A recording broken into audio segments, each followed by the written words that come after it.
and Kelly Ray O'Donnell. Content warnings can be found at the back of this book. Short stories are keys, and this book is for the locksmiths.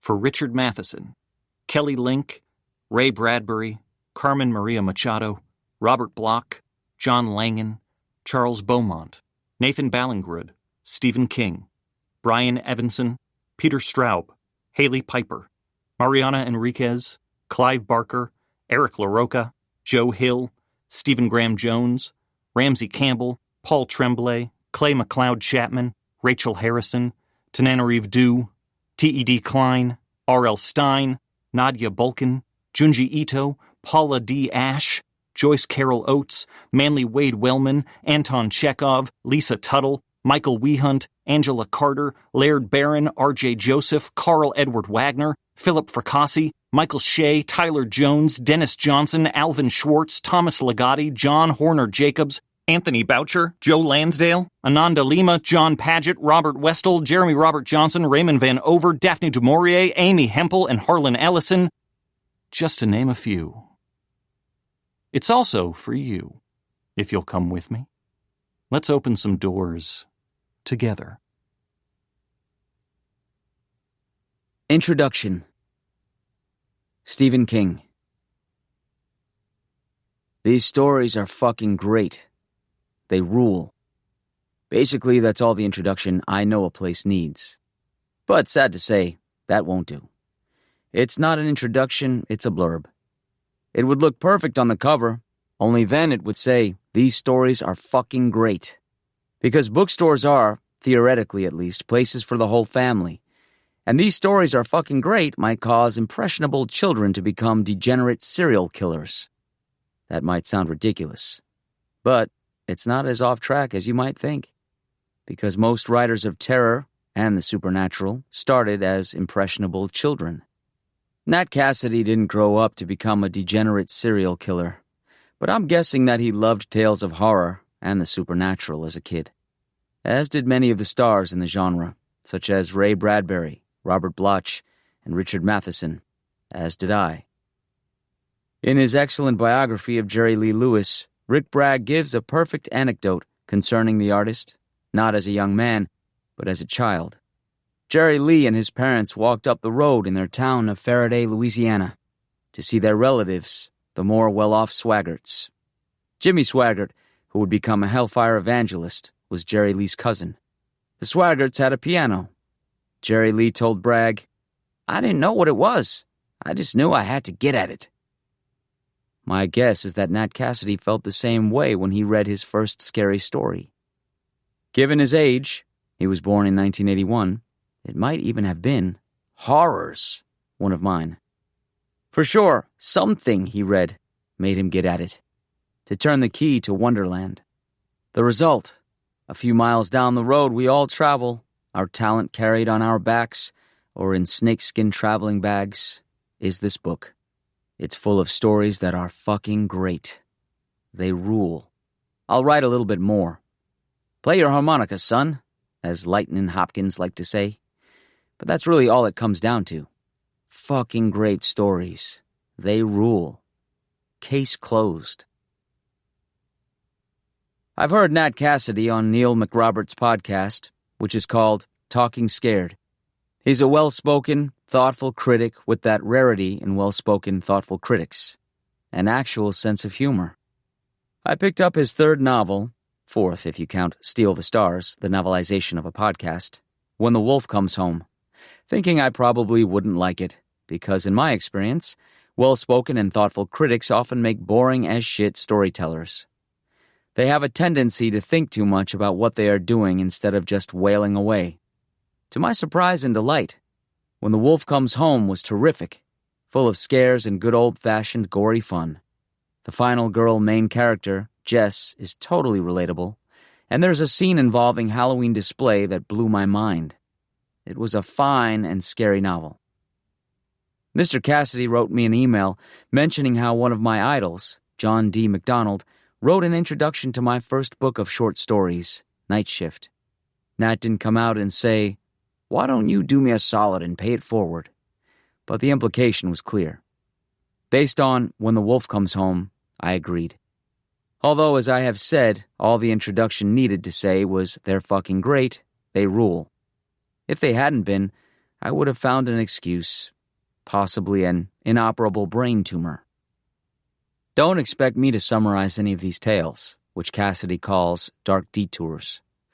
Horror stories, suspense stories, tales of the outre are fragile. They have a tendency to shatter under analysis, partly because the best of them have a sting in the tale, but mostly because it's like explaining a joke. When you do that, it's no longer funny. I think I just mixed a bunch of metaphors. Go on and sue me. All such stories, maybe all fiction, are detours, I think. They diverge from the main traveled roads. They all start with a what if. In Rest Stop, the longest story, and in my estimation, the most terrifying, starts with an everyman named Abe who stops at the kind of convenience store we all know, the kind that sells gas outside, Slim Jims, Twizzlers, and discount cigarettes inside. Nat Cassidy asks, what if there was a lunatic right out of a slasher movie lurking in that store? What if he killed everyone except for the unsuspecting Abe, who only stops because he's having a snack attack? Oh, and what if there was a snake and spider house just down the road, one of those shirt-tail roadside attractions like the world's biggest ball of string, Kansas, or the world's biggest frying pan, Iowa? What if the two things worked together to create hell for Abe and a compulsive page-turning thrill ride for the reader? What if a guitarist eking out a living in cover bands found a way to travel back in time? What if he kept John Lennon from meeting Paul McCartney in 1957? And what if this guitarist actually became a superstar calling himself, wait for it, the Beatle? What if a little kid who loves Christmas was visited by a foul-mouthed elf from Santa's workshop? And what if this elf, Twinklebottom by name, told the kid he could save Christmas by being naughty instead of nice? This one's a story that would have been perfectly at home in a Tales from the Crypt mag from 1953, with art by Graham Ghastly Ingalls. Or Jolly Jack Davis. Sicko that I am, I could easily visualize a Christmas tree looped with a garland of intestines, eyeballs for bulbs, and a dripping heart on top. As a young writer, I mourned the passing of the horror comics and so-called shutter pulps, like Weird Tales, feeling those were markets I could have sold to. It's possible that Nat Cassidy missed the passing of skin mags like Atom and Cavalier for the same reason. They published genre fiction between various thought-provoking pictorials of topless nuns and nurses who remembered their caps, but somehow forgot the rest of their clothes. The shutter pulps are long gone. So are the horror comics. The skin mags have been replaced by Pornhub. None of the stories collected in I Know a Place appear to have been previously published in magazines. Some were published as chapbooks, others in anthologies. Nice, the story about the weirdo elf, was originally published in a book of winter-themed stories. Many are seeing publication in this book for the first time, and one, A Fruiting Body, has a previous and current life as a performance piece. Yet one thing is constant both in Cassidy's stories and my night shift stories, many of which were published in the aforementioned skin mags. They have lead-ins so potent that you just about have to read on. The first line of my story, Night Surf, is this. After the guy was dead and the smell of his burning flesh was off the air, we all went back down to the beach. The first line of Trucks is, the guy's name was Snodgrass, and I could see him getting ready to do something crazy. The first line of Nat Cassidy's Rest Stop, which is destined to become a classic, is, all is either darkness or chaos. In Run for Your Life, the narrator, and future Beatle, begins by saying, this is not a confession, although it is. Of course it is. A page later, when the story really begins, he informs us that he started playing with the Beatles when he was 10, in 1998. What a perfect lead-in to a time travel story. Am I right? Or am I right? The most important thing about these stories isn't the punchy first lines or the sharp characterizations. There is humor, twinkling stars in a mostly black firmament, and there are moments of writing so sharp you could shave with them. In Lunar Eclipse, he writes, "Innocence is simply experience that hasn't made up its mind yet." The most important thing about these stories is their sheer readability.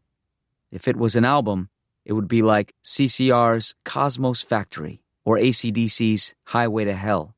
At least for me. Your mileage may differ. Not a bad track on either side. Nothing in I Know a Place goes clunk. It's as good a book of fiction as you'd want. So enough of the bullshit. These stories are fucking great. They rule. So read them. Rest Stop. 1. The Big Bang. Let there be yacht rock. Broken hearts. Motherfucking snowballs. All is either darkness or chaos. The deep space obscurity of midnight, or the careless incoherence of lights and colors speeding past. Expanding, tumbling, destined only to wink out in the rear view. Barely any form, let alone any meaning. Until, splat! A bug the size of an adult human thumb collides with his windshield, presenting its insides in a wet bouquet across the glass. "Sweet Jesus!" Abe exclaims. "What?" His older brother's worried voice coming from the phone plugged into the dashboard. "What happened?" "Nothing. Just a huge fucking dragonfly or something. Christ, thing was big enough to have a social security number." "Well, it's summer," his brother says, always helpful. "Yeah, thanks." Abe engages the wipers. The remnants of the bug smear across the windshield in stubborn, arcing streaks. He tries adding a little windshield fluid. The bug refuses to be forgotten. For the briefest of moments, Abe feels a touch of something like dread at the base of his spine, though he has no idea why. "Look," he tells his brother, "can I get back to concentrating on driving, or do you need to tell me another 30 times how I should have left earlier?" "Hey, you're the one who decided to still be on the road at..." A pause while his brother looks at a clock somewhere. 1:45 a.m.? "I'm also the one who explained I have a gig in a few days and had to cram in a rehearsal before I get stuck at somebody's hospital bedside for the foreseeable future. It wasn't Bobby's idea to have a stroke before your big gig, Abe." "It's not a big gig, okay? It's just a gig. But thanks for the condescension." "You're welcome. And if anyone would purposefully time a stroke to fuck with my life, it's Bobby." His brother declines to respond. He's exhausted, too. Abe can hear it. "I'm hanging up now," Abe says at last. "The road is starting to look like the end of 2001, so I gotta focus." "Please be safe. We don't need you to die, too." "Bobby would be furious about being upstaged. If she does die, which I still don't think is possible." "The doctor said..." "I know. And Mom really wants you here before that." "I know. Can I please hang up now?" "Let me know when you're like an hour away." "You sure you're okay to drive? You have me worried now." "Yes. I'm only at risk of purposefully driving myself off a cliff." "Abe?" "I'm fine." "Fine. Just one last thing." "What?" "Jesus." "That. Can you cool it with the Jesuses and the Christs? You know how much she hates that? I don't know if she can hear anything right now, but..." Abe snorts. "Hey, maybe I can make her mad enough to snap out of her coma." "Ha! She might wake up to yell at you for being a bad Jew." "She'll hop out of bed just to write me out of the will.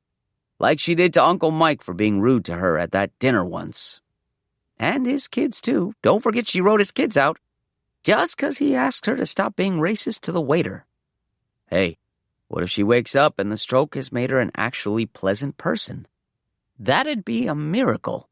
I might start believing in God then."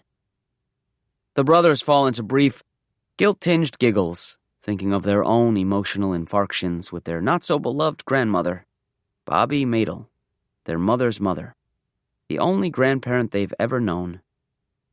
Then they remember their grown-ups, not little kids sharing a bedroom. They repeat their goodbyes and disconnect, leaving Abe alone in silence. It was a long enough call that the playlist Abe had been blasting doesn't automatically come back on, so for the moment, all he has is the sound of his wheels barreling over the mostly empty highway to underscore his thoughts. So many thoughts. He considers turning on the radio or maybe listening to a podcast. He doesn't do that, though, because it's August, deep in the cursed year of 2016, and all anyone can talk about now is the upcoming election. The blonde, bloviating businessman versus the blonde, cackling email lady. Abe takes a little comfort that email lady's all but guaranteed to win, but still, what a shit show. As if this year hasn't been traumatic enough. Bowie dead. Prince dead. George Martin dead. Alan Rickman dead. China dead. Abe fucking Vigoda dead. And, of course, Abe's own troubles. His tsuris, as Bobby would call them, no doubt in her sneering, mocking way. Splat, he whispers, almost like an invocation. It's hard not to stare at the bass reduction left on the glass. He pulls up the playlist he'd been listening to earlier, stabs play with a vengeance. The next song begins, the Doobie Brothers, What a Fool Believes. During the day, Abe, who is the bassist vocalist for a death metal math rock duo called Darwin's Fetus, hates, despises, loathes shit like the Doobie Brothers. But alone in his car, barreling down the open throat of midnight on a barely peopled highway in the middle of the country for a trip he desperately does not want to be taking, there's only one proper response any mortal being can have to the smooth vocal stylings of Mr. Michael McDonald. Fuck yes! Abe punches the steering wheel in celebration and starts scream-singing along. As with all Michael McDonald songs, he only really knows the vowel sounds, but that doesn't matter. What matters is he's looking past the bug guts to the dark road beyond. He'd lied to his brother. There'd been no last-minute rehearsal. The main reason Abe hadn't left the house until the last possible moment was because he frankly just didn't want to go. So he'd puttered around his apartment, finding things to take his attention. A sock drawer that needed to be culled of socks with holes in them. A refrigerator that needed emptying. A beloved Ibanez BTB 745 that needed new strings. He would have kept finding important tasks like that forever if his brother hadn't called to ask how the trip was going. In fact, Abe's bandmate, Ty, had begged Abe to rehearse, but Abe was ducking Ty's phone calls and texts for weeks now. The only time they'd spoken since setting the gig up had been when Abe let Ty know he had to go out of town yesterday. That had freaked Ty out. He started whining, pleading. Just a quick rehearsal, please. Just to make sure we're on top of our shit. Abe assured him he'd be back in time for the show, and then left him on red. Was, in fact, enjoying making Ty twist in the wind a little. Ty is always annoying before a show, even under normal circumstances. He likes to pretend each and every performance is that scene in the movie where the record exec sneaks into the back of the club and is so blown away by the talent on stage that a major label contract is offered on the spot. Abe doesn't think record execs are even a thing anymore. But Abe knows why Ty is so concerned about this particular gig. Ty might say it's because of their previous gig at Club Congress. That disaster. He'd say it's because they need to prove themselves, to the venue and to each other, that their band is worth saving. But Abe knows what's really on Ty's mind. The Doobie Brothers are fading out now. He stops his scream-singing, says her name to his empty car with a mourner sigh. Jenna. 2 soft syllables that slice like razor wire. Oh, Jenna. Beautiful, quixotic, intelligent-eyed Jenna. Smart, funny, passionate Jenna. Awesome fashion-sensed Jenna. Who always cheers loudly for their songs even when no one else is in the crowd, and who's never afraid to call you on your bullshit when your lyrics are cliched or problematic. Darwin's Fetus's next gig is going to be Jenna and Ty's first official gig as a couple. That's what Ty really cares about, impressing his new girlfriend, making her proud, making her want to be scooped up in his arms afterwards so they can sneak away somewhere to celebrate and probably...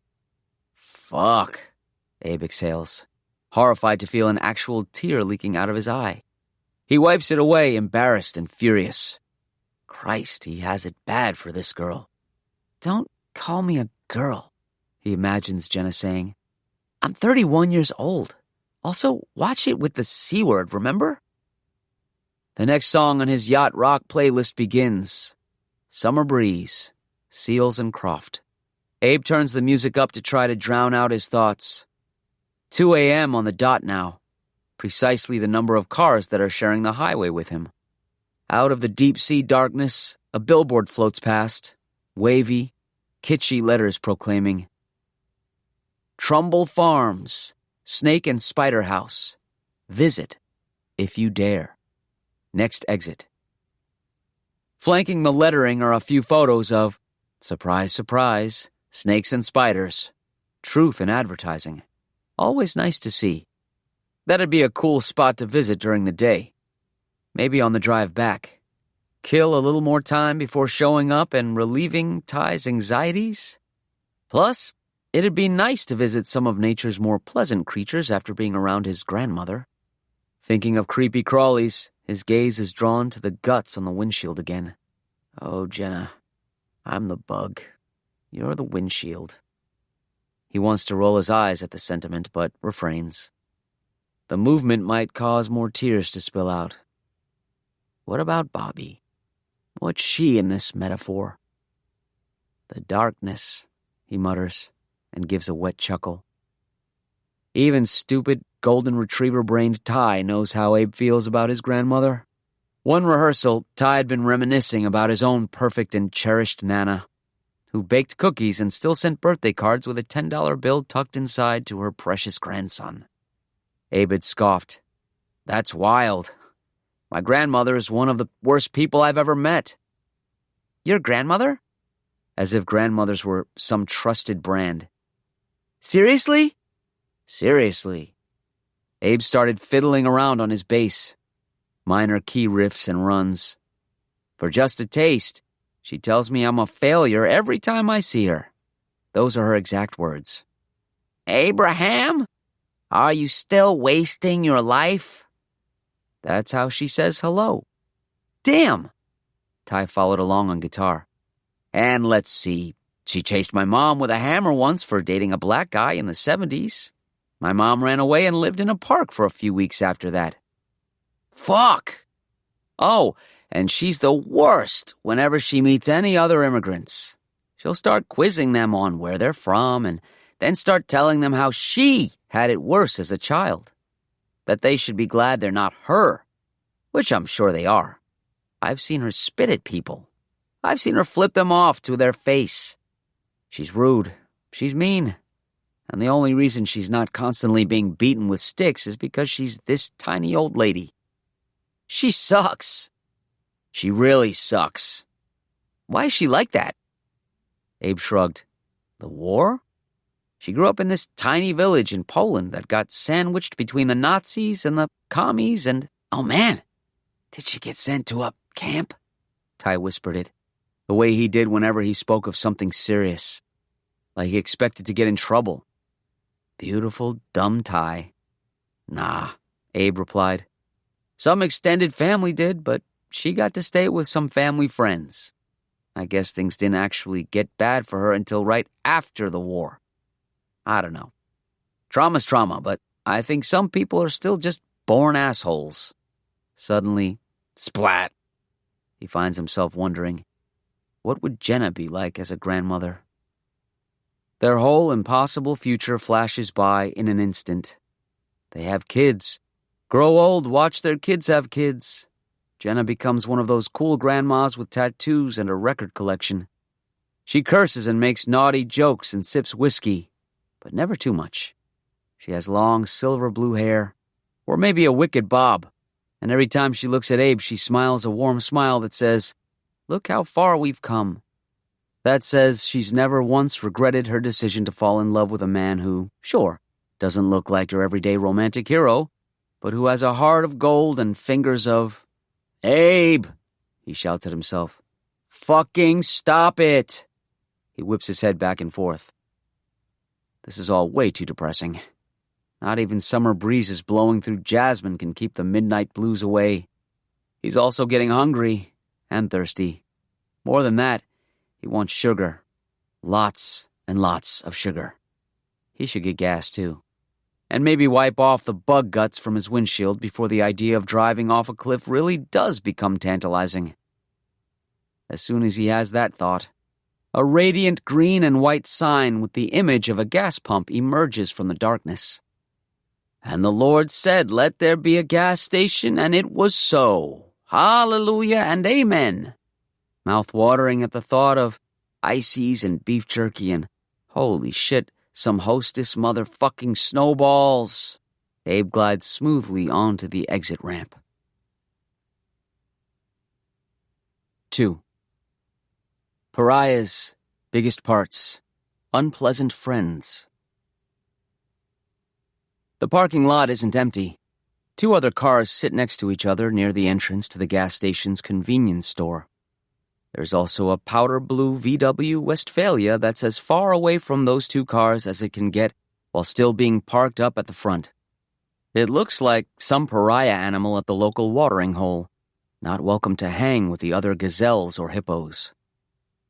Abe pulls into his own spot, then sits for a moment. The song on his playlist has changed to Biggest Part of Me by Ambrosia. Another legitimately good song daytime Abe would never admit to liking.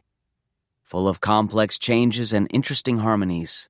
It actually might make for a delightful, and safely ironic, cover. He can imagine singing it on stage, looking out into the crowd, making direct, unequivocal eye contact with Jenna. She'd probably laugh. Not a mocking laugh, but a delighted one. A laugh that would settle into a warm, appreciative smile. It'd probably make her happy. It might make her blush. It might even make her think. He angrily turns off the engine, killing the song. Snacks first, then gas and windshield cleaning. Let that bug have a few moments longer to be memorialized in this cruel, stupid universe. He's reaching to unplug his phone from the dash when a text comes in. His brother, who apparently doesn't sleep. The message reads, "All still good? Updated ETA?" "Ah, leave me alone. Fuck everybody," Abe snarls, flipping off the screen. He quickly gets out, leaving his phone in the car. As he sulkily trudges his way to the front door of the convenience store, he passes by the blue van. He's already started to anthropomorphize it. Poor loner van, probably too awesome for the other cars to appreciate. I feel you, lonely Westphalia.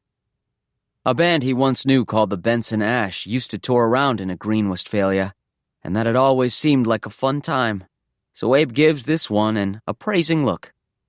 All its windows are curtained from the inside, totally private. Probably means they do a lot of drugs in there.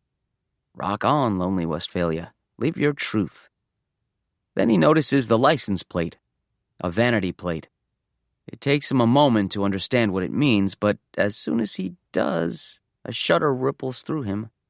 Suddenly not being able to see inside the van seems like a very bad thing. Jesus, he whispers. We're not friends anymore, lonely Westphalia. He hurries over to the store, now desperate to get inside.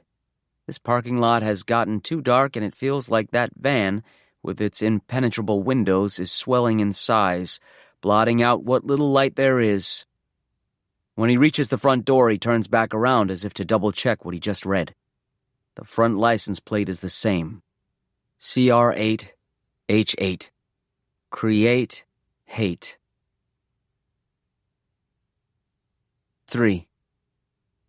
Apple pie, silent scream, a quick bathroom detour before hitting the road.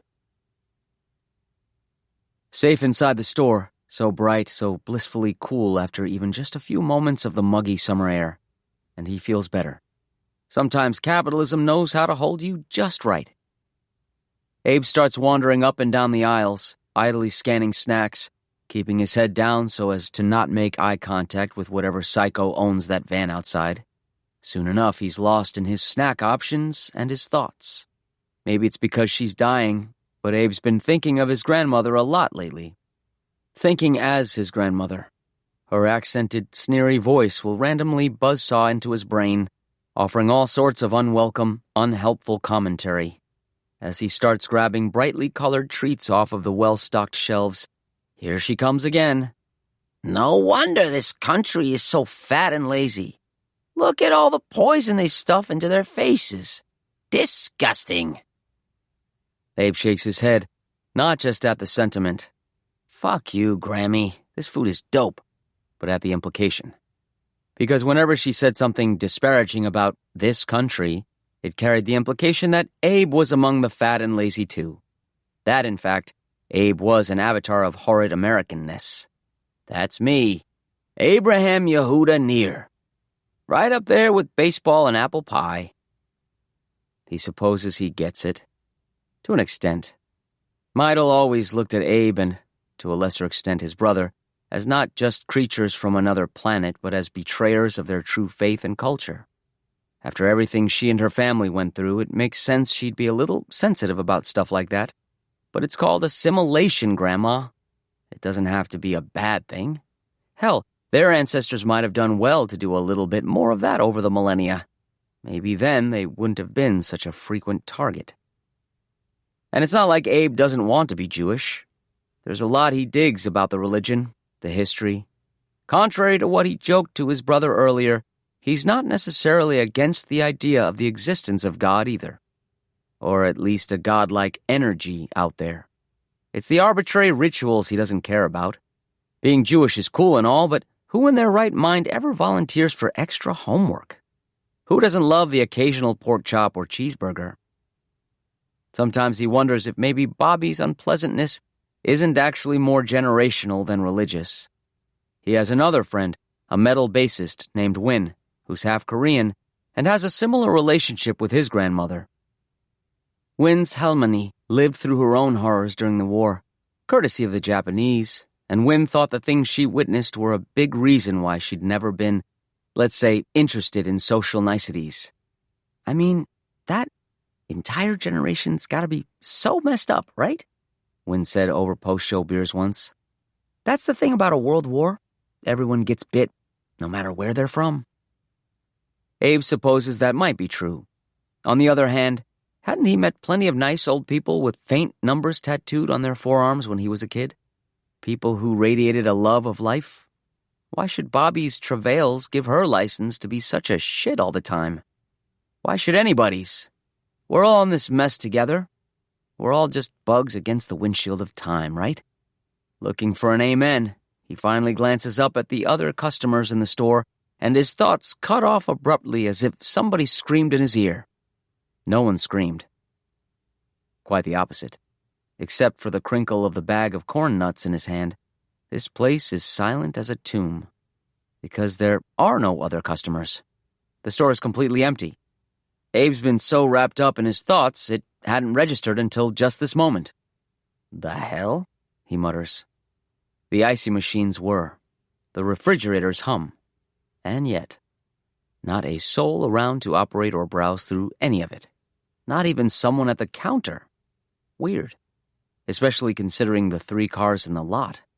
Where could everyone be?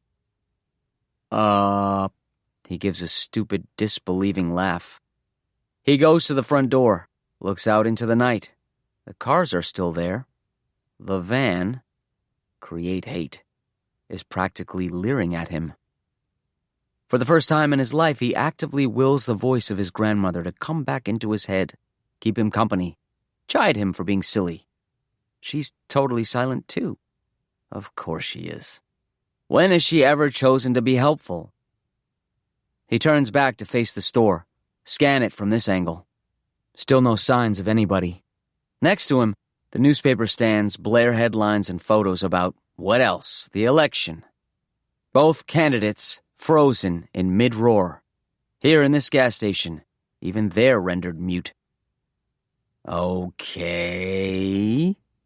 He tries to shake off the unease, get back to his supply gathering. Any second now, a clerk will emerge from the back room and make things feel normal again. As he reaches the beverage section, something catches his attention. Something on the floor. He bends down to get a better look. It's a small, plastic googly eye. The kind a kid might glue onto a craft project and then shake so the pupil rolls around. Huh. Much like the smeared guts of the insect against his windshield, for some reason this little plastic circle fills him with a heavy, unspeakable dread. I think I want to get the fuck out of here. Yeah, he mutters. Good idea. Except he really should pee. He has hours and hours left of his drive, and if this stop is spooking him so badly, maybe he should avoid stopping at any other middle-of-nowhere gas stations before the sun comes up. Don't look a gift toilet in the mouth now. Fine. Peeing will be his final attempt at buying time. If he comes out of the bathroom and the place is still empty, he'll grab his snacks, leave a $10 bill on the counter, and make tracks. And if he just so happens to grab more than $10 worth, well, you should have been better at your job, checkout guy.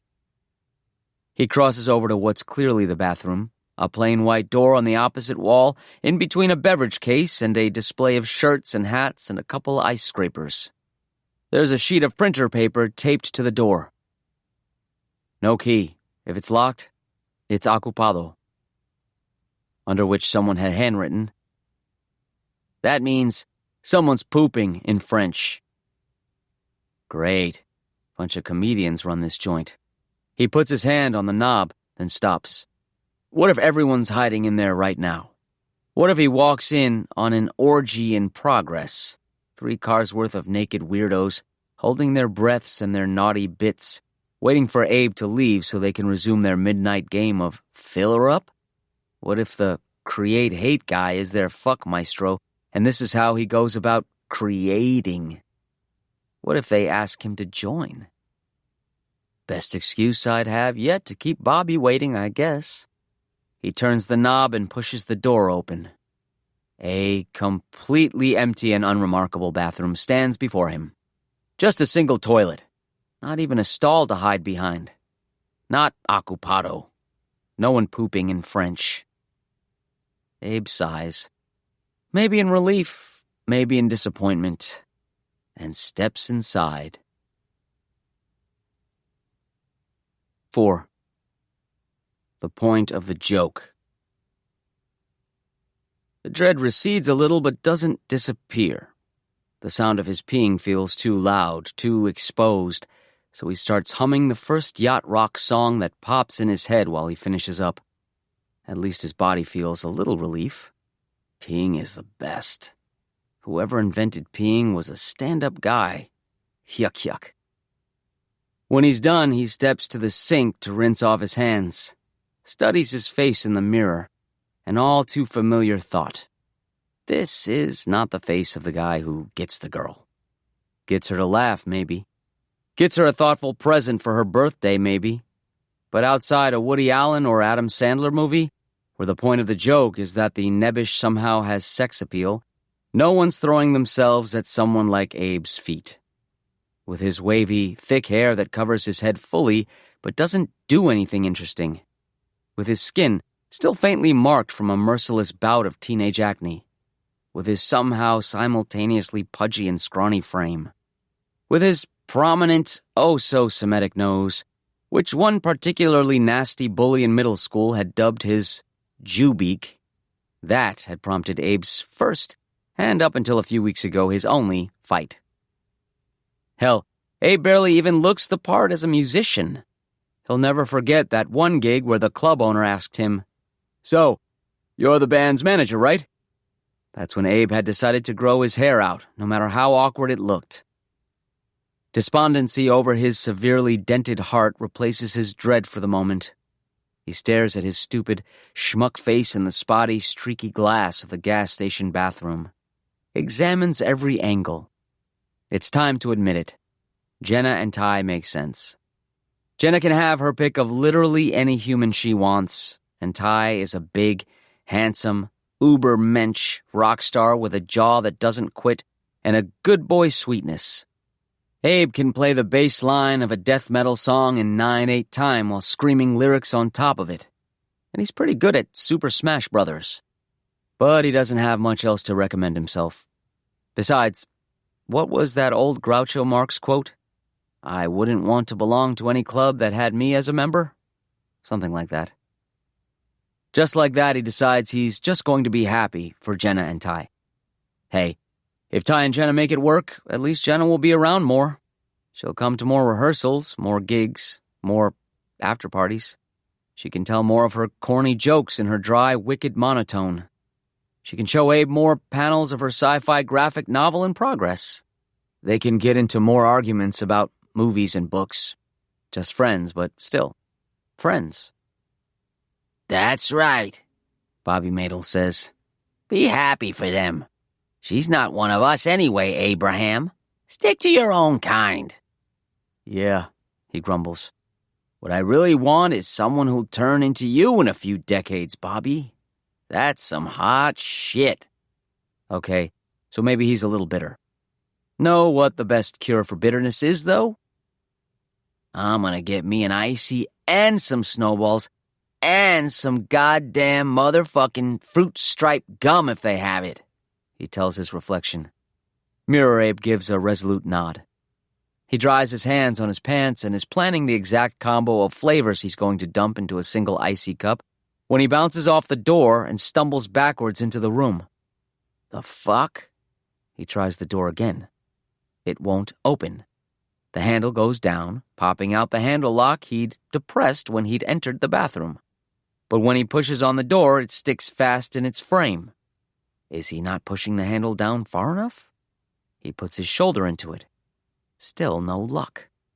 Has he somehow locked himself inside? He's done a lot of clumsy, stupid shit in his life, but this would be pretty impressive. How would it even be possible? The only lock he can see is on the handle, and he'd heard it There are 4 holes a few inches above the handle. The faint outline of a box around them. A smaller, equally faint outline across the seam of the door.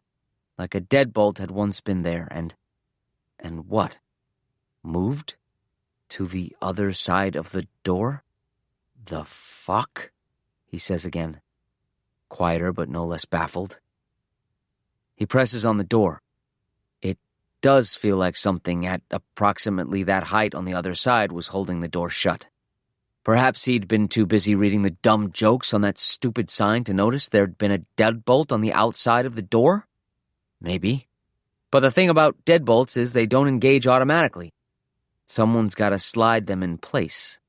And that deadbolt obviously had to have been pulled back when he'd opened the door in the first place. Which means a sick, churning feeling in his guts. His heart begins to pound. Hello? He shouts into the door. Hello? Then stupidly, someone's in here! He continues to shake the handle. Surely this has gotta be a mistake. Someone cleaning up for the night didn't think to check if the room was occupado first. Or maybe a little kid wandered over and slid the lock shut while his mom was grabbing some late-night snacks? Maybe that's where that weird fucking googly eye came from? Doesn't seem likely. Then again, neither does a bathroom door with a deadbolt on the wrong side. Finally, he stops, catches his breath, tries not to let panic surge too high inside his chest. Pressing an ear to the metal, he listens carefully for any noise on the other side. The empty gas station convenience store, which he now knows can't be empty, offers nothing in return. 5. Fearless, writing on the wall, noises in the ceiling. A few more pounds on the door, a few more shouts. Hello? Is anyone out there? This friggin' door is locked or something. This isn't funny. He presses all over the door as if there might be some sort of secret panel. Nothing. Finally, with a great roll of his eyes, he leans his forehead against the metal surface, weakly whacking the door with the bottom of his fist. Come on! When his energy peters out, he peels himself away and begins pacing the room, taking stock of what's in here with him. A toilet, a thin plastic brush and a plunger with a moderately thick wooden dowel. A sink, a soap dispenser, a mirror. Mirror Abe gives a sympathetic headshake. You believe this shit? There's also a vent in the ceiling towards the center of the room. The vent hangs down a little from its aperture. Maybe he can grab onto that and pull his way out through the ceiling? He files that thought away as a worst-case scenario sort of idea. Other than that, there's not much of note beyond a few random phrases scribbled onto the wall, mostly clustered by the toilet paper holder. Prime real estate for bored squatters. Be fearless. Fart as loud as your anus allows. And things I hate. 1. Graffiti. 2. Lists. 3. Irony. And Trump 2016 MAGA, under which someone else had scrawled, I just shit out a better president. There's also one sentence written on the wall opposite the mirror. Abe reads it carefully in case it's somehow a clue. Sally Sparrow ducked now. Awesome, he sighs. No idea what that means, but he's pretty sure there are no indications anyone else has suffered his particular problem in this room before. Time to get drastic, then. Time to kick the fucker down. He stands in front of the door, sizing it up like a boxer trying to intimidate his opponent. Abe hasn't been to the gym in a minute, and leg flexibility isn't one of his key selling points as a bassist. There's also nothing to really hold on to for balance, so he's just going to have to try to hammer kick this bitch from a freestanding position. Piece of cake, he huffs, already out of breath at the thought of it. Maybe he'll get one less sugary treat once he gets out of this mess. Fuck that. When I get out of here, I'm eating every Twinkie in the place. He swings his leg up and out, hitting the door with all his might. It shakes in its frame, but overall seems pretty unimpressed with his efforts. He kicks again. He kicks a third time as hard as he can, so hard he almost loses his balance and goes careening backwards, just barely managing to stay upright and not crocodile mile his way into the piss pool on the floor. The door remains unmoved. Either Abe is weaker than he likes to imagine, or the deadbolt on the other side of the door is screwed in mercilessly tight. Okay. Kicking isn't going to work. Neither, he learns a few moments later, is ramming his shoulder against the door. All he gets is an ache along that side of his body and some hot private embarrassment for his troubles. That deadbolt must be pretty heavy-duty. Now what? Just wait for rescue? Chalk this up to bad luck and or being careful what you wish for when he wished for an excuse to be late to his destination? A noise. Barely audible. A low rumble thunk in the ceiling. His mouth goes dry. Hello? He clears his throat. Hello? Another thump. The air conditioning coming on? Yeah, that must be it. Just the air conditioning.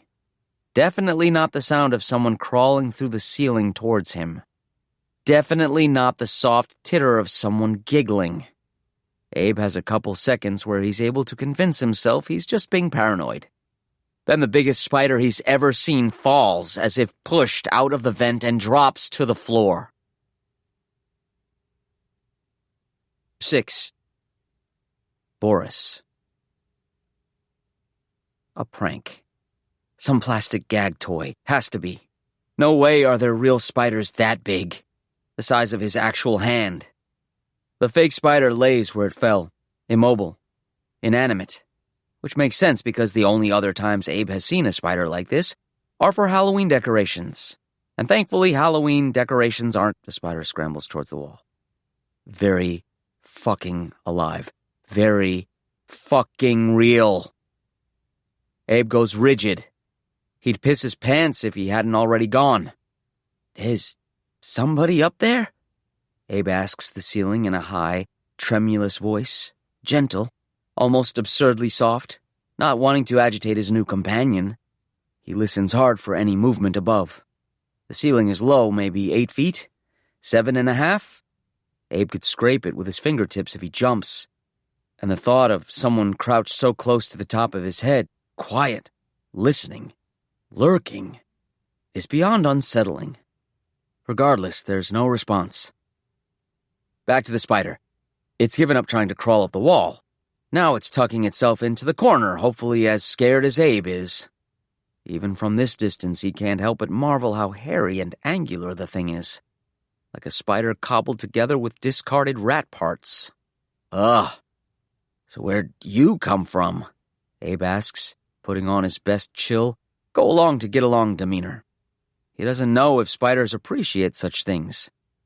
You, from around here? A sign flashes in Abe's memory. Trumbull Farms. An escaped convict, maybe?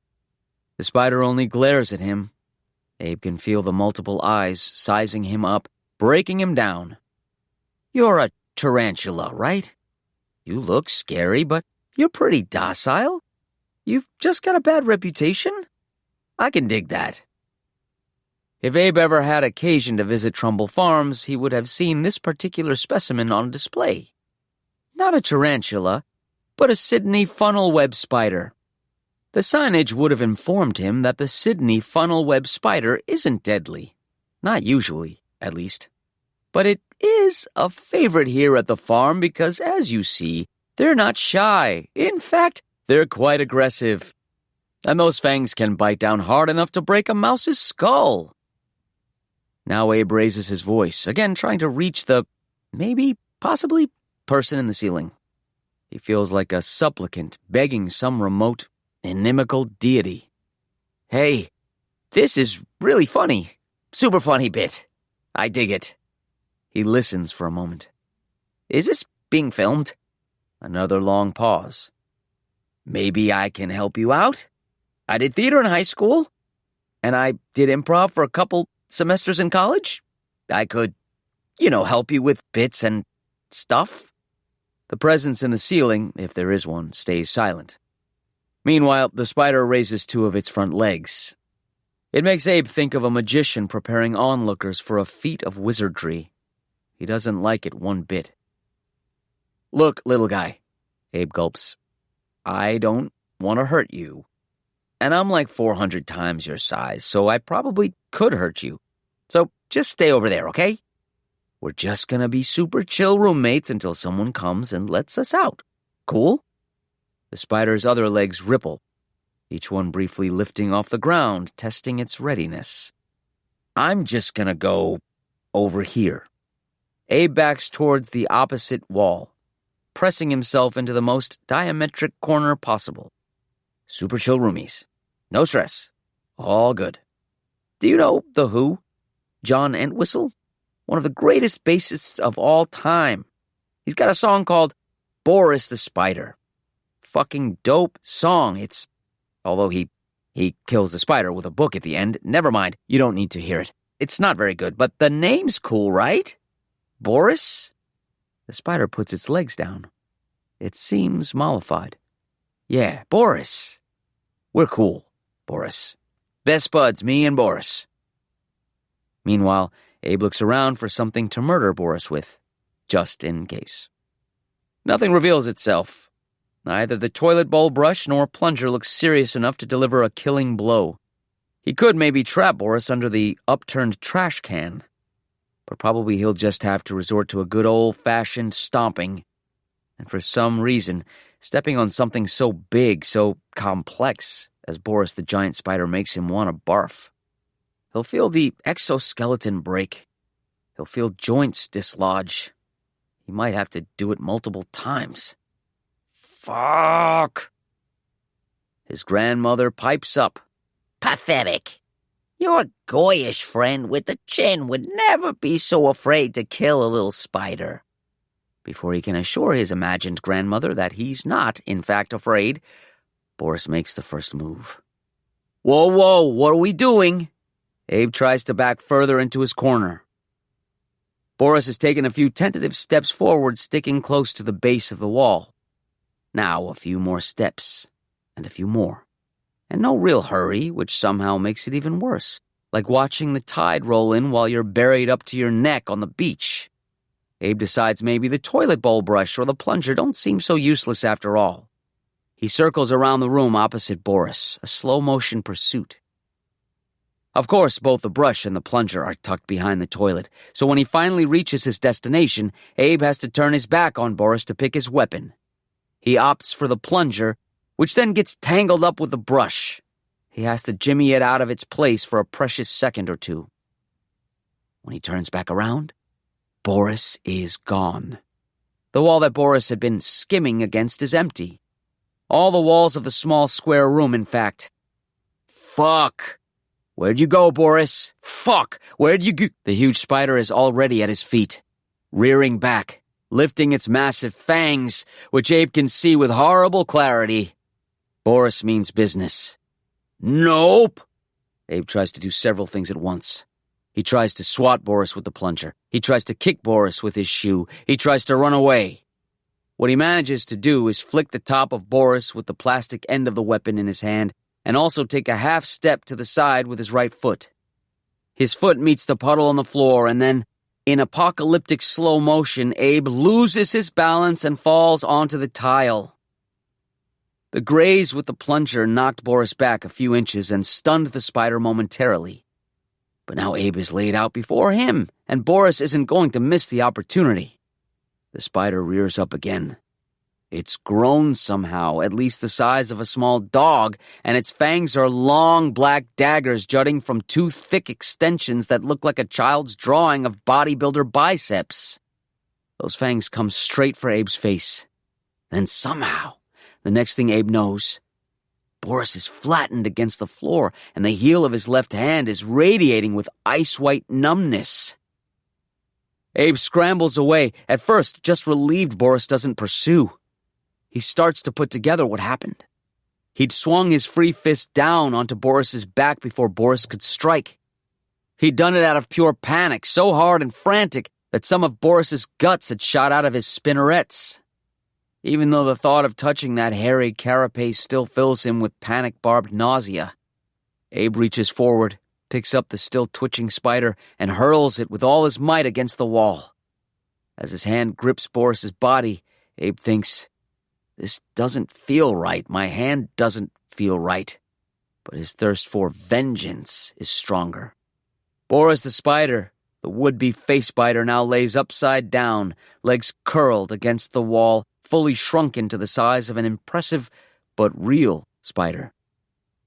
Abe staggers to his feet, breathing hard, the kind of breathing that brings with it low, gravelly vocalizations. Eventually, he gathers enough grunts to form a sentence. "Fuck you, Boris. Never liked that song anyway." He stares at the spider for about 5 full minutes. His hand won't stop throbbing. His pinky and ring finger aren't curling the way they should. But at least the crisis is over. Hoping some cold water will numb the pain a little, he heads over to the sink, and that's when he remembers where Boris came from. "You fucking enjoying this, asshole?" He calls over his shoulder to the ceiling, running his hand under the tap. The water helps, but only a little. "Having fun? You dick. Super hilarious prank. I think I've got piss all over me. And I have a gig in a few days, and I might have just broken my fucking..."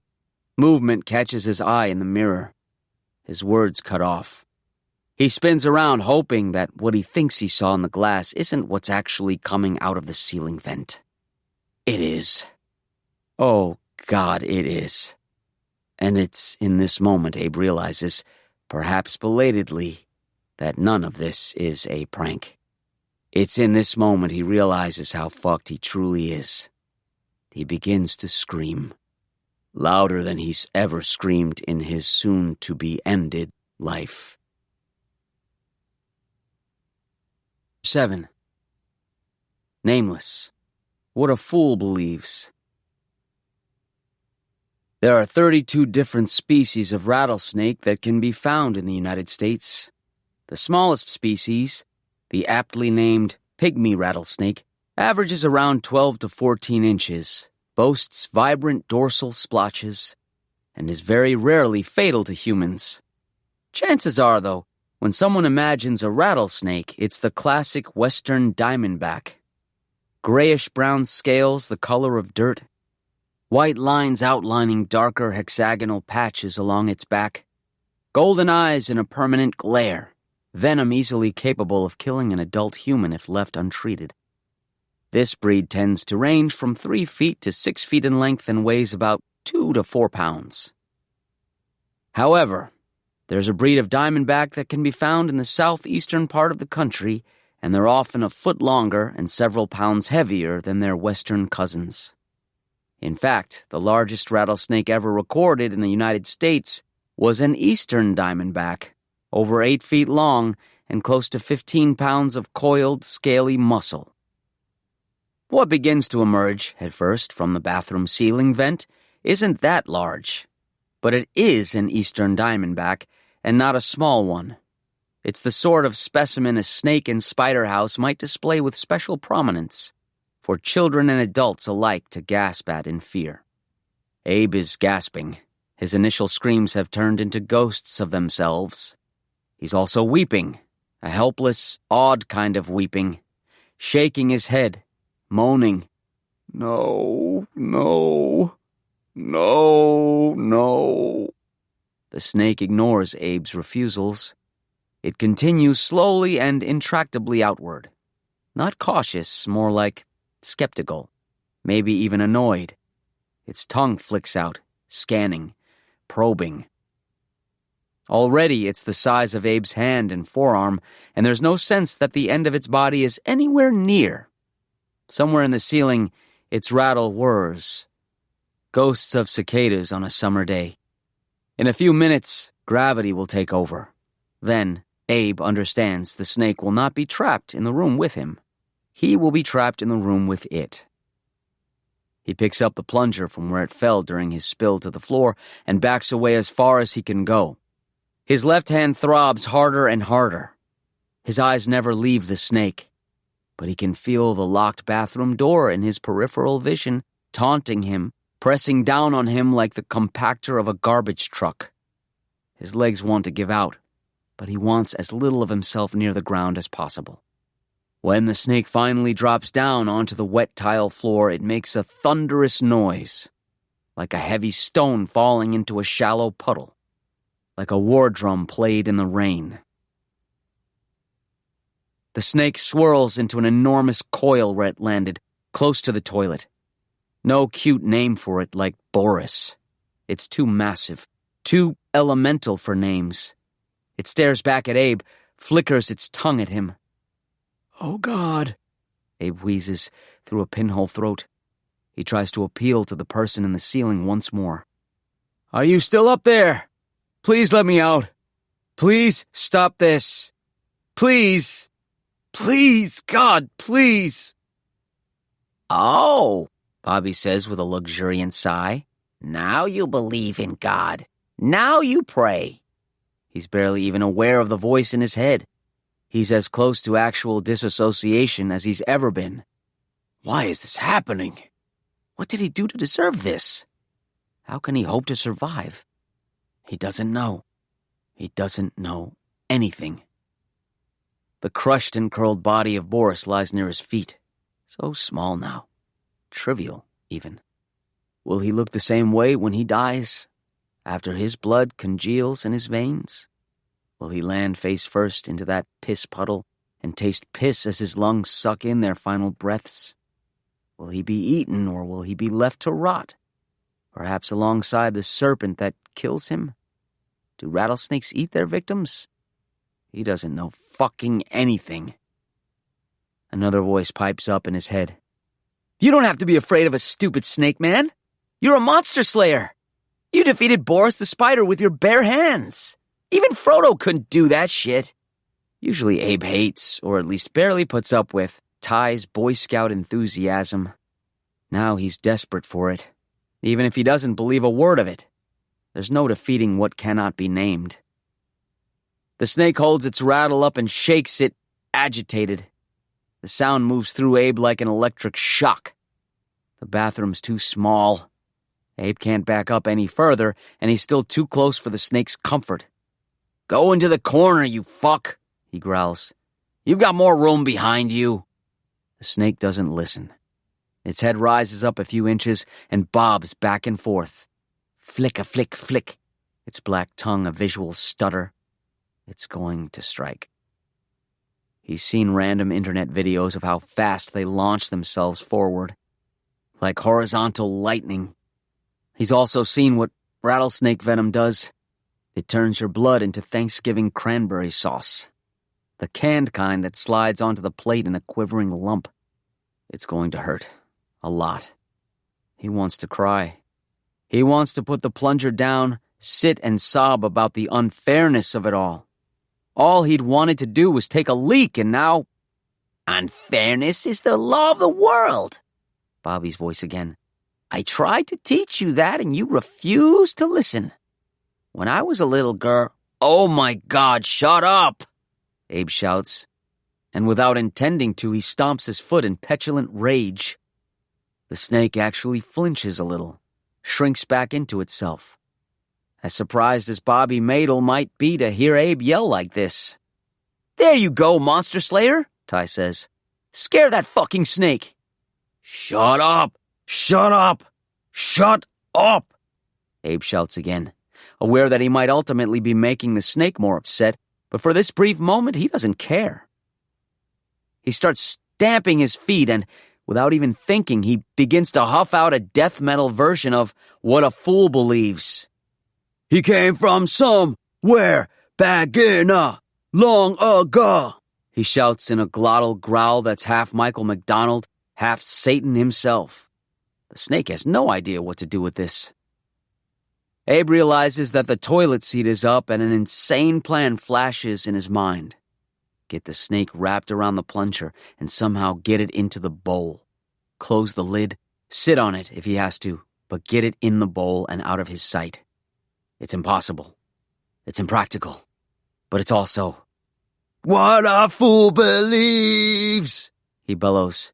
He sees the Wamahana power. He has to act fast while the snake is confused. Jab it with the plunger like a snake handler. Don't think, bro, Ty again. Just do it. And he's about to. He really is. Then he hears something at his feet. A shh, whisper asping across the tile. He can't help but look down, just for a microsecond. Something has been slipped into the room from under the door. A note. Someone outside has passed him a note.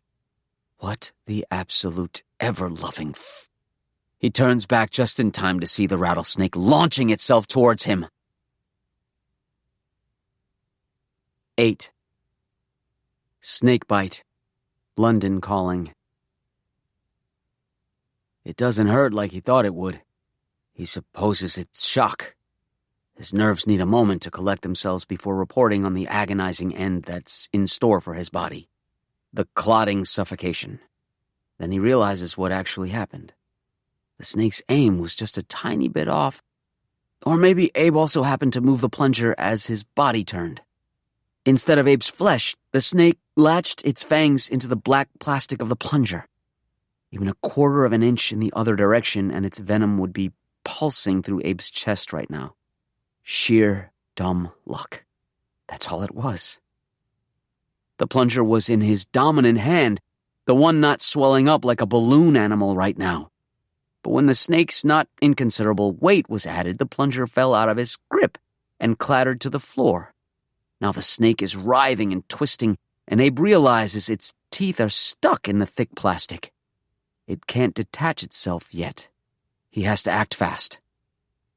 Despite his nerves shrieking protestations, Abe wraps both hands around the wooden dowel, avoiding the thrashing rattle like it's a scorpion's tail.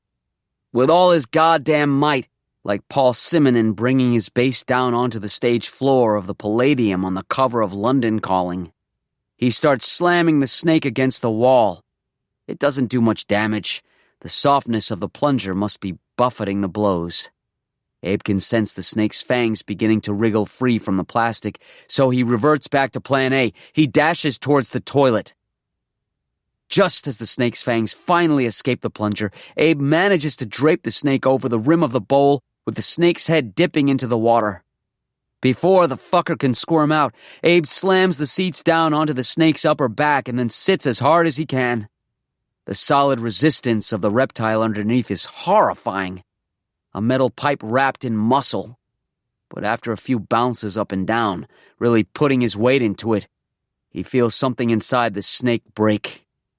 Its rattle whips, spasms, twitches, and finally stills.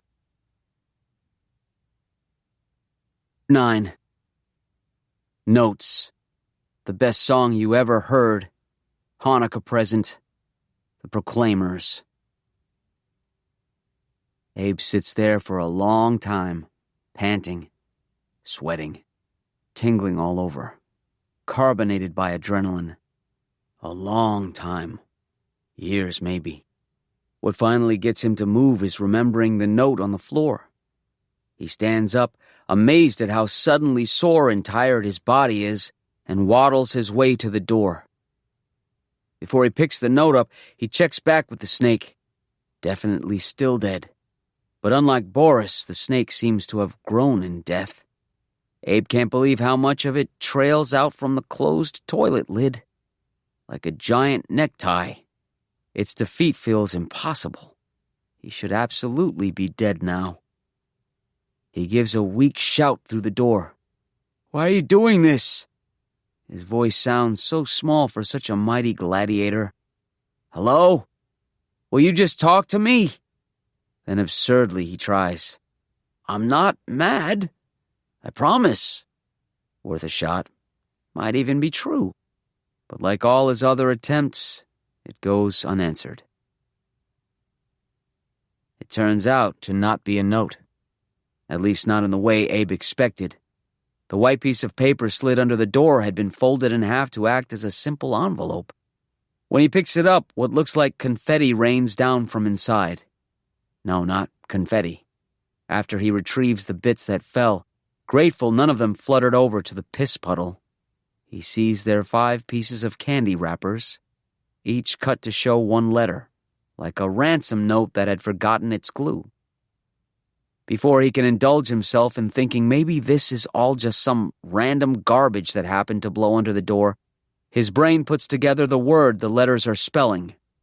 He even recognizes the source of each letter. The Y is from a Hershey bar. The O is from an Almond Joy. The U is from a bag of Sour Patch Kids. The R is from a Snickers. And the E is from a Three Musketeers. Abe suddenly feels very cold. "I'm what?" he asks. "I'm what?" He pulls on the door, pounds it with his good hand, kicks it. He screams, "I'm what?" But he knows the answer. Doomed. Fucked. A goner. Dead. The suddenness with which he whips around almost makes him fall. He's positive the snake is moving. It's not. It's still draped over the rim of the toilet bowl. Still totally immobile. But there's that vent in the ceiling. Anything could come out of there next. And Abe is so tired. He's been lucky. Amazingly lucky. Twice.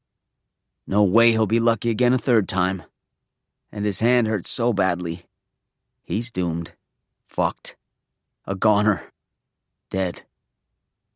A memory tugs at the back of his brain.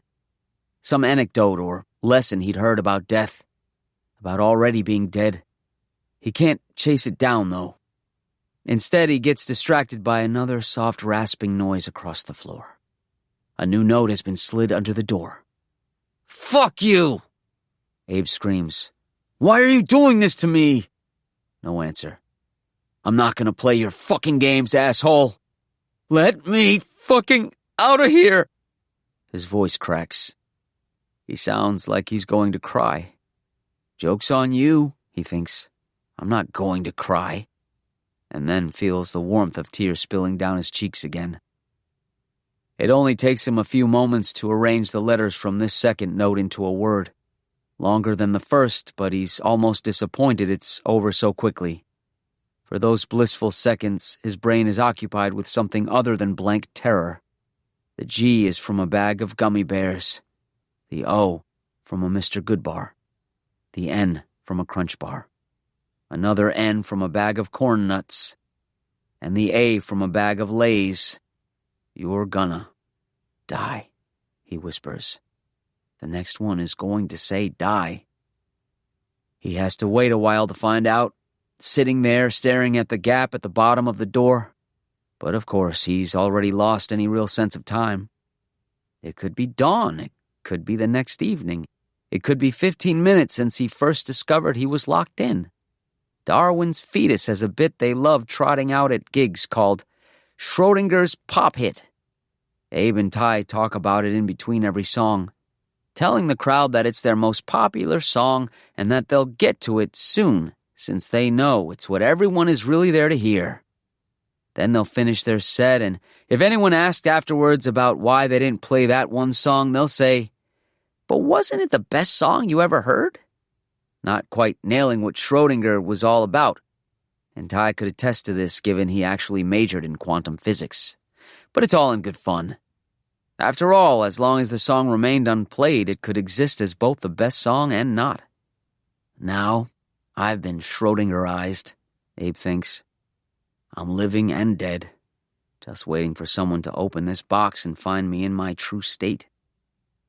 He tries to chuckle at the thought. Fails. He also tries chasing down that earlier memory. Something about death being foregone, about brokenness being inevitable. It continues to elude him, but he thinks it has something to do with glass. Doesn't matter. It won't help him. Nothing will. Soon enough, one more white sheet of paper slips under the door, folded in half, pregnant with cut-out letters. Abe feels he doesn't even need to review the letters inside. There will be 3 squares, and they'll spell out D-I-E. Curiosity gets the better of him, though, and he peeks. There are only 2 letters. The B is from the sticky, cloying wrapper of a honey bun, and the E is from a bag of Cheetos. The tiniest bit of residual orange dust still clings to the plastic. Huh? He whispers. You're gonna be? Gonna be what? Gonna be dead? Bad enough being tortured by a gleeful psychopath? Does the grammar need to be tortured too? Or worse, is his captor working towards quoting that damned Proclaimer song? More time passes. Abe stands there, no longer able to think of anything other than what could be going on out there. What word could be next? A strange, tangy, meaty smell seems to be emanating from under the door now. And did he just hear a faint, wet sloshing coming from the depths of the store? And giggling? Eventually another note appears. This time Abe leaps for it, like it's a Hanukkah present. Before he opens it up, he notices a distressing detail. The white paper is smudged with dark red, just a tiny bit, in the corner of one side of the ad hoc envelope. Nope, I'm gonna be ignoring that detail. 4 squares inside. The letters are easily arranged, though not easily explained. G from a Good and Plenty box. L from a Jack Link's beef jerky. A from a bag of Smart Food popcorn. D from a bag of Snyder's pretzels. He hears a squeaking noise and assumes it comes from his own throat. Glad? He whispers to himself, baffled. What am I going to be glad about? Then another noise. One that makes Abe bolt upright and spin around. A soft, brief, high-pitched squeal coming from the air ducts. It could just be the air conditioning, or it could be some gibbering horror squeezing its way through the dark hole in the ceiling to join Abe in one more fight to the death. You're gonna be glad you only met Boris and the snake so far. Abe backs all the way up against the wall, heart hammering, mind spinning with all the nightmarish possibilities. Somehow, what happens next is worse than anything he could have imagined. The lights cut out. Abe is plunged into complete darkness. 10. The Hair-Lip Man. Now the room is full of noises. A wail, a sob, a moan, a cry. All Abe. Not the dark. Please don't leave me in the dark where I can't even see what's about to come out of the ceiling next. No, no, no. He shuts up once he realizes someone is also standing in the room with him.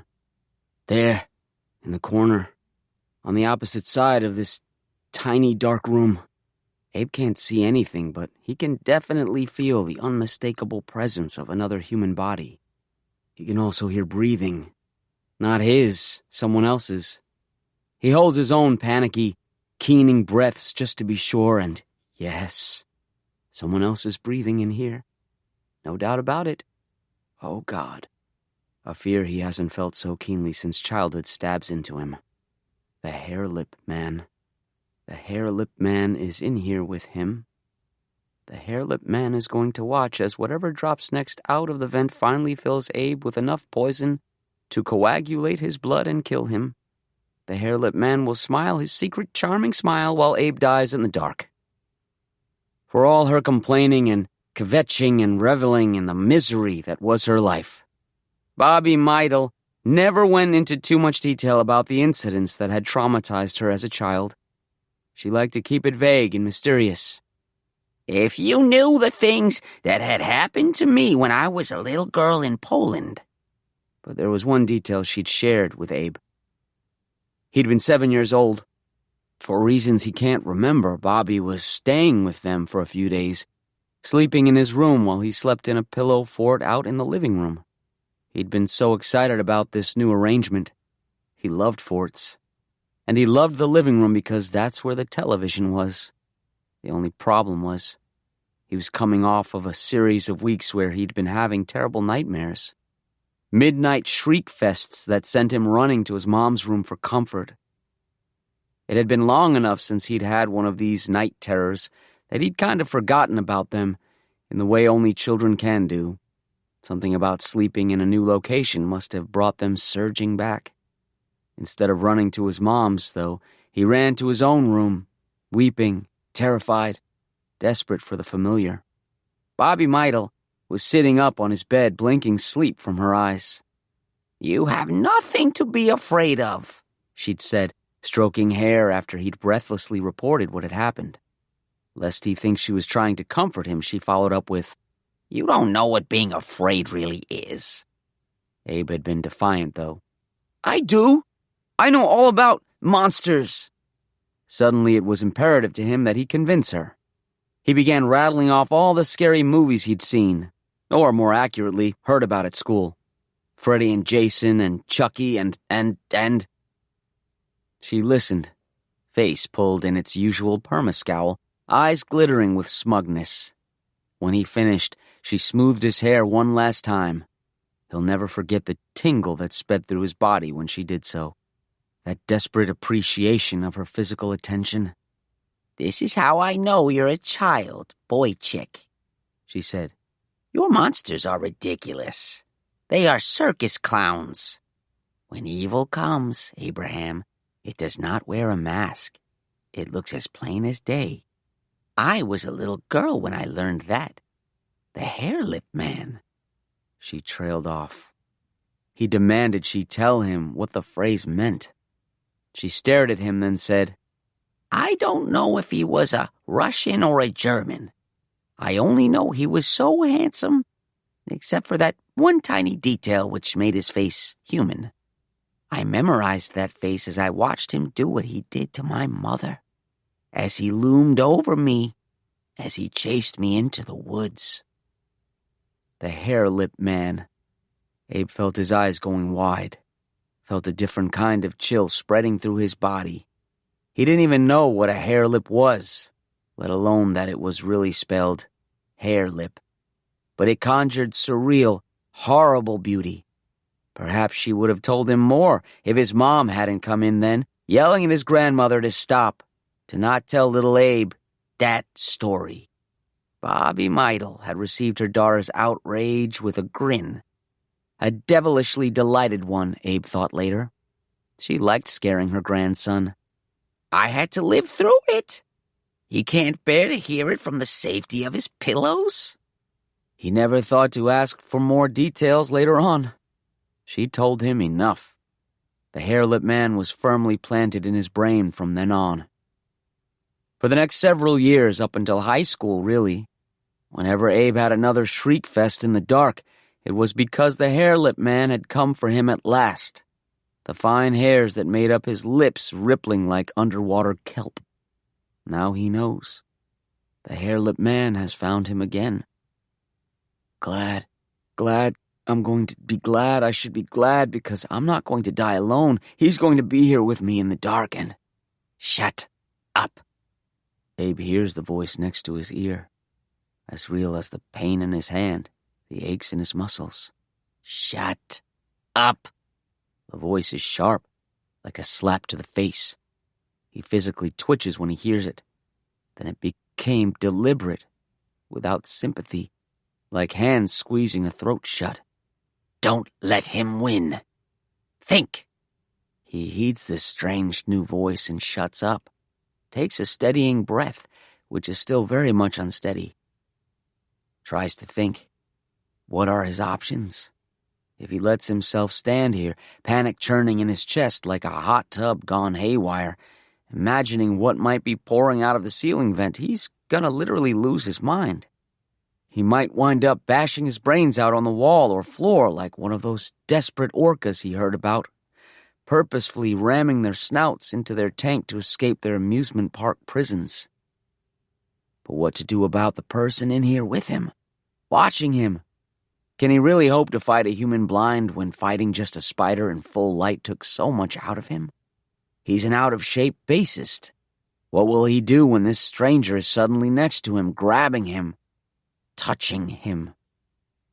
No one's in here, and you know it.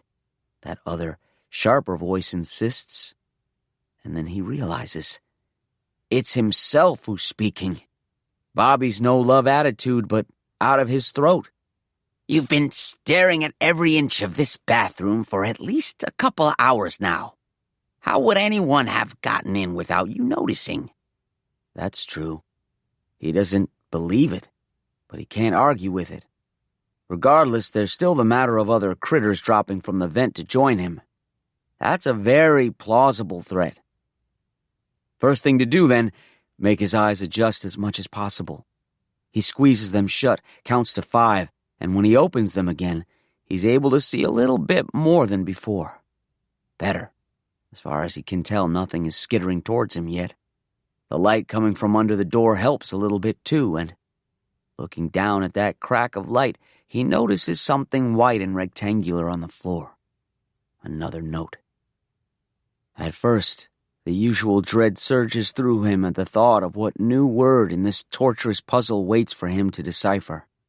Then, a more confounding thought.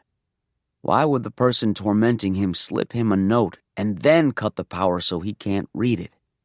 Abe was obviously being held by a psychopath, but that just doesn't make sense. He thinks back to what happened, the moments before the lights cut out. Wait!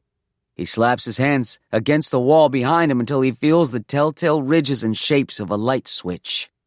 He flicks the switch in the opposite direction. The fluorescents blink back on. A sickly yellow, blue stuttering that makes his eyes water a little. Son of a bitch, he says in a shocked gasp. God damn it! The laughter comes first. Great gales of it. Laughter until his abs hurt. Then come the sobs. They burble out of him in hitching, gulping waves. He tries to quiet them down as quickly as they arise, but somehow that makes them even stronger. He's at their mercy until they finally ebb a few minutes later. Son of a bitch, he says again, wiping the tears and snot with his forearm. Ever mindful of the vent in the ceiling, he walks over to the sink and splashes some water on his face. He makes brief eye contact with his tear-puffed face in the mirror and then immediately looks away. He's feeling relief. He's feeling embarrassment. He's feeling anger, fury even, at how vulnerable he is in this fucking room. But underneath all these things, he's feeling something which scares him and disturbs him and keeps him from being able to look at himself. Gratitude. A warped kind of gratitude. Being trapped in the dark caused a new level of fear to spike through his body. When the lights came back on, when he realized it had just been a mistake and that his captor was trying to kill him and or drive him insane, but at least wasn't leaving him alone in the dark, Abe felt grateful for that bit of kindness. Jesus fucking Christ, he mutters. He wants to puke. There's a toilet right there, bro, he imagines Ty saying. And if there wasn't the dead body of a large rattlesnake draped inside, he might take the opportunity. Aren't rattlesnakes still dangerous after they're dead? Abe vaguely recalls more random shit from the internet. Texas farmers sent to the hospital because of bite reflexes from dead snakes or something. Doesn't matter. The toilet is off limits for the sheer gag factor alone. If he has to puke over that horrible snake body, he might never stop. No puking. Just thinking. Puke later. Survive to puke another day. That new note on the floor beckons him. He goes over to pick it up, but stops when he reaches the light switch by the door. He gives the room one last suspicious look. I really thought someone was in here with me, he mumbles. Bobby answers, in her own voice this time. Fear will do that. Fear makes you stupid. But it wasn't just fear or him being stupid. It was the breathing. He would have sworn he'd heard breathing.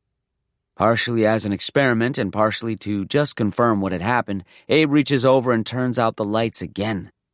Perfect darkness. Perfect silence. No breathing noises this time. Had Abe imagined the breathing before? In the same way his eyes had imagined the shape of a hair-lipped man in the corner? Or maybe, had his captor been on the other side of this door, listening? Breathing heavily? Whoever is trapping me in here is very interested in what I do. How can I use that against him? Abe turns the lights back on. Then he bends down to pick up the note, curious to see what he's supposed to be so glad about. 11. Hearts, hearts, hearts, hearts, hearts. No ransom note letters this time. No familiar snack food labels turned into diverting jumbles. Just 4 simple words, followed by an array of crudely simple hearts, handwritten in what Abe really hopes is reddish-brown ink. You stayed in there. Heart, heart, heart, heart, heart. You're gonna be glad you stayed in there. Abe runs the sentence over in his head again and again. He thinks he understands what it's implying, but he just can't let himself believe it. There has to be some other, deeper meaning. You're gonna be glad you stayed in there. That implies he's going to be let out. It might even imply, no, he whispers, don't fucking mean that. Thinking of how he'd simply had to turn the lights back on to escape the darkness, he puts a trembling hand on the doorknob. You're gonna be glad you stayed in there. Please fucking no. He turns the knob and gives the door the faintest of pushes. You're gonna be glad you stayed in there. The door gives way. Just a crack for now, but he can tell there's no resistance. God help me. The deadbolt outside has been disengaged. The door is unlocked. How long had it been unlocked? How long has he been able to escape? Before he pushes the door open all the way, though, another question comes to him. The $1 million one. You're gonna be glad you stayed. Should he? He steps outside. As with the giant spider, Abe's first thought is this must be a prank. The entire convenience store, so shiny, so immaculate when he'd first come in, is slathered in red, not an inch untouched. Someone must have screwed in a couple of those novelty boudoir bulbs or something. Or maybe heat lamps? Is that why I'm sweating so hard? Two things prevent his brain from buying into such nonsense. All the clumps of darker, blacker, wetter red, and the stench, which hits him like a physical wall. That thick, meaty smell dialed up to 1,000,000. The convenience store has been bathed, drenched, literally painted in blood. Organs are dumped haphazardly across the floor and on shelves. Other, larger masses reveal themselves to be human bodies, at least 3 of them, nude and slumped in undignified positions. Abe's throat closes as his gorge rises. He wants to cry, vomit, eject any and everything from his body onto the floor, and hey, why not? Insides are apparently meant for the outside in this hellish abattoir. His brain keeps processing details of the scene, like what looks like a set of lungs draped over the coffee machines, or a semi-deflated heart resting below the nozzle of one of the icy dispensers, or the arcing streaks that tell him the blood must have been literally mopped onto the floor and slathered across the walls and beverage cases.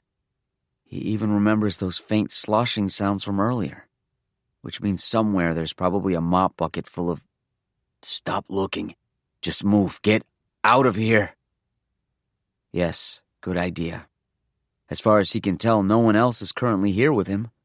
His path to the front door looks unimpeded. In fact, he can even see his car, just on the other side of the glass front of the building. He moves as quickly, quietly, carefully as he can. His shoes stick and squelch, leaving thick prints in the red underneath. His eyes fall on the nearest body posed face down and ass up against one of the beverage refrigerators. Several long objects protrude like tail feathers from its rear. The ice scrapers, plunged in deep. Are these bodies real? Do they belong to the owners of the other cars outside, or employees of the store? No way to know. He stares a moment too long, waiting to see if there's any movement. Any survivors, or worse, anyone pretending to be dead like in that one Saw movie. Another detail. One he really wishes he wasn't beginning to see. The body he's looking at isn't red because it was painted with blood like the floors. That's the corrugation of muscle. Much of this person's skin has been removed. Abe almost retches again. Okay, really, time to go. He's about to break into a run when on the other side of the store, the door to the back room opens and someone comes through, dragging a heavy bulk that can only be another corpse. Abe freezes. The corpse dragger drops the newest body to the blood-slick floor, gives their own lower back a stretch, and turns around. Hard to say for sure, but based on size and shape, Abe assumes the figure is male, dressed in all black, form-fitting black pants, a long-sleeved black shirt. His head is covered in holes. Fathomless black holes, honeycombed in row upon row across what should be the stranger's face. Abe's stomach plummets. "Oh!" the whole-faced stranger exclaims, voice bright and cheery. "I was wondering when you'd come out. Did you see all this?" He gestures to the room. When he moves, the holes on his face waggle slightly, and Abe quickly understands they're not holes. They're huge, dilated pupils, googly eyes, affixed to some sort of mask. That mask has a strange glow around the edges, but Abe doesn't get a chance to observe further. Laughing like a loon, the eyeball man suddenly breaks into a full sprint, bolting right for Abe. Abe feels his mind yank apart in 2 directions, run for the door, run for safety, and his body takes over. He turns for the closest option, the most familiar. He barely makes it back to the bathroom in time. He slams the door shut behind him and engages the handle lock just as his whooping, guffawing pursuer collides with the metal on the other side. The door rattles in its frame, but the handle lock holds. More thuds, more maniacal laughter. I saw you! I saw you! Hoo! Hoo! A small shape skitters in from under the door. Abe flinches and kicks it into a corner. Another googly eye, staring up at the ceiling. The laughter continues. Abe can only back further into the bathroom, joining the dead spider, the dead snake, and sob in response. 12. Rescue, at last. Another escape route. Sometime later, hours maybe, Abe hears sounds which, at first, he assumes are more mask-muffled hoots of laughter. Then Abe sees red and blue lights under the crack in the door. Not laughter. Sirens. Rescue. He hears indistinguishable shouts, the comforting melody of authority, the percussive rattle of gunfire, the silence that follows. "I'm coming out," Abe shouts. "Don't shoot." He opens the bathroom door and sees the eyeball man sprawled on the bloody ground, body riddled with bullet holes, like a mocking replica of his mask. Officers stand over the psychopath, guns still smoking. Other officers flood into the store. One notices Abe. "Put your hands up," the officer shouts, but Abe is already complying, grateful tears running down his face. The cops see that Abe's no threat and usher him out of the store into the blissfully muggy night. They wrap arms around his shoulders, and the feeling of comfort is exquisite. Not as exquisite as the sight that greets him outside, though. He has to blink several times before he can really process it. The strobing lights from all the vehicles make it hard to see, but once his eyes adjust, there can be no doubt. Jenna is here, waiting for him, her own face tear-streaked as well. "I was so worried," she says, and runs to him, wrapping her arms around him in a desperate hug. "What?" All Abe can do is stammer. "How?" She gives a wet laugh, wiping at her eyes before placing her hands on his cheeks as if she can't believe he's really real. "They traced your phone. Because you were using your map, they were able to reverse the satellite feed and find out where you were." "That's impossible. Amazing," he says. "You're amazing," she says, and kisses him. Her lips are firm but soft and sweetly flavored with tobacco. Heavenly. He breathes her in. If he could just smell her upper lip forever, every moment up to this point would have been worth it. "But wait," he asks, pulling away, hating himself for breaking the moment. "How did they even know to start looking for me?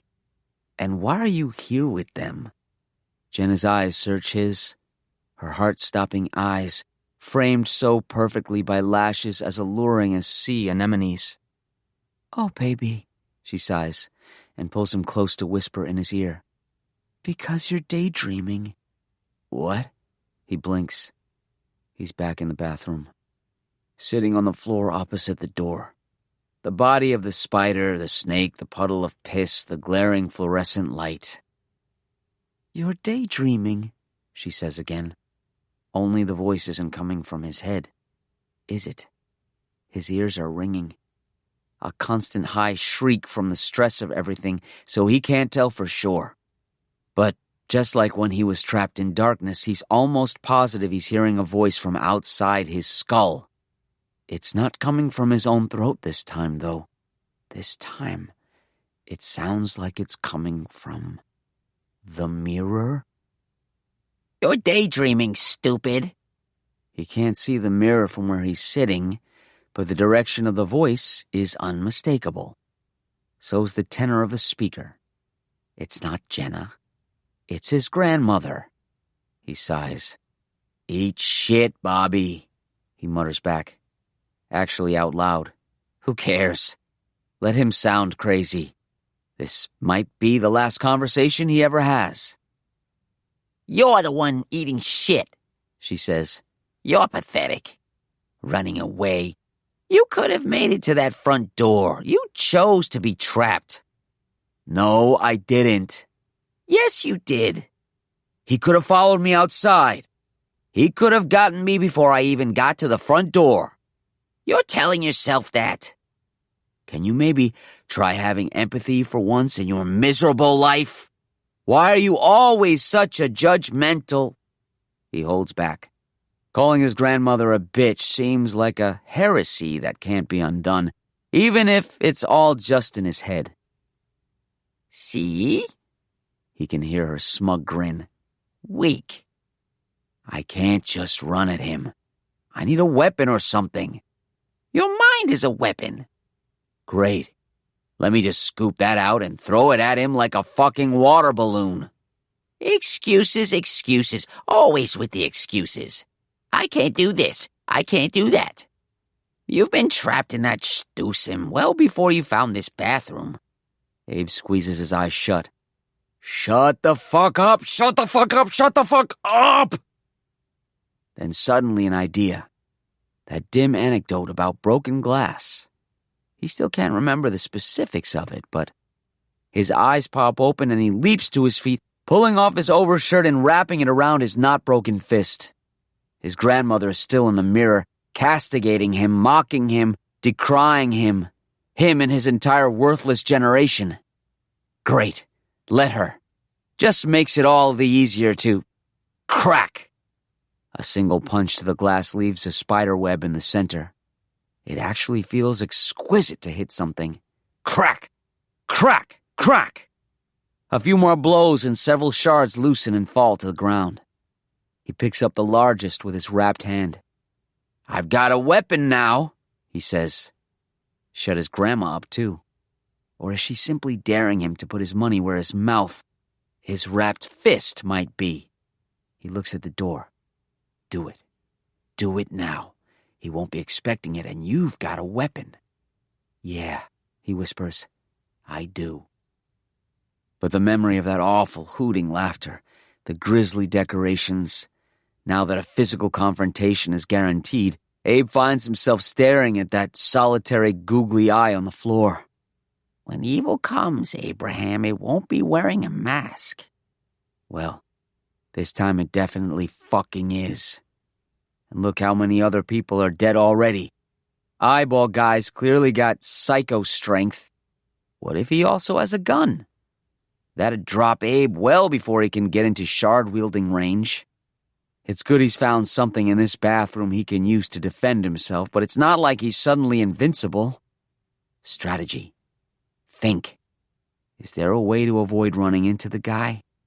A way to avoid those awful eyes being seen? Or at the very least get the drop on him? Abe tears his gaze away from the plastic eye on the floor, looks around his all-too-familiar prison. His sights land on the ceiling vent. He'd heard someone crawling around up there before Boris and the snake were dropped down. Which means someone was able to get up there. Which means... He looks at the rest of the ceiling panels. Reachable if he stands on something. Something like the toilet. Maybe there's another escape route that's been available to him this whole time. 13. Specimen, invincibility star, murderer. Dude! Ty's voice coming from one of the mirror shards on the floor. How is this a better plan than just running out and fighting the guy? Abe ignores him, focusing instead on balancing on the toilet. Careful of that snake! Remember! I know, Abe grunts in reply. Posthumous bite reflex. Good name for a song, right? I read online that those fuckers can still bite hours after death, and they're still chock full of poison. It's venom, Abe mutters back. And you only know that because I know that because you're just a fucking voice in my head. Ouch, dude. Both toilet lids are closed on top of the snake's body, but it barely compacts under Abe's weight. He rocks unsteadily on tiptoes, having wild thoughts of princesses and peas.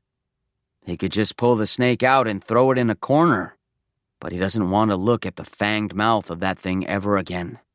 It's okay. He can balance. He takes a breath before pushing up one of the popcorn panels above him. His entire body feels clenched in a preemptive wince. too aware there could be any number of other spiders and snakes waiting up here. Legless horrors and horrors with too many legs. That said, nothing else has made an appearance through the vent since the rattlesnake, so he's reasonably confident nothing is waiting for him. He's half correct. In the darkness above, nothing crawls out to surprise him.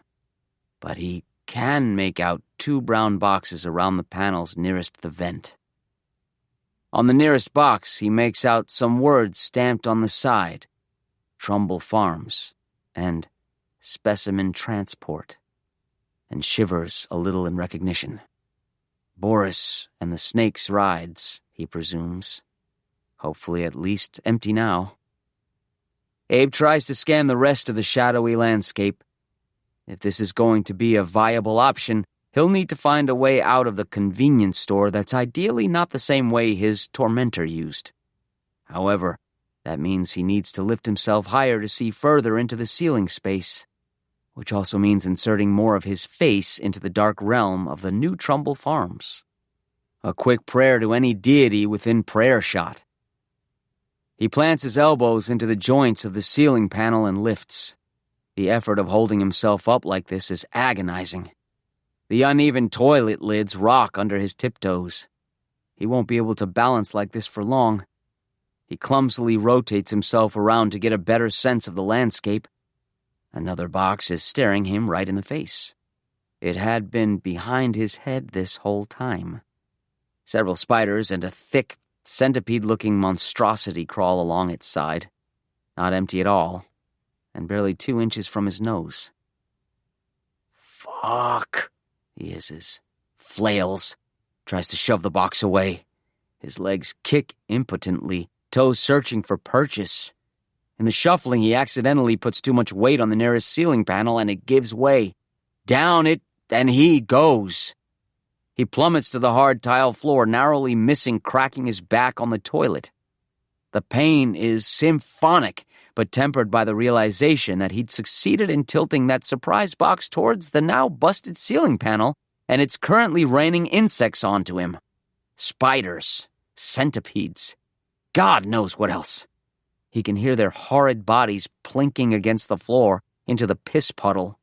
He can feel hundreds of legs scrambling against his skin, settling into his hair. It's too much. He bolts to his feet, swatting and stomping, not giving any creature a chance to bite him first. A merciless killing machine. He hears himself scream singing again, beyond hysterical this time. Is he reciting Doobie Brothers lyrics? Billy Joel? Cannibal Corpse? He doesn't even know. It's just words and howling. He used to hate killing bugs. Not just because they grossed him out, but because he always felt guilty killing anything that had an instinct to save its own life. Even cockroaches. He always assumed this was a side effect of Jewish guilt. An entire religion obsessed with constantly escaping near extinction. How could you approach killing another living thing cavalierly? Now, those thoughts are galaxies away from his mind. All he can think is kill, kill, kill. Leave nothing uneradicated. Sometime later, the scream-singing comes to an end. He stands victorious, gasping for breath, surrounded by the bodies of his demolished foes. Nothing stirs in the room besides him. And granted, he might not feel it even if he were, but he doesn't think he's bitten anywhere. A miracle. And something even better. Right now, he feels fucking invincible. He feels like Mario after touching a star. He feels like he just got off the stage after a particularly cathartic and well-received scream fest, not a single wrong note played. Now! Go now! His panting breaths come out like growls. Not wasting a second, even to think about what he's doing, he tightens his grip on the mirror shard and yanks open the bathroom door. The guy in the eyeballs mask isn't in sight. Abe strides purposefully and speedily towards the front door, shoves it open. He feels like he can see in all directions right now, and like even the goddamn ocean would part for him. The night air is the most beautiful feeling he's ever felt. He could almost cry, but not yet. Crying will be reserved for later. He can feel his invincibility starting to waver, his legs starting to shake. He heads straight for his car, then almost jumps when he notices the van's gone. Its empty spot in the parking lot is as surreal and uncanny as an expert magic trick. Did the guy up and leave? One final mindfuck? No matter. Abe pats his pockets and for a moment thinks he doesn't have his keys, but then they're in his hand and he's fumbling with the unlock button on the key fob. Everything is working out exactly as it needs to, almost done with this nightmare. He's just about to open the driver's side door when a hand touches his shoulder. "Help," a soft voice whispers. Abe's manic invincibility surges back. Still not even sure any of this is really happening, he spins around with snake-like speed and starts mercilessly pumping his shard of glass into the unwelcome stranger's guts. 14. Assailant. An unlucky kid. No survivors. Self-defense. "Stop. Stop, please." It's the weakness of the voice, not the resistance of flesh against fist, nor the hot blood gushing over his hand, that clues Abe in that this is real, not another daydream. He would never daydream someone making such desperate pleas. He stops stabbing, takes a step backwards along the side of his car to get a better look at his assailant. Assailant. That's rich. You're the one who just ventilated his torso. He's looking at a young man. A kid, really. Probably only a year or two out of high school. Thin. All elbows and Adam's apple. A faint spray of acne. A mop of unruly hair. Huge, innocent eyes. Even huger now in their shock. The kid is hunched over, holding his stomach where Abe just introduced a new series of speed holes. But Abe is able to see the kid is wearing baggy jeans and a huge red and white polo shirt that bears the gas station's logo on the upper left of the chest. A loose black backpack was slung over the kid's right shoulder. Now it droops off of his elbow. "Sorry," the kid wheezes. His voice is high and reedy, barely pubescent. He collapses against the car. Almost instinctively, Abe steps forward to catch the kid before he hits the ground. He's babbling apologies, too. "No," the kid manages in a high, quavery voice. "My fault.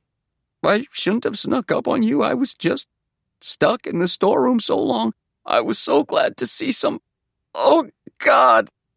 He loses his ability to speak in a wave of wooziness. His eyes roll up, revealing the whites. Abe thinks he might even pass out, but the kid manages to stay conscious with obvious effort. "Fuck," Abe says. "You're hurt bad. Fuck." The clerk's midsection is slick with blood. He's so heavy, almost dead weight already. "Did you see him?" the clerk asks. "The eyeballs?" "Yeah." "Any other survivors?" "No." The clerk gives a wheezy laugh. "Then I would have done the same thing." He hisses in pain, clutches at his stomach wounds. "I'm so stupid. Didn't want to make too much noise, so I didn't yell first. I'm really sorry." "Stop apologizing. I'm the one who's... I've got to help you. We got to get you to a hospital." "Feeling dizzy." He's probably losing too much blood. He might not even make it to a hospital. Shit. Fucking shit. "Leave him," his grandmother hisses in his head. "You're so close." "We've got to stop the bleeding." Abe's eyes fall back on the convenience store. There are bandages and stuff in there. Abe doesn't move, though. Not yet. Because, well, what if this is a trap?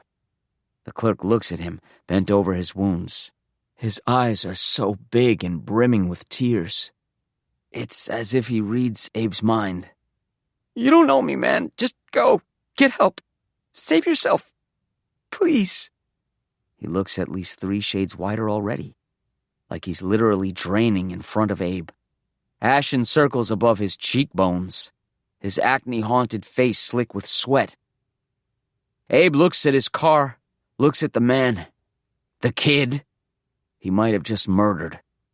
Looks at where the CR8H8 van used to be. Don't you dare, Abraham. The clerk echoes his grandmother's sentiments. Don't! Voice crackling like a goddamn 13-year-old. He clutches Abe's arm with one bloody hand. Please, get out of here while you can. The kid's hand feels so small against Abe's arm, so light, so desperate for Abe to be selfish, to be like his goddamn awful grandmother. But what's the point of surviving if he sacrifices his damned humanity to do it? Hey, Abe says, breaking free of the kid's grip without difficulty and holding up his glass shard. I can defend myself. He gives the kid a pained grin. Or didn't you notice? 15. Humanity. Bulwark. Unexpected contact.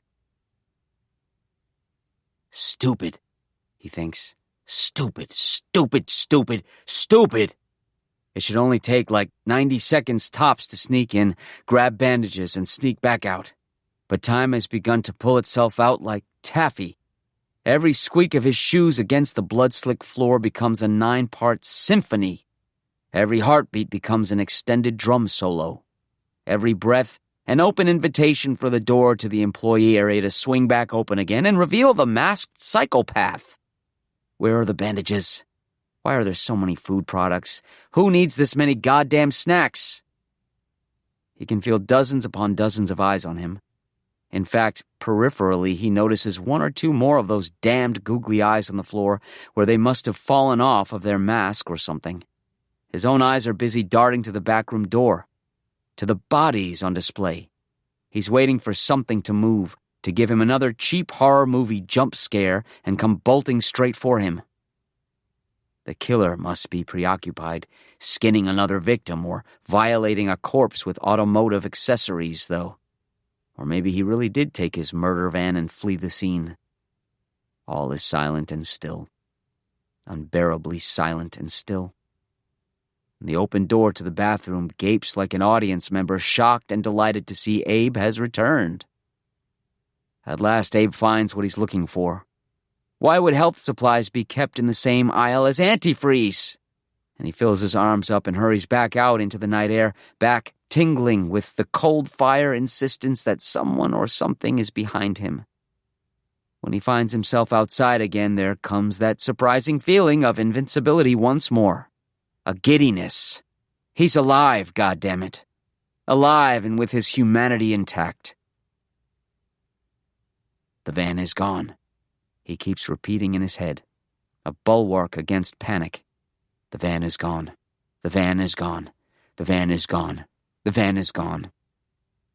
After 90 seconds in the convenience store, he gives himself 2 minutes to get the clerk bandaged up so he'll survive the trip to a hospital.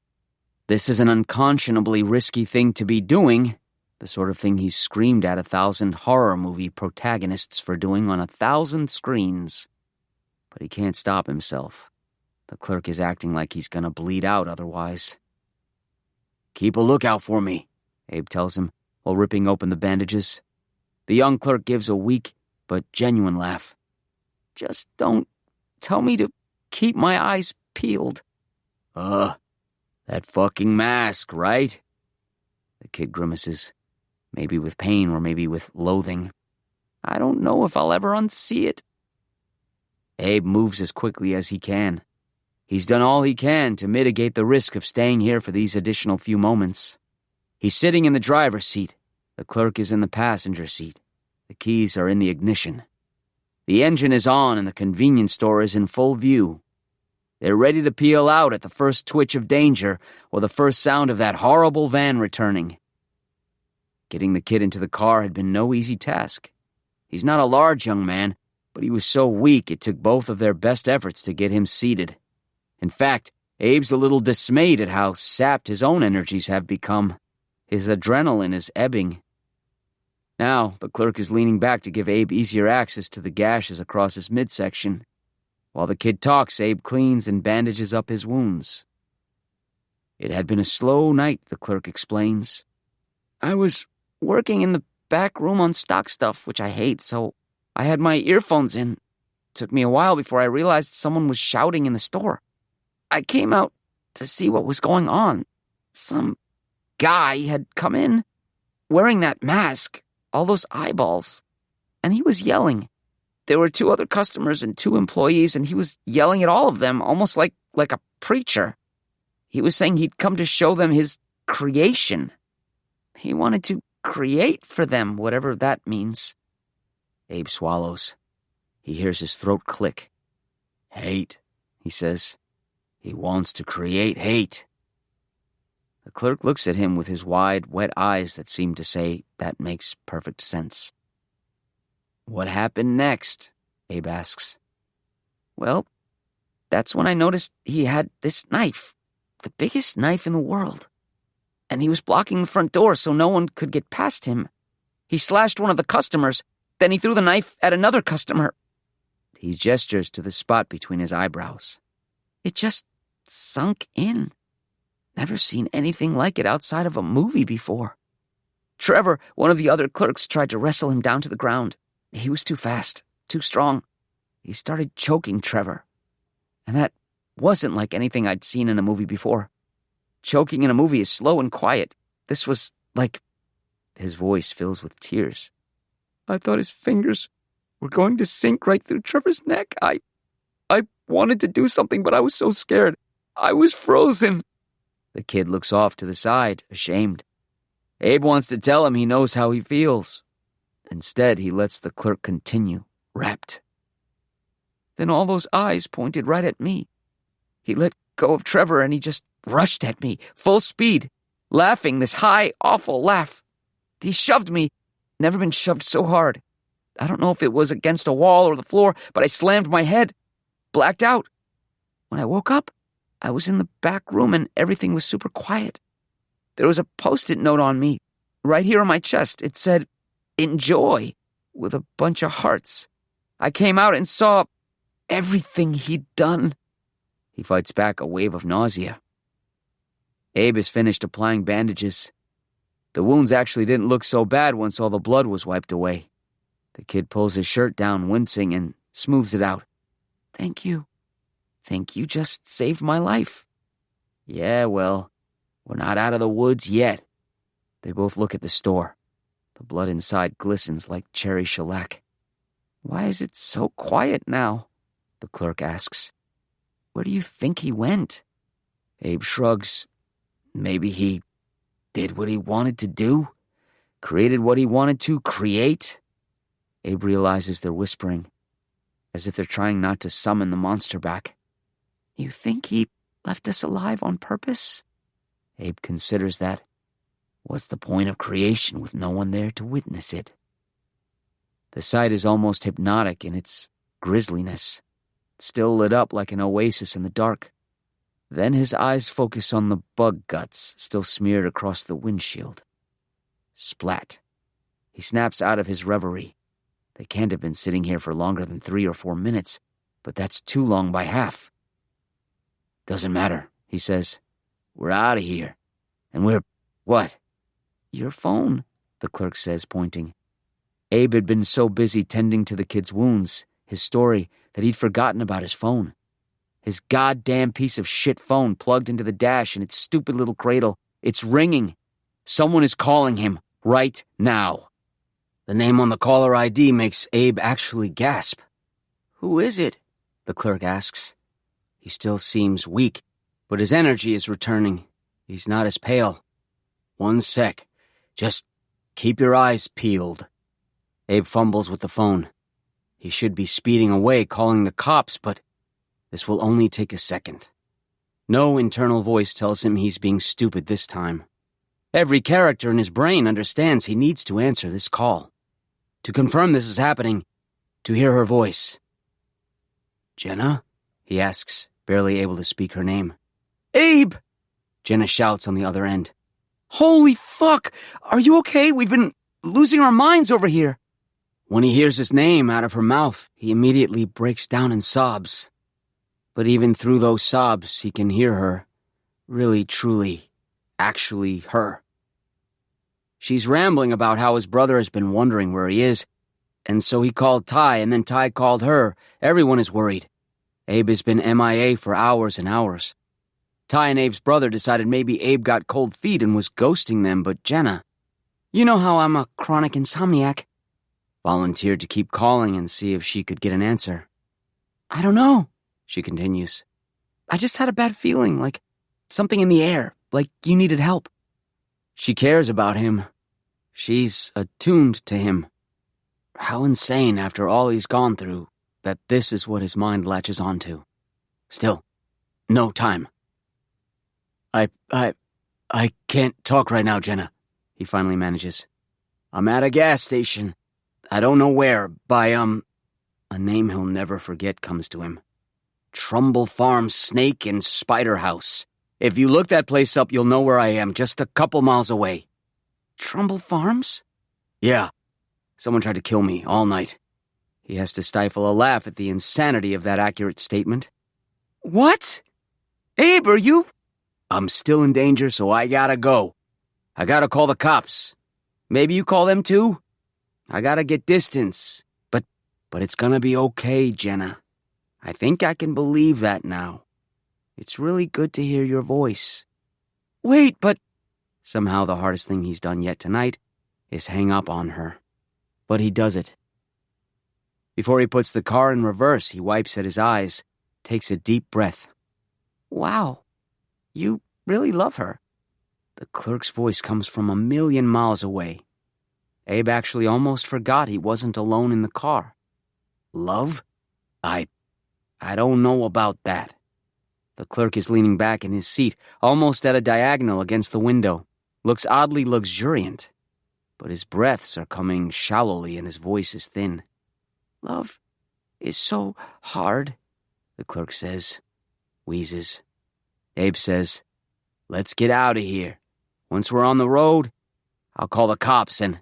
Wait, before you start driving, can you do me a huge favor? Something about the guy's demeanor has completely changed, and it's ringing all of Abe's alarm bells. But he doesn't know why. Nothing overtly threatening is happening. If anything, the guy seems almost too relaxed. I've got asthma, the clerk says, chest rising in short little bursts. It gets real bad sometimes. I can feel an attack coming on. Can you help me out? Abe feels a coldness creeping over his shoulders. Something is wrong. Something is very wrong. What do you need? Can you get my inhaler out of my backpack? The guy's backpack is sitting in the footwell, an unassuming black JanSport, loose and floppy and seemingly empty. It's the only thing in there. You can't miss it. We really gotta go, Abe says. We've wasted too much time already. Please, the clerk wheezes. That's not an asthmatic wheeze, is it? I could die if I don't have it. I do it, but it hurts too much to bend because of the stab wounds. And if you're driving, then you can't get it either, and... Fine. If Abe had time to take that call from Jenna, he has time to do this. 15 seconds at most. 5, even. But those alarm bells... Abe reaches over and grabs the backpack, unzips the top and sticks his hand in for the inhaler. There's a charging cord for a laptop, but no... White, hot agony stabs into his hand and flares up his arm. He yelps in surprise and pain, wrenches his hand out of the bag. No, no, no, no! Dangling from teeth sunk into the pinky side of his palm is a thin snake. Alternating bands of black, yellow, and red. A black head. And the clerk lets out another sigh. And Abe realizes the quality of those shallow breaths. Not asthmatic. The clerk gives a satisfied, post-orgasmic moan. Oh, thank you.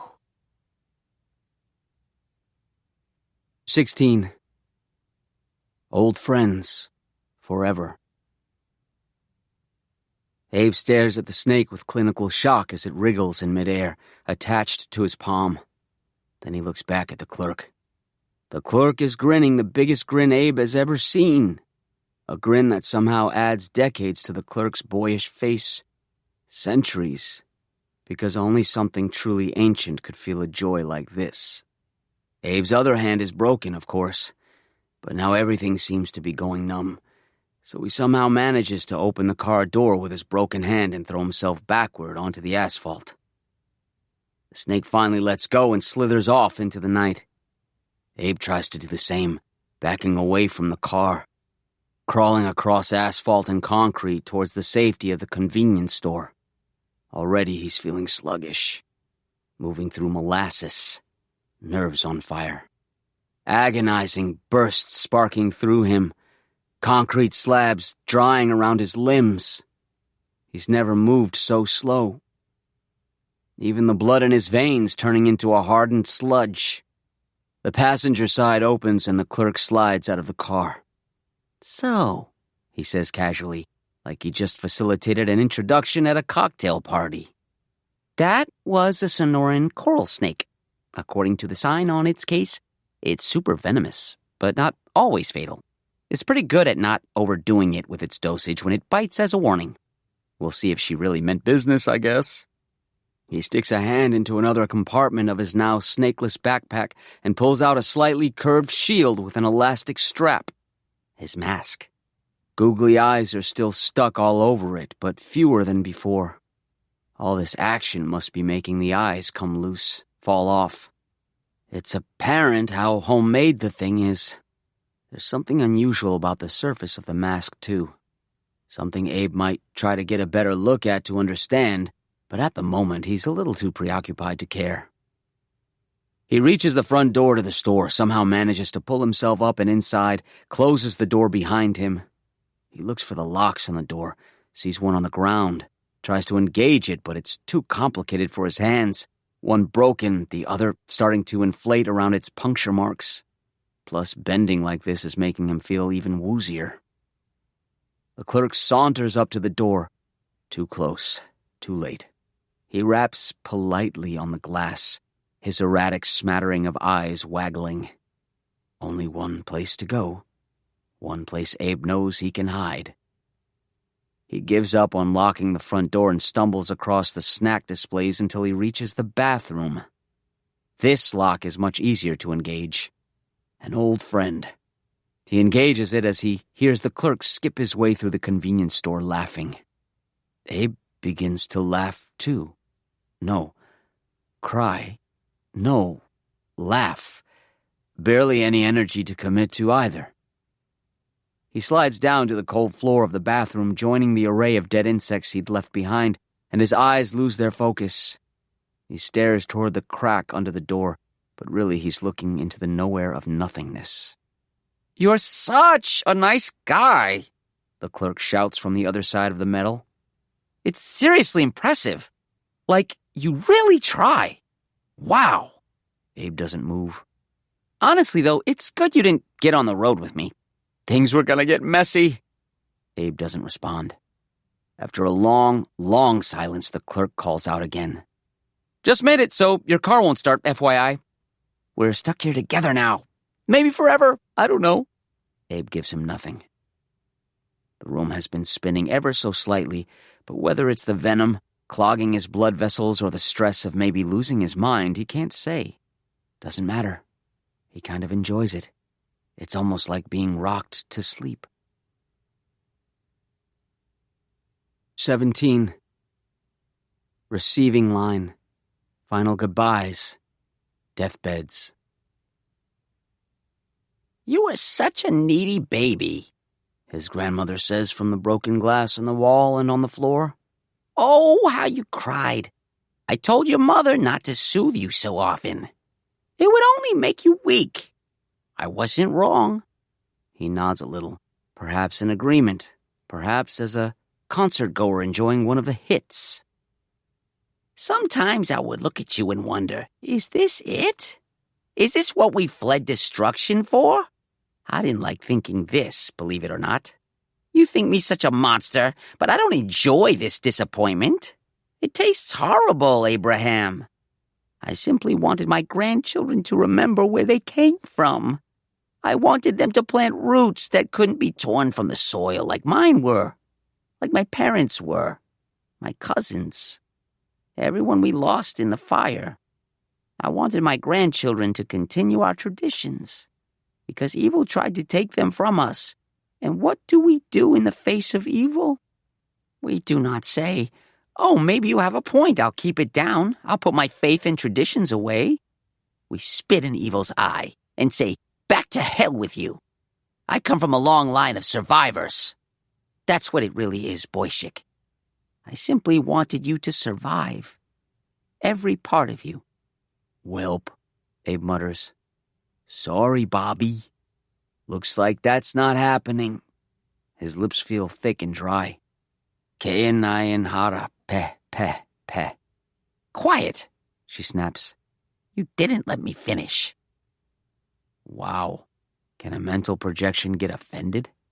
He guesses so. Or maybe, he chuckles at this thought, maybe this conversation is actually happening. Maybe he and Bobby, each on their respective deathbeds, are in some shared semi-conscious space. Oh, good for us. Finally having something in common. I want to say, I was wrong about you, his grandmother says. He can hear the effort it takes to admit that. You are a bad Jew. You never went to shul. You never honored Shabbos. But Abraham, you are a true Jew. You have tried to endure. Didn't do a very good job of it, though, Bobby. No, Pupik, she agrees kindly. But that's not your fault. You know what I think? I think maybe the age you were born into. All these years of fat and comfort. This time between the great wars and whatever's coming next. And something is coming. You can feel it, can't you? Maybe this time has all just been some sort of accident. An anomaly. Or a cruel joke. Or a rest stop, he mutters with a rueful laugh. Yes, she says around an appreciative smile. Then, are you familiar with the Buddha, Abraham? That question really takes him by surprise. He can't help but laugh. Like many other secular Jews he knows, he actually has dabbled a tiny bit in Buddhism. Something about that religion, its wisdom, its approach, always seemed particularly appealing to him.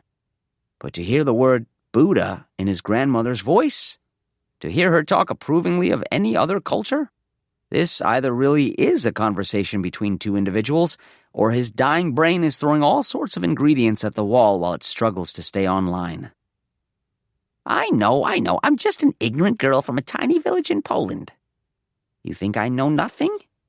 But I have studied too, Abraham. I have tried to make sense of this world. And the story sticks with me. A Buddhist teacher with his students gathered around him, almost like a minyan. Nu? And he drinks out of a glass and says, I love this glass. It is so beautiful. It carries the water to my lips and keeps me alive. It catches the light.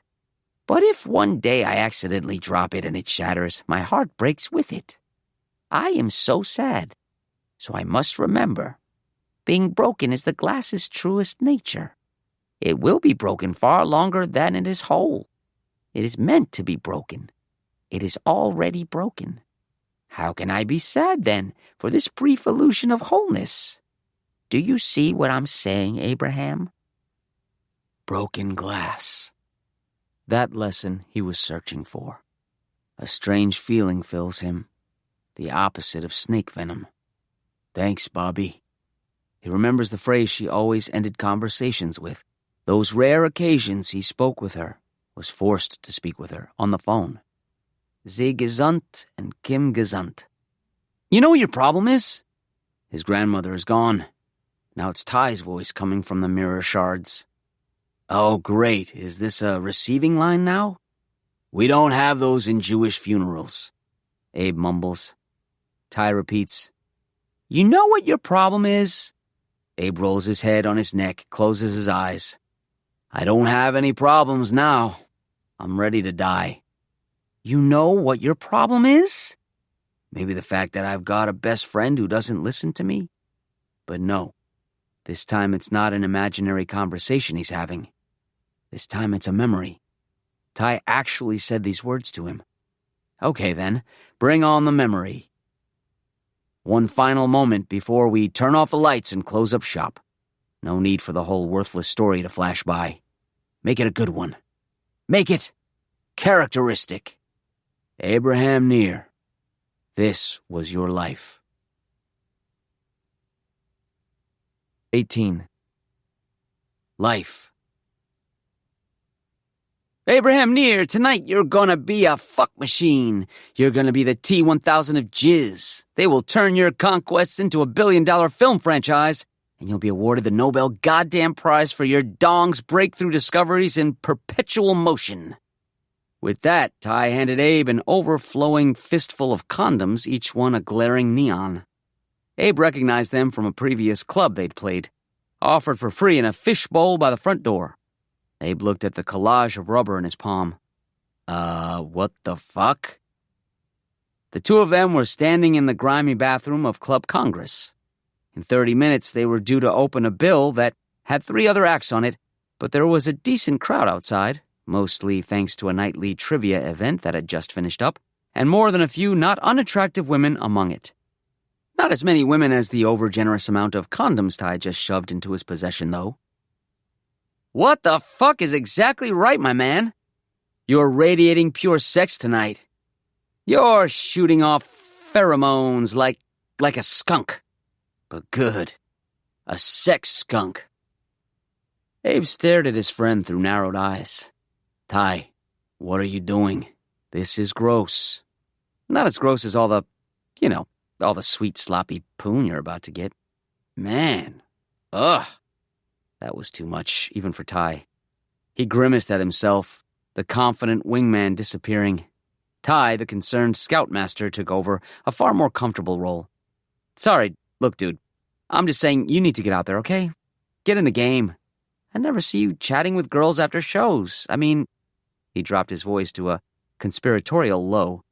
When was the last time you even... Jesus Christ. Whoa! The Bible days? Abe felt his face burning. He gave Ty a light but not altogether unserious shove. Would you stop? I'm not a casual hookup kind of guy, you know that. You're not any kind of hookup guy, I'm starting to think. Shut up. There's someone I've been kind of thinking about working my nerve up to ask out. It's fine. Don't worry about it. Abe tried to hand the wad of condoms back, and Ty said, Okay, but what if that person isn't single anymore? Abe's stomach dropped.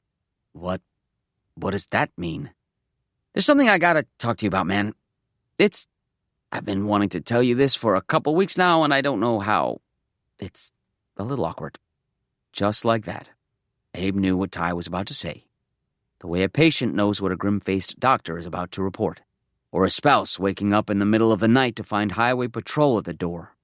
He felt himself disassociate while Ty stumbled through a probably rehearsed speech about how he and Jenna had begun hanging out and were maybe going to try being official about it. A parade of soft, equivocating language.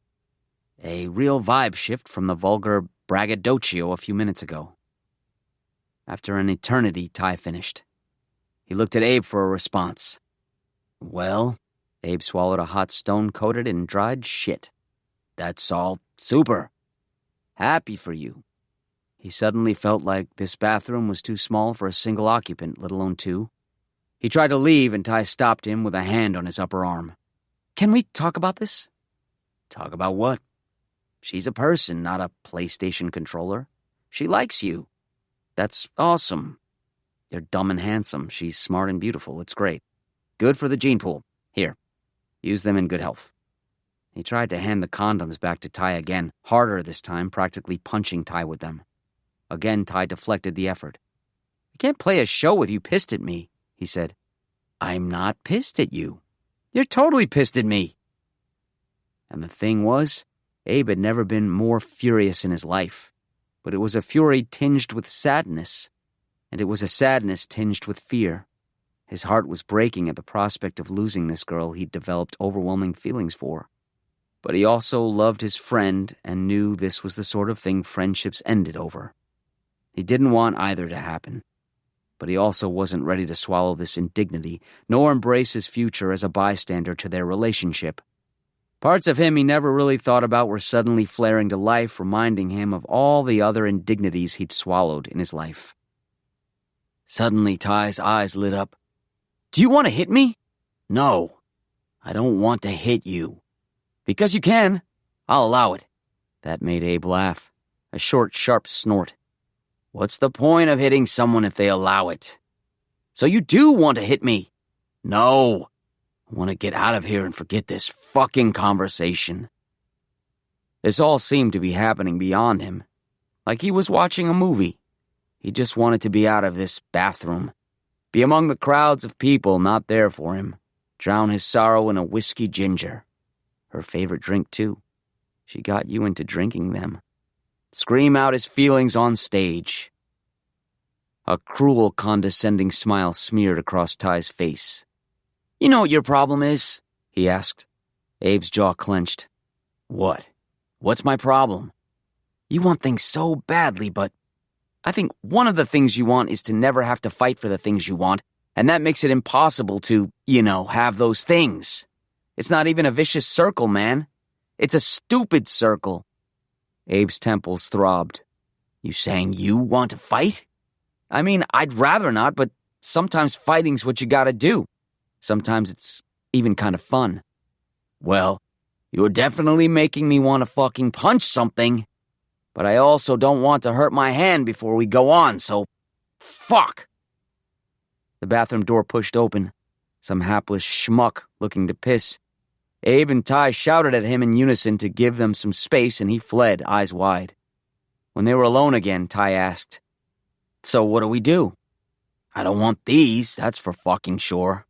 Another attempt to be rid of the stupid goddamn condoms. Another rejection. "Nope. Sorry. Not gonna let you. You might hate me, Abe, but I'm still your friend, and I'm looking out for your best interests. You're going to use those whether you like it or not." "I'm not going to use them, Tyler. People don't like me like that." "You're totally gonna use them. I'm gonna help." "I'm not going to use them." "Abe!" Ty yelled. "Do you know I waited so long to actually ask Jenna out because I kept waiting to see if you'd do it first? Even she thought you were going to. And you never fucking did." Abe knew Ty was trying to goad him into attacking. That's not why Abe ultimately did. It wasn't anything Ty said, not even that last horrible, painful admission that would make Abe's heart hurt for the rest of its beats. It was Ty's faint, smug grin.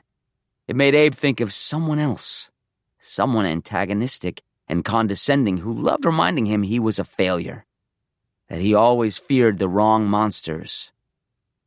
"Fine." Abe dumped the condoms onto the sink counter, began ripping their wrappers open.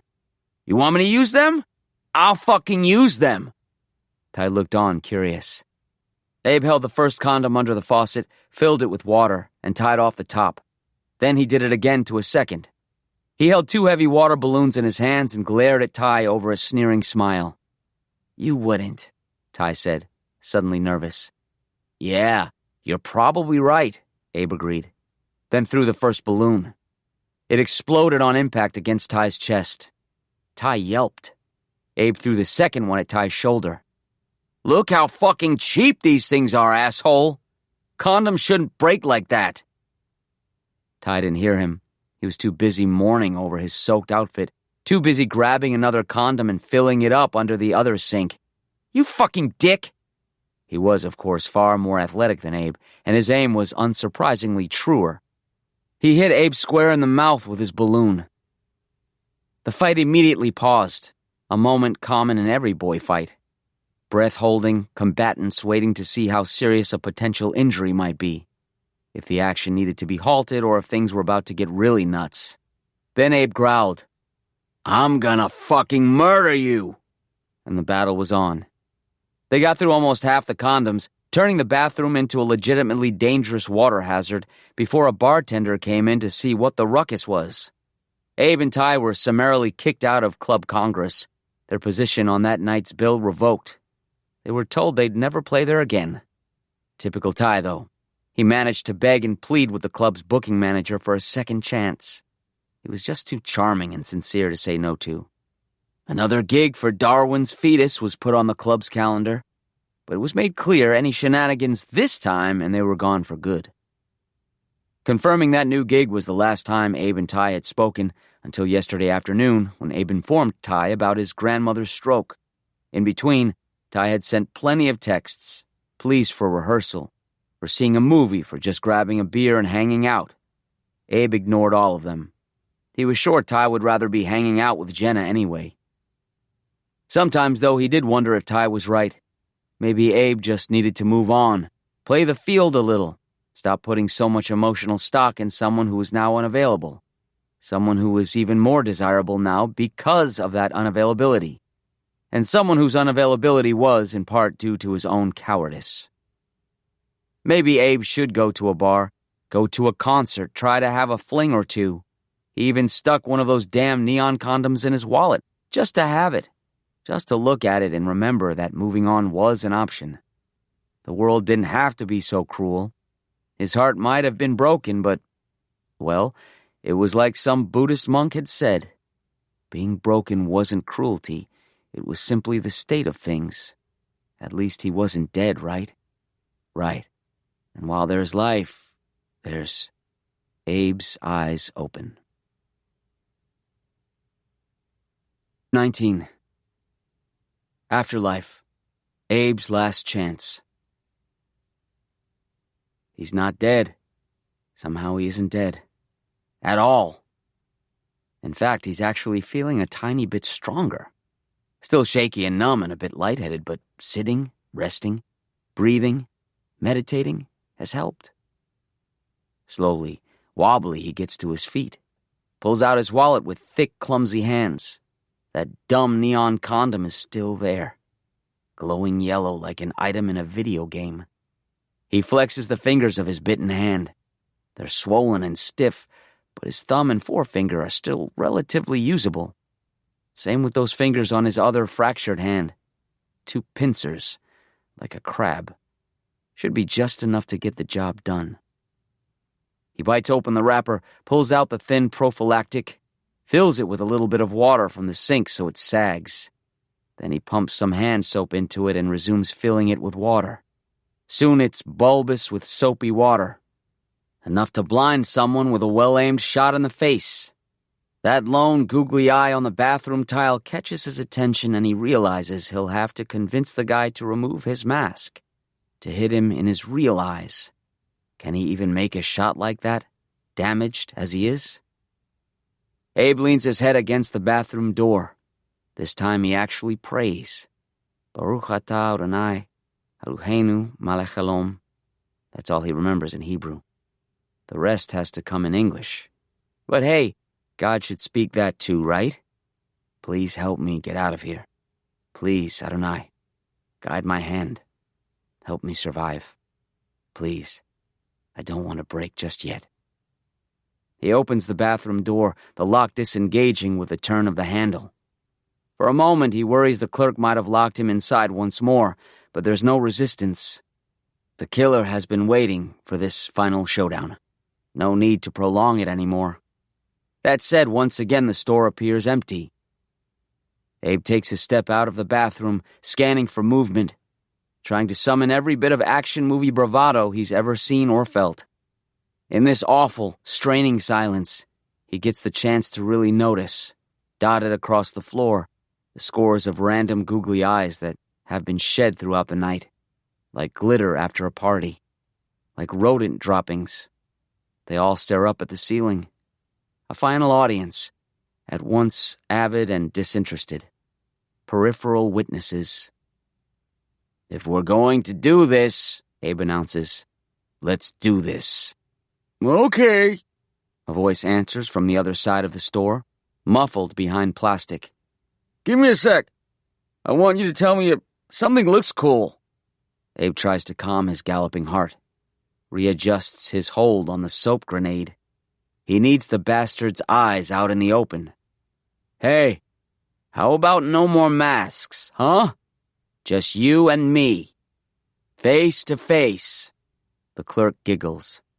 Come on, Abe pleads. I've already seen you. You don't have to hide your face from me. Please. A long considering pause. My face. It's only fair, right? Let me appreciate the creator. Well, how about this? The clerk rises from where he was crouched behind a shelf. He's not wearing a mask. In fact, there's nothing above his neck. He doesn't have a face at all. Abe is so stunned by what he's seeing, by what he's not seeing, that the balloon squirms out of his grip and falls to the ground. It breaks open against the floor, spilling its contents uselessly, worthlessly across the tile. Splat. 20. Broken. Standoff. Choreography. An answer at last. Abe looks at the broken balloon at his feet. His grandmother might have commented on how inevitable this was. She's silent, though. The whole world is silent. Abe looks back up. Numb. Everything okay over there? The clerk asks. Did you drop something? He cocks his neck, a pantomime of sympathy. It's by that gesture that Abe understands what so startled him. The clerk is wearing a mask after all. The same mask he's been wearing this whole time. But all of the eyes have finally been peeled off. What remains is a perfectly smooth plastic and chrome mirror mask. Its flat surface reflects the store back at Abe, and for that first moment, it had looked like there was no head at all. The guy wouldn't have had any idea of Abe's plans, but it was still enough to make stupid, clumsy, schmendracky Abe drop his last best hope, dooming him. Doesn't matter, Abe says weakly. My face, the clerk says, is everything now. Even your face. Do you see? Did it look cool? Sure. Cool. Awesome! Okay. The clerk holds up a knife. The biggest knife in the world. He waggles it, tantalizingly. Still wanna do this? Abe thinks about jumping back into the bathroom one more time, locking the door, coming up with some other plan. Maybe using the plastic scrub brush or one of the smaller shards of mirror glass. He shakes his head at the idea. He's so tired. He won't forestall the inevitable anymore. He just wants to make it outside, at the very least. Be gutted in the fresh air. He takes a small step away from the bathroom door. The clerk responds with a hooting laugh and takes a big step toward Abe. Abe might not have his balloon, but there's still plenty to throw. He picks up the nearest object off a shelf and launches it at the madman. Just a granola bar. It bounces harmlessly off the clerk's face. But it hit. His aim was true. So he grabs the next thing, and the next, and the next. Chips, Pop-Tarts, candy bars, protein bars. He keeps a shelf in between them and throws everything he can. He only half registers that he's emitting a hooting laugh too, the shadow twin of his pursuers. A desperate, furious sound. Gum, bags of peppermint mints, bags of circus peanuts, bags of actual peanuts, all of them hitting exactly where he's aiming. Then, the door is behind him. It's right there. Instead of throwing more snacks, he throws himself at the door. His hands actually close on the handle. But before he can get the door open, arms wrap around his midsection and hurl him backwards. No! Abe shrieks and receives a hooting cackle in response. He was so close. Could have been a knife in his back, he supposes. The same knife the clerk is waving in an motion right now. You're not leaving that easily, the gesture says.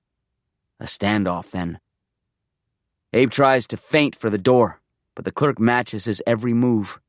Then the knife whips forward and slices Abe across the arm. Abe seethes in pain, feels blood seep down his arm. Worse, he's close enough that now he can see himself reflected back in that awful chrome mask. He looks so small, so distorted, so helpless. No! He shouts again, pleading. No!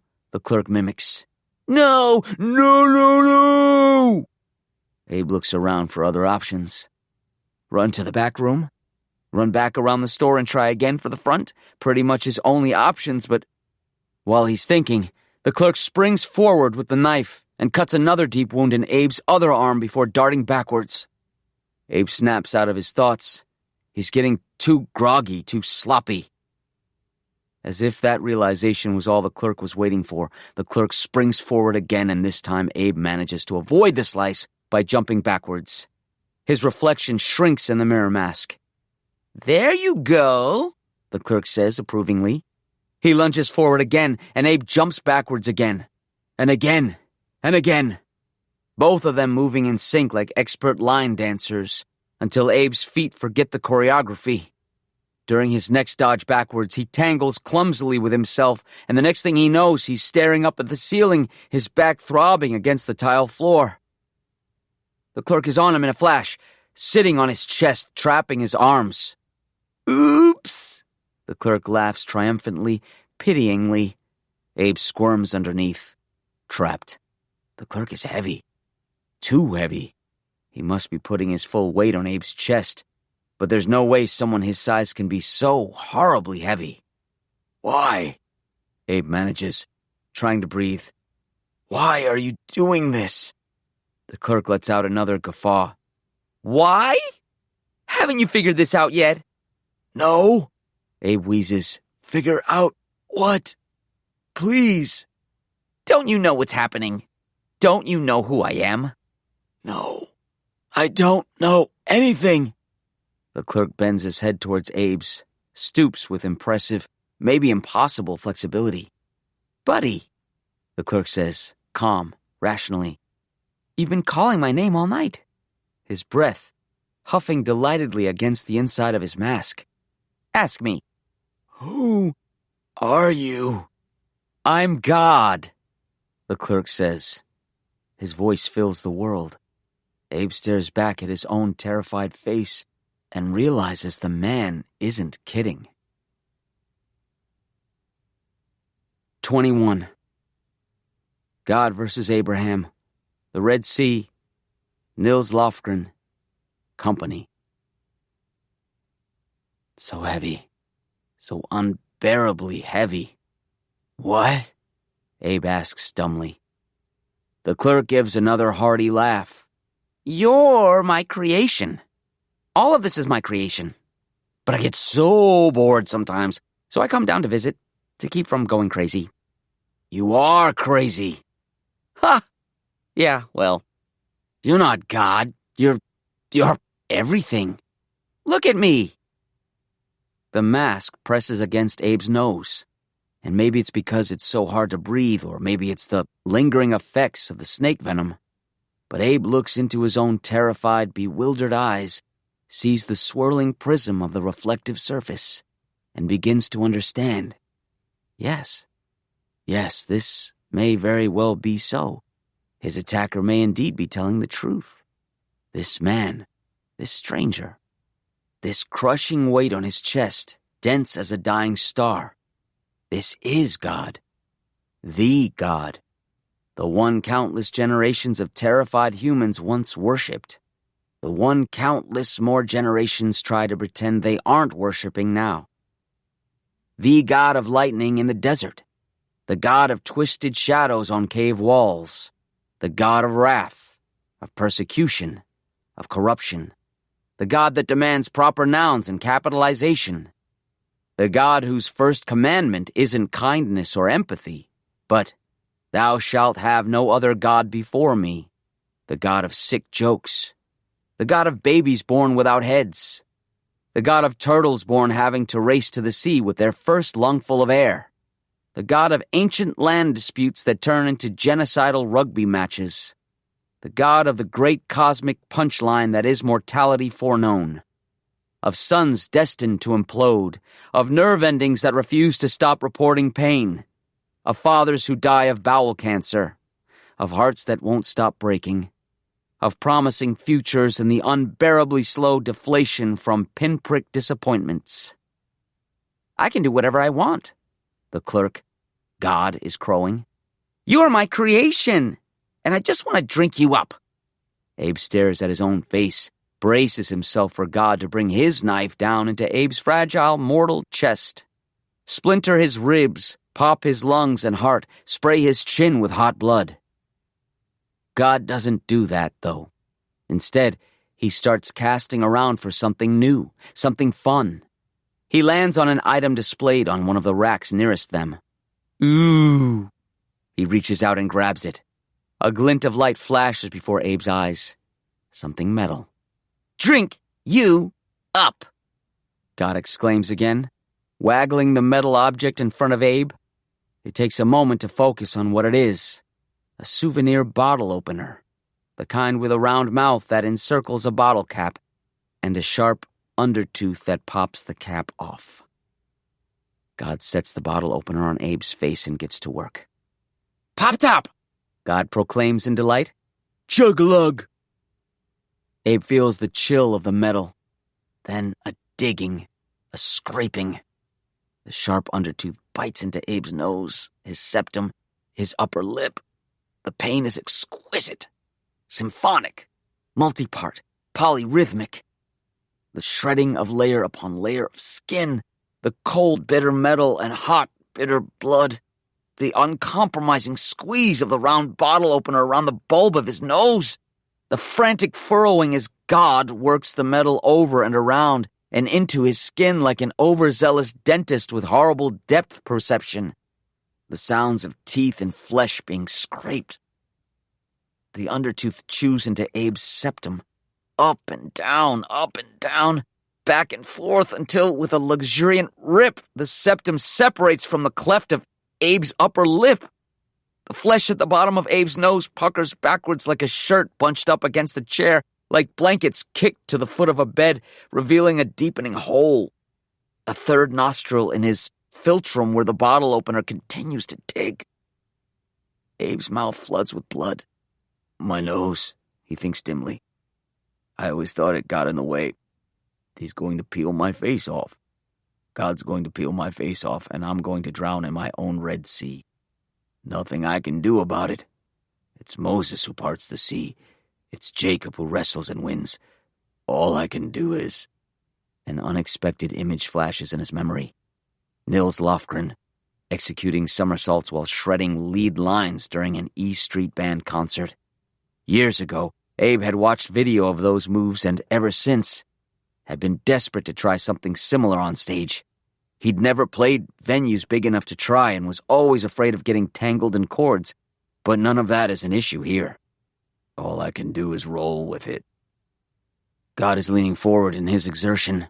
The weight is off of Abe's arms and chest a little. Abe scooches his feet and legs further up, and with a final burst of strength pushes up. He somersaults backwards, taking God with him, flipping and scattering them both across the floor. Abe staggers to his feet, the front of his face a copper-flavored waterfall. All the blood he can't swallow drools down his chin. Distantly, he feels the loose flesh under his nose trying to settle back into place. Meanwhile, splayed out in front of him, God's mask has slipped off his face a little. He appears confused about what just happened. Then his mouth brightens with a delighted smile. He rises in no hurry, adjusts his mirror mask so it's back in place.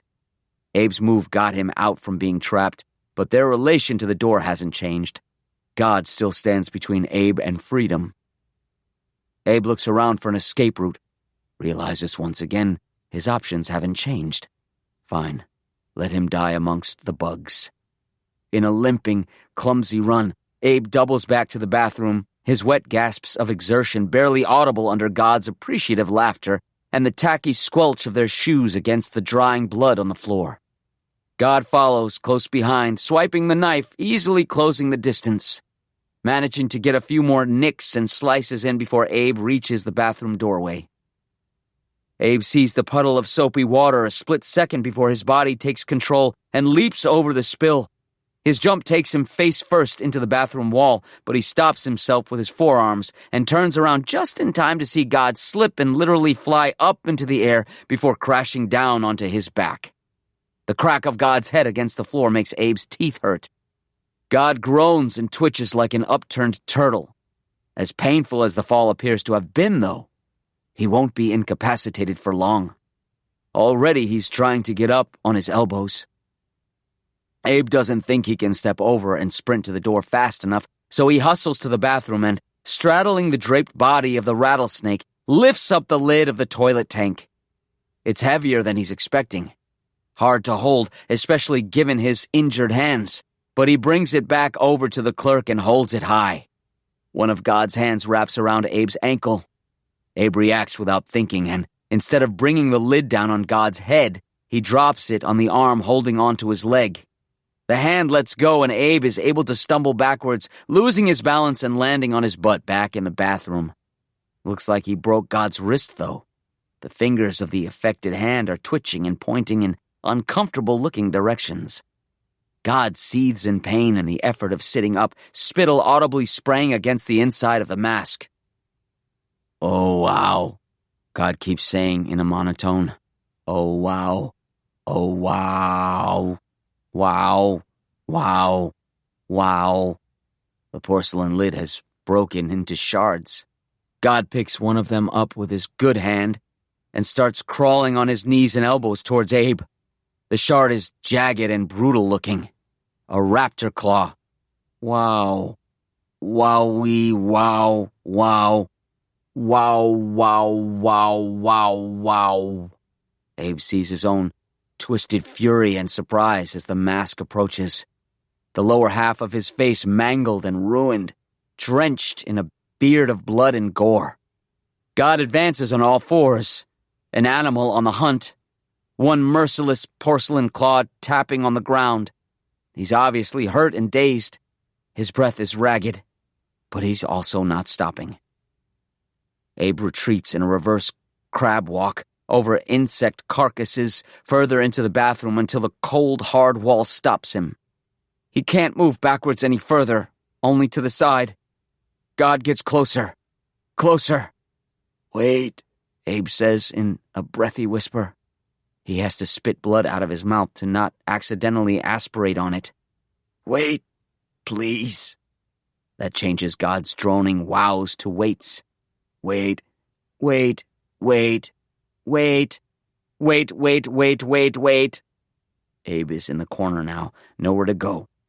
"Just 1 second," Abe gasps. "I just have to tell you something. It's important." His own desperate expression reflected back at him. "What is it, little one?" God asks. Abe swallows. It takes great effort. He has no idea what's going to come out of his mouth next, only that he must fascinate his assailant. "I love you," he blurts. The clerk's head tilts. "What?"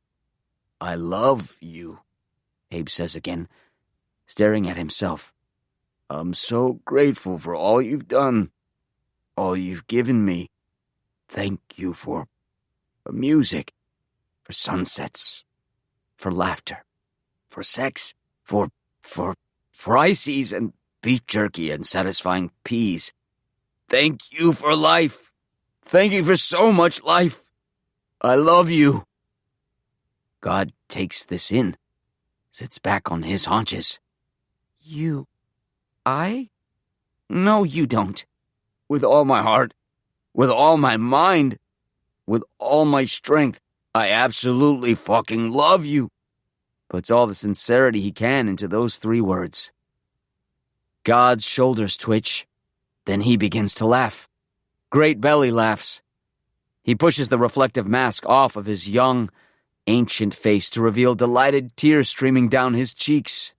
He keeps trying to speak, and each time another gale of laughter overtakes him. "That's the stupid..." Abe knew he might get a reaction, but the extent of this reaction is a surprise. No matter. He takes his opportunity. Quicker than he would have thought possible, he reaches for the one thing in grabbing distance. The midsection of the dead rattlesnake. He yanks the snake from out under the toilet lids and whips it forward. He misses God's face. It lands somewhere even better. The head of the snake collides with God's neck. And even though it should be impossible, even though it defies every odd, the snake's posthumous bite reflex proves true. Its teeth latch onto the creator of the universe's throat, right into his carotid and jugular, right next to his ridiculously named Adam's apple. God's eyes go wide with almost comical surprise. Abe's own eyes do the same.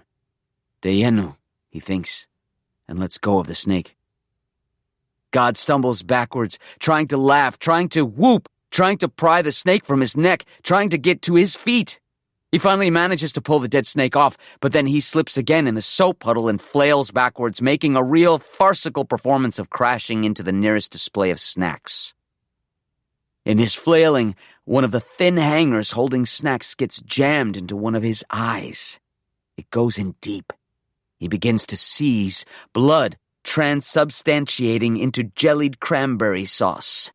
He knocks snacks everywhere, makes horrible choking noises, spasming, foaming, twitching. His bowels let go. Piss darkens his pants.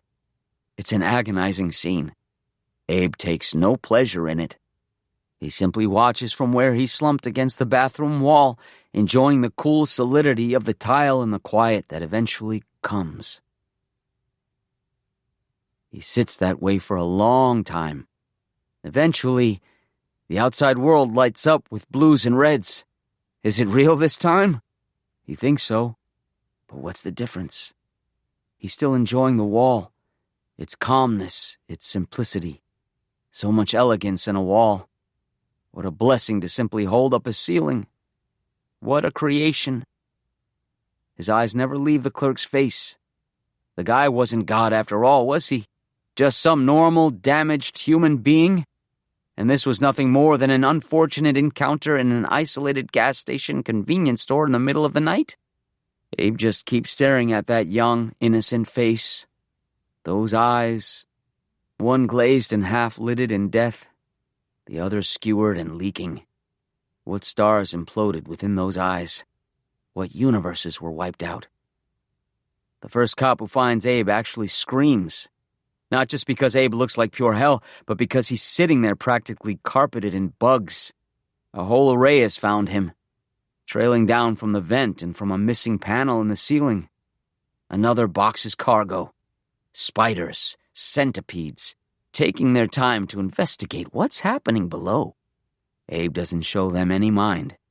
In fact, he feels blessed by their gentle company. Later. A man in God's image. They found the van around the corner from the crime scene, parked on the shoulder of the road. The clerk, who of course wasn't actually a clerk, just someone wearing clothes stolen from one of the dead employees, had moved it, presumably to aid in his fucking with Abe, saving it for some big reveal. Perhaps if Abe had got on the road more expediently, if Jenna hadn't called, the clerk was going to point the van out before dumping the snake in his lap or something. No way to know. Things played out the way they'd played out. It takes almost a year and a half of bureaucratic wrangling before Abe is able to buy the van from the police department. He imagines they might be confused as to why he'd want it. Or maybe they're not. He doesn't really care. They take his cash easily enough. Besides, forensics cleaned it out thoroughly. There are no clues inside for him to find. It's just a van now. He doesn't need any clues. He's not interested in learning more. He just wants it. First thing he does is give it a new license plate. Some random letters and numbers. No message. Something like a cramp inside his heart eases up a little when he does that. Funny how the driver's seat feels like cold tile, though. In fact, he always feels cold tile on his back. And sometimes his vision seems just ever so slightly framed by tile walls, like he's looking at the world through a bathroom doorway. Jenna and Ty are still going strong. They really do make sense as a couple. And Abe actually enjoys the dynamic of the three of them whenever they're together. It's not jealousy that keeps him from hanging out with them more often. It's a stranger reason than that, one he finds hard to articulate. He doesn't always recognize them anymore. He'll be having a good enough time, but suddenly he'll wonder, who are these people? Who am I around them? What are we doing here? What are we all becoming? What have we become? Then he'll think, we're all just biding our time before we break, aren't we? This is just the rest stop. He's happy they're happy. He's happy happiness exists, even if it's only for now. But usually, he's much more comfortable alone, sitting against the cool tile, wherever he happens to be. He doesn't know how much longer Darwin's fetus will stay together. He knows Ty wants to play out more, in part because he thinks it's good for Abe's healing process, and in part because the band has never sounded better. The few gigs they've played have been marvelous. Abe's playing is impeccable. Even when he misses a note, it sounds incredible. And his singing has improved. All that screaming seems to have made his voice richer, deeper. The emotion he puts into the lyrics often leaves audience members in tears. Abe never met his grandfather, Bobby Meidel's husband, who died well before Abe was born. But his mom told him he was a cantor. He had the most beautiful singing voice, she'd say. He put all his pain and hurt into it. In the middle of songs, Abe's able to forget everything. But he's not sure it's worth it. The way everything comes flooding back afterwards, it's like being bitten by some venomous creature. He knows it won't kill him, but he has to feel his blood congeal all over again. The most effective way he's found to clear his mind is driving around in his van. When he's behind the wheel, all that matters is what's in front of him. And, of course, the cool tile against his back. Sometimes it's just aimless driving. Sometimes he makes the long trip out to visit Bobby. She's in a nursing facility now, still holding on 2 years later, making the tiniest bit of improvement, too. A wiggled finger, a blink. He overhears one of her doctors say, "Honestly, I think she's too stubborn to die." Abe thinks, "Thank God for that. Baruch Hashem." He thinks, Lador Vidor, generation to generation, doorway to doorway. He thinks, Tikkun Olam, of repairing the world. He doesn't speak when he visits. He doesn't hold her hand. He doesn't feel that kind of sentimentality about her. He just sits by her side. Maybe that'll change one day. He feels like they have a lot to talk about. He wonders if she can relate to the strange thoughts and fantasies he's had lately. He suspects she can. In the meantime, he's content to share space with her. The bathroom walls feel very tight around him when he's there in the hospital, though. He's not sure if that's a good or a bad thing. He bears a lot of physical scars from his night at the gas station. Most extreme, of course, was from the damage incurred by the bottle opener. But with a few stitches and a little bit of time, mostly all that remains are a few thin lines bisecting his philtrum and upper lip. In a way, it almost looks like the surgical remnants of a hair lip. He stares at it in the mirror a lot. It actually looks great. Dignified. Mysterious. It does make him think strange thoughts, though. I'm the hair lip man now. He often wonders, could I ever be like my grandmother's boogeyman? Do I have that kind of evil? That kind of hate in me? He wonders, did that man also think of himself as God? Is that what it takes to be so cruel? Abe remembers his own twisted, bloody image reflected back at himself. What kind of God would I be? What kind of universe would I create? Often when Abe goes driving, he starts before dawn. He likes to be in the van to watch the sun come up, then drive slowly around in the soft, pale light when the back roads are empty, and he can take his time. He encounters a lot of joggers on these drives. Eager early birds getting their exercises in before another day of blissful productivity. He's fascinated by them, stares at them from behind the wheel of his great big van. Sometimes he's filled with such a rage it almost takes his breath away. They have it so easy. They're so fucking ignorant of what life can be like, of how quickly things break.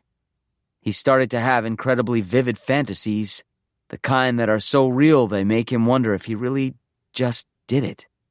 Running them down. Hearing surprised yelps and the chicken bone snaps of their skeletons under his weight.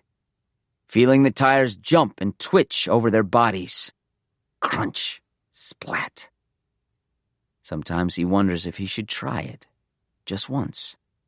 It would be so easy to nudge the steering wheel a little to the side, press a little harder on the gas.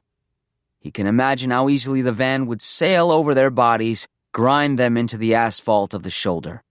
He can imagine how the springs would compensate, how he would rock and bounce in his tile wall seat behind the wheel. Maybe, if he did it enough times, it would be enough to finally rock him out of place. Maybe he'd be shaken free from his bathroom. Some mornings he thinks he could run down 4 or 5 people before the authorities even notice. Is this the feeling of being broken? He wonders. Or is it the process of breaking? Is this how it feels to refuse to break?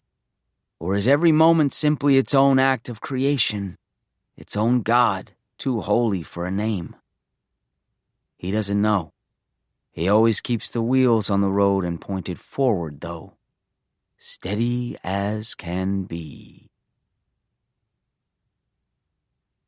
Meet Cute Number 1. The unluckiest girl. He was sitting at the bar nursing a beer, telling the bartender all about that soccer stampede in Egypt he'd heard happened the month before. 50 dead at least, crushed to death under a mad parade of mindless feet. And the best part? The kicker, he punned gleefully, was that this stampede wasn't the result of anything that happened during the soccer match. No, it was before the game even started. Just a simple last-minute venue change. That's all it took to turn 1 million people rabid with the fear of getting to the game late. So they panicked and crammed and crushed and killed and died. And what an amazing thing.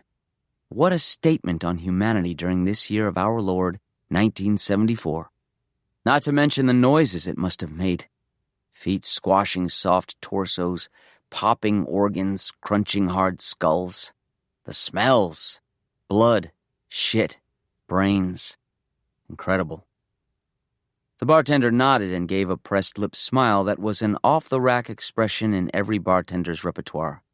Gosh, that smile said, imagine that. I'll be over here wiping a glass. That was okay. The man didn't mind. Not everyone got excited by the same stuff he did. But right now, the bar was completely empty. The juke in the corner, their only company. So Buddy Bartender was going to have to put up with his enthusiasm if he wanted some tip money. That juke was well stocked. Some old favorites as well as some new tunes. He was enjoying the variety. Such was the spice of life, after all. A new song had just begun, that one about being a roundabout by that British band with the punchy name. When the door to the bar burst open and she walked in, a small and stubborn shape unsuccessfully swallowed by the glowing rectangle of late afternoon March sunlight.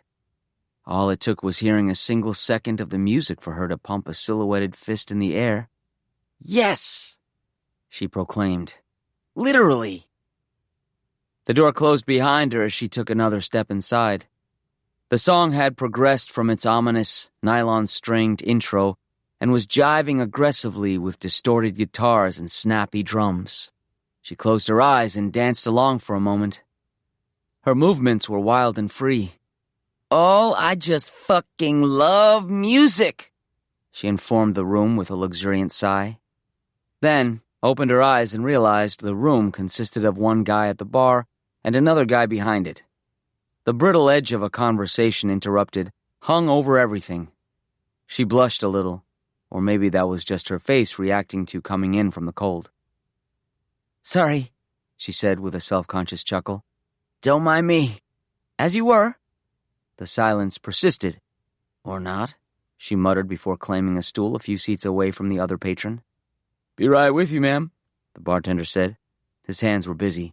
My apologies. Take your time. Happy to wait, she said. She removed her flower-decked coat, draped it on the next stool over. Then she looked at the stranger next to her. Sorry I killed the conversation.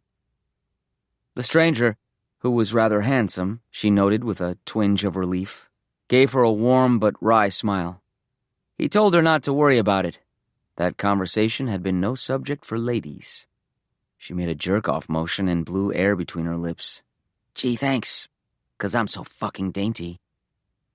His eyes looked her up and down. She was pretty, young, vital, wearing a half-dozen emotions on her face, ranging from stubborn to fearful to hungry to horny to afraid, but all served up on a platter of fundamental sadness. He asked if she really wanted to know what he'd been talking about. He did so in a teasing, challenging way, which he knew was going to provoke a similarly teasing, challenging response. Well, now I have to know, she said, pulling off her scarf and laying it on the bar next to her, checking first for wetness, of course. Better be good, though. He looked over to the bartender who was finishing up moving some glassware around, then back to the woman. He waggled his thick eyebrows, which had always been one of his favorite features. Women loved those eyebrows. They loved his dimples, too. He told her. What do you mean, a stampede? She asked afterward. Like a cow stampede? No, he explained. A people stampede. People crushing people.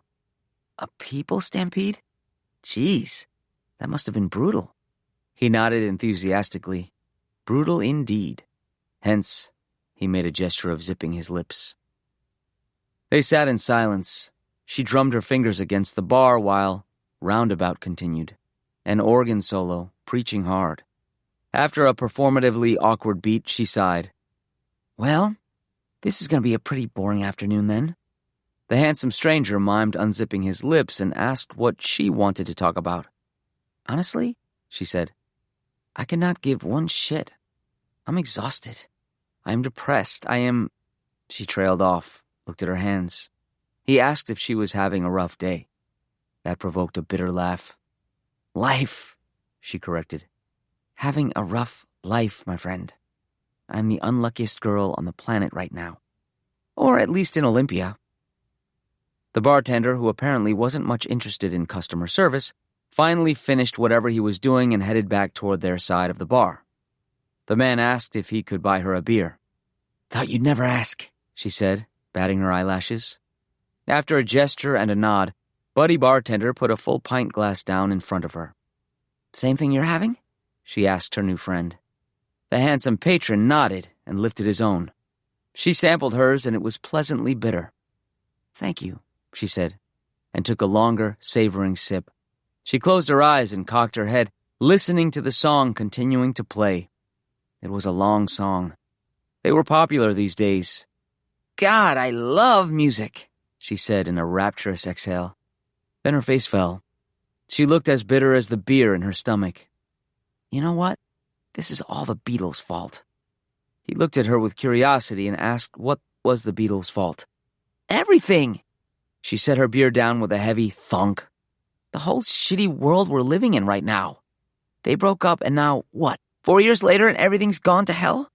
I mean, look, Kent State, our president's a crook. Patty frickin' Hearst? The Olympics are fucking target practice? Still grinning, he told her not to forget people stampedes. And we can't forget the people stampedes, she exclaimed. But then he pointed out, in that context, she didn't seem quite so unlucky, did she? She gave a begrudging grunt of a laugh. Also, he made sure to point out, their president very clearly stated that he was not a crook. So perhaps she was misinformed about that particular fact. She raised her pint glass in a toast. Touché, good sir, touché. A sip, a sigh. Sorry, I'm not normally this depressing. He told her she can be however she needs to be. Her face hardened. Gee, thanks for your permission, guy. That killed the conversation once again. But not roundabout. There was still plenty of roundabout to go. Choral harmonies, indecipherable lyrics. After a moment, she shook her head. Sorry, she said. What's your name? He told her. His name was Ted. Her face lit up with inspiration. In that instant, he could see her as a child, filled with hope and joy and energy. Ted, wet's the bed, she recited in a lilting voice. She had a wickedly gleeful smile on her face, knowing she was being a snot, proud of her snottiness. He couldn't help but laugh. He asked her how long she'd been a professional poet. She gave a cocky little shrug and said, Oh, off and on for a few years, pays the bills. He told her she was very good. "I know," she said. "I'm thinking of running for poet laureate." He said he'd vote for her, and they clinked glasses. He moved one stool closer to do it. After they'd both swallowed another taste of bitterness, he told her that he didn't think she was wrong. "About what?" she asked. "About the world," he told her. Something was changing. He could feel it. Something in the air was different. A great emptiness. It had broken open like a wound. Only it wasn't bleeding out, it was sucking in. It was so hungry.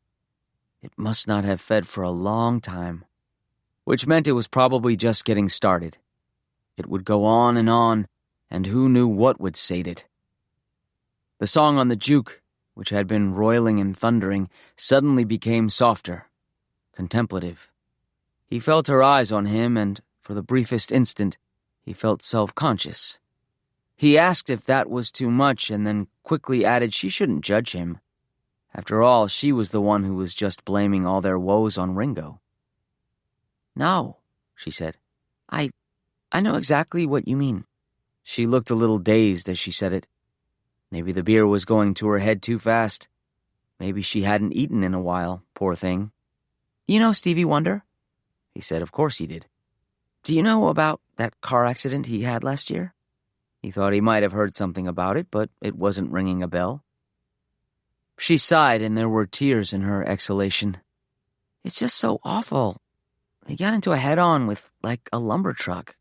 I mean, obviously he wasn't driving, but he was in a coma for like a week. And when he came out of it, he found out he lost his sense of smell." Her eyes swung to him, and there was a glinting fury in them. "Isn't that just fucking horrendous and absurd? I mean, why would that happen to this guy who, I mean, he already can't see, Ted? What kind of fucking world is this?" She took a drink. "He's just this guy who wants to make beautiful music. He just wants to spread joy and happiness despite being fucking in the dark all the time. And the universe is suddenly like, nah, I'm gonna take even more away from you. And it's not a small thing. I once heard someone say that when you lose your sense of smell, your risk of suicide goes like way up. Makes sense, right? I mean, think about it. Without smells, the world just becomes this bland fucking cardboard fucking trudge, like having a cold all the time. Imagine never being able to smell cut grass or re-experience your mom's perfume or someone else's skin or... She was actually crying now. She wiped furiously at the tears with the back of her hand. "And then there's Morrison and Hendrix and Janis and Altamont and even though they didn't have to break up, now we don't even get the fucking Beatles anymore. It's so stupid. I know they're just a band and there are bigger things to worry about, but I just have this horrible feeling like everything good is being taken away. That all our memories are going to turn into cardboard in our mouths and nothing will taste good ever again. Because you can be so good and brilliant that you can write My Cherie Amour in the fucking dark and even that won't save you. So, I just think about Stevie Wonder and I want to fucking cry, Ted. I want to fucking weep." She'd been gripping the edge of the bar as if it were the only thing keeping her moored to the earth. And suddenly she noticed what she was doing. She pried her fingers off of the wood. "Oh my God, what am I talking about? See, this is why I don't have any friends." She smacked her forehead, a little too hard. "What a pathetic, depressing little..." He reached out and touched the bar between them, a gesture that was almost like putting a hand on her arm. And he asked her to give him another rhyme. Maybe that would make her feel better. She shook her head. "Nah. I don't know if you're ready for another one yet. Hey," she looked at him. "Do you want to go for a walk?" Her face was a little manic, like she suddenly realized she had to get out of this place, like her life and sanity depended on it. "I was on my way to some stupid concert, but now I don't know if I want to go. It's jazz. I hate jazz. And I know if I go there, I'm just gonna keep feeling like I'm the unluckiest girl in, well, at least the Pacific Northwest." He told her he was flattered she thought he could help. She gave him an effortful chuckle. "Don't get cocky, Teddy. That will remain to be seen." They stared at each other, and the air began to fill with electricity. Just a little, but it was a start. The song on the juke had resumed its roiling thunderousness. The drums were clapping. The bass was writhing. All was alive and hungry once more. He put money on the table, enough to cover the beers and the faintest whiff of a tip for Buddy bartender. He asked if he could help her with her coat. Right, she said, because I'm so dainty. but she let him help. As she finished shrugging into her sleeves, she said, Okay, I'm feeling inspired again. Now I'm ready to give you another rhyme. He told her he couldn't wait.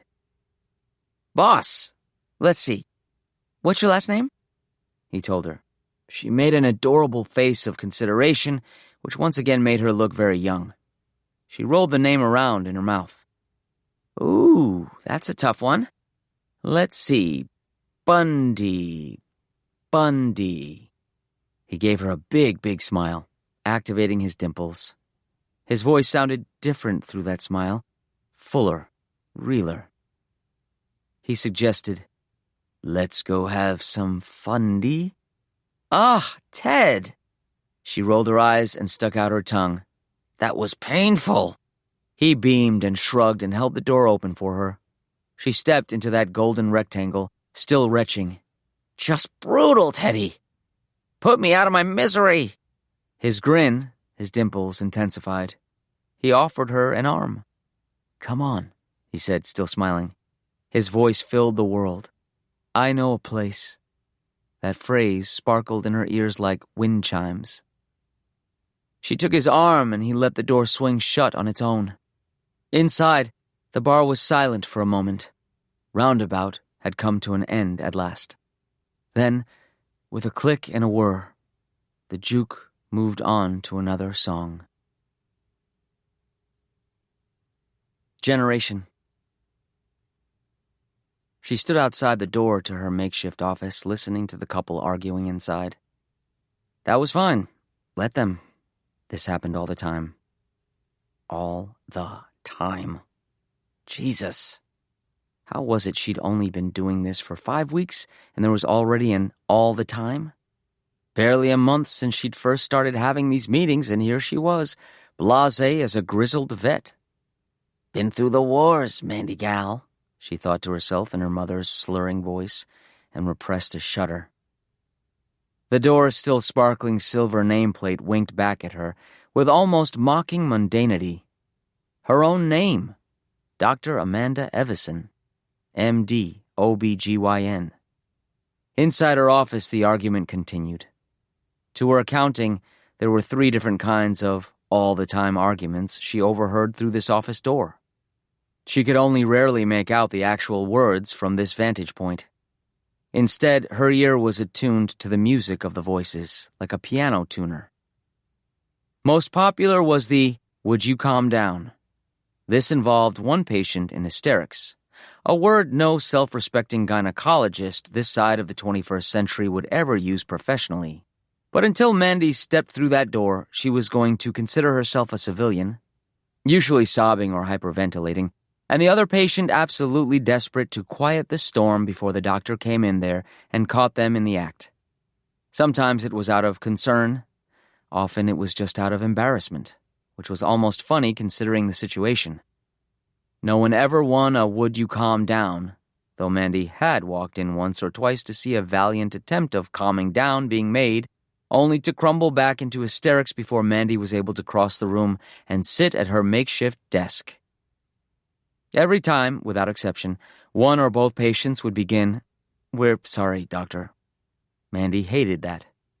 There was nothing to apologize for. The world called for hysterics right now. The inverse of "would you calm down" was the "why aren't you upset?" Still one patient upset and the other not, but this time the music was sharper, angrier. This time the patient in hysterics was the one, ostensibly, playing lead. It was the other patient, the quiet one, who needed to step up their game, join the party, pick up an instrument and play along. This is a big deal. Why are you just sitting there? Sometimes "why aren't you upsets" turned into "would you calm downs." 2 musicians trading solos. Those were the really special days when Mandy would sometimes go grab a snack before walking in. But the third type of argument was the worst. Mandy thought of it as the meat locker. That's when it was too quiet. Pianissimo. Staccato. You could hear clipped murmurs through the door, and then you walked into a miasma of tension, clenched jaws. Ice crystals in the air, sharp enough to cut you. Neither party expressive, not because of apathy, but because of overload. Mandy hated these meetings most of all. They made her feel like a coroner sitting down to chat with the recently deceased. Then, of course, there were the non-arguments. They were more like ambient music or musique concrète, and they ran along a spectrum ranging from everything's fine, big smiles, lots of nodding, lots of repeating the word, yeah, lots of trying to fake understanding until maybe the real thing came along, to what she thought of as dead puppy time. Mandy hated thinking of it that way, but she couldn't help it. Walking into a dead puppy room was like greeting a small child after the death of a beloved pet. Big wet eyes, trembling lips, barely any questions other than, why? An overall aura of inexpressible sadness. It was the novelty of that sadness that made her think of children learning about death for the first time. The feeling that these patients sitting on the other side of her desk had no idea anything in the world could ever hurt so bad. The first weeks were mostly full of dead puppies, and Mandy had to introduce the depths of pain and the concept of death over and over and over and over again. Metaphorically speaking, of course. In so many ways, if it were just death she had to teach them about, this would all be so much easier. Thinking of her desk made her think about what was inside it, and just like that she was suddenly eager to get this meeting started. That wasn't good. She shouldn't need so strongly, but she was going to have to conduct her own internal "would you calm down" later. For now, what could she do? Things were tough all over. It was like her college roommate said after a particularly vodka-soaked, tears and snot-filled gab-fest about parents. Trauma is the bitch goddess of humanity. Mandy's desk was in the office. The patients were in the office. The thing she needed was inside the desk. Thus, so QED, ipso facto, cogito ergo fucking sum. It was time to begin the meeting. Time to put their argument on hold. No, the arguments never went on hold. They just mutated. Christ, Mandy, she muttered to herself.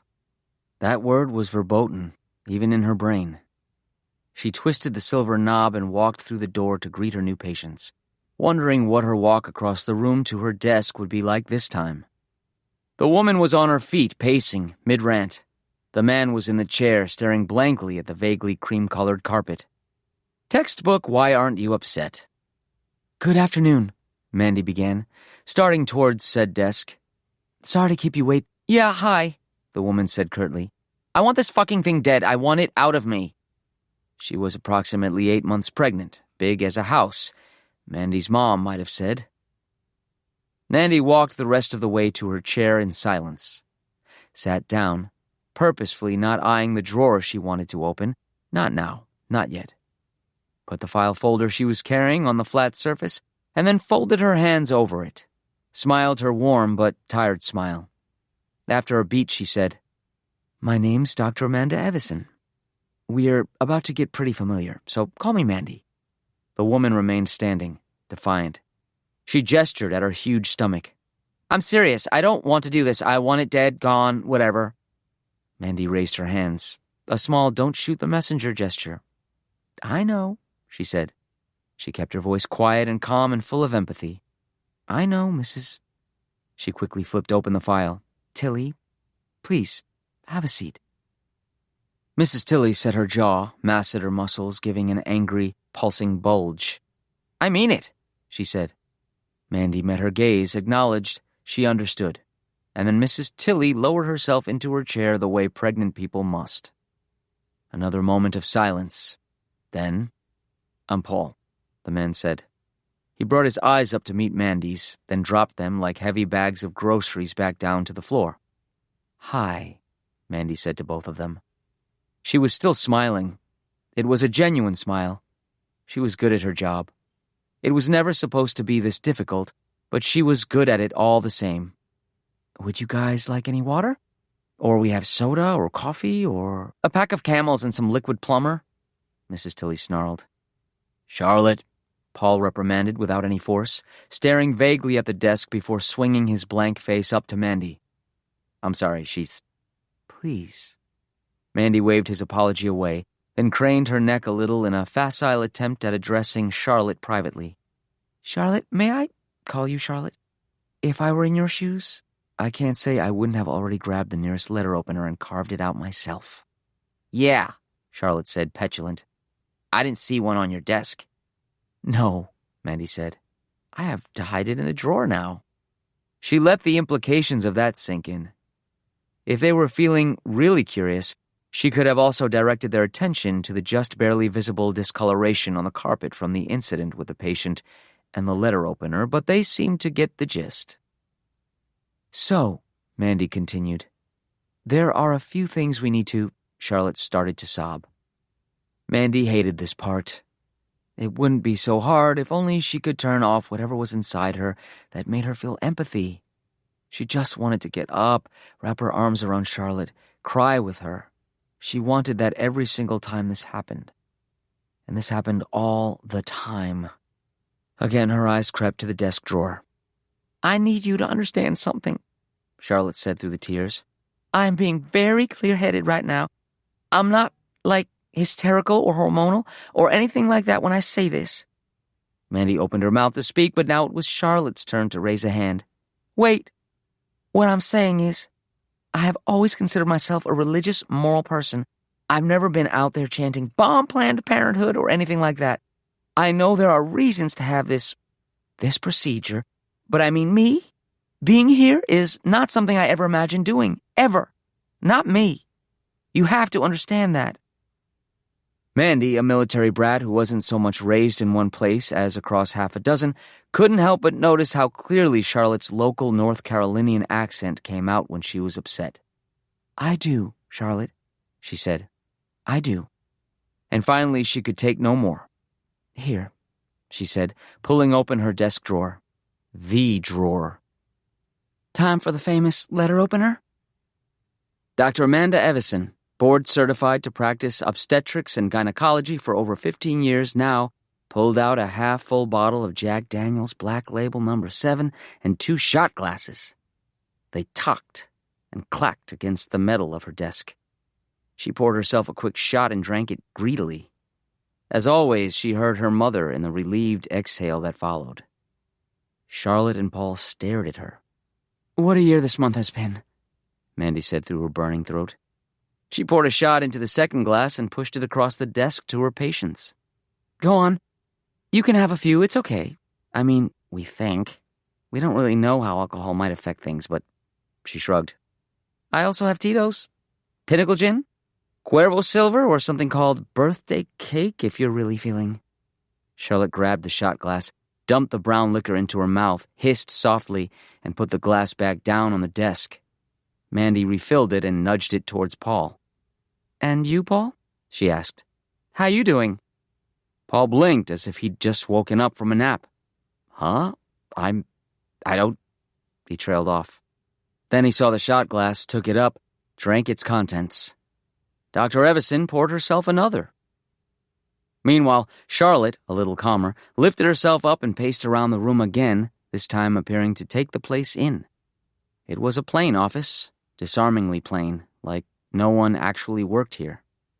That was because up until 5 weeks ago, nobody did. Not in this capacity, at least. If that weren't abundantly obvious, the fact that Paul and Charlotte had to drive to an abandoned strip mall and walk through the empty storefront to get here would have clued them in.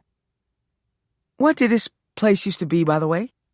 She was looking at the spackle on the walls.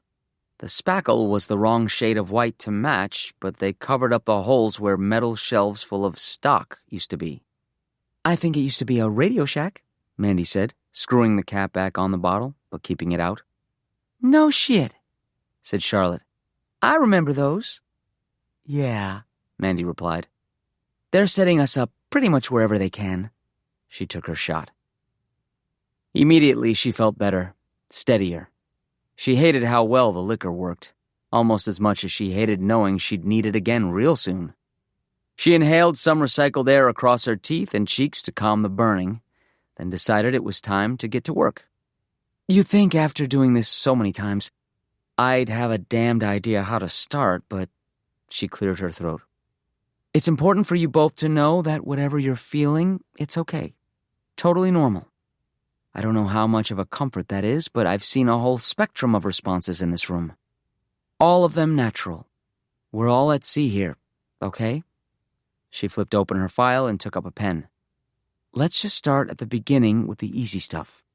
Tell me a little bit about yourselves. Paul answered, his voice quiet and pained. We've been together for 5 years, married for 3. We met through my sister at a picnic for her job. She's in real estate. We've been trying pretty hard for a kid for about 2 years now. The tests, the needles, it took a long time, but we kept trying. I'm sorry, can I? He pointed to the empty shot glass. The doctor uncapped and poured him another.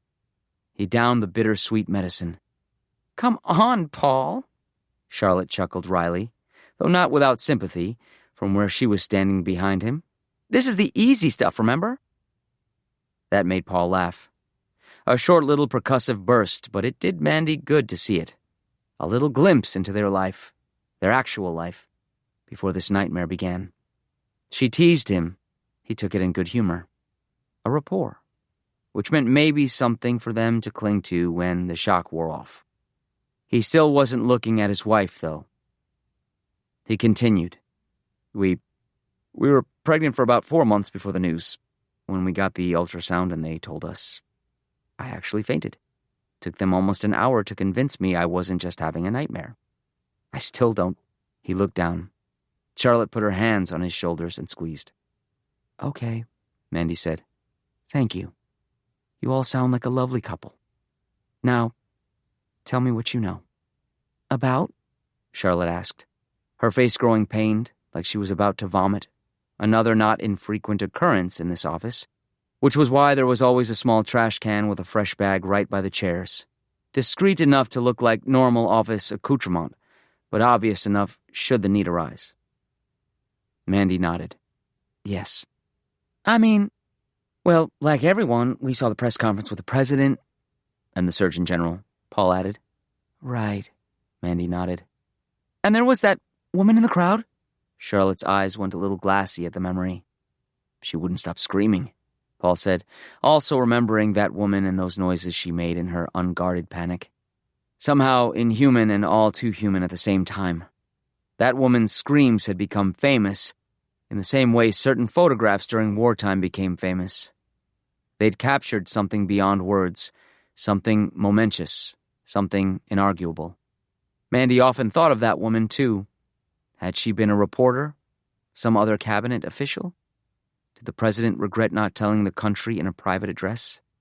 Or maybe he'd anticipated the value in those inevitable screams. Mandy repressed a shudder and stopped her hand from reaching out for the bottle.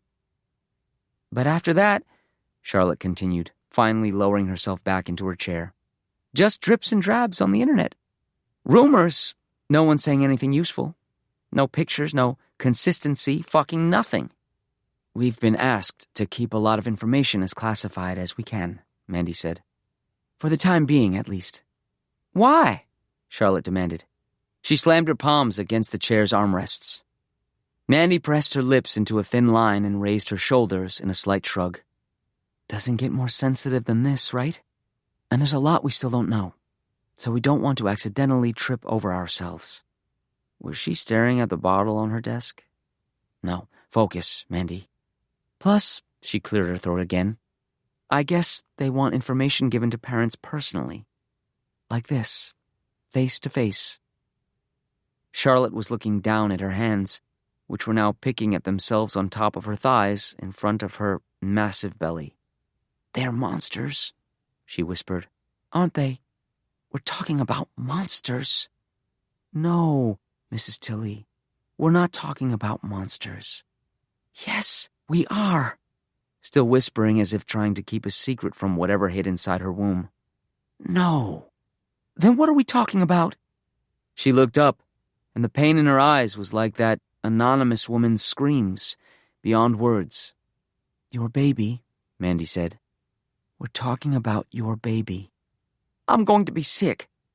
She tried to bend forward for the tiny trash can, but her stomach prevented her. Paul quickly grabbed it for her.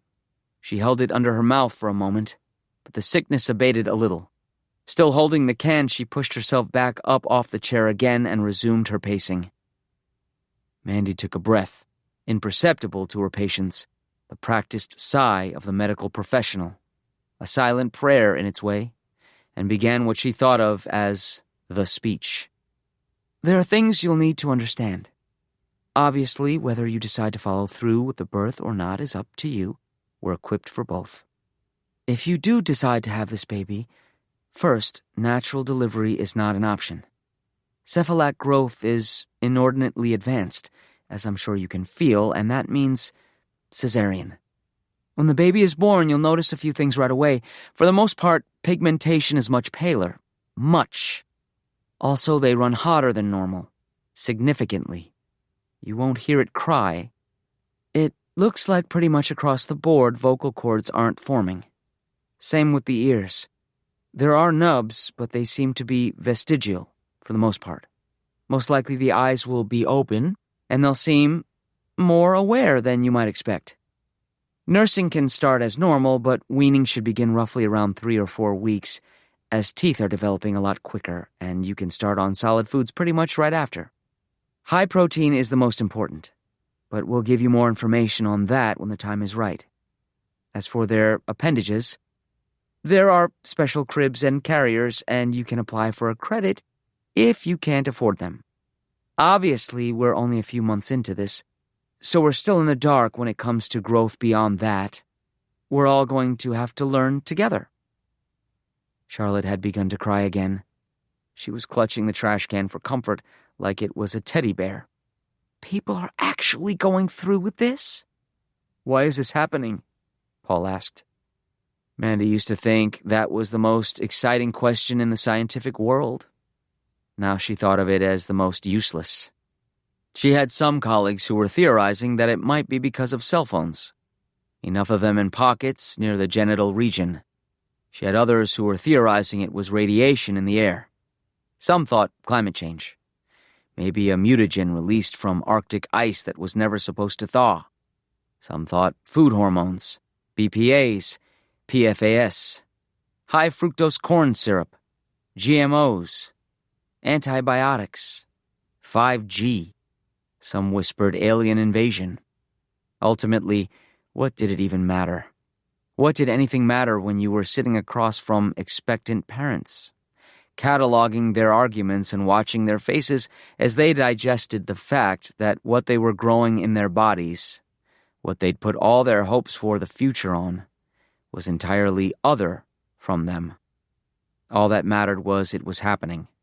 All that mattered, as her mother, the amateur philosopher and professional drunk, who'd given up her dreams of becoming a musician when her husband enlisted, sometimes said, was that debt's always come due. Life is a debt. Normalcy is a debt. Understanding is a debt. Comfort, even with something so fundamentally simple as knowing egg plus sperm equals little human and tomorrow is another day, is a debt. Sooner or later, the invoice shows up with big red letters stamped on it.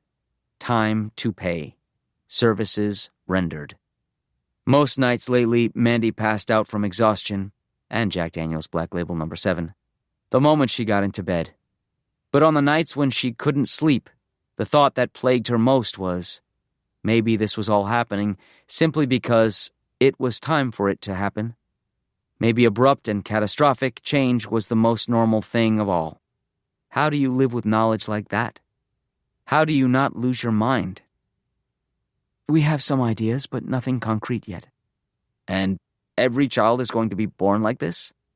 Paul's eyes were wide and red-rimmed. Sleep was clearly difficult for him. As of right now, it's a growing majority. A very high majority. She said that because the truth, though simpler, was more brutal. Yes, looks like all of them, yes. Charlotte held the trash can in the crook of one arm and was picking at her fingers again. Will they have a normal lifespan? We don't know. How will they talk to each other? Paul asked. We don't know. How will they talk to us? Charlotte asked. How will they tell me what they want? How to take care of them? We don't... The questions began to tumble out of both of them. Mandy attempted to interject answers, but it was always the same answer, and everyone in this tiny, repurposed room knew it. So eventually she gave up and sat there. How big will they get? What are they going to grow into? What happens when they start having babies? Will they be happy? Will they hate us? How will we love them?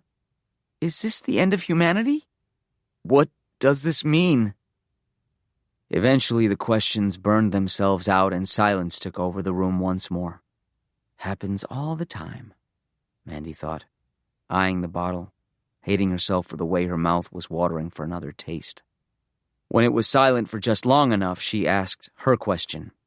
It was the question she always asked at this point, and it always hung in the air for a long while, like a noose, like a bomb paused a split second before the explosive impact of its freefall. But it had to be asked. It was why she was here. Would you like to see some photos? She let them sit with that question for a few beats, then opened another drawer in her desk. In many ways, this drawer necessitated the one with the liquor. Cause and effect. That's all life really was, wasn't it? Sperm and ovum? This makes that, causing this other. She pulled out from this second drawer a closed manila folder. She slid it across the desk to the couple. Go on, she said. You can if you want. The people on the other side of the desk didn't always want. Some said no and asked to set up an appointment for termination, which was its own newly complicated process. Some ran out of the room and Mandy never saw them again, but sometimes she thought about them in the dead of night and hoped they didn't somehow convince themselves everything was fine and to go through with a natural birth, because that phrase was now the sickest of jokes. Some said yes and immediately regretted it, fainting or needing to be tranquilized or filling up the trash can with the contents of their stomachs. Once a couple fell into a sort of tug-of-war over the bin, spraying puke all over each other, so now she kept a second hidden on her side of the desk. One woman had a heart attack and died. There was also, of course, the incident with the letter opener. Cause and effect. But those responses were mostly outliers, and despite all her training, despite her experience, despite what she suspected to be her own feelings, that fact still surprised Mandy. There was another kind of reaction that was actually the most common. She wasn't sure what this couple would do, but she found herself hoping they would go the common route, because it would give herself an opportunity to pour another drink. After a few heavy moments, a pregnant pause, Mandy thought and tasted bile. Paul reached forward and took the folder. He opened it up. His eyes didn't pop. They didn't go wide. Nothing so dramatic. Nothing so easy to interpret or compartmentalize. They just took in the first of the images inside. Charlotte came forward and looked over his shoulder. She gave a soft, barely perceivable gasp. This is only a couple of months old? Paul asked about the infant. Dr. Amanda Evison, MD, OBGYN, Mandy, to her friends and loved ones, Mandy Gal, to her mother, who sometimes drank so much she would have dance parties by herself in the kitchen until dawn, singing and sobbing so loudly that her voice would be hoarse for days, nodded. She knew the photo he was looking at. She looked at it a lot some days, in the privacy of this strange little office. There was a lot to process about that image, but hardest of all was how the eyes seemed to leap off the photo paper and ask unfathomable questions. Questions that could only be met with the words, "We don't know." Charlotte, eyes still on the folder, put the trash can down and lowered herself into her chair. Reaching across her giant belly, she took one side of the folder from Paul, and the two of them looked at the other photos inside together. Paul and Charlotte's expressions began to subtly mutate, change, from shock to horror, then fascination, then heartbroken resignation, then something else entirely. Something maybe there was no word for, not in any language like ours, at least. "Wow," Charlotte whispered. "Wow. Her other hand searched for Paul's. He took it. This was the most common reaction to those who chose to look, somehow. Mandy didn't understand it. Perhaps she needed to be pregnant herself to really do so. But she'd also stopped questioning it anymore. Instead, she used this time as she almost always did, to pour herself another drink. Then, when it was safely coursing down her throat, the sweet, burning liquid obeying the rules of physics they'd all agreed upon, like there was nothing wrong in the world, she poured herself another. "That old riddle," Mandy heard herself saying. "You know the one I mean. Which came first? It's never been a mystery." She drank the shot. "It's the egg. It's always been the egg." "Whoa," Paul said, touching a photo, almost caressing it, not listening. Mandy poured herself another, drank it, begged herself to stop now. Her next appointment was scheduled in 10 minutes. "Would you calm down? You're just like her. After everything you did to try to be different, you're just like her. Why aren't you upset? Just have one more and calm down." On the other side of the desk, the couple took a few more moments, then closed the folder and put it back on the desktop. There was a long exhale. "So," Mandy said on autopilot, desperately wanting to fill her glass again, despising herself for her thirst. "That's where we are."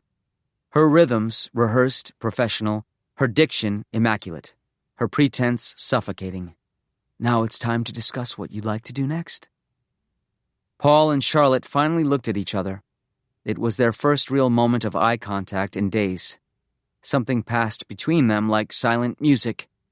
They smiled faintly in recognition. Dr. Amanda Mandigal Evison was too busy staring at the empty glass in her hand to notice, rotating it the way her mother used to. The three of them held there, each wondering in their own way what this moment might grow into, ears pressed against an eggshell, listening to the arguments inside. "Nice." Mitchell's footsteps tore through the house like muffled machine gun fire. Thump, a thump, a thump, a thump. "I made another one, Daddy! I made another one!" He launched himself from the foot of the stairs onto his father in the easy chair. Daddy, also known as Kevin, let out a great oof as his 6-year-old son landed on his lap, narrowly missing real estate that would have elicited a much more agonized reaction. "That's great, buddy. I think it's my best one." Mitchell held out the ornament he'd been working on upstairs. A hand-painted portrait of Santa splashed across its surface. "I think so, too." Kevin exchanged looks with Andrea from across the room. Andrea was pouring herself another glass of grouper. Between them stood their Christmas tree, trimmed, lit up, and practically sagging under the amount of Mitchell's hand-painted Santa-revering ornaments. "Do you think he'll like it?" Mitchell asked Kevin. "I'm sure he will." "Promise?" "Mitchell," Andrea said over her wine glass, "do you think your father knows what's going on in Santa's head?" Kevin opened his mouth to remind Andrea to play nice when Mitchell, suddenly abashed, said, "At school, Eric said that Santa is really just your parents. Is that true?" Andrea growled. "Oh, that little piece of fun." Kevin cut her off. He turned to Mitchell, whose face was wide open, ready to receive the best news, or the worst. "Didn't Eric get in trouble for swallowing rocks for pocket change a few months ago? Does that sound like someone who knows anything about anything?" Mitchell giggled, relieved. "No. Why don't you go upstairs and get ready for bed, and we'll find a good spot on the tree for your newest masterpiece." Mitchell hopped off Kevin's lap. 9 more sleeps until Christmas!" Another volley of machine gun footfalls as Mitchell tore his way back upstairs. "Stop running or you'll go on the naughty list," Andrea called after him. The running stopped immediately. In the silence that followed, the adults let out a breath together. Kevin got up and went to the tree, ornament in hand. "Would it kill you to have just a little more holiday cheer?" he asked his wife. "It might, baby." Andrea sighed and put the bottle back in the fridge. "I'm just so over all this Christmas stuff. He gets so obsessive. All kids are super fans of something. Some kids are all Batman all the time, or Star Wars, or Marvel. Mitch loves Santa. Yeah, but he also gets so... She didn't finish. They both knew how uniquely intense their son could get. It wasn't just the ornaments. Drawings of Santa were scotch-taped all over the living room, and kitchen, and hallway, and his bedroom. Santa was the inevitable subject of every conversation. All Mitchell cared about was pleasing some made-up commercial mascot who lived in the friggin' Arctic. Or was it the Antarctic? Andrea didn't know. It was all so stupid. Kevin gave up and added the ornament to an already cluttered branch. Then he left the innumerable Santas leering at him to go to his wife and kiss her forehead. Remember what he was like with dinosaurs? Or learning how to tie knots? He'll find something new soon. Yeah. Besides, I think it's great how enthusiastic he gets. He makes me love these things all over again, too. I bet he'll be one hell of a salesman someday. Or a politician. Or a cult leader, Andrea muttered into her glass. Or a serial killer. Andrea. Yeah, I know. Bah humbug. Sorry, you know how I get this time of year. Another kiss. They held there for a moment, letting the tension deflate a little.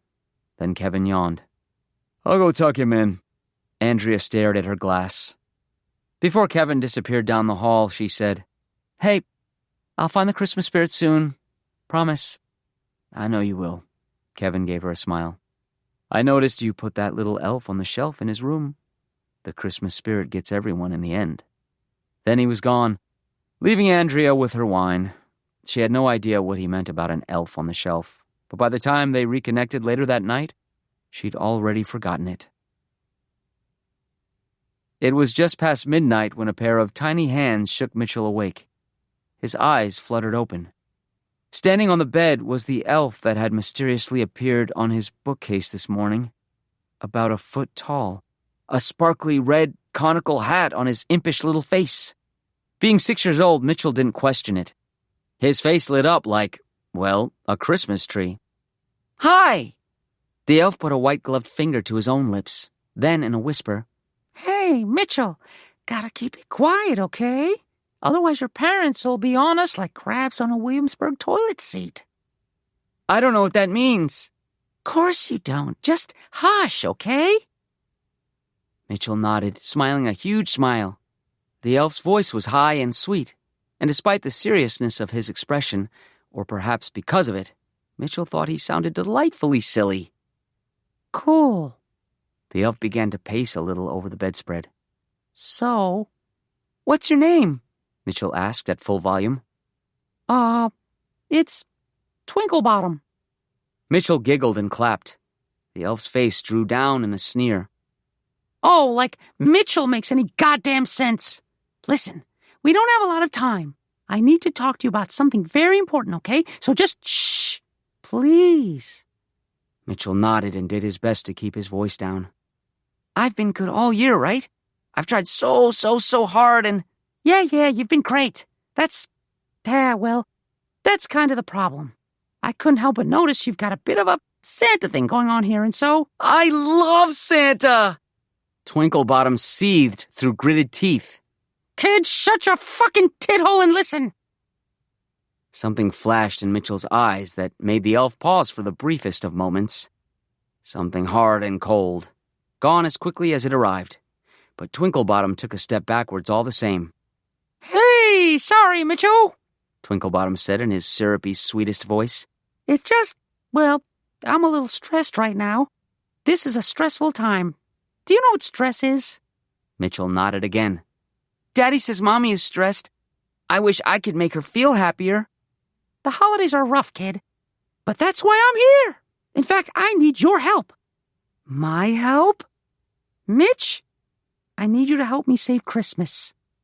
Mitchell's eyes went wide. Tell me, he whispered. So Twinklebottom did. It didn't used to be this way, he began. A long time ago, things were so much easier. He described how, for generations, being one of Santa's elves was a great gig. Toys were fun to make, even the complex ones. But with every year, the orders got more and more complicated. Electronics, microchips. The workshop began to stink of toxic chemicals, burning plastic, frying wires. And there are so many more goddamn kids now. And each kid wants so many goddamn things. You know what exponential means, Mitchell? Mitchell shook his head. It means arthritis. It means back spasms. It means stress, ulcers, and nervous breakdowns and all kinds of shit magical beings aren't supposed to be fucking worried about. You sure do swear a lot, Mitchell said, grimacing. 'Cause I'm in pain, Mitchell, the tiny creature hissed. Mitchell looked genuinely distressed. So, what can I do? Well, you're not gonna like it. But remember, I'm saying this as a representative of Christmas, right? A representative. Pronouncing the word with solemnity. Right. Twinklebottom took a breath, then stared Mitchell right in the eyes. I need you to be naughty, bud. Mitchell recoiled like he'd been gut-shot. What? Naughty? I know what you're thinking. You can't be naughty, right? Mitchell's eyes darted to the portraits he'd taped all over his room. Santa hates naughty. I know. But I've got news for you, kid. Santa's not the saint you think he is. He's a boss, just like any other boss. He only cares about one thing, but bottom line, check this shit out. Twinklebottom pulled out a little phone from his green pants, then pulled up some pictures to show Mitchell. The images were small but undeniable. Cramped workspaces, miserable faces, elves frozen in misery. Mitchell started to cry. No! It's bleak shit, right? Twinklebottom took the phone back, put it away. Let me put it this way, then. Things are so hard for us because of all the work we've got to do, yeah? And we've got to do all this work because... Because you make toys? Mitchell blubbered. Twinklebottom nodded. For? The good boys and girls? That's right. The nice list. So, we'd have less work to do if the nice list was... The word problem helped Mitchell calm down. He considered, sniffing back a sinus cavity full of snot. Shorter. Exactamundo, Mitch, old chap. When you think about it, the nice kids are the ones who are being bad because look what they're doing to us. Now it was Twinklebottom's turn to crack with emotion. He fought his tears valiantly. Mitchell, my friend, if you could just be naughty, and maybe get some of your friends to be naughty, well, it'd be the nicest thing you could ever do. Mitchell's brow knit as he tried to work through the paradox. Oh, okay. So, if I'm naughty, then that's good, because it helps the elves. Now you're getting it. Twinklebottom jubilantly smacked one of Mitchell's comforter-covered legs. Because you want to be nice, right? More than anything. So stop being nice, Mitchie. Please. For us. Now Twinklebottom reached out and touched Mitchell's hand tenderly. The 6-year-old's hand dwarfed the elves, but it curled around Twinklebottom's all the same. When Twinklebottom looked back up, he noticed that coldness had again crept into the boy's eyes. It made Twinklebottom's elf stomach cramp a little. What was going on in that kid's head? No time to dwell on it, though, because Mitchell gave a short, definitive nod and sighed. Okay, Twinklebottom. Twinklebottom sagged with relief. For real? I'll be naughty, Twinklebottom. Holy shit, Mitch! You're the best! The elves thank you, and hey!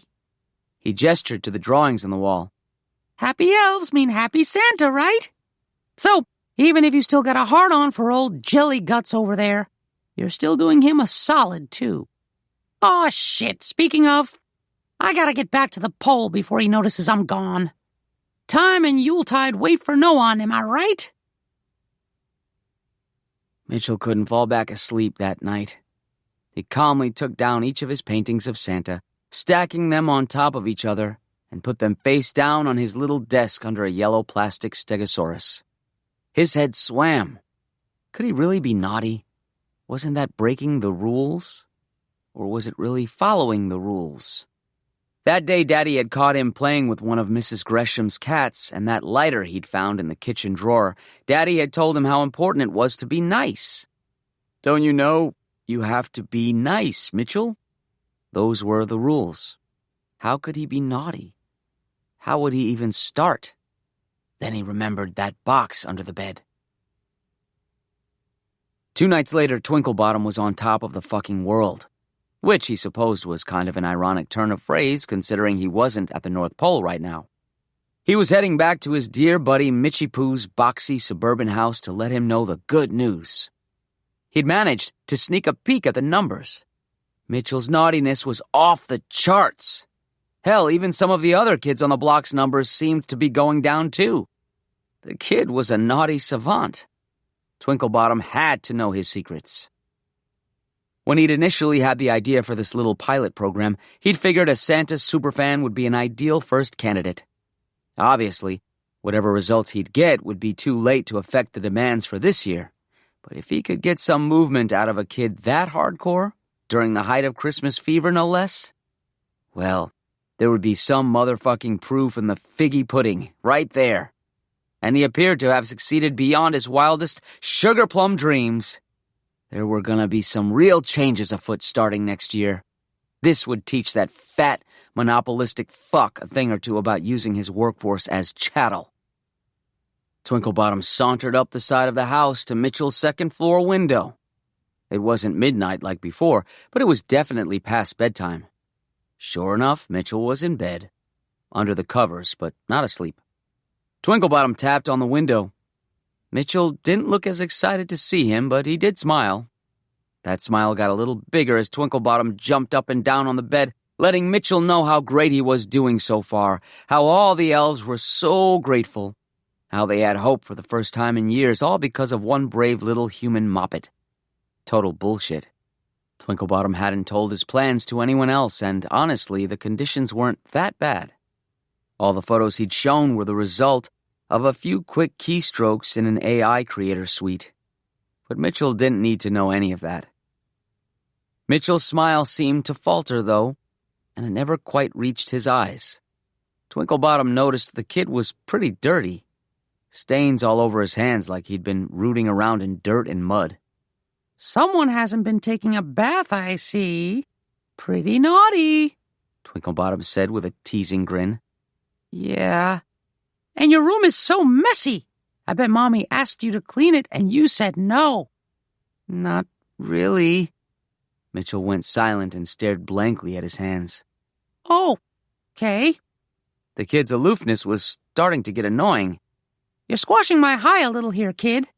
Sorry, Mitchell replied. I don't feel very good. My stomach hurts a little. Little shit's probably been sent to bed without supper twice now, Twinklebottom thought jubilantly. "Why don't you take me through what you've done so far, huh? Then we'll see about scrounging up some food for you. Just keep it quiet so we don't wake your parents." Okay. Mitchell took a breath and started recounting all he'd done to be naughty.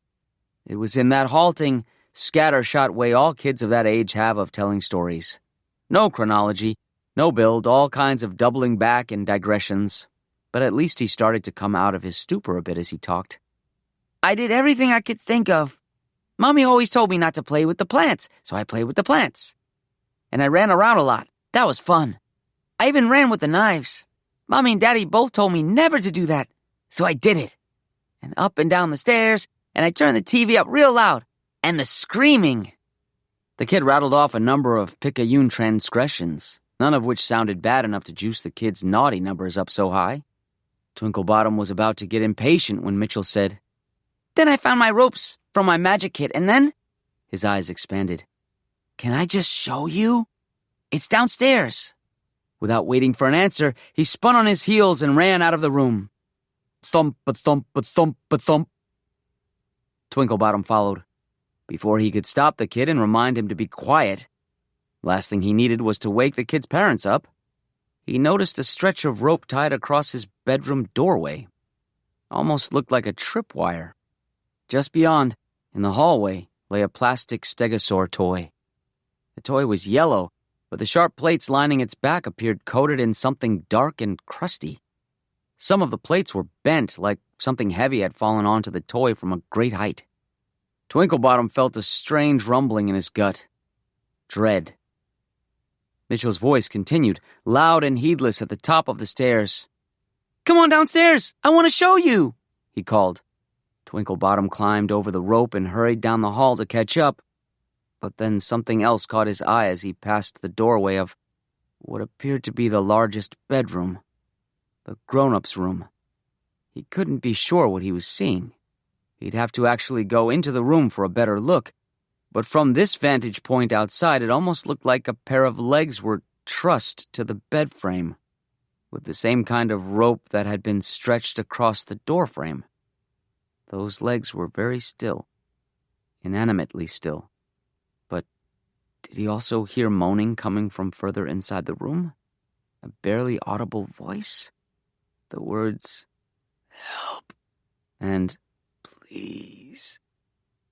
"Come on, Twinklebottom," Mitchell urged from the landing, sounding more animated and excited than at any point so far this evening. Thump, a thump, a thump, a thump, down the stairs. Twinklebottom tore his eyes away from the bedroom and followed. He suddenly didn't want to see anything more. The air was starting to feel very thin. He wished he were back at the North Pole. Mitchell, meanwhile, was continuing his litany of achieved naughtiness downstairs. He was rambling about how Mommy had always told him not to sing so loudly inside, so he'd been singing Christmas carols at the top of his lungs. And also he tried to pour milk into his cereal without help, and the milk got everywhere. And he'd turned the TV remotes into drumsticks, pa-rum-pa-pum-pum. Except Twinklebottom had stopped listening by the time he also reached the living room. He was too stunned by what he was seeing to even know how to listen anymore. When he'd first cased this house, he'd seen the family's giant tree. It had been impossible to miss, the way it glowed with lights and sagged with all the ornaments dedicated to Santa. Most of those ornaments were shattered on the floor now, fallen from the tree like overripe fruit. Instead, the tree sagged under new weight. Different kinds of ornaments, conspicuously hung only where a child could reach. Ropes of intestines twined around like tinsel. Other organs, large and small, smeared and speared across the evergreen. A spleen, a gallbladder, a lung, who the fuck knew? The tree still glowed, too. Mitchell hadn't taken down any of the lights. The blood cast the bottom half of the tree into a sick, emergency red. "Kid," the elf wheezed. "what did you do?" On one of the branches, he saw the viscous globe of an eyeball dangling from its shredded optic nerve like a traditional bulb. On another, the head of what looked like a cat or a small terrier with a branch jutting through the base of its skull and out its mouth. Mitchell stood in the middle of the living room. Only now did Twinklebottom understand that it wasn't just dirt that smeared his pajamas. His hair. "I did what you said! I was as naughty as I could be!" Twinklebottom thought he might faint. The periphery of his vision sparkled with dark stars. He mustn't faint. Not here. He had to get out of here. But he couldn't get his legs to work. He was concentrating too hard on not throwing up, not passing out. He bent down and noticed all the dirty footprints all over the floor. Mitchell took a step toward him. "There's just one problem, Twinklebottom." "Oh, kid," the elf managed to say in between panicked gasps. "You've got plenty of problems, all right." Mitchell took another step closer. "My problem is I tried everything I could that was naughty, but I'm scared I did it wrong. Because even though I knew I was being naughty, it all just felt so nice." The kid sounded genuinely, almost innocently conflicted. Twinklebottom looked up in horror to see how close Mitchell now was, and how huge. Before the elf could say anything, though, a knock came from the front door. Twinklebottom whirled around. "Oh, fuck, who's—" "Be right there," Mitchell called to whoever was outside. In response, Twinklebottom could hear the giggle of delighted children. Then he remembered the naughty numbers. Even the other kids on the block had begun to trend downward. "That's my friends," Mitchell said. "I told them all about what you told me and how they need to be as naughty as can be. They're here to help me finish with Mommy." The interruption helped Twinklebottom find his motor skills again. He began to back away. "Hey, that's great, kid. I'll leave you to it then." But what about my problem? Twinklebottom tried to laugh through a throat as dry as year-old gingerbread. I wouldn't worry about that. You're good. You did good work, I mean. Bad work. Naughty work. Mitchell advanced, closing the distance between them easily. God, humans were so fucking big. But is it really naughty if it feels nice? Do I need to do something I don't like for it to be really bad? Nah, don't sweat that, kiddo. It's all... Ah, fuck! Pain rocketed through his foot. In his backing away, he'd accidentally stepped on a shard of ornament. It tore through his little elf boot and lodged into his flesh, going all the way to the bone. He fell hard. Without wasting a second, he tried to pull the shard out so he could run. More knocking on the door, the impatience of children. Mitchell loomed over him, a huge and imposing colossus. Wait a minute, Mitchell said, not to the elf or the kids outside, but to himself. Maybe, if I want to be really naughty, maybe I need to do something bad to Christmas. Because I care about Christmas the most. Nah, you aced the test, Mitch. You really don't have to worry about it. Twinklebottom babbled. His hands were slick with blood and sweat. He couldn't get the damn shard out. Outside, the kids began singing.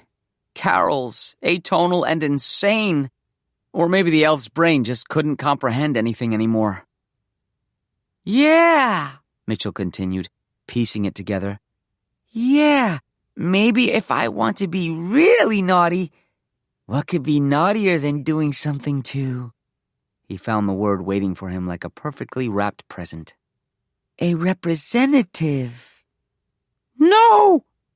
No, kid, wait! Mitchell's hand easily wrapped around Twinklebottom's head, muffling the elf's screams. He scooped the squirming elf up and went to answer the door, joining in the carols with all the joy and gusto of a child during the most magical time of the year. The Art of What You Want. The businessman and the doctor sit in the doctor's private office deep in the bowels of the massive new medical complex. Holy shit, the businessman says. He's barely in his 40s, but comfort and success have kept the years from his face, making him look more like the homecoming king he once was than the adult he currently is. But there's an edge in his eyes all the same. Broken glass behind the poster boy perfection that no amount of money can sweep up. He's sitting in a leather chair facing the doctor's shining cherry oak desk. Wow, wow, wow. This is not a medical examination. This is not a room for such things. This is a room for meetings, for dealings. It's a room for business. The doctor blushes and raises a rocks glass half filled, or half empty, depending on your view of things, with amber liquor worth more than the monthly income of the average American. The exciting world of hospital administration, she exclaims. She's older. Well put together, but her pampering has come later in life, after hard-fought battles, tough decisions, bare-knuckle brawls, and, of course, so much downward pressure. The businessman meets her toast with his own similarly half-filled or half-empty glass. And how many doctors under you now? 7 trauma teams, 6 of the world's top plastic surgeons, and more specialists than we can afford. Plus the psych ward, which takes up most of the East Wing. Look at you, the businessman says. If I had a hat, he makes a doffing gesture. Aw, you should buy yourself a hat. Life is short. Use those whiz-kid tech bucks for something fun. Yeah, right. A cloud crosses the businessman's face, and for the first time, the doctor notices how deep-set his eyes have become. Uh-oh. The doctor's brow furrows. Looks like you have something to say. He shrugs. I've always got something to say. Is it about why you wanted to see me? I mean, I wanted to see my favorite doc and her fancy new digs, but... He stares into his glass. Are you okay to, talk shop a little? Harris, do I really need to remind you about how your patronage changed my life? I wouldn't be in these new digs without you. For you, I'm always okay to talk shop. Her lips form enticing shapes. Her plosives pop and snap. But he isn't enticed. He seems troubled, shaken. "Doctor, patient?" he asks. Doctor, patient. He swallows another mouthful of luxurious, silken liquor. "I think I'm going crazy." Then he corrects himself. "Gone. I think I've gone crazy." The doctor leans forward. She is a friend, but she is also a doctor. I'm listening. The businessman takes a deep breath and tells her. "So, a couple weeks ago, Harris sat at his marble countertop. He was eating cereal. Cereal was mostly all he was up for eating these days. He'd never been one for cooking, and now the kitchen was too big. A foreign country where he didn't speak the language. He hadn't shaved or showered in quite some time either. He was in a daze, so much so that he didn't even jump when his wife, Emily, came into the room. She moved with some speed. Don't forget, she said, going through the gestures of her running out the door ritual. Your suit needs to be picked up, and we need a refill for the seltzer thingy. I love you more than bunches. She kissed him on the head, and a few seconds later, the front door closed behind her. Harris sat frozen, halfway through bringing a spoonful of cereal to his lips. There was no noise for a very long time. Then, the spoon dropped from his numb fingers and crashed loudly into the bowl. The doctor stares at the businessman. She doesn't want to admit that she doesn't understand, so she runs what he said back again in her mind several times. She comes up with nothing. Harris, she says at last. Here's where you tell me what I'm... She's going to say missing, but before that word can emerge, the businessman says, My wife died 6 months ago. Car crash. Oh. The doctor's mouth dries up in a flash. Yeah. Harris, I'm so... How did I not? He waves a dismissive hand. Please. We haven't seen each other in... We've both been busy. He takes another sip. Anyway, the things she said about my suit and the seltzer thingy, those were the last things she said to me the day she died. She got into one of her cars and later that night there was an accident. A bad one. Couldn't even identify the body visually. They had to use her dental. Saying it all out loud overwhelms him for a moment. He quickly shakes it off, clears his throat, finishes his drink. The doctor seamlessly provides a refill. He continues. I know what you're thinking. To people of our, economic vantage point, spouses are usually the obstacle, right? It's like most rich assholes stay married just to have someone to scheme around. Not me. I loved her. I loved her so damn much. And I know it wasn't the easiest marriage. She had to put up with a lot.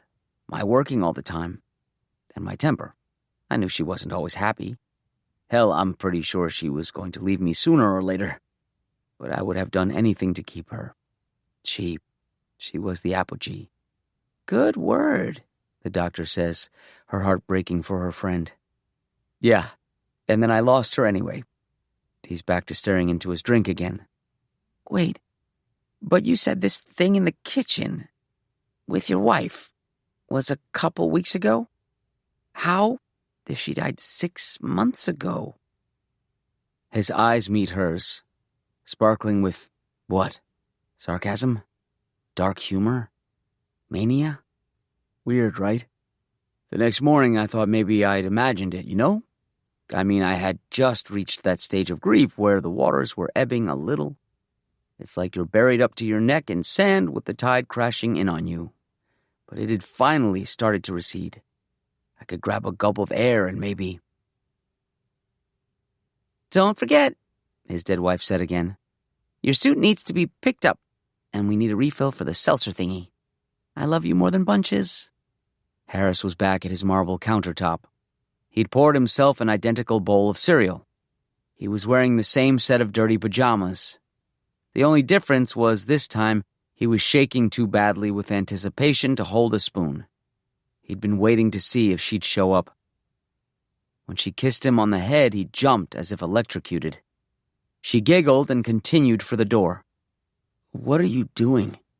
He heard himself asking, "Emily, are you really—" She giggled again, and with an all too familiar slam, the door closed and she was gone. It took Harris a few moments to find his legs again. He ran out the door, but nothing. No sign of her, other than all the signs he hadn't yet removed in his newfound position as widower. Until the next morning when she came back again at the exact same time.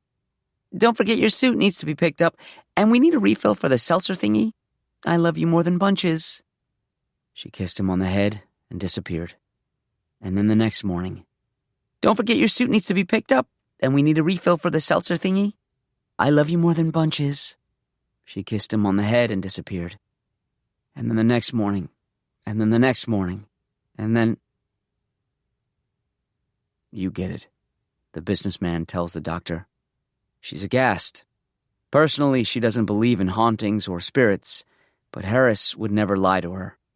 How long did this go on? About 5 or 6 days before I couldn't go downstairs anymore. I got too unnerved, so I started hiding upstairs to avoid her. He swallows. The doctor can hear his throat click even from where she's sitting. And that's when the voicemail started. Harris. The doctor puts a hand flat on her desk, effectively pressing pause on the proceedings. Do you want me to get a team of paranormal investigators together?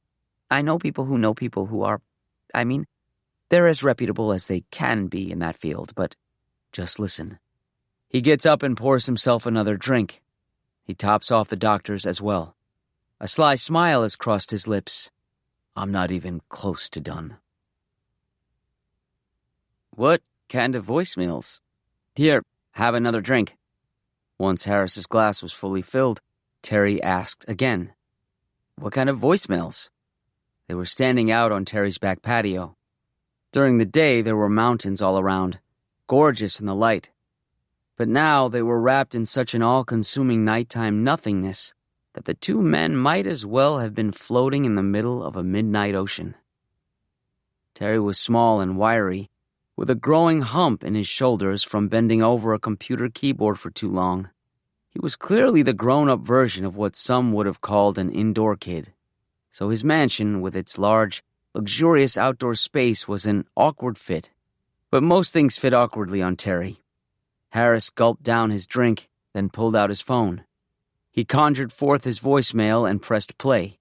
A woman's voice, Emily's voice, ghostly, barely audible through static, intoned in an almost robotic babble. Babe, it's getting late.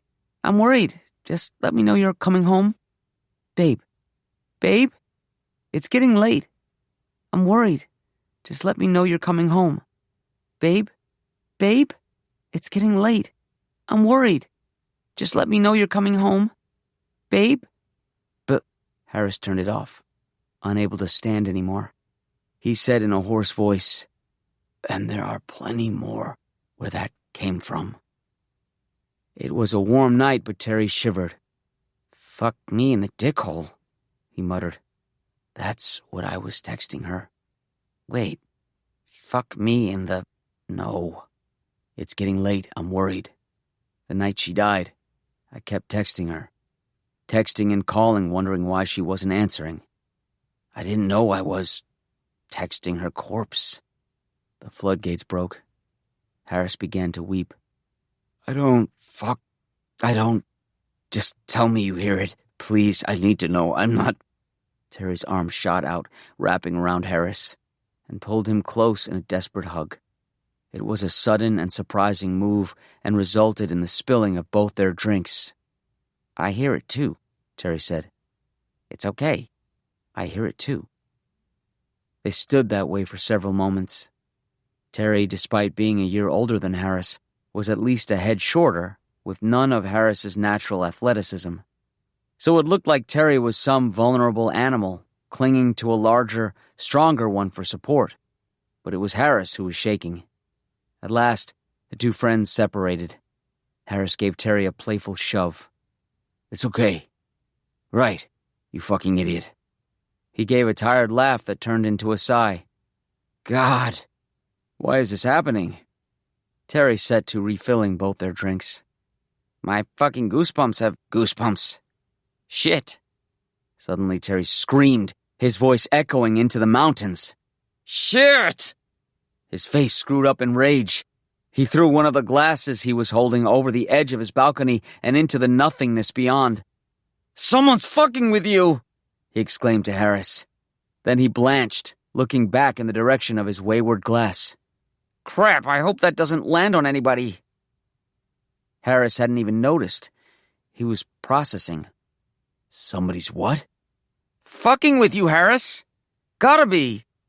Terry pushed his big, tortoise-shell Buddy Holly glasses further up his nose. It was a quintessentially Terry gesture. Even with his riches, his eyesight was a lost cause. Why? Harris stammered. How? Terry shrugged. You can ghost a cell phone easy. Whip up a deep fake in 2 minutes. But when she kissed me, I felt her, Terry. Maybe they hired a lookalike. A lookalike? Yeah, you know, someone who looks like... I know what a lookalike is. But why? Why would anyone... I don't know. But you're staying with me and Barb. Harris opened his mouth to argue. Nuh-uh, don't give me any of your alpha male, lone wolf, drippy shit. You're staying with us. We're gonna figure out what the fuck is going on. And hey, his voice dropped to a mock conspiratorial low. While you're here, we can work on our other little problem, too. Deal? He held out his hand. Deal? Twatwaddle? Harris sighed. It was the easiest way to take the edge off of the tears that were welling up behind his eyes. Do you have any idea how much I hate the idea of coming to you for help? Chode turnip. Terry gave him a big grin. I can only imagine. Douche canoe. So this is how fucked I am. He reached out and shook Terry's hand. The two men looked into each other's eyes with barely concealed love and couldn't help but laugh. Did it help?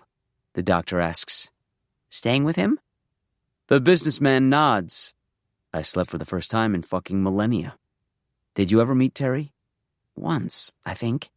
At a party? Yeah, he didn't socialize much. Not a lot of people could stand him, honestly. We were the only people who ever hung out with him, Emily and I. Oh, and Barb, his wife. He was like cilantro, you know? Not for everybody. The doctor laughs. The businessman smiles wistfully. Like that stupid cursing thing he did. It was like witnessing an alien's approximation of how people, men, interacted. He just didn't know any better. But once you got to love him, you were hooked. You both started Polyfeme together, right? The businessman nods. He wrote the codes and I got other people to care. Hey, do you mind if... He gestures to the drink cart. Now it's the doctor's turn to smile. You have to ask for permission now? The businessman pours another. Returning to the subject of his friend, he says, I'd say he's like a brother. But most brothers I know hate each other. Then he pauses. I didn't realize what I'd wind up doing to him and his wife. He takes a small sip, sits back down. Anyway, it was good timing for me to stay with Terry for another reason, too. Polyfeme was in the middle of a big fucking... He gives an uncharacteristically disinterested shrug. We were in trouble. It actually started brewing like right after this ghost shit began. Wonderful timing. I won't bog you down with the details. Basically, there was a startup that was about to make us totally obsolete. They had all the power, but we didn't think they knew they had all the power, so we had to figure out how to buy them out without spilling how fucked we were. Honestly, it's the sort of thing I'm usually great at. Terry kept trying to get me to focus on the problem, but, well, I just couldn't concentrate. I kept thinking about her. So a couple of days later, I snuck back to my house. Oh, Harris. I had to get a few things. I mean, I didn't have to, but... He's silent for a long moment. The doctor is about to speak when he says, It's a big house, you know. Emily picked it out. I always thought it was too big. But you know that feeling when you're all alone in a big place? The doctor nods. I didn't have that. It definitively felt like someone was in there with me. Every creak, every shift of the house. At one point, I even could have sworn I heard a door slam and footsteps running away. I ran after the sound, but nothing. Then my phone rang. The doctor feels her stomach drop a little. Who was it? He chuckles. It wasn't the first time she'd, called since this all started. But let me tell you, you never get used to a phone call from your dead wife. I was too scared to answer. I let it go to voicemail, and... He pulls up another sound file on his phone. The static is very loud, but certain words are unmistakable. Don't. Darling. Get away. He looks at the doctor with wide, avid eyes. New words, he says. She was saying something new to me. That had to mean something, right? Here I was in our house, and she was trying to say something new to me. Something she hadn't. That's when I realized what I had to do. Terry gaped at him, panic blazing behind his thick glasses. Wait. What are you saying? Harris stood there in the doorway, holding his hastily packed duffel. Terry, I love you, but... No, don't do this. You fucking... I hereby resign my position as president of Polypheme Technologies and appoint executive vice president Terrence Elbrick as my successor. You're going to have to handle the buyout and negotiations on your own, okay? I'm going to focus on my wife for a change. I'm sure that went over well, the doctor says. The businessman sits back. There was some crying, some begging, a lot of cursing. I can't do this without you, Harris. I can't talk to people like you can, Harris. Please, don't do this, not yet. Not yet, the doctor echoes curiously. And for a few moments, all is silent again. You know what business is? The businessman asks at last. You'll read all kinds of books trying to phrase it in all kinds of profound ways, but it's pretty simple when you get down to it. All business really is the art of knowing what you want. That's it. Needs are easy. We all need the same shit. Figure out what you fucking want, and go from there. She nods, considering this. And what did you want? To see her again. Did you? That next morning, right on time, I went down to my kitchen wearing the same pajamas, poured myself the same bowl of cereal, and waited for her. More silence unspools. I waited all day. She never appeared. The next morning, same thing. I mean, what the hell, right? First, it was like clockwork, and now I was starting to wonder if I'd imagined it all. Maybe it was all in my fucking head. Until that night. He hands the doctor his phone. The doctor holds back a gasp as she flips through the photos and videos staring back at her. She's no stranger to death and gore, viscera, skin pebbled by blood and trauma, crushed into unrecognizable shapes. But she also knew the businessman's wife socially, and seeing her this way, twisted, rubbed raw by the road and broken metal, brutalized, even splayed out on what appeared to be the autopsy table, is deeply upsetting. More sound files, too. A deranged and furious voice shrieking through the phone. Babe! Babe, it's getting late, I'm worried, just let me know you're coming home. Cold. Your fault. Babe, it's getting late, I'm worried, just let me know you're coming home. Your fucking fault. And then, the businessman says calmly, the next morning, there she was again. Cheery as fucking pie. Don't forget your suit needs to be picked up, and we need a refill for the seltzer thingy. I love you more than bunches. Jesus. It went on like that for, I don't know, a couple of days at least. Horrors all night, and seeing her in the morning like nothing had happened. Don't forget your suit needs to be picked up. It was the closest I'd ever truly felt to absolute, pure madness in my life. Up to that point, at least. Harris, the doctor begins. Sorry, I can tell you're getting antsy, Doc. No. Hey, in Flicker Veritas, right? Let me skip to the good stuff. Harris was curled up on the kitchen floor. The sun was down, and he was waiting for the deluge of nightmares to begin. Only this time, there weren't images and videos and voicemails stampeding into his phone. This time, There was a slurred voice calling from outside the unlocked front door. Hello? Harris sat up as Terry danced his way into the room. Sup, cunt flap? Terry spread his arms wide, sloshing a bit from the bottle of Vouv he carried. Just me. No ghost. Ha! God, Terry, give me that. Harris grabbed the bottle, drank deeply. Atta baby, Terry cooed. How you been, Harry Butt? Harris shook his head. I'm just guessing here, but did it get worse? Your whole haunted house situation? Harris nodded. Yeah, had a feeling. That's what you get. Harris blinked. What?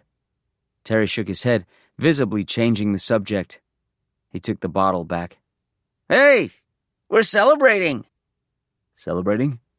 We bought him out. Polypheme's saved. We did? Terry began to wheel about the room. God damn, I never knew how much fucking fun that could be. Can I confess something? I know I'm fucking wasted, but man, I was so pissed at you the other day. I mean, pissed. And I wanted to come here and I wanted to say, I'm sorry. He dropped to his knees in front of Harris. You don't have to apologize, Terry. No. It wasn't right of me to get so mad at you. I should have anticipated that. You've been through a lot lately, you know? Of course you know. Yeah. So it was wrong of me to get all and I'm sorry. He pointed at Harris, eyes gleaming. I mean, you did put me in the cunt-shitting hot seat like that, man. But... He sprang to his feet with surprising dexterity, threw a not-too-high karate kick in the air. I kicked its ass! All by myself! That was fucking inspiring! Ha-chow! Another kick, sloppier than the first. That's great, Terry. Yeah, I've been learning a lot about myself lately, you know? I'm fucking smart, man. I'm fucking quicker than anybody. Than you or me or anybody ever gave me credit for. I mean, here I was thinking if Harris lost his mind, we could just sell the company and she and me could go live on an island. But then that startup almost fucked everything up. And I was like, oh shit. I got real scared. But I didn't need to be scared. I can do anything. I don't need to hide behind a fucking computer. I can seal the deal and I can get the girl. She's been telling me that for years. I should have listened. Oh, Terrence, I fell in love with you because you're better than him and you don't even know it and... Barb? Harris asked. His voice had become cold. Huh? Barb said that. A beat. Terry put on an ill-fitting smile. Yeah, me and Barb. We realized we still love each other. It's nice. That's wonderful. Doesn't matter. Ah, fuck. I'm totally babbling, aren't I? Why am I babbling? You know what? I haven't eaten yet. That's my problem. That was dumb. Ignore me. I'm gonna go get some Arby's or some shit. And you got your little ghost to figure out, right? Yeah. You're my best friend in the world, tit whistle. You know that? I always wanted to be you. And, I fucked that deal in the back hole. Woo! Terry headed to the door, then stopped to drink the rest of his bottle of champagne. Oh, hey, don't forget to refill that seltzer thingy. Am I right? Ha! Love you more than munches. He blew a kiss and left Harris sitting there.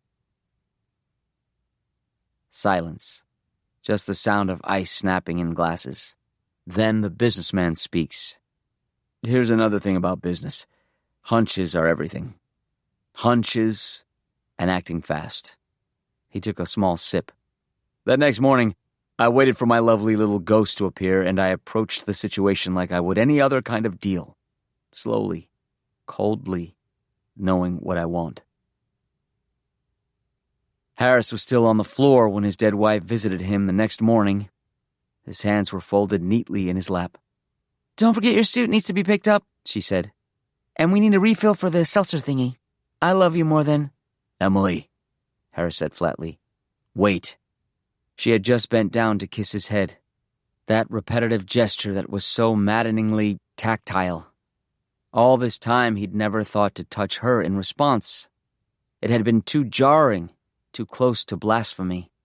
But this time, before she got too far away, Harris pulled the massive kitchen knife from his lap and ran its sharp edge across the ghost's slender ankle, opening her Achilles tendon up in a wide-mouthed grin. The ghost went down, smacking the tile floor, screaming. Blood, very real, very alive blood, began to gutter from the wound. "It's a big day today," Harris continued, standing. "You get into a car crash today. Make sure you caffeinate." As was usually the case, there was a pot of hot coffee simmering in the percolator on the counter.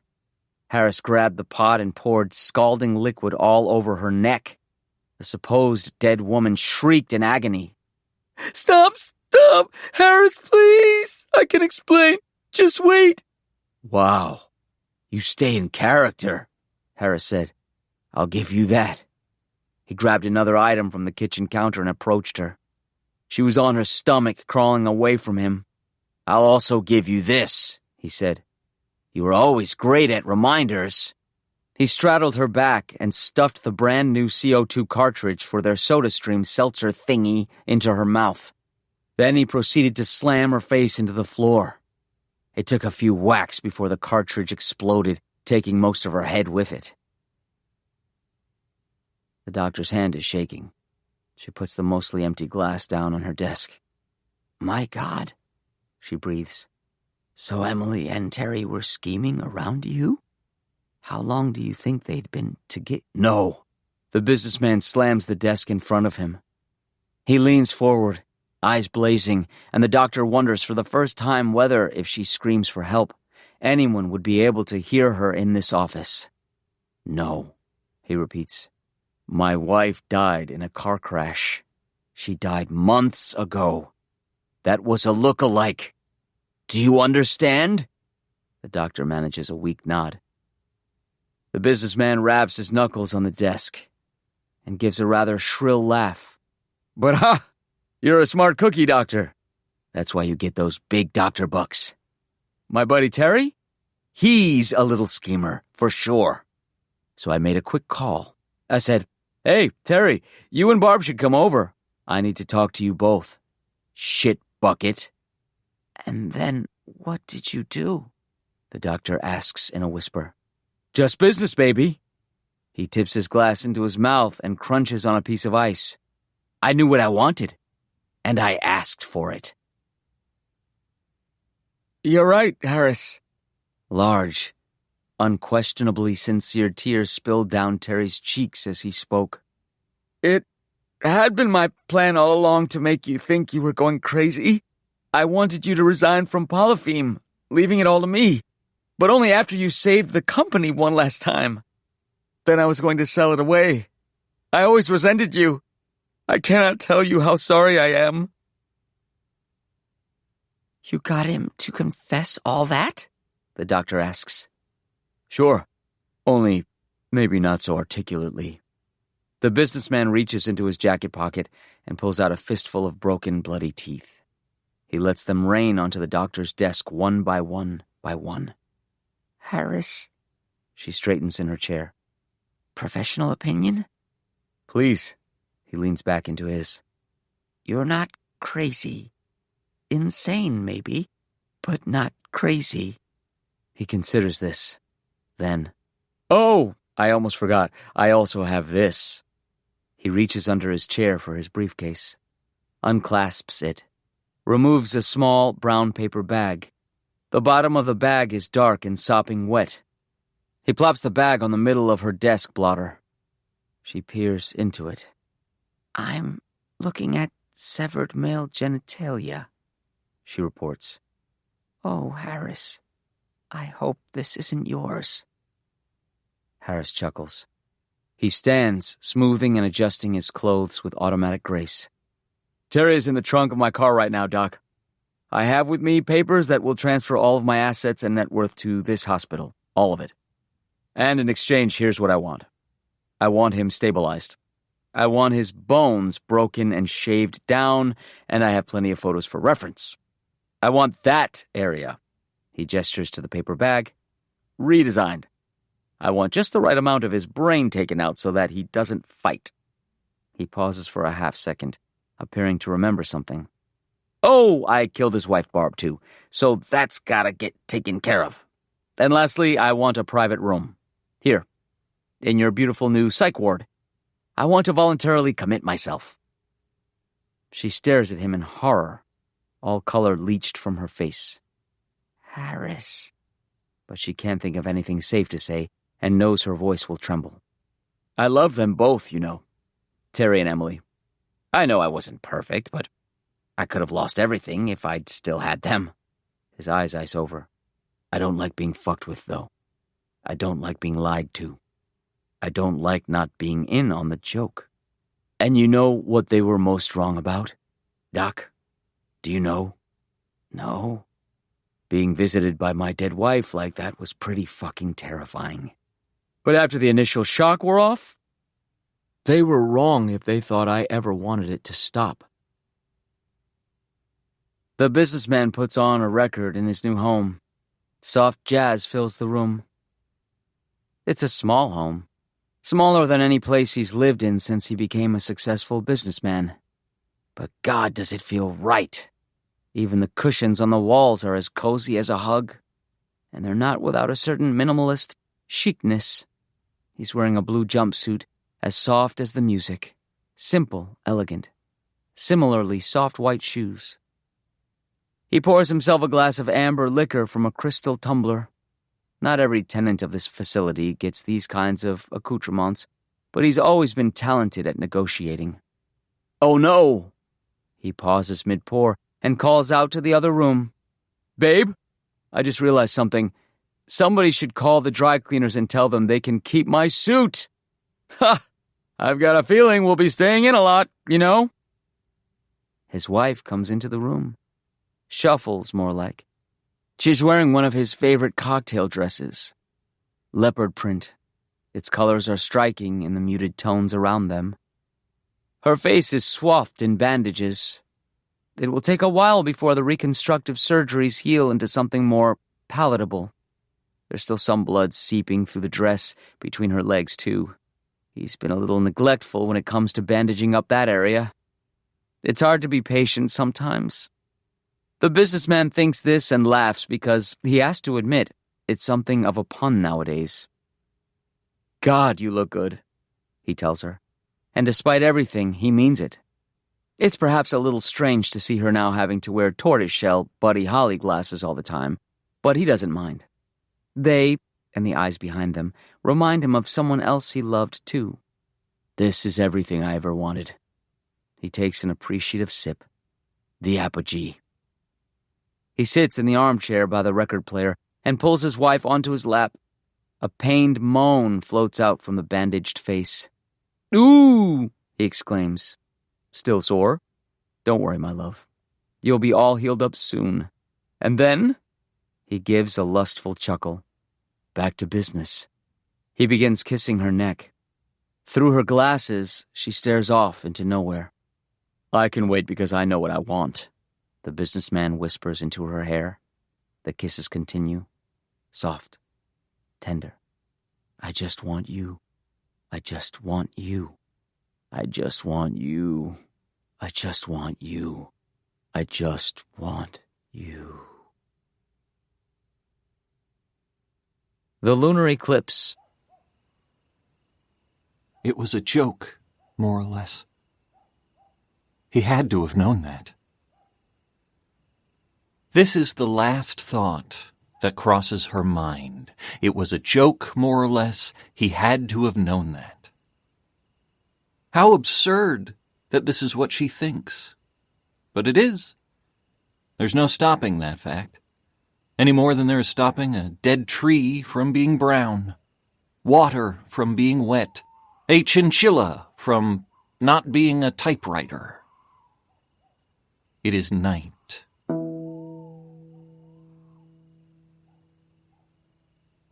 They first met when they were 7 years old. This is the way many old stories begin, with meeting as children. It's a shorthand for a journey beginning in innocence. This journey begins in innocence. Most things do. We don't need to think about the exceptions for this particular journey. She is standing outside, alone. Not then, now. She is standing outside, alone, and it is night.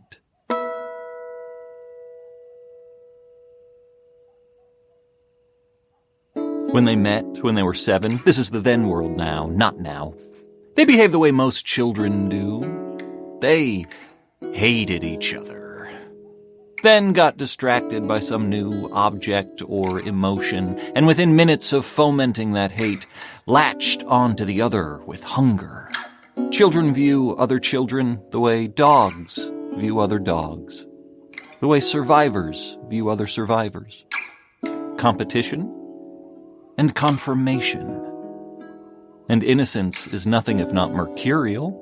This is because innocence is simply experience that hasn't made up its mind yet.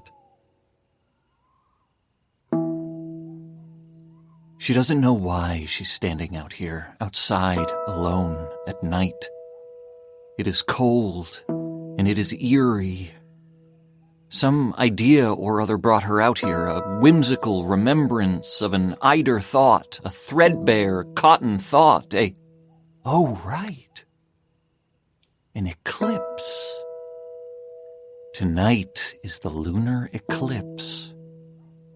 Tonight is the night that the moon gets bashful. After 7, they drifted in and out of each other's lives. Sometimes they were featured players, other times no more than an extra. It wasn't until their teens that their focus on the other reestablished itself, when their innocence began to make up its mind. Back in the now world, she thinks momentarily of her husband and of her children, now fully grown. Those closest to her knew of this boy from her past, this boy who had defined so many things. But the depth of her passion was a well-guarded secret. She didn't want those in her now world resenting this then boy for getting there first, for being the definition. Sometimes when we are not the definition, we are filled with resentment. We do this even if we know we are the embodiment, a station far more desirable to be held, all things considered. We envy the definition. We are jealous creatures. They were together from their teens until their mid-20s. They lived together and played at the idea of marriage, of starting a family, but it wasn't to be. Maybe their shared history and childhood romance put too much pressure on the relationship to succeed, to be a perfect story. Or maybe it was just entropy, acrimony. It can build up in a relationship the way lactic acid builds up in an overworked muscle. It's not personal, not always, but it still hurts. And no matter how beneficial it may have been at the start, the exercise must come to an end. Back in the now world, any thought of her husband has come and gone. This is unfair to him to narratively shortchange him like this. He made an impact on her life too, after all. He gave her her children, her identity as a grown-up. But he is not the point tonight. Tonight, she looks up at the sky and remembers. She remembers how she moved on, how she lived her life and added to her definitions of love and movement. But if she was really being honest with herself, she could never quite change their root, their morpheme, the definition of the definition. And when she learned of her love's death through Facebook, she was well into middle age. The news was devastating, but in a distinctly quiet way. She hadn't seen or spoken to this boy in decades, so nothing in her life was actively changed by this newly compounded absence.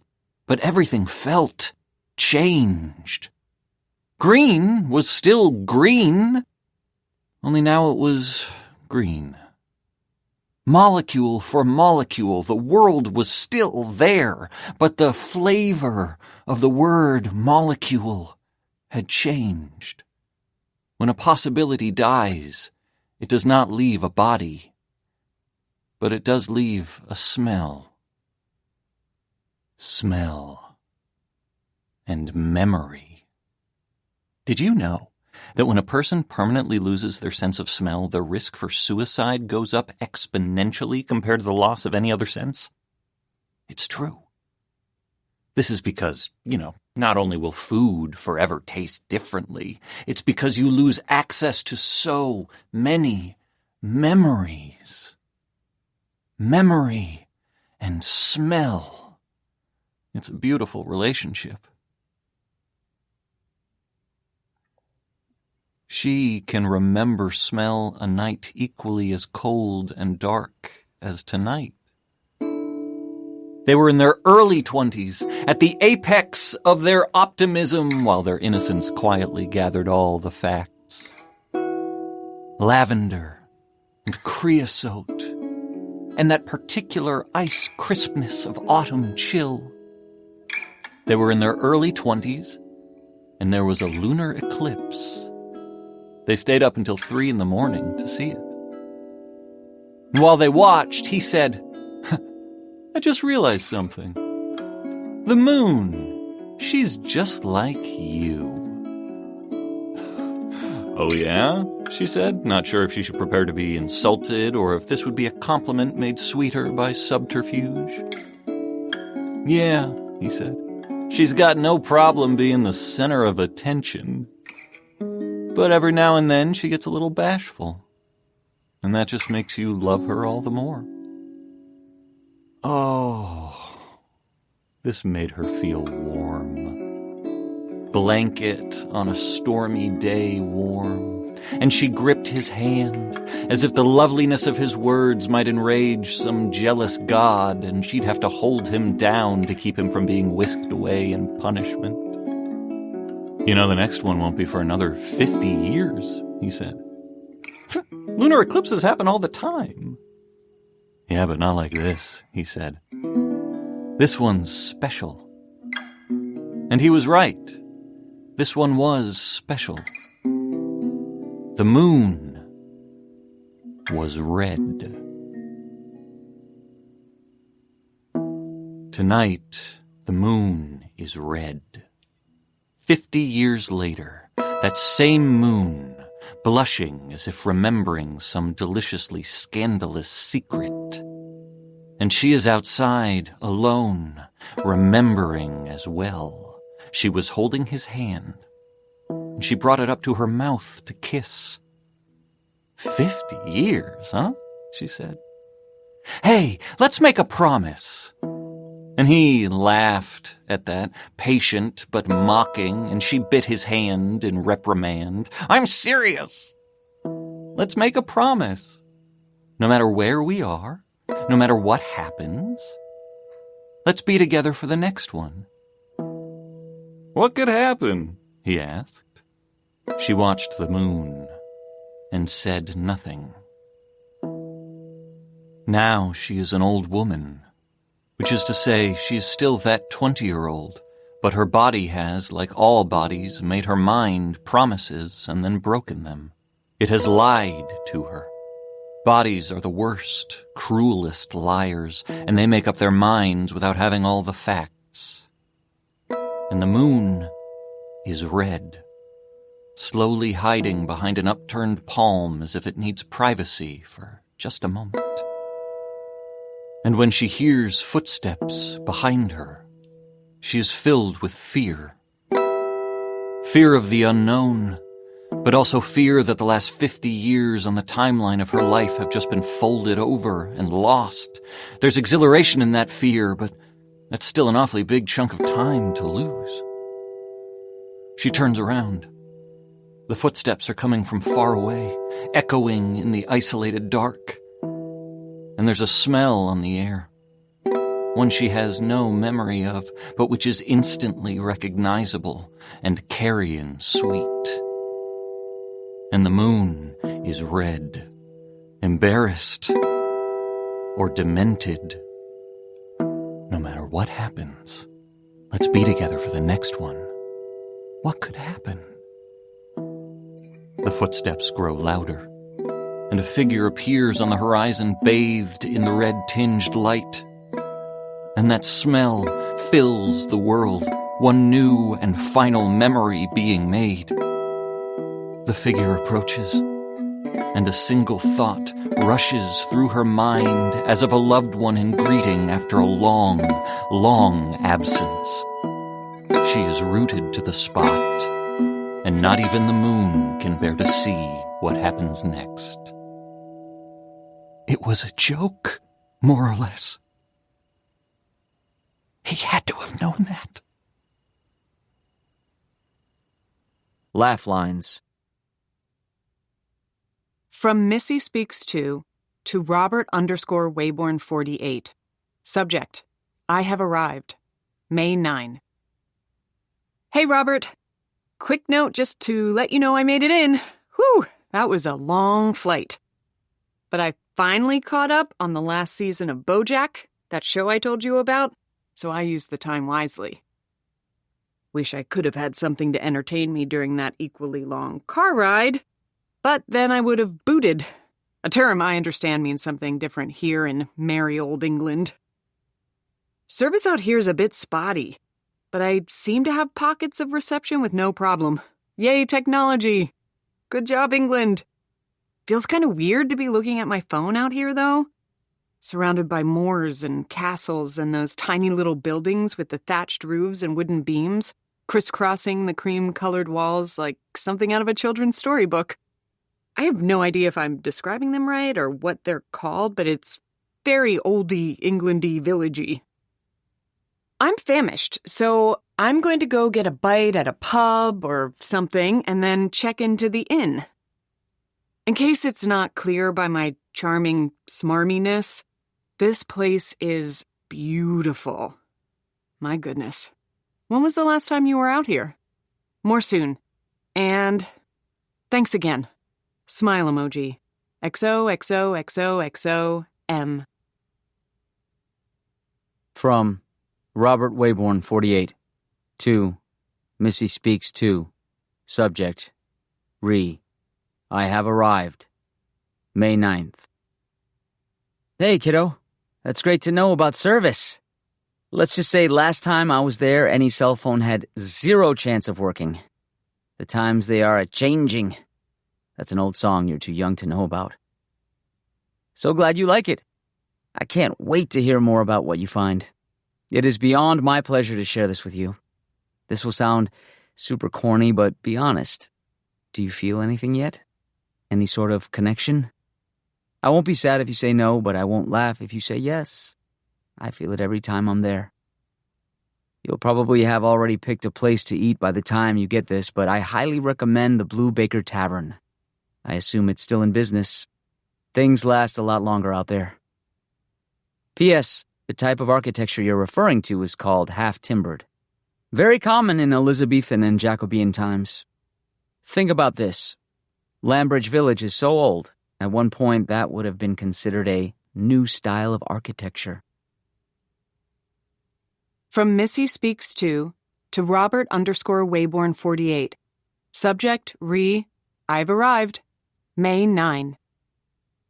OMG, I know about Bob Dylan, thank you very much. As if you boomers kept your music a secret from the rest of us, instead of shoving it down our throats for the entire second half of the 20th century. LOL. Also, whoa, you read my mind. It was too late to recommend a pub, but that's exactly the pub I went to. Great minds. The food and ale was delicious and heavy. Between the overcast weather and the fried food and the plentiful beer, I don't know how everyone isn't constantly napping out here. The people in town are interesting. I was expecting a sort of American Werewolf in London reception. That's an old movie you're too young to know about. With the locals all staring at the tourist girl with malice in their narrowed eyes. But so far, they've been either friendly or apathetic. Mostly apathetic, really. They've got their own business to look after, and I appreciate that. Oh, and to answer your earlier question, I did kind of feel something. Something in the blood, if you want to be, really portentous about it. I think I'm using that word right. I don't know. I'm tired and jet-lagged. Leave me alone. I guess I never really thought I'd have, ancestral history before. Mom's family tree gets pretty lopped after, 2 generations. Thanks, Hitler. And, well, I figured that's all I'd ever get.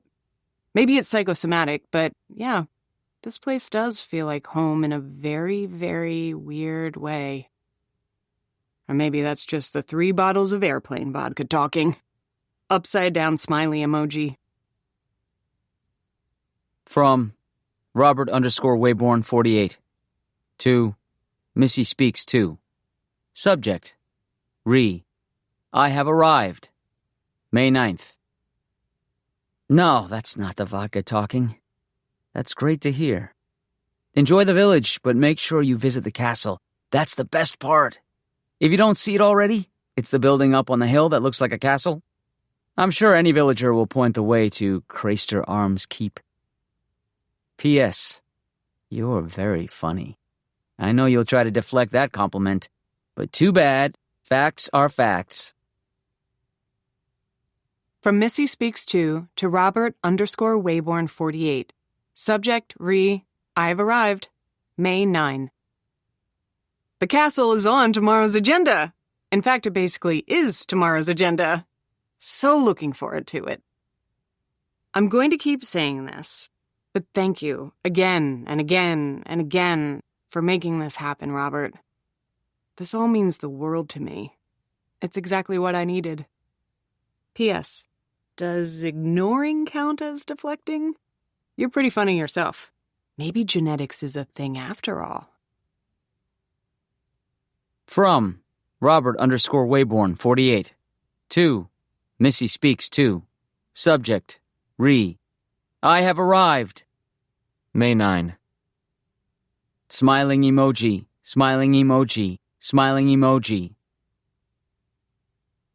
From Missy Speaks 2 to Sarah with an H. Subject: blank. May 9. Sarah! Okay, finally have some time to write. Strap in, because I'm probably going to unload on you. That's what he said.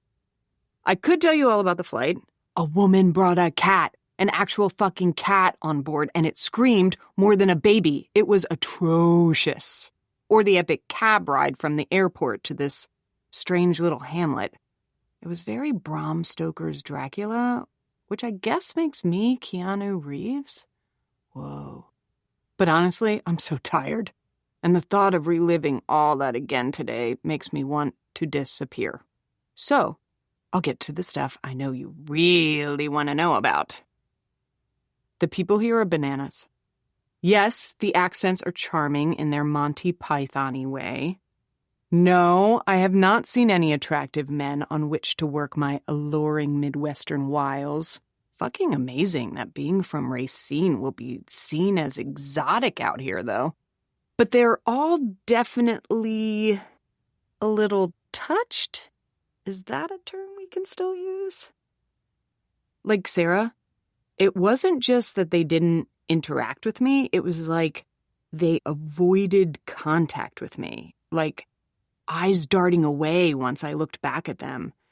It was almost like they were scared of me. I wanted to tell them, it's okay. I'm not one of those Americans. They took my guns at the airport. But instead, I just tried my best to be polite and let them do whatever they were going to do. It's their village. If they'd been staring at me, it would have been different, threatening. I would have worried I was going to find myself in an Eli Roth movie. But this was almost endearing and a little funny after a while. I definitely had the urge to laugh a couple times. just out of the awkwardness of it all. Needless to say, I didn't tell anyone why I was there or where I'm from, family-wise. No throwing my weight around here yet. Do you know who my father is? Huh. It's all still so weird, Sarah. Finally reconnecting with my dad. Finding out he's a someone, which I guess means I'm a someone too? At least to this tiny little village in East England. How am I a Wayborn? What the fuck even does that mean? I wasn't raised a Wayborn. Hell, I wasn't raised in anybody. Just the daughter of a single mom who never knew her dad, and that was fine with me. The idea of having a name, a fucking castle, is way too strange.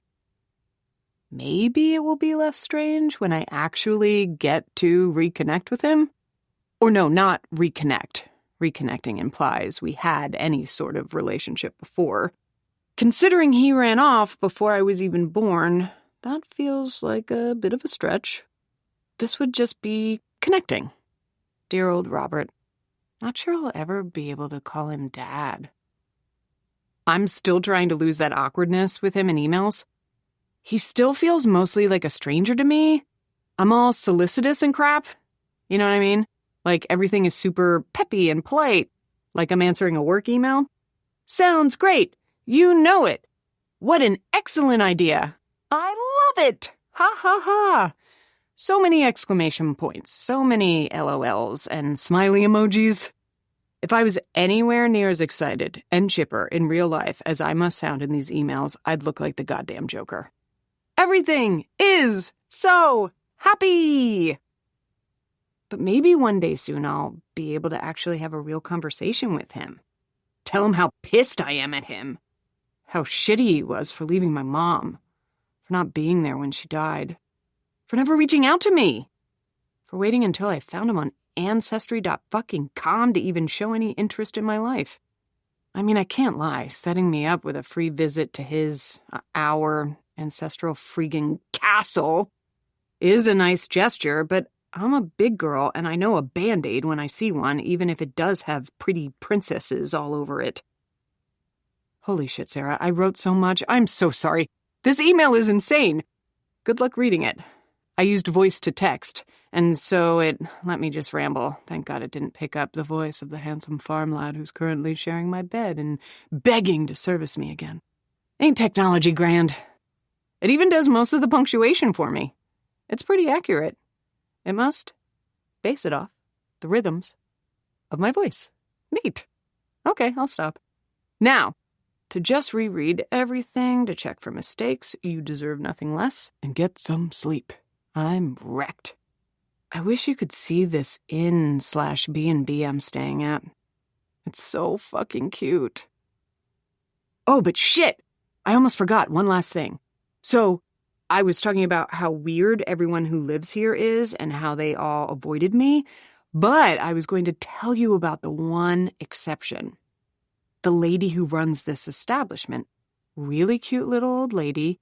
White hair done up in a bun. Gigantic brown cardigan. I was checking in a few hours ago, and she was doing the thing everyone else was doing, not really looking at me. But then she stopped and actually did stare a bit. She said, "I know your face, don't I?"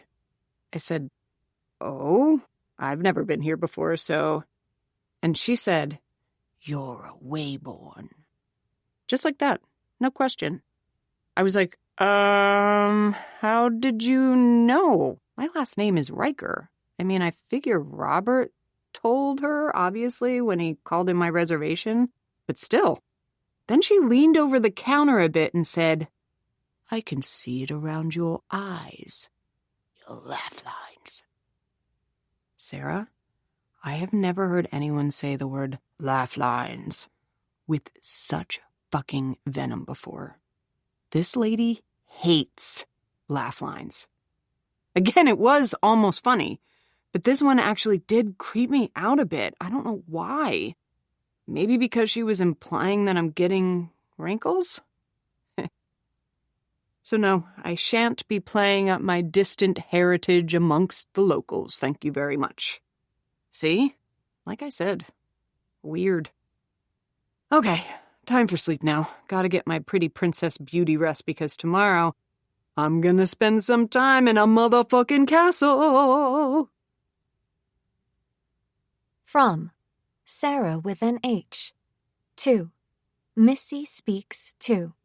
Subject: Re. May 9th.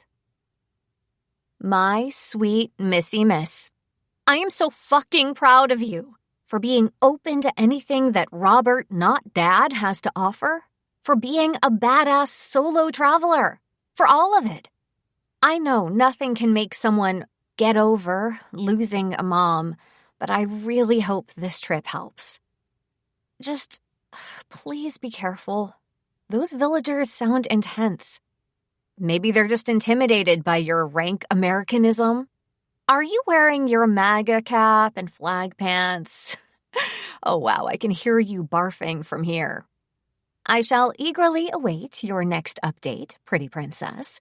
And I'll write more in a bit because I also have a lot to say, but bitch, it's early out here. Please be safe. P.S. I'm forwarding you an email from Guitar Center with a coupon for new microphones. Look for it. P.P.S. Maybe that lady thought she recognized your wrinkly-ass face because she just watched a movie with Yoda in it? From Missy Speaks To Robert_Wayborn48. Subject: Castle Tour. May 10. Dear Robert, as the ever-young children of my generation say, OMG! I don't even know what to say besides that. The castle, the Craster Arms Keep, is unlike anything I've ever seen before. I believe the term is gobsmacked. I'm writing now in the Blue Baker again.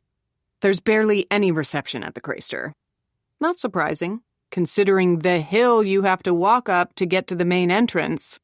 But it really is something like out of a fairy tale. I'm so jealous you got to spend so much of your childhood coming out here to visit. That must have been so surreal. Especially coming from, where did you say you grew up? New Jersey? The tour was just me. I don't think they get a lot of tourists here in jolly old Lambridge, but that made it so much more special. The guide, a very nice girl about my age named Adelina, beautiful name, seemed very excited to have someone to show around. She was super funny, too. You would have liked her. I'm torn. On one hand, I want to write down everything that happened and that I saw, so I remember it forever. But on the other hand, you know all this stuff already, and I don't want to bore you. So, here are just some highlights for you, me, posterity, and the Queen. I've never set foot in a castle before. I was amazed at how cold it is. You can really feel the stones keeping the air moist and cool. The sound of footsteps on the, I'm assuming, stone floors? Amazing. They echo forever, and yet they feel so present. Did Doctor Who design this damn place? Because it seemed so much bigger on the inside. We walked for probably 2 hours, and I don't feel like we covered near half of the real estate. Adelina took me through the Barbican, the gatehouse, the courtyard. How old are those trees, I wonder?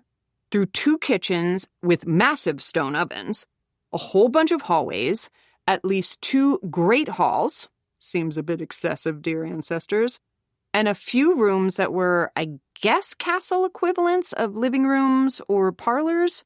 I didn't even get to see bedrooms or bathrooms, and yet I saw so much. In these parlor areas, though, Adelina also showed me some of the portraiture, and, okay, some of them were kind of creepy, but not in a bad way. I just couldn't get over how familiar some of the faces looked. And I mean that in the most literal sense. They looked like family. I was surprised how many of them weren't scowling. I associate old portraits with scowling, but maybe because these weren't as detailed as portraits from the realism period, so many faces seemed kind of pleasant, grinning even. And on a few faces, I even recognized similar, well, I guess you'd call them laugh lines to my own. The same eye crinkles, the same dimples. It's just weird, Robert. I've never been in a single castle before, and here I am on a tour looking at my great-great-great-great whatever relatives. But okay, here's what I really want to talk about. The tapestries. Why didn't you prepare me for the tapestries? I think it was the one with the guy very clearly farting into a trumpet that his buddy had his ear to that first made me laugh out loud. An actual LOL. The tapestries lining the main hall weren't so remarkable. I mean, they were cool in an art history way, but nothing to email home about. But the further you went into the castle, I mean, geez, some of them get insane. Were they always like that? Obviously they were. They're not going to redecorate a medieval castle for shits and giggles. I told you about my friend Sarah, right? She and I have that podcast together where we give love/life advice. She does a lot of stand-up comedy and improv and knows her history really well. We had one episode a little while ago where she confessed to thinking Buster Keaton was the sexiest man to have ever lived. I was horrified. I was actually thinking of Buster Poindexter, that singer from the 80s. So she showed me some of his old movies, and first off, she might have been correct, but secondly, I was amazed at how contemporary a lot of the gags and timing felt. It all still worked. I had no idea. These tapestries gave me a similar feeling. One was a literal depiction of a pie in the face, but still in that super specific medieval style, and sewn into a freaking tapestry. I took so many photos to send to Sarah, but even in this pub, the signal's not good enough to upload them yet. She's gonna flip out when she sees them. And it wasn't just the tapestries, too. At one point, there were suits of armor on display. I'm sure you know exactly what I'm going to say. And they were arranged in a tableau. One suit of armor was turned around and it was missing a plate where its butt should be. And the other suits were pointing at the butthole and, I imagine, laughing? I kept expecting to find the 13th century equivalent of a rubber chicken around the corner. I had no idea people had senses of humor back then. I figured they were all too busy having 27 children before they turned 19 and then dying of the plague. Live and learn. The past can always surprise you. From Robert_Wayborn48. 2. Missy Speaks 2. Subject. Castle Tour. May 10th. I thought you would enjoy finding those tapestries all on your own. A fun fact about the Wayborns is we were known, historically, as great patrons of the arts, especially comedy, but not exclusively. Rumor has it, your great-great-great-whatever grandfather commissioned plays by Ben Jonson and perhaps even Shakespeare himself. And when the Restoration rolled around, exclusive premieres of comedies by Congreve and Wycherley were held in the Great Hall. I don't know if those names mean anything to you. They're Greek to me. But yes, comedy was most beloved. It was a defining trait of almost every lord at Craster Arms. Fools and jesters from around the entire country sought residency here because the lord was always known to be the most receptive and appreciative. Many of those tapestries were gifts because that reputation was so widespread. I'm not surprised you recognized some laugh lines. And when one day we meet in the flesh, I hope I'm not being too presumptuous, you'll see I have very similar lines as well. It's the Wayborn trademark. I'm so glad you're enjoying yourself there. I don't want to impede on your plans, but if you're interested and free, perhaps you should go back to the castle tomorrow to see more? I know Adelina and her family very well, and I just might have pulled some strings to give you an even more exclusive tour. Have you ever spent the night in a castle? Smiling emoji, smiling emoji, smiling emoji. From Missy Speaks 2 to Robert_Wayborn 48. Subject Castle Tour, May 10. Are you kidding me? From Robert_Wayborn 48. To Missy Speaks 2. Subject Castle Tour, May 10th. It's not a perk that's offered to everybody, but I got to do it a few times growing up and I loved it. The village tourist board keeps just a handful of bedrooms turned out for these kinds of occasions. Just say the word and you can really get a taste of what it was like for your ancestors. By the way, I hope you know I'm not under any illusions that this fixes anything. I know you must have some complicated feelings about me, and that's absolutely okay. I can't make up for how things happened, but I hope I can help make the present a little better. And maybe when the time is right, you and I can talk about, well, everything. I just want you to know that it is my truest hope to be worthy of the chance you're giving me. You have every right to hate my guts, but, well, like you say, the past can always surprise you. From Missy Speaks 2 to Robert_Wayborn 48. Subject Castle Tour, May 10. Wow, thanks for saying all that. There's a lot I want to say in response, but email feels kind of silly. So, yeah, thanks, Dad. I can't wait until we're able to meet up in person very, very soon. XOXOXO. P.S. In case it wasn't clear, the word is yes, yes, yes. Sign me up for more castle time. No offense to your beloved Lambridge, but there's really not a lot else to do around here. I've seen the goat and both sheep already. From Robert_Wayborn 48 to Missy Speaks 2. Subject Castle Tour, May 10th. I can't tell you what it means to hear you call me that. Show up at the front gates tomorrow and either Adelina or her brother, Liam, will take care of you. Believe me when I say, you ain't seen nothing yet. From Missy Speaks 2 to Sarah with an H. Subject Dump, May 10.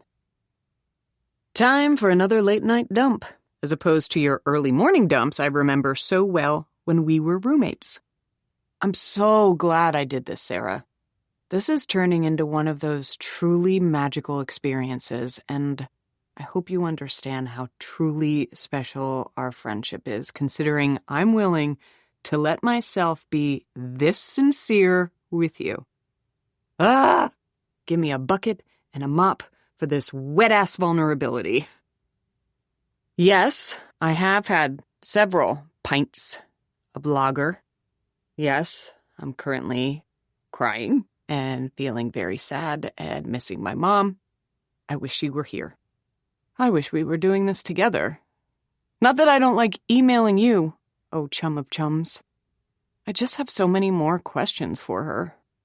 Now that I have context for what my dad was like and where he comes from, at least indirectly, I'm so freaking curious. I actually don't want to tell you too much about what has happened because I think this will actually be a great episode for our show, and I want to hear you react live in the moment. But I am going to have some stories. Believe me. I've also been taking so many photos. Damn things won't send. But believe you're gonna love them. Darby, get away from that table and come to the dartboard. Sorry, I'm voice to texting again quietly in the corner of this pub, and it just picked up some loud-ass local across the room. I'm leaving it in, because it's too funny. Oh, Darby. Oh, Sarah. Oh, thank you for always being there, my beautiful pal. You're the tits. The bee's knees, the cat's pajamas. Or sorry, pyjamas, as they spell it here. Here are the cat's pajamas covered in pictures of big-titted bees' knees. I might have had too many beers. From Missy Speaks To Sarah with an H. No subject. May 11. Sarah? God, I hope this goes through. I have to get the fuck out of here. I just heard the most fucked up thing in my life, and if it weren't raining buckets, I'd be marching my way down the hill and maybe even thumbing a ride to Heathrow. Jesus. I'm literally shaking. I'm dictating again, and there might be a lot of typos I don't fix because I don't know if I can use with my fucking fingers just now. I'm leaving tomorrow, for sure, as soon as it's light, even if it's still pouring. Jesus. Okay, to catch you up quickly, I'm in a castle right now, the old family castle. Dad, Robert, set me up with a night's stay. All exclusive thing, very fancy, thought it would be. The people who run the, tourist board or whatever of this town are playing host. I thought it was cute and funny. They seemed very sweet at first. They took me around the moor of the castle. It's huge. I was on a guided tour yesterday, and we barely scratched the surface. We walked around for a long time today, and I still feel that way. There's a lot of art I want to show you, tapestries, paintings. It's all very strange and interesting. Yesterday, I thought it was all funny. There are a lot of visual jokes on display. This will make sense when I show you. But some of the ones I saw today, deeper in the castle, it all started to feel like that moment when the joke goes on too long, you know? When the smile gets too big and toothy?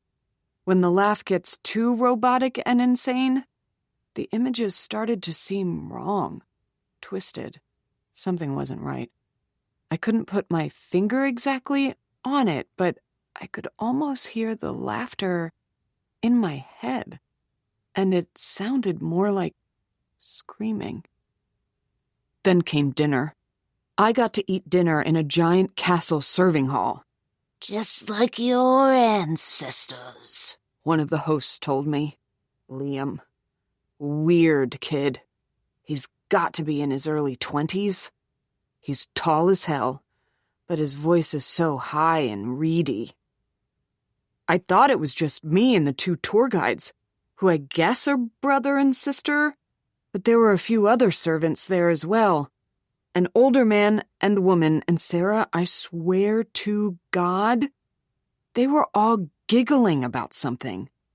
Not about something that happened earlier, not about a fucking YouTube video they'd just watched. They were laughing about me, smirking, behind the hand whispers, chewing on lips kind of laughing. And they would look at me, then make eye contact with the others, and just barely stop from cracking up. I swear to God, I almost didn't eat my food. I was so unnerved. They were acting like they'd pissed in it or something. But I was starving and getting angry. So fuck 'em.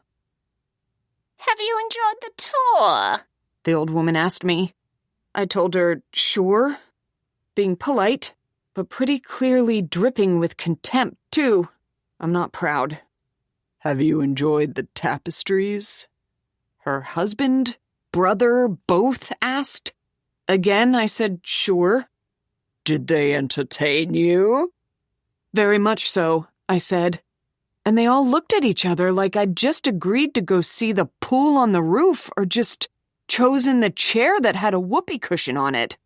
Oh, very entertaining, isn't it? I hated these leading questions. Leading to what? I had no idea. So I told them that, yeah. I already knew all about how the lords who used to live in this castle, my ancestors, were all big fans of comedy and jokes and jesters and fools and all that. I was getting very impatient. wasn't always so.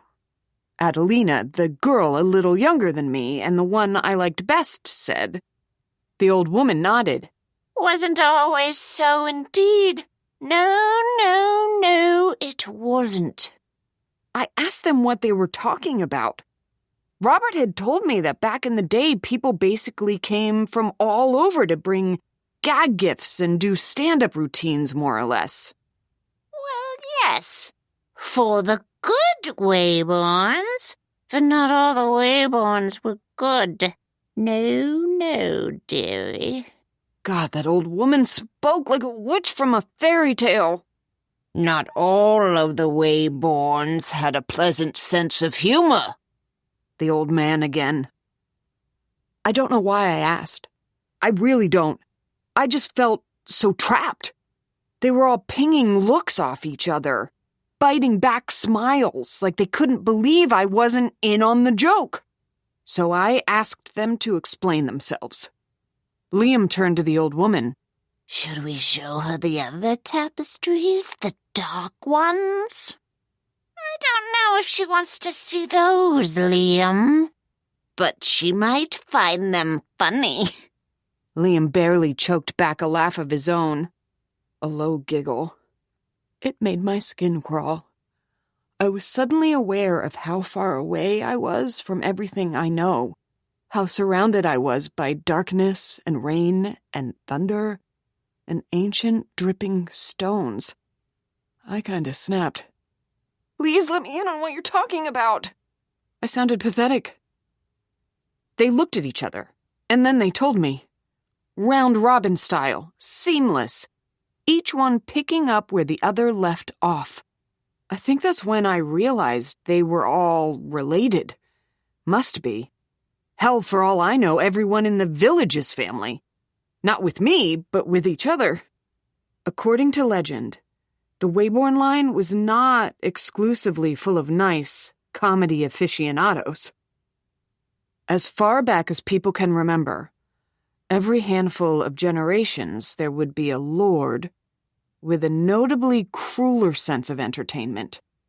He wouldn't so much receive visiting jesters and entertainments as he'd abduct them, force them to stay and perform, torture them if they weren't to his liking.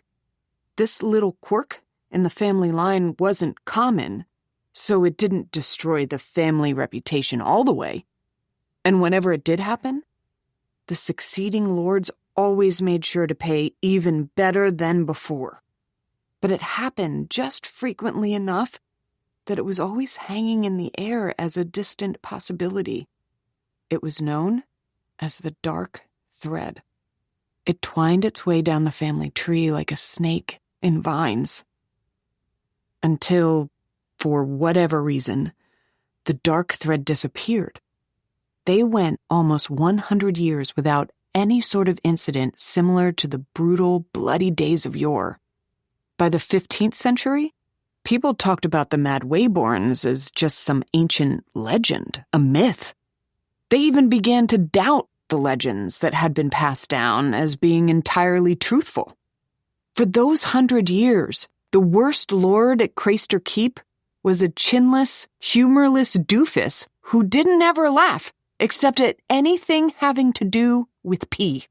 They called him Lord Yellow, by the way. Gross. It seemed like the bad stuff had finally worked its way out of the genetic lineup until... Do you know who the final lord of Craister Arms was, dearie? I did not. I guess I hadn't even really put it together that there was a final lord. But of course there was. And the Wayborn descendants fled this village and scattered to the winds, only to occasionally come back as visitors like my dad and his family. And like me. Now I know why. His name was Lord Nigel Wayborn. He ruled in the 1500s. And he was adored, they told me, almost with a sigh. He was young, brilliant, handsome. He had a marvelous sense of humor and a laugh that was infectious and sunny. Everywhere he went, he brightened up the room. He held fetes in the courtyard for all the villagers, big, massive variety shows. People would come from all over to see them. The dark thread had never before seemed like such a distant memory. A farce. How could anything bad come from the family line that produced him? Then one day, out of the blue, like God's own little punchline, he got sick. They said it was a brain fever. He almost died. Probably would have been better if he did. When he came out of his sick room, he was changed. He began putting up old tapestries, ones from darker times, as well as commissioning new ones. He began asking more and more of his performers and minstrels and jugglers, making them work under physical duress, sing while being nipped at by hungry dogs, juggle while balls of shit are thrown at you. He said he had been visited by the one who laughs. That was how they said it, Sarah. I could hear the capitalizations. And now he laughed, too.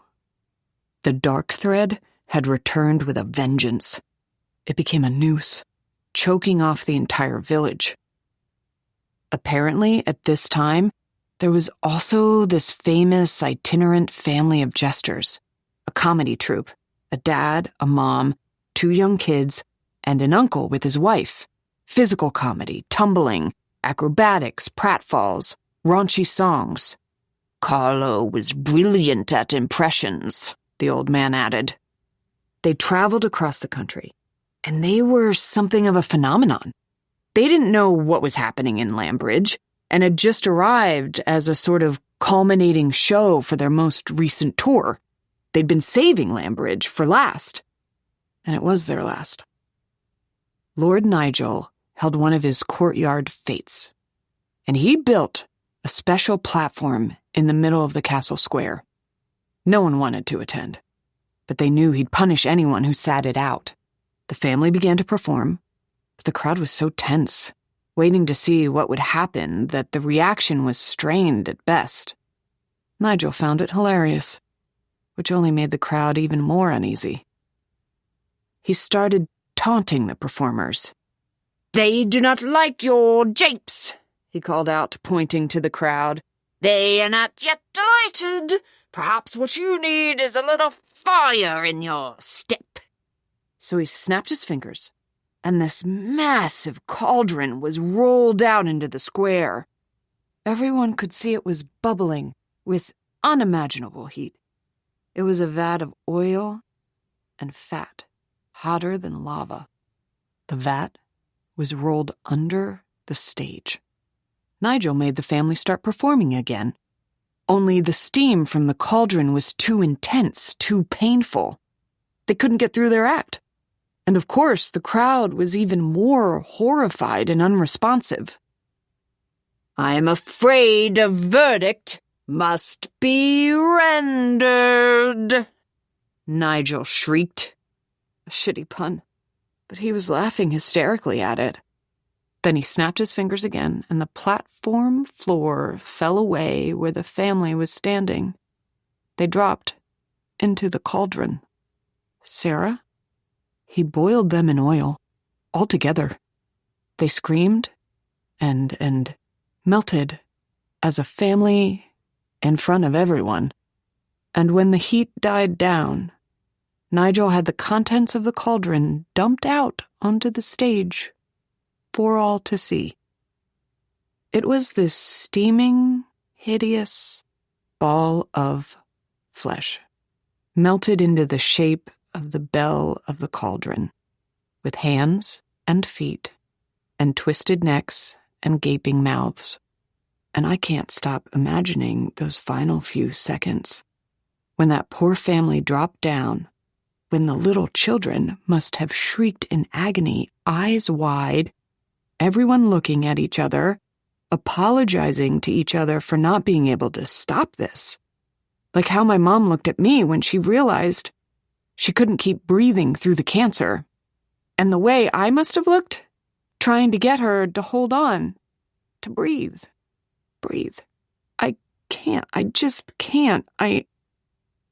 Then Lord Nigel made one more proclamation. He said he was bored. And so he was giving the castle over to the townspeople.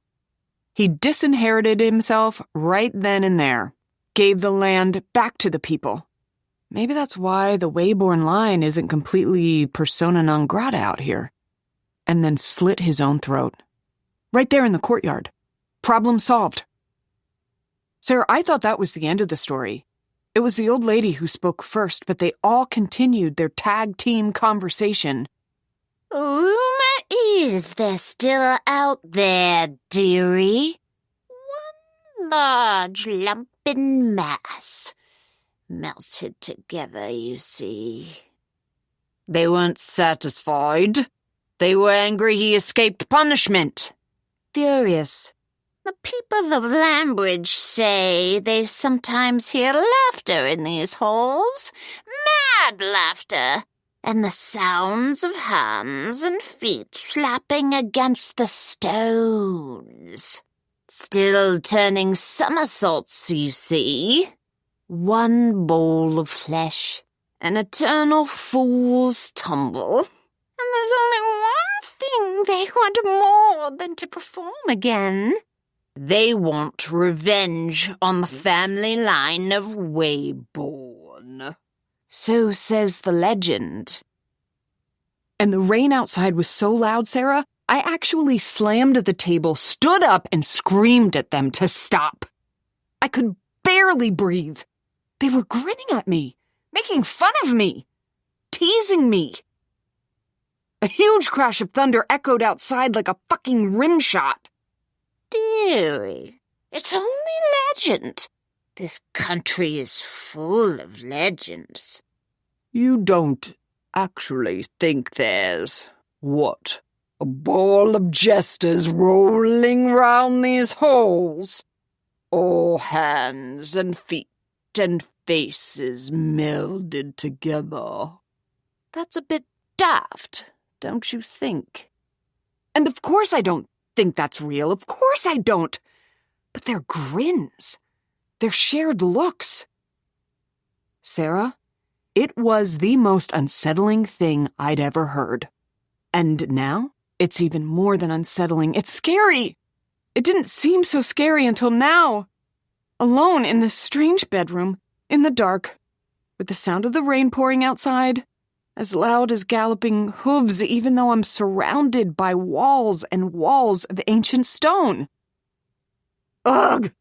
This email is insanely long. I don't even know if it'll send. I get horrible service in here, so it might have to wait until I'm back down in town tomorrow. I'm gonna kill some time, fixing punctuation and crap. Maybe I'll be able to get this down to a less insane length, too. I don't know. But I can't wait to hear your thoughts. Oh, and look at that. Just as I was writing this, I got an alert that I have a new email from him, from Robert, from Dad. That gives me hope. There's just a glimmer of service. Maybe this email will go through after all. I'm gonna see what he has to say. Ugh. I don't know what I'm gonna tell him about all this. More soon. Hope I can sleep tonight. XOXOM. From Robert_Wayborn 48 to Missy Speaks 2. Subject: Good news. May 11th. Hey, kiddo. I'm so sorry for this very abrupt message, but I've got exciting news. Something has come up, and I'm currently en route to Lamebridge right at this very moment. Are you still at the castle?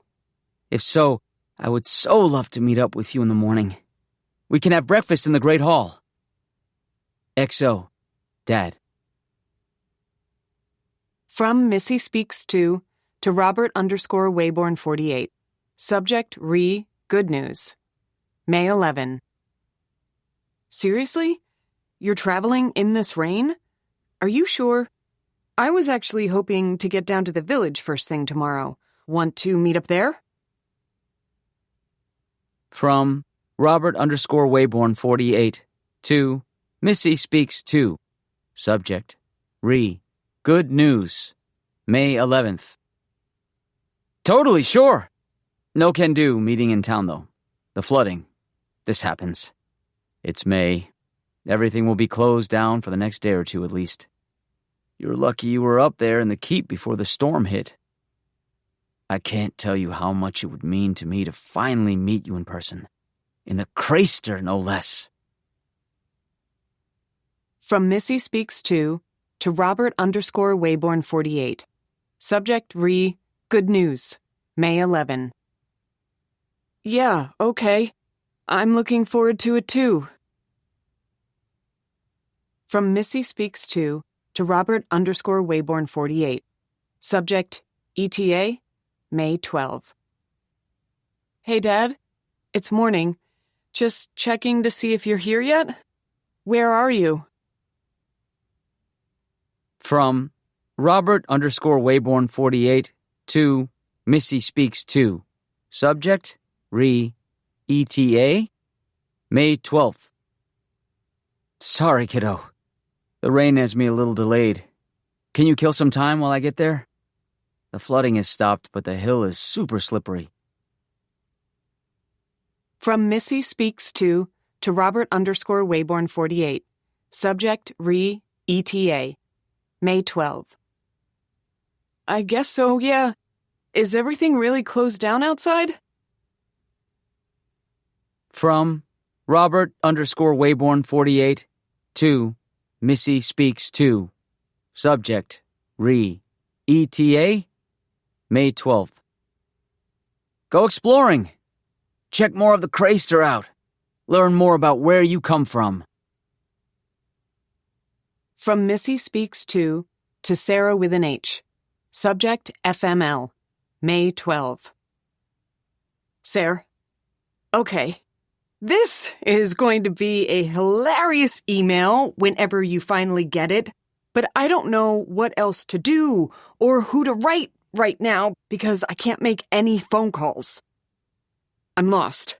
I'm still in the castle. I went out to get some breakfast, and now I can't find my way around. I can't think of who else to write. Oh, God, I'm fucking ridiculous. Who else gets into messes like these? Oh, boy. Jesus fucking Christ. From Missy Speaks to Sarah with an H. Subject FML, May 12. Sarah, I'm so sorry. I don't know what else to do. I'm just going to keep writing you, voice to texting you, so I don't lose my mind. And I don't know how much sense it will make. Editing them gives me something to do, but I'm also kind of freaking out right now. So, I'm wandering through the halls of this godforsaken place, and they just keep going. They keep going, and I don't know how that's possible. It all looks the same, dripping stone and shadows. The only way I know I'm covering ground is because the tapestries hanging from the ceiling keep changing. The tapestries, Sarah. They're getting worse and worse. They must be the older ones. The ones from the days of the dark thread. Or maybe the ones good old Nigel commissioned. They're horrifying, Sarah. They're horrifying. There's one of a man with rabbit ears nailed into his skull with bloody rivets. There's one of an acrobat doing the splits over a saw biting into his crotch. His face, Sarah, his face is pure agony. There's one of someone singing, only I'm pretty sure they're also sliding down a pole that's been punctured through their body. What the fuck is happening? Why can't I find my way out? How fucking big is this place? From Missy Speaks to Sarah with an H. Subject FML, May 12. Sarah, why aren't my emails going through? It doesn't make any sense. I keep hoping I'll at least pass through an area with something of a signal. Maybe a short one will go through. Help. From Missy Speaks to Sarah with an H. Subject FML, May 12.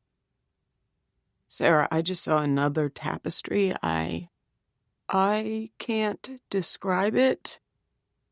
I I took a photo of it, but it's not uploading, and maybe that's for the best. It made me throw up.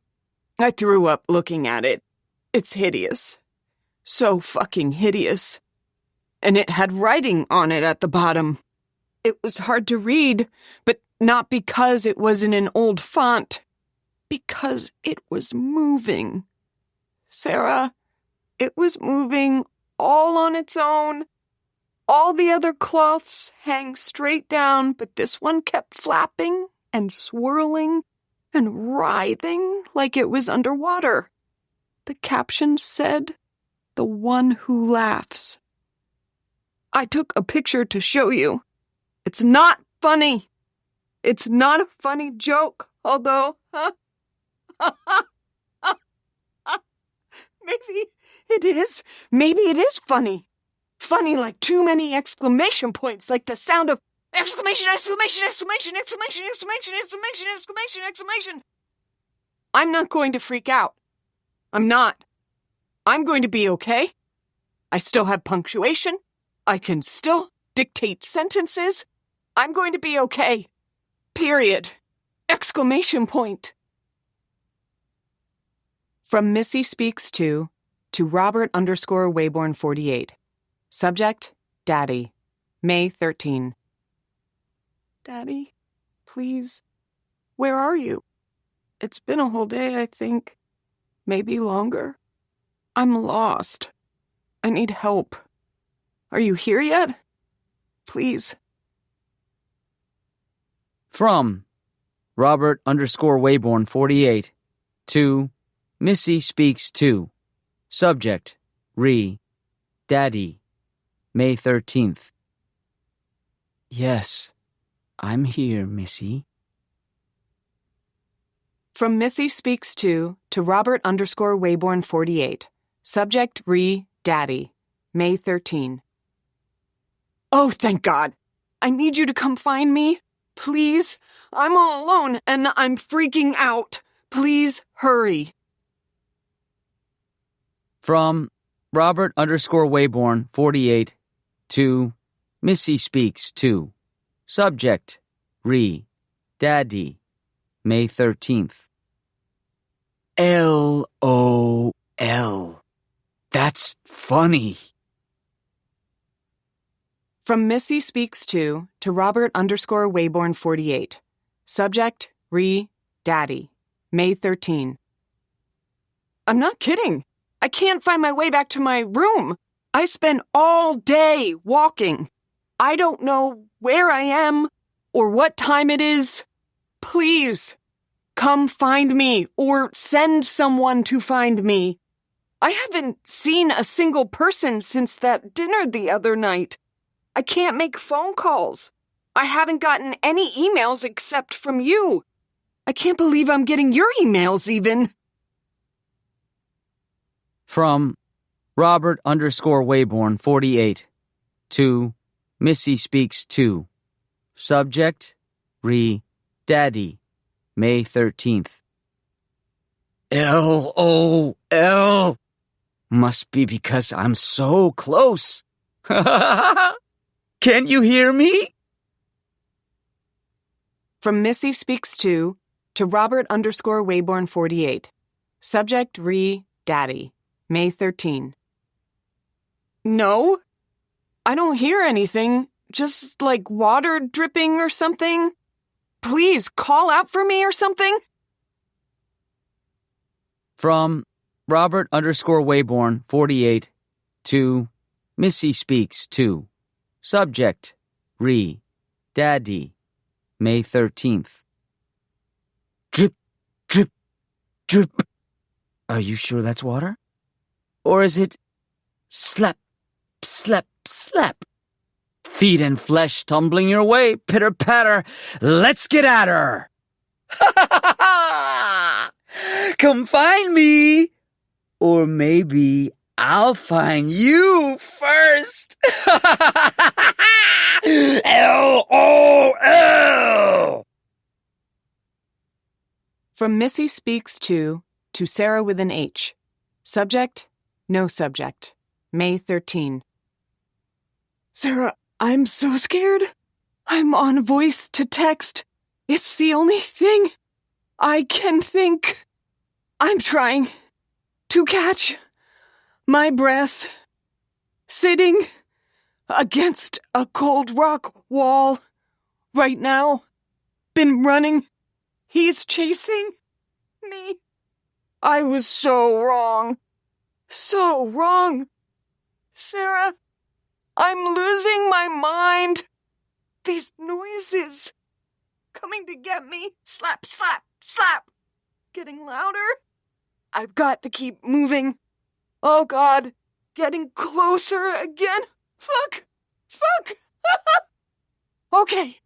Quiet again. Think you went the other way. I'm so scared. I'm so sorry. I'm so sorry. I didn't mean to be a wayborn. I didn't mean to be. I don't know why. Oh, Sarah, what am I going to do? Please, if you get this, please, I hope you get this. I hope. Beep-bo, ha, ha, ha, found you, Missy. Hi, Missy, found you. Oh my God, Sarah, it's hideous. It's Pretty funny, aren't we? We found you. Oh God, Sarah, help me. Help! We will take you to the one who laughs now. We will take you. No, please, no. We will take you to the one who laughs. No, Sarah. Ha, ha, ha, ha. Why aren't you laughing? Ha, ha, ha, ha. Isn't it good to laugh? Sarah, please. No! From Sarah with an H. 2. Missy speaks to. Subject. Dump. May 15th. Holy shit, girl, you weren't kidding about bad service out there. I mean, speaking of dumps, very funny, haha, you know I have IBS. I just got all of your emails at once. Gonna work my way through them and respond. Or maybe I'll just call you, like a freak. Remember phone calls? Nothing scarier, am I right? From Sarah with an H. 2. Robert _Wayborn 48. Subject. Missy. May 16. Who the fuck are you, and what did you do to Missy? I'm going to find you, you fuck.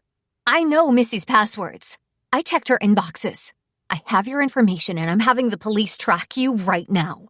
They said Robert Wayborn died years ago. So who the fuck are you, asshole? From Robert Wayborn 48. 2. Sarah with an H. Subject. Missy. May 16th. Carlo was always great at impressions. Shrug emoji. LOL. From Sarah with an H. 2. Robert _Wayborn 48. Subject. Missy. May 16th. What the fuck did you do to her? From Robert _Wayborn 48. 2. Sarah with an H. Subject. Missy. May 16th. Laughing emoji, laughing emoji, laughing emoji, laughing emoji, laughing emoji, laughing emoji, laughing emoji, laughing emoji, laughing emoji, laughing emoji, laugh, laugh, laugh, laugh, laugh, laugh, laugh, laugh. Run for your life. This is not a confession. I have a few things I've got to get straight in my head. They're interviewing me for the anthology project in the morning, and before they get here, I need to go over a few things. Think all the things I can't think. Remember how I got here. Remind myself I'm still in control of this. I am in complete control of this. It's just sometimes my head gets a little noisy inside. That's all. This isn't a confession. It's not some po-ass, oh, the beating of his hideous heart guilt spew.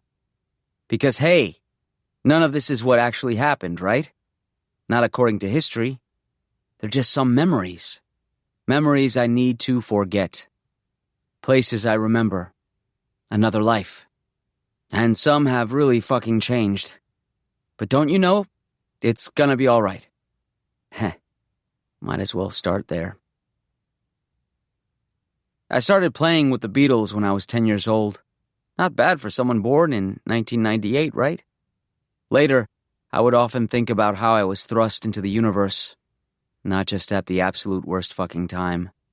The decline and fall of the American empire, death spiral of capitalism, etc., etc.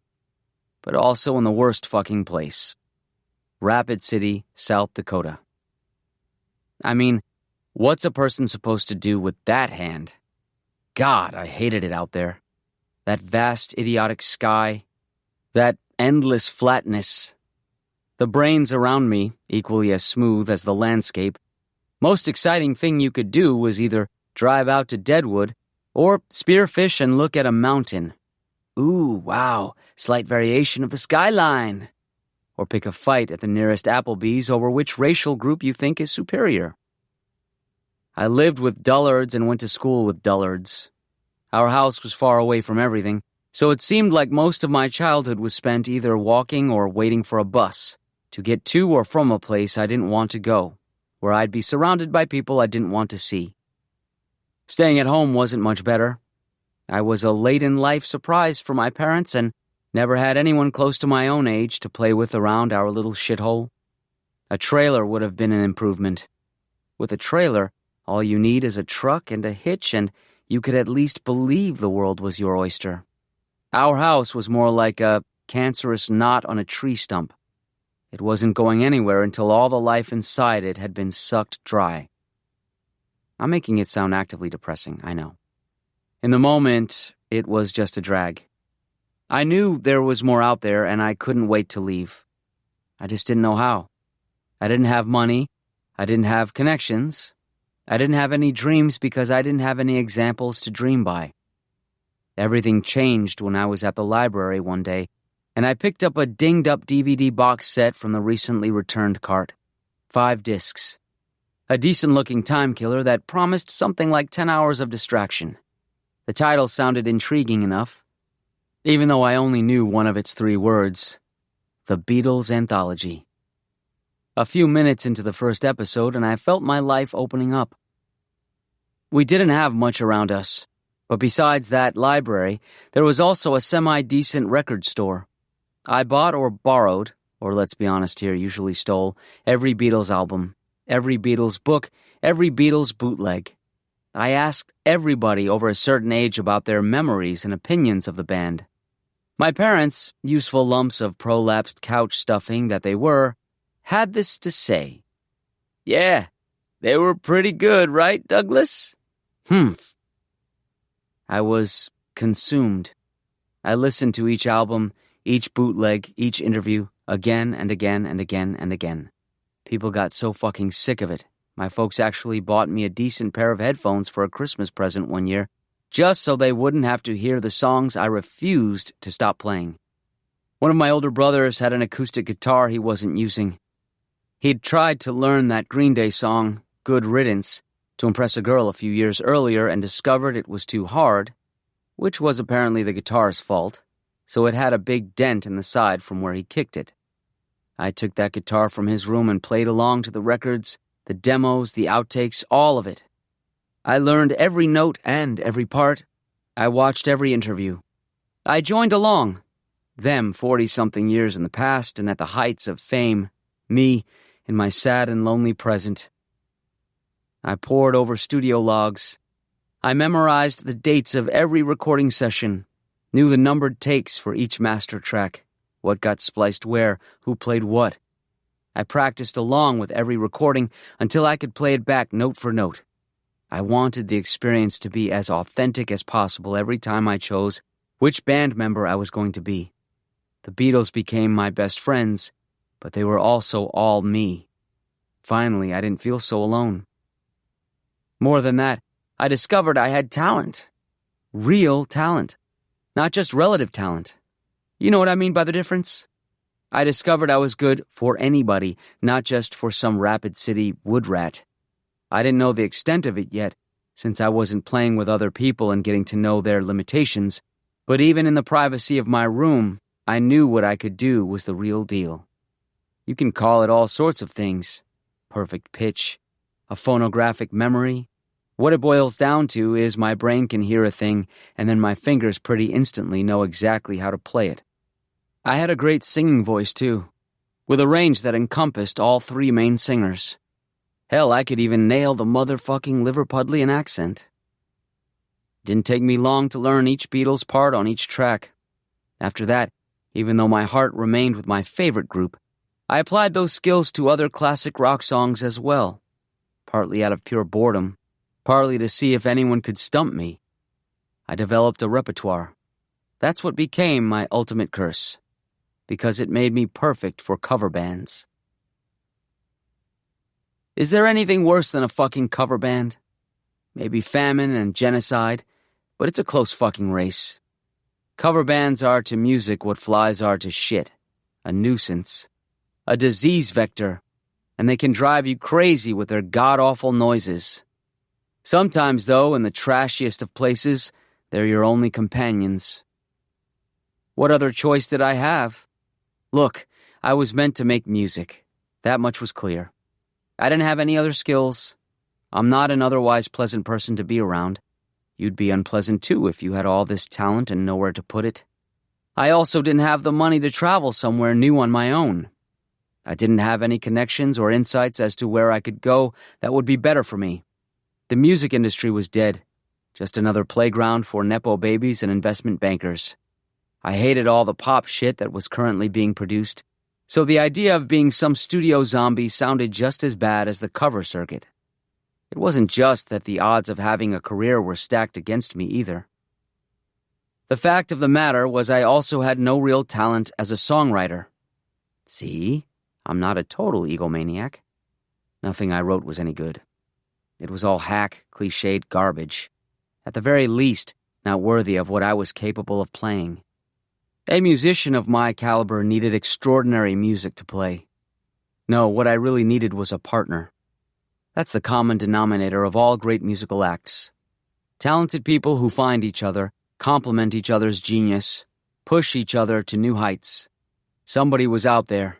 Somebody who'd need me as much as I needed them. But I was never going to find them where I was.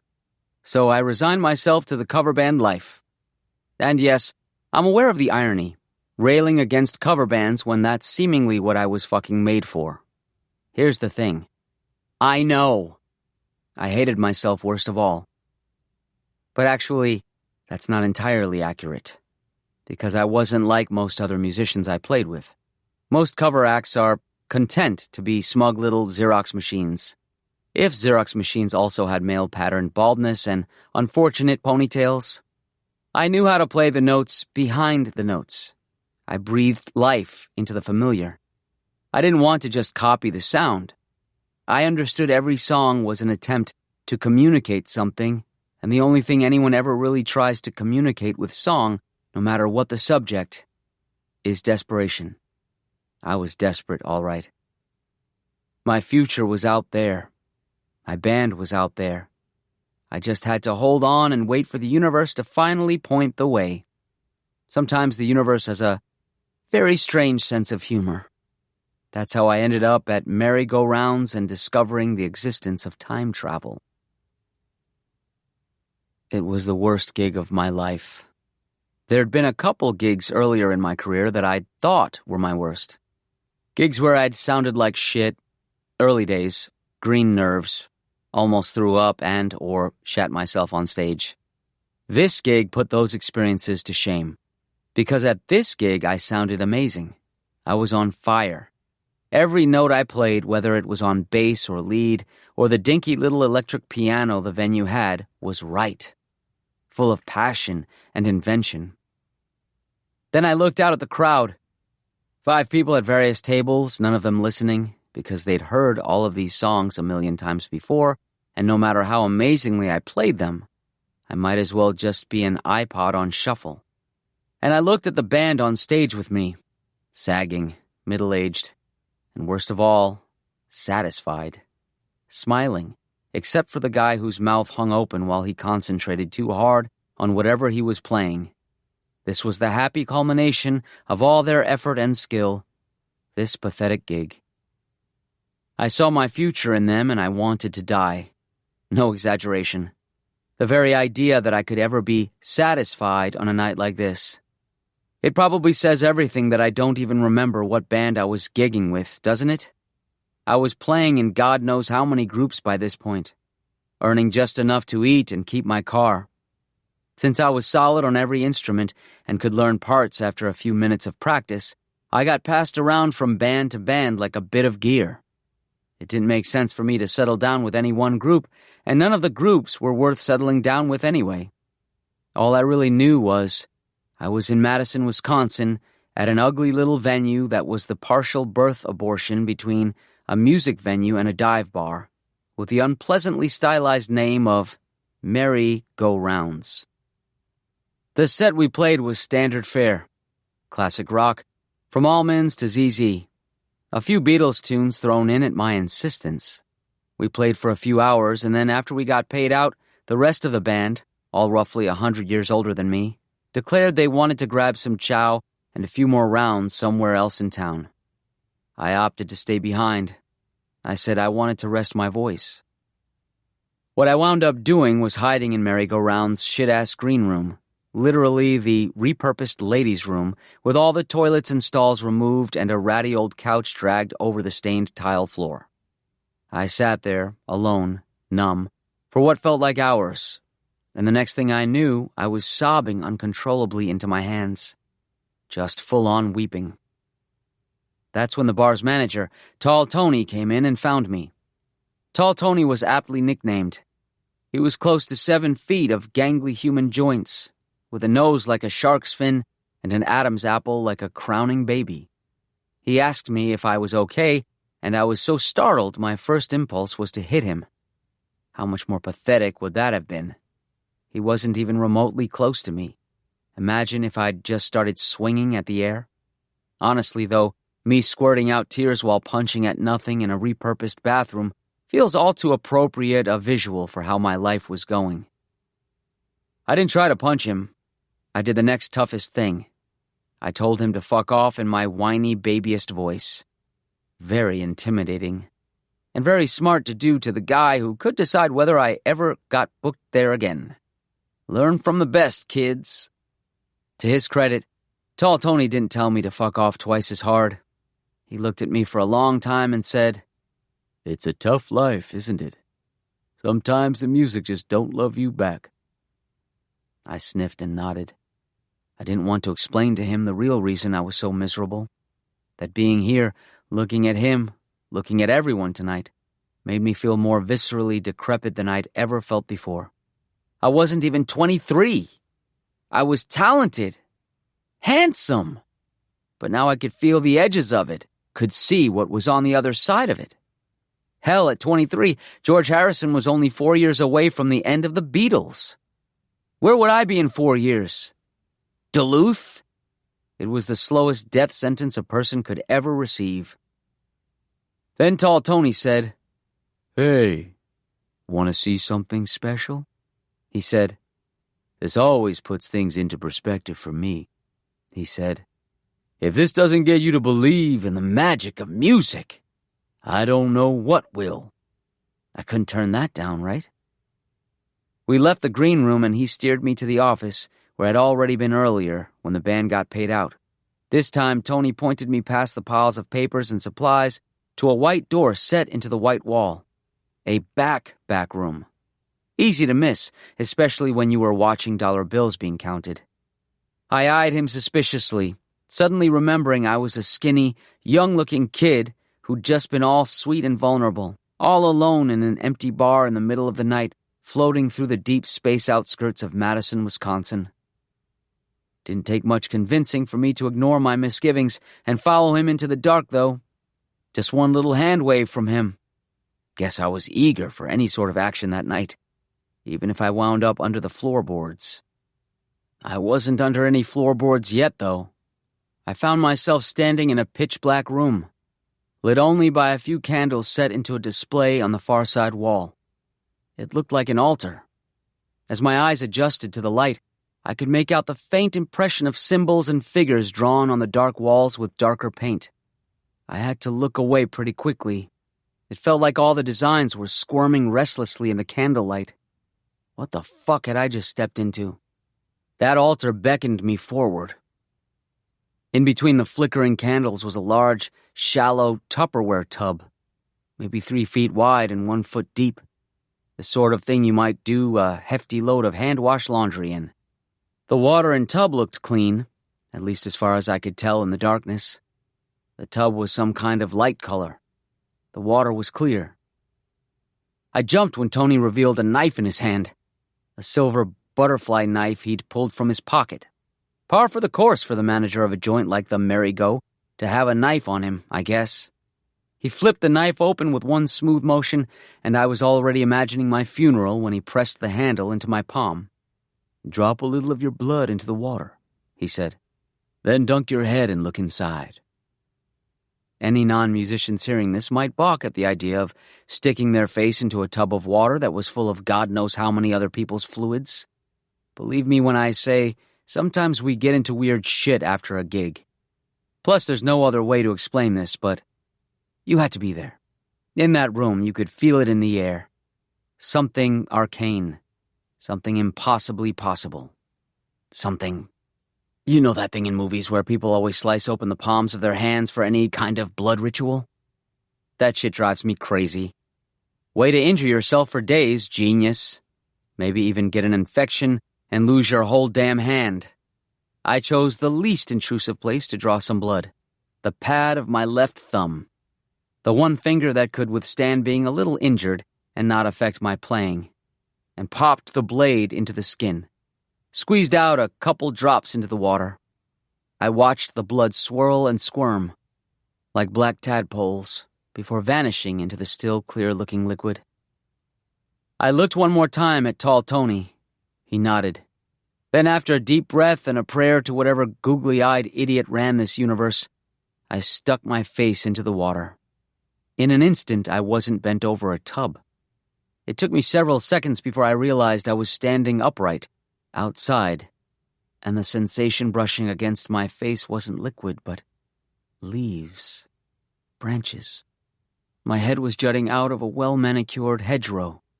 It was bright out. The air on my face wasn't that of an icy Midwestern midnight. It was pleasantly warm, slightly muggy, not hot, but temperate, with the sun high and stubborn in a distinctly summer sky. I could smell a river nearby, as well as the telltale aromas of a fairgrounds. Beer, food, manure, bodies.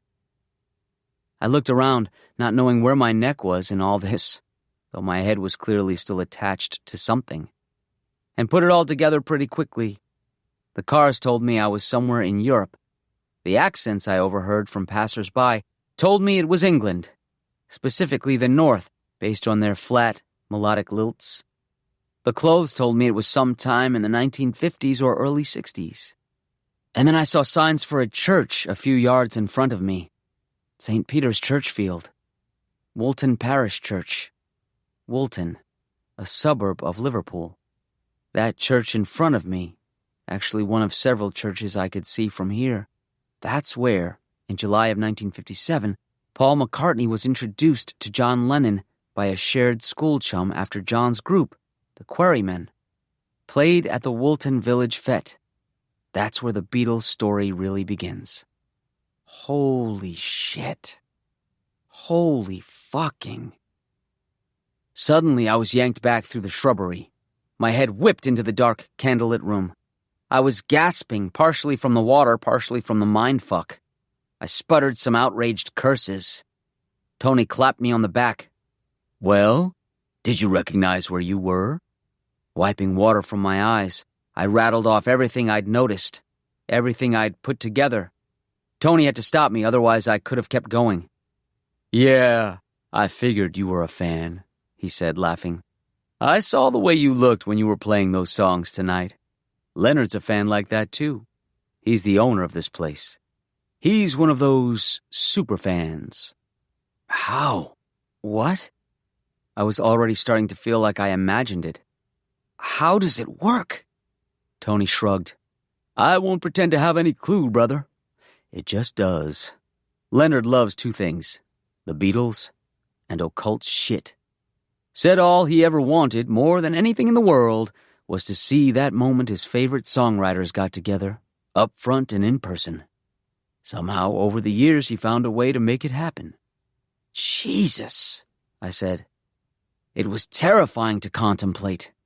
And it just takes a drop of blood? The more blood you put in it, the longer you stay. Sometimes he'll cut himself something awful and stay there for weeks. Apparently, he can choose different spots in the timeline, too. So he says, at least. But this is his favorite. The default setting. And the reason why it's his favorite is the same reason I'm showing it to you, kid. This moment, Leonard says, is for people in our business who really need the reminder. You never know where your journey is going to go, and you never know how humble it's going to start. Just look at that rinky-dink little street fair. History's made where you least expect it. He had more of his speech prepared, so I let him continue. But by then, I'd already come up with my plan. I still had the knife in my hand. I wasn't going to waste the opportunity. That's what luck is, right? Talent meets opportunity. While Tony nattered on about perseverance and potential, I jammed the blade up and into his neck right behind that ham hock of an Adam's apple. Then I yanked him, guttering and choking across the room, and twisted his head so the blood gouted into the tub, turning the light color of the Tupperware dark. Bloody torrents stormed into the water. It took a long time before he stopped gurgling and spazzing. Once he was good and empty, I tossed his gigantic body to the side. The water. It glowed. It glowed white and blue, and it hummed with a frequency I'm willing to bet no human ears have ever heard before.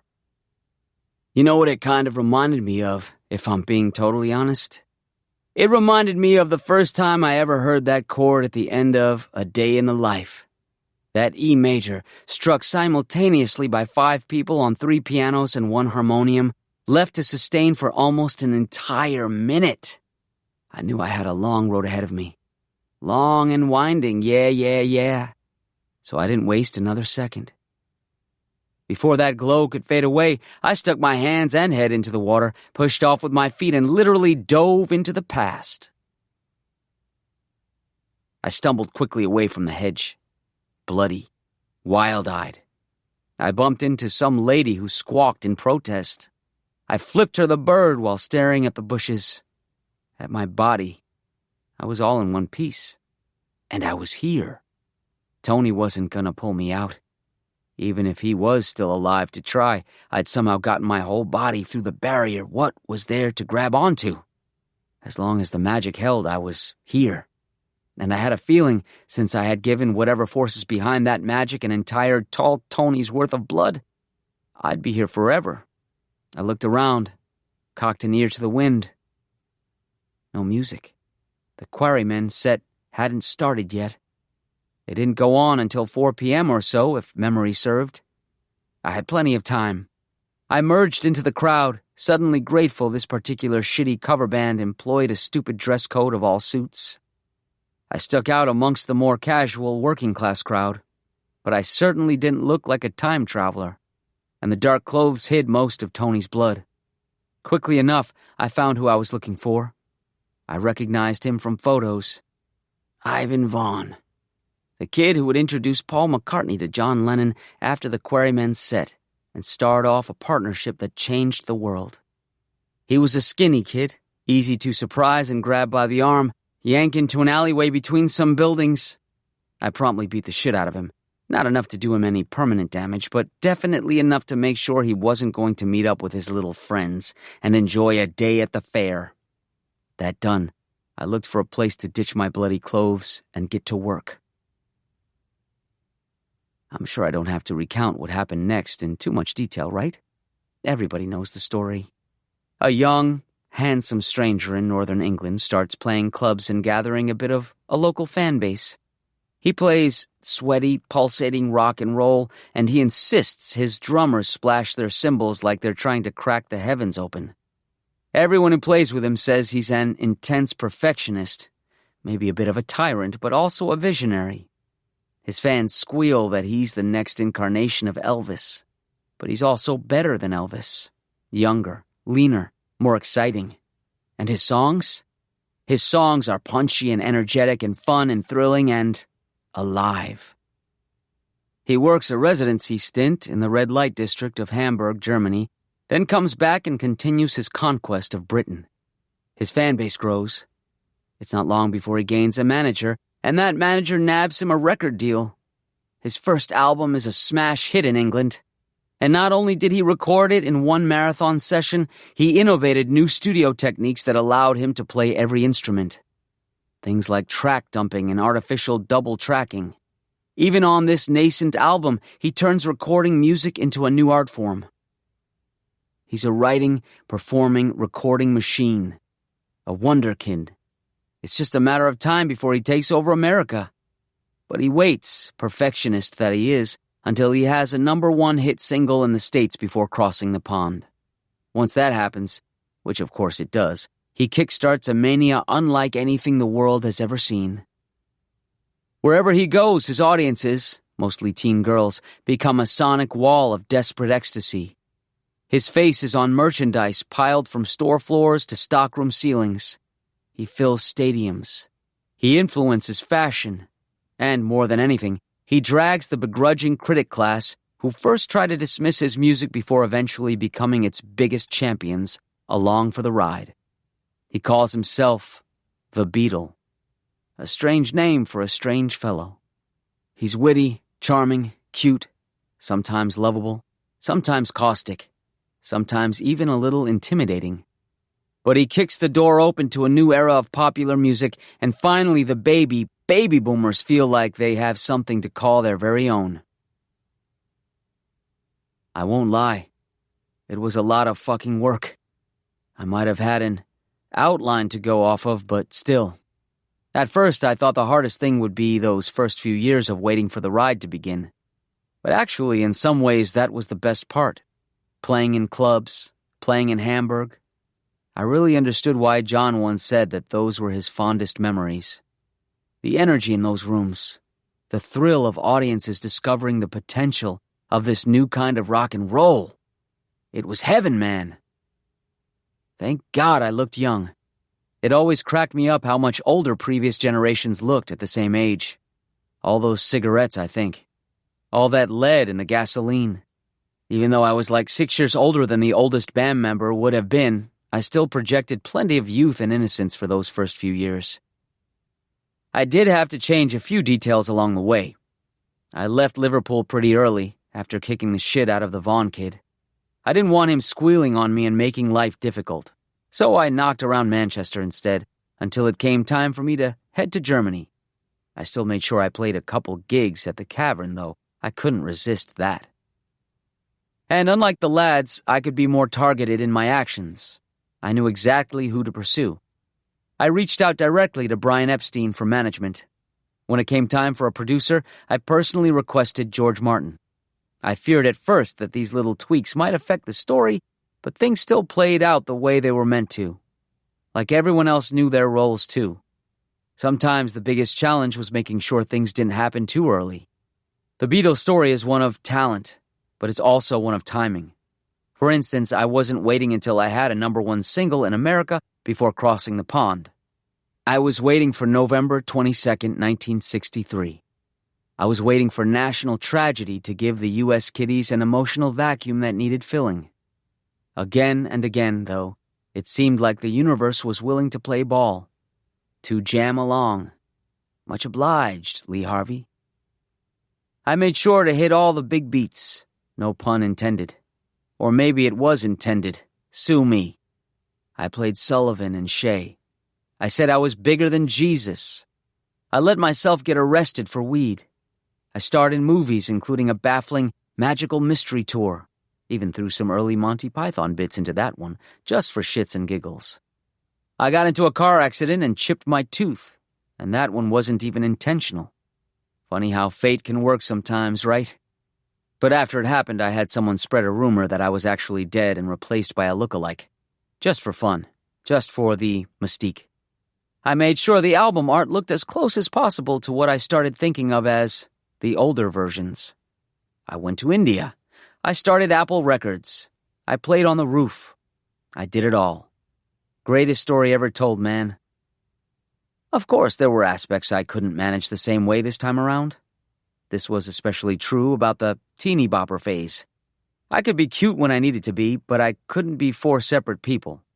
I was selling 1/4 of the lunchboxes, if you know what I mean. Know who wound up filling that space in the marketplace? I mean, of course you do. This reality is the only reality you know. The Dave Clark 5. Let me tell you, where I'm from, there's probably 3 people on the entire globe who remember the Dave Clark 5, and I'm including all 5 members of the band. So yeah, I was just one guy instead of a 4-headed marketing monster. That was okay. There was still plenty of room for a sly, witty, handsome, and brilliant musician. And sure, I wish I hadn't committed to the accent. Keeping that up was a unique pain in my ass. But I had too many lines in my head in that particular cadence. Turn left at Greenland. We need money first. No, actually, we're just good friends. And so it was non-negotiable. Eventually, I was able to make up some bullshit about loving America too much, the musicality of the American accent, and so I could let my Liverpudlian lilt drift away. A reverse Madonna, if you will. But for those first years, it was taxing. On the plus side, I literally had no past in this world. My footsteps prior to 1957 couldn't be traced, and I couldn't be caught in any sort of lie. I'd also learned by example from folks in my timeline like Bob Dylan and Tom Waits. How to make up biographical details, how to enjoy fucking with reporters and fans, build a mystique, make any contradictions part of the fun. Besides, in the early 60s, no one was really interested in probing details anyway. They were satisfied plenty with the quips and the charm. Maybe the hardest thing was controlling the swear words. Holy fucking shit Christ, those first few years of the 1960s were still some Leave It to Beaver nightmare. I guess I can credit myself for helping change that. The easiest part was the music. It all came down to the music. As taxing as everything was, it was always worth it to dig deeper and deeper into those songs. I could fill hours, days, weeks, years, recounting the things I fell in love with all over again, the smallest details. That A-flat 9 in It Won't Be Long, the cowbell in I Need You, the sitar in Norwegian Wood, the bass lines for Something or Hey Bulldog, the drums for Rain, the endless permutations of G, D, E minor, B minor. Every track was 100 new magic tricks, rolled into usually 3 pristine minutes. The most important thing was making sure nothing I did sounded rote, lifeless, slavish, uninspired. All the words I thought whenever I heard a cover band. The music needed to sound dangerous, even when it had a cute and cuddly surface, especially when it did.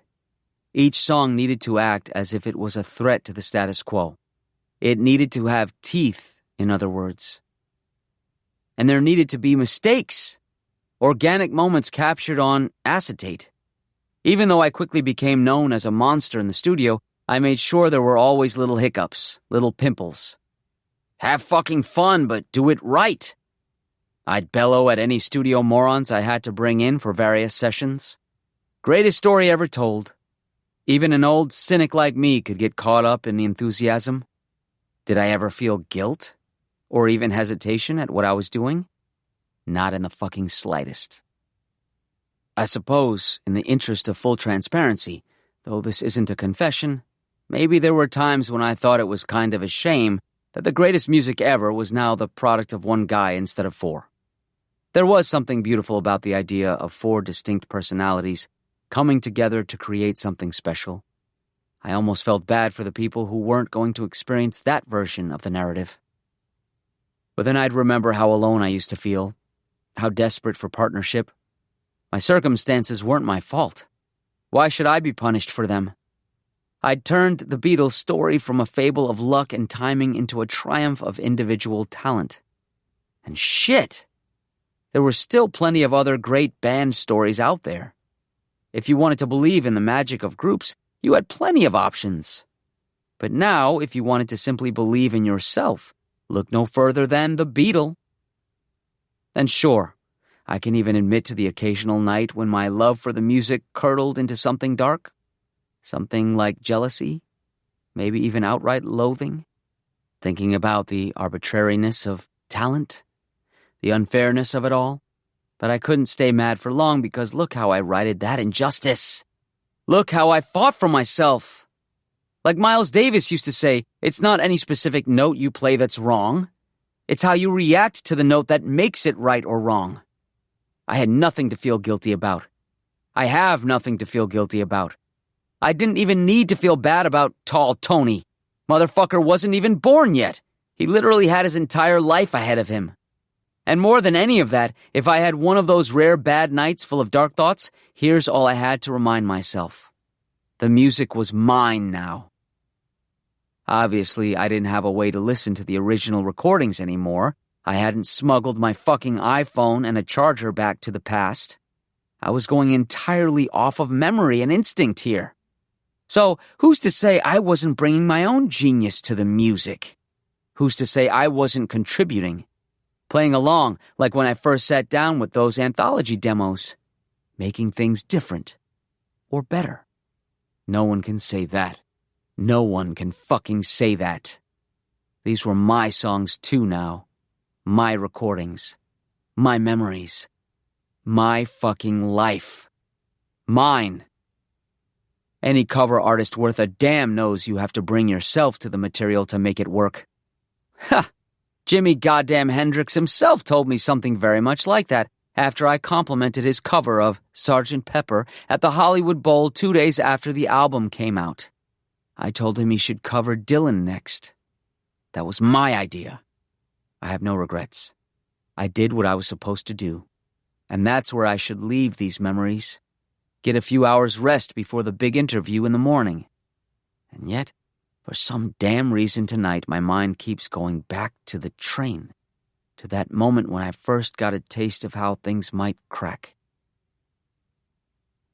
We were filming the train sequence for A Hard Day's Night, my first movie. Instead of the quintessential 4 mischievous lads ensemble romp, that was the version I'd grown up watching. This time the story revolved around one central pop star, me, as he mucked about, procrastinating before a television special, taking care of his clean little grandfather, getting into shenanigans. I gotta say, I was pretty impressed how well the movie worked with just me. For all the musical numbers, though, we had to come up with a bit of a staging convention. My idea, whenever the song started playing, I could pull in random extras from the scenes and voila, they'd turn into backing musicians thanks to Beatle magic. I really liked this. It felt like we were saying Beatle music was for everyone. Now, obviously, I was a busy guy. For all my studio tyranny, I didn't have time to personally vet the actors who'd be hired for each of these little scenes. When it came time to film If I Fell, all I knew was I'd be in a train car and I'd see some kids who are playing cards and moping because they can't get girls to like them. I'd start singing to cheer them up and bam! Turns out they can all sing and play with me. Nice, right?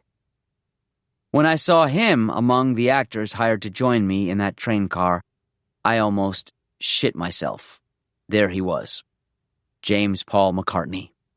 22 years old and cute as a button. I kept my distance.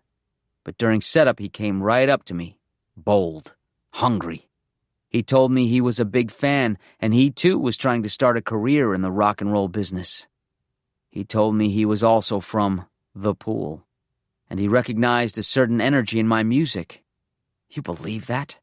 He recognized my energy? He was so proud of what I'd accomplished, and he only wished he'd seen me around when we were both living there. Surprising that, he said, since it was such a small scene and all. I told him it was nice to meet him, and I wished him all the best of luck with his career. Then I promptly pulled the director aside and privately had that obnoxious doe-eyed kid fired and kicked off set. I didn't need that pretty face upstaging me. I didn't need him soaking up my ideas, recognizing my energy. I'd hoped that would be the end of it. I should have known better. He wouldn't be so easy to shake. I ran into him again in '66. It seemed like a lifetime later. Funny how fast the '60s moved. This time, he was one of a couple opening acts for the Midwestern leg of my U.S. tour that year. The music scene had changed a bit by virtue of the biggest pop act being a solo artist. There were still bands aplenty, but in the wake of Beatlemania, the hottest thing was a musical act dominated by a frontman. Not just a singer, but the unquestionable artistic force. More like Prince, James Brown, Springsteen. Just as a for instance, then, there was no The Who. There was Peter's Face, and they really kind of sucked. Townshend, drunk on the example of my success, had no patience or interest in working with other personalities like Daltrey, Entwistle, and Moon, and so his band was just another middling R&B act with a few good songs and a bunch of problematic backstage anecdotes. Sorry about that, everybody. You're missing out on some great records. The one I feel truly bad about is Brian Wilson. I guess because in this new reality, the Beatles/Beach Boys competition was no longer between two bands, but two central geniuses. Brian Wilson's dad went into overdrive pushing his son to do better, be better, out-genius his British counterpart. Poor Brian had a pretty severe mental snap during an interview in late '65. He had to be institutionalized, lobotomized. The public didn't hear a peep from him after that. What a tragedy. To live in a world without pet sounds, right? It would have been. Thankfully, I knew every note of that record, too. So I donated a blueprint to the rest of the boys. I said Brian and I had worked on it together in secret. Not that he could have contradicted me at that point. It was released as a collab. The Beach Boys with the Beatle. It was the one time I really deviated from history, but there was no way I was going to live in a world without God only knows. Also, to prove I'm not a total psychopath, I restrained myself from murdering Mike Love for the future crime of Kokomo. Anyway, McCartney was going by the name McGear. His backing band included his brother and, for a couple years, a young school chum named George Harrison. McGear had done pretty well for itself on the bubblegum circuit, with modest hits like World Without Love, Like Dreamers Do, I'll Be On My Way, 1 and 1 is 2, and a few other songs I'd totally forgot to do anything with. If I'd felt any guilt over having McCartney fired from my movie, I would have stopped feeling it once he scored his first Chartlander. He was going to be fine, the little prick. This time I didn't have him fired or kicked out of my presence. In fact, I was curious to hear what life was like for him these days. I even think there was a strange sort of begrudging respect I was developing. Because Paul was still hacking it. He was committed to the grind, whether he was famous or not. I could appreciate that humility. I liked McGear, too. Obviously, those hit singles were pretty damn solid, and they were starting to push into weirder, less predictable stuff, which was exciting to see. Plus, I can't lie. I missed the sound of that voice. Dude could always wail. The press wrote them off as glorified Beatle wannabes, though. I noted that with some satisfaction. They'd never be a threat. After our third and final tour stop together, not too far from Madison, Wisconsin, now that I think of it, I decided, fuck it, I'll have a few drinks with the guy. Hell, I'll even bring him some hash. Be the Bob Dylan he never got to have. Kind of funny to think how just a handful of years earlier, if I could have shared a drink with Paul fucking McCartney, I would have been the happiest idiot on the planet. Now I found myself tense, on guard. Spending time with him felt dangerous, although I couldn't tell why or how. Maybe it was just that he seemed too eager, too hungry. After a couple years of being famous, you get to understand that the world is full of leeches, always looking for a way to latch on and suck you dry. I can be forgiven for thinking he might be just another one of them. Once I got a few drinks and a joint and a half in me, I was able to relax a little. Him too. That's when he made a confession. He'd been singing my praises for the umpteenth time, then said, "Can I be honest with you?" I told him I hoped he was being honest already. He chuckled. "I am. It's just some of your songs are so good, they hurt." I'd heard a lot of praise by then, but never that. I asked him what he meant. He blushed. "In my brain, I mean. It's a good kind of hurt, but I don't know. It almost feels like time gets crumpled up, like your songs are from the future, but they've also always existed. You know what I mean? It's magic." I barked a laugh, thinking of altars and candles. "That's high praise," I said. Then, because I'm a poet, I passed him the joint. He took a hit, held in his cough. "I mean it, mate," he said. He stared into space for a moment. "And sometimes I feel like you didn't just pull them out of time, but you pull them out of my head.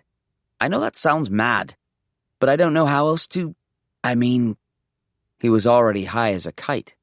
His eyes rolled around like bloodshot marbles. I let him continue. He went on to tell me how, when he was a teenager, he used to pretend to be a snooty French guy at parties to try to impress girls.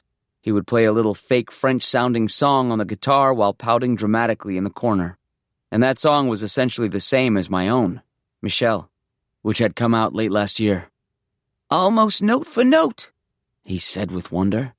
"Isn't that daft? Little tunes that had been bouncing around in me head for years, and I'd pick them up and dust them off, only to realize you'd beaten me to it. Ha! Is that why you're named the Beetle?" He gave a nervous, inebriated titter. I humored him with a tight smile. The weirdest example, he confessed, was last September. One morning, he'd woke up, fell out of bed and hurried to the nearest instrument to set down a melody that was running through his head. He'd dreamed up a song, and a damned good one at that.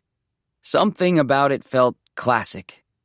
Like it had always existed, he said again with the reverence of the very stoned. He was excited about the song's prospects. The only thing he didn't have were the lyrics. Just some stupid placeholder words that would have to be changed. A few days later, he sat down with the intentions of doing just that. But first, he turned on the radio for a little inspiration, only to hear that exact same song coming from the speaker.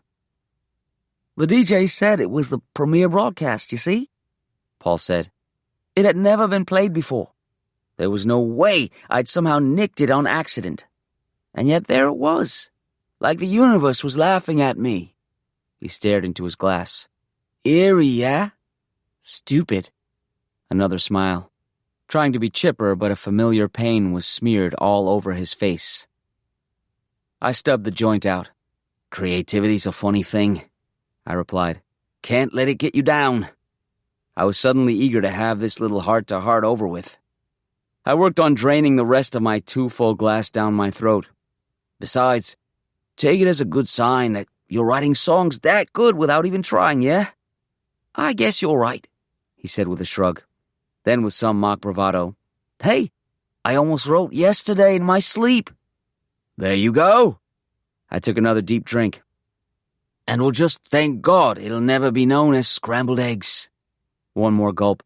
My glass was almost empty. Then I noticed he was staring at me, hard, an expression I hadn't seen on his puppy dog face before. "How do you know about scrambled eggs?" His voice was hushed and horrified. He sounded like a man whose wife had just confessed an affair. "Huh?" I said. "Scrambled eggs. Those were the lyrics I was using. How did you know?" "Oh," I said, then forced an annoyed chuckle. "You just told me, Paulie. Duh." "I did?" "Yeah." I sounded as teasingly put out as I could. "I think it might be time to cut you off for the night, buddy." Then, with quiet horror of my own, I suddenly realized my accent had slipped a little.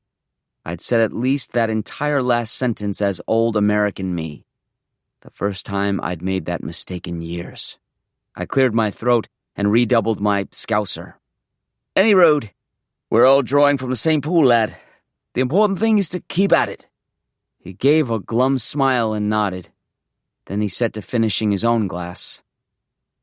I watched him, torn between pity and wariness. I began debating with myself. Maybe I could offer to write a couple songs for him. Throw some later stuff his way. Silly love songs, or Backseat of My Car, or, hell, all of Red Rose Speedway, which is full of obscure little gems. Maybe without the baggage of the Beatles' reputation hanging over them, these songs might finally get the respect they deserve. Then it occurred to me, possibly for the first time, on this timeline, I'm not a band. I can't exactly break up. I need to start culling the best of the solo material for myself, to try to stay relevant. It'd be smarter for me to hang on to all the good stuff, which thankfully I also knew inside and out. I realized McCartney had been speaking this entire time, and something he said jumped out at me. Wait, I told him. Go back. What? I was saying I know where I got those balmy ideas about creativity and the like, he said. An old mate of mine. It was sad to see. Tell me, I said. For some reason, I already had a sinking suspicion who he was talking about. Moments ago, I'd been ready to leave. Now I felt rooted to the spot. He went on to tell me about a friend of his from round the pool who played guitar in the band he'd formed before McGear. Not a solo supporting group, but an actual band, a partnership, until said partner started to lose all grips on reality, hearing things, suffering from horrible headaches, getting increasingly frustrated and depressed, even violent. I probably shouldn't be telling you this. Why not? Well, because it was your music that did it to him. If me dreaming up a song you wrote sounds daft, what happened with him was right certifiable. He'd bring in fragments of songs he wanted to work on, and at least half the time, they turn out to be something you had coming out on a record. He kept swearing it was a coincidence, that he was trying as fast as he could to get songs out, and he had plenty of great songs we did know were his. But in the end, we had to kick him out of the group. He was just too touchy, you know? He was dash obsessed with you. Was. Is, I suppose. He's still knocking about somewhere. Last I spoke with him, he was blathering on about how maybe it all wasn't a coincidence. Maybe there were hidden messages to him, you know, in your songs. Like you were trying to communicate with him, tell him something. Did he ever say what? Paul shook his head. To be honest, speaking with him makes me too sad. It's heartbreaking, really. I hope he gets his head on straight. He's got real talent. Then again, after yesterday, I can kind of imagine what it was like for him. He started absently rubbing his temple. It was quiet for a moment while I processed this. Paul was staring at me again, half-lidded, but avid. Hope that didn't unnerve you, mate, he said at last. I'm not your mate, I wanted to snarl. Instead, I waved him off. Fans, I'm used to it. They read into things that aren't there, feel like they own you. Trying to be dismissive, but there was a touch of dread in my stomach. Did I say a touch? No, it was a full-body ice bath. Because Paul didn't know this, but what he was really telling me was, the two of them had still met, despite my little intervention in Woolton. My simple twist of fete. Ha ha ha. Christ. I'm sweating now, remembering it. Then McCartney leaned in close. I could smell the alcohol and weed on his breath. I could see his slightly twisted front teeth, which had stared back at me from countless posters on my wall when I was a kid. Just be careful if you ever cross wind of him, yeah? He's got a mean streak, and when he sets his mind on something... A rancid belch suddenly tore out of him. He quickly leaned away, moaning. Bloody hell! I'm so sorry. I think you're right, I've had too much. I'm just so nervous being around you. I'm such a fan. His cheeks were scarlet. He giggled, looking sincerely embarrassed. But I wasn't buying it. Once again, I could see a strange sort of flintiness underneath. Almost like he'd be glad if he scared me. It looked very close to hatred. I wanted to punch him square in those crooked teeth, but I didn't. I paid the tab and wished him luck on his career. And even though I had all sorts of plans for how to perform my more psychedelic shit in concert, in my previous life, I saw the Flaming Lips 4 times, man. Right then and there, I decided that maybe I should stop touring for the time being. Maybe I should be more guarded with my physical presence. You never know what kind of crazies were out there. In some ways, the freaky 60s were really just getting started. It wasn't until I played my last gig a couple weeks later, Candlestick Park in San Francisco, that I realized I'd repeated history without even meaning to. Not long after that, the letters started. I was always drowning in fan mail, but I never got tired of checking it. Maybe because there was something specific I was always on the hunt for. I first got a taste for it at some point around mid-1965. A fan had written and said they loved Dizzy Miss Lizzie, specifically how I made the guitar sound like they were airplanes at an air show. I pumped a fist in the air when I read that. Eat my mop-topped knob, you Fab Four fucks. I rule. Maybe I should explain. I always hated Dizzy Miss Lizzie. It's the final track of Help, and the way the Beatles recorded it, it's like being trapped in a room with a mosquito. George's lead guitar line just winds around your goddamn ears until you want to swat your record player. When it came time for me to record it then, I made my own improvements. And stipulated, it's just a cover of an old Larry Williams song, a little bit of filler that was never going to be anybody's favorite song. But here was this fan singling it out, specifically for the changes I made. Not like that fan would know that, of course, but I sure fucking did. For the next however many years, I was always tearing through letters looking for comments, compliments about the things I knew I'd done differently. I found plenty. Don't you fucking doubt that for a second. But around late 1967, I started getting a different kind of letter as well. I recognized the drawings right away. How could I not? Copies of In His Own Right and A Spaniard in the works had been treasured artifacts of my childhood. Hell, I'd even filled my copy of Right with silly attempts at duplicating his signature over and over again when I was 13 or so. Nothing in these letters was worthy of those books. They were much rawer, hastier, and way, way stranger. But they were captivating all the same. Some of them were even signed with an ominous JL at the bottom, jagged as a knife slash. No doubt who they came from, despite the lack of a return address. The first time I opened one up, I stared at it for what felt like hours. The poor guy was obviously batshit. And like all batshit people, he kept assuring me he wasn't batshit. But he just couldn't shake the feeling that there was some connection between the two of us. There were too many coincidences. In the melodies we were writing, in our lyrics and imagery. He didn't come out and say it this bluntly, but only just barely. Those coincidences were driving him crazy. In some of his letters, he included poems that were brand new to me, but also somehow naggingly familiar. Poems about loneliness, poems about anger, poems about kinship bordering on obsession. And the drawings, cute, almost cuddly line drawings of strangely shaped people who quickly devolved into twisted pileups of flesh, bones, tearing each other apart, wearing each other's skin. "This could be, should be us," the caption of one read. One of the figures holding hands looked so much like tall Tony I belched a little acid. Underneath a drawing of a woman drowning in the ocean. "Julia, my mother's name. How did you know, O wizardly one?" Underneath a drawing of a man placidly burning to death. "Strawberry fields. Up where I grew, down you asked to take me? Ha, ha!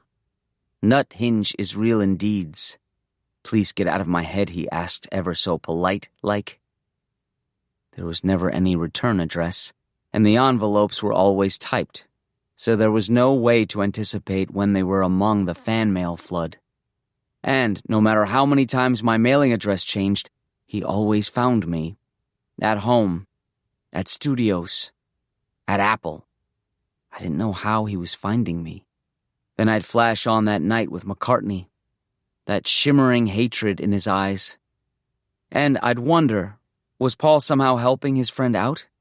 He was embedded enough in the industry that he could probably get a hold of certain information like that.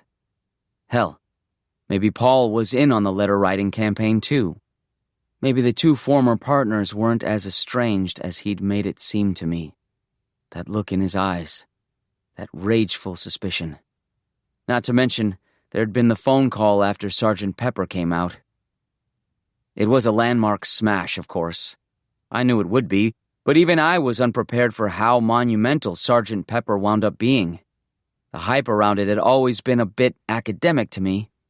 It was never my favorite album by a long shot, but people treated it like I was Moses coming down with a new set of tablets. Most people, that is. Somehow, McCartney got my number and rang me up. I could tell he'd been drinking. And after paying desultory lip service to my genius new record, he was silent for a moment, and then added, "Are you sure we never met back in Liverpool? When we were kids or something?" I told him of course I was sure. My heart was thudding very slowly. He said, "Your song, When I'm 64. What about it?" I asked. My palms were dry. "I wrote that song when I was a teenager. You mean you wrote a song like it?" I corrected. The spot in my thumb where, a decade earlier, I'd cut myself with a butterfly knife itched and throbbed. "Exactly like it," Paul whispered. "Words and all.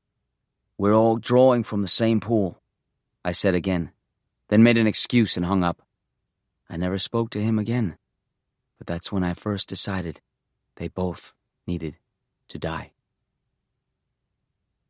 I was keeping tabs on all of them by this point. McCartney was easy because he was the most visible, but Starr and Harrison were pretty easy too.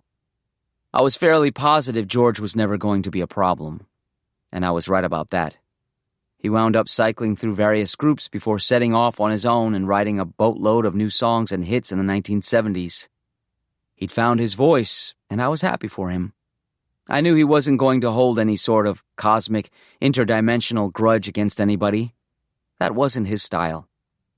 Ringo, too, seemed contented enough as a studio drummer who found second career success as a comedic actor and celebrity game show contestant.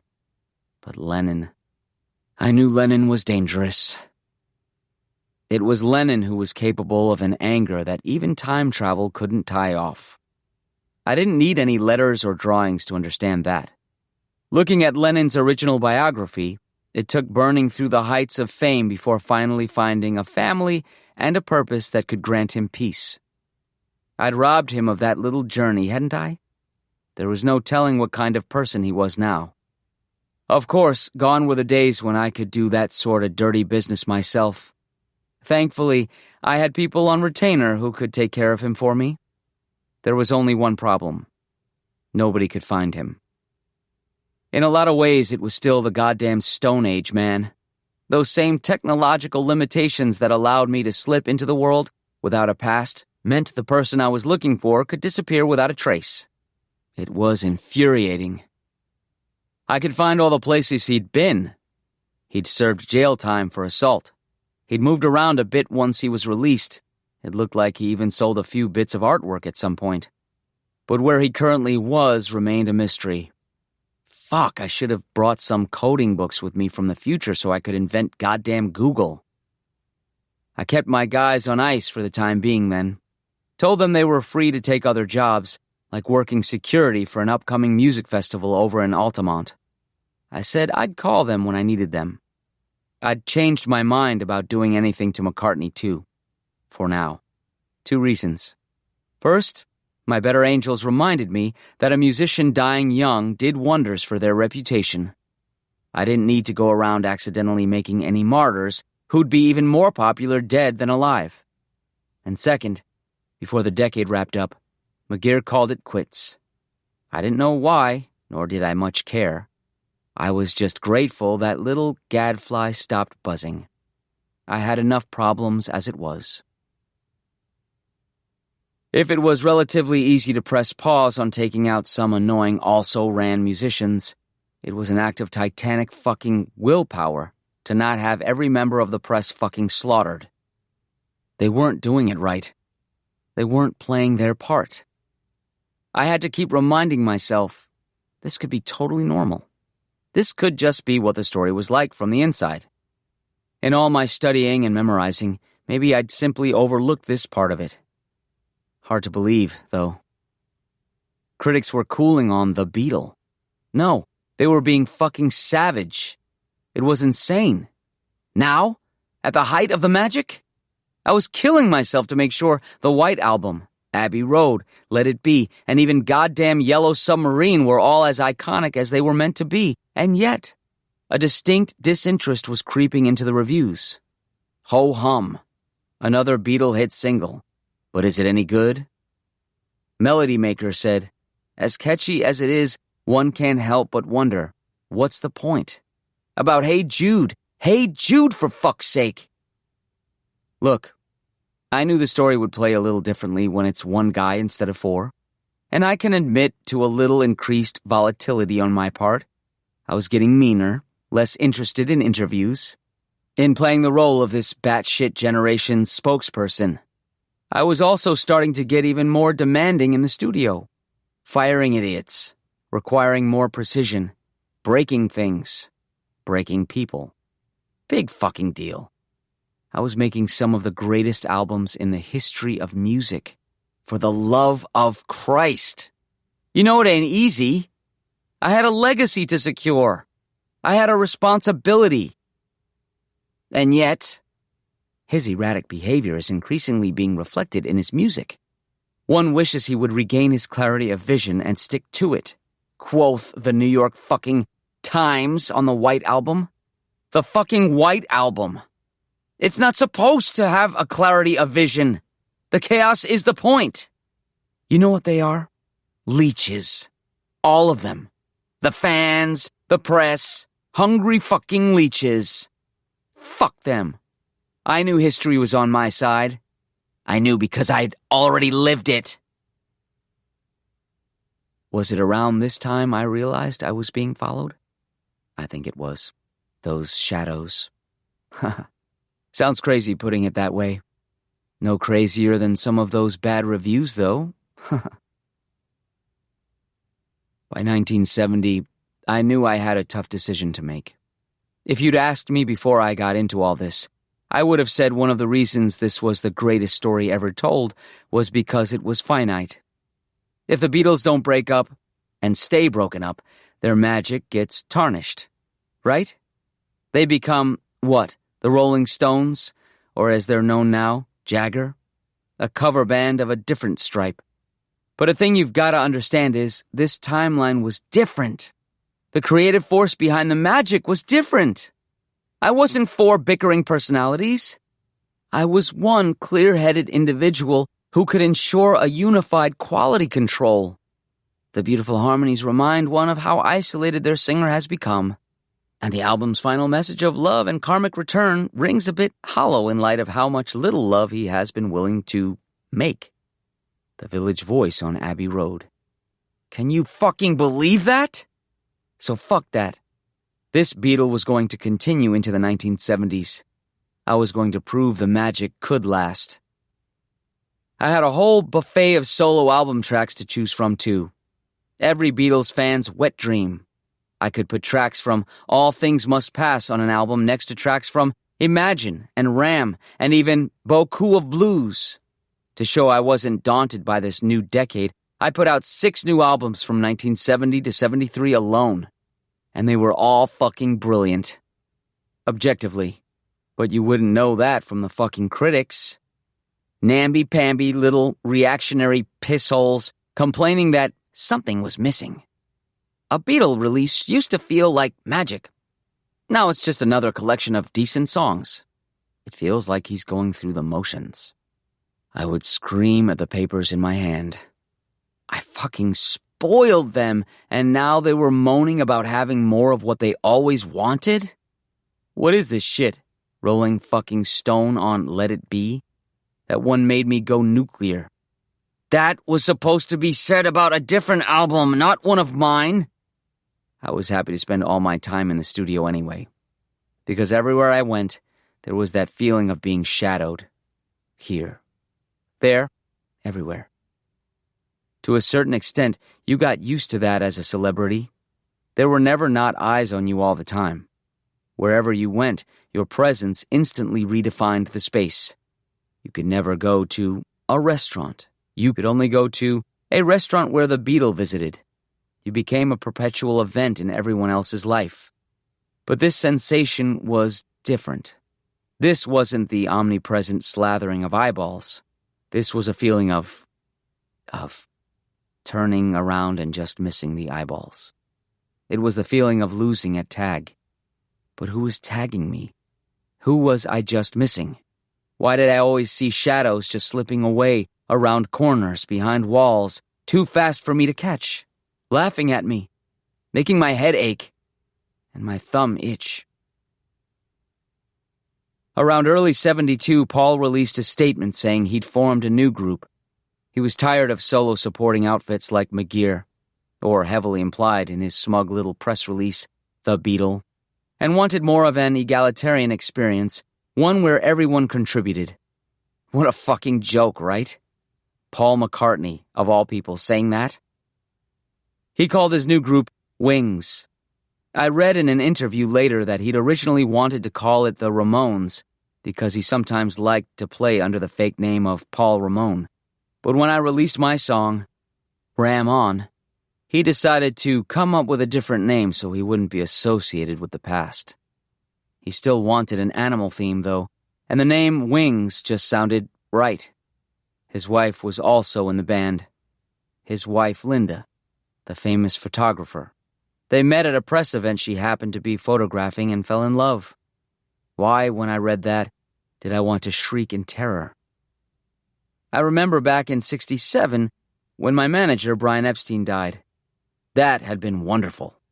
Another one of those timeline confirmation moments when I felt the hand of fate was nudging me along the right path. But this was like that moment's evil twin. That feeling of being tagged, but then not seeing who tagged you.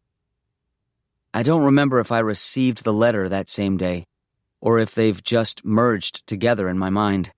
But when I saw a small padded envelope with Lennon's recognizable handwriting, not typed this time, I knew something momentous was about to happen. The contents of that letter. I don't like to think about it. For all their batshittery, I used to have a hard time throwing his fan mail away. Not this time. I promptly tore it to shreds. My main regret was not wiping my ass with it first.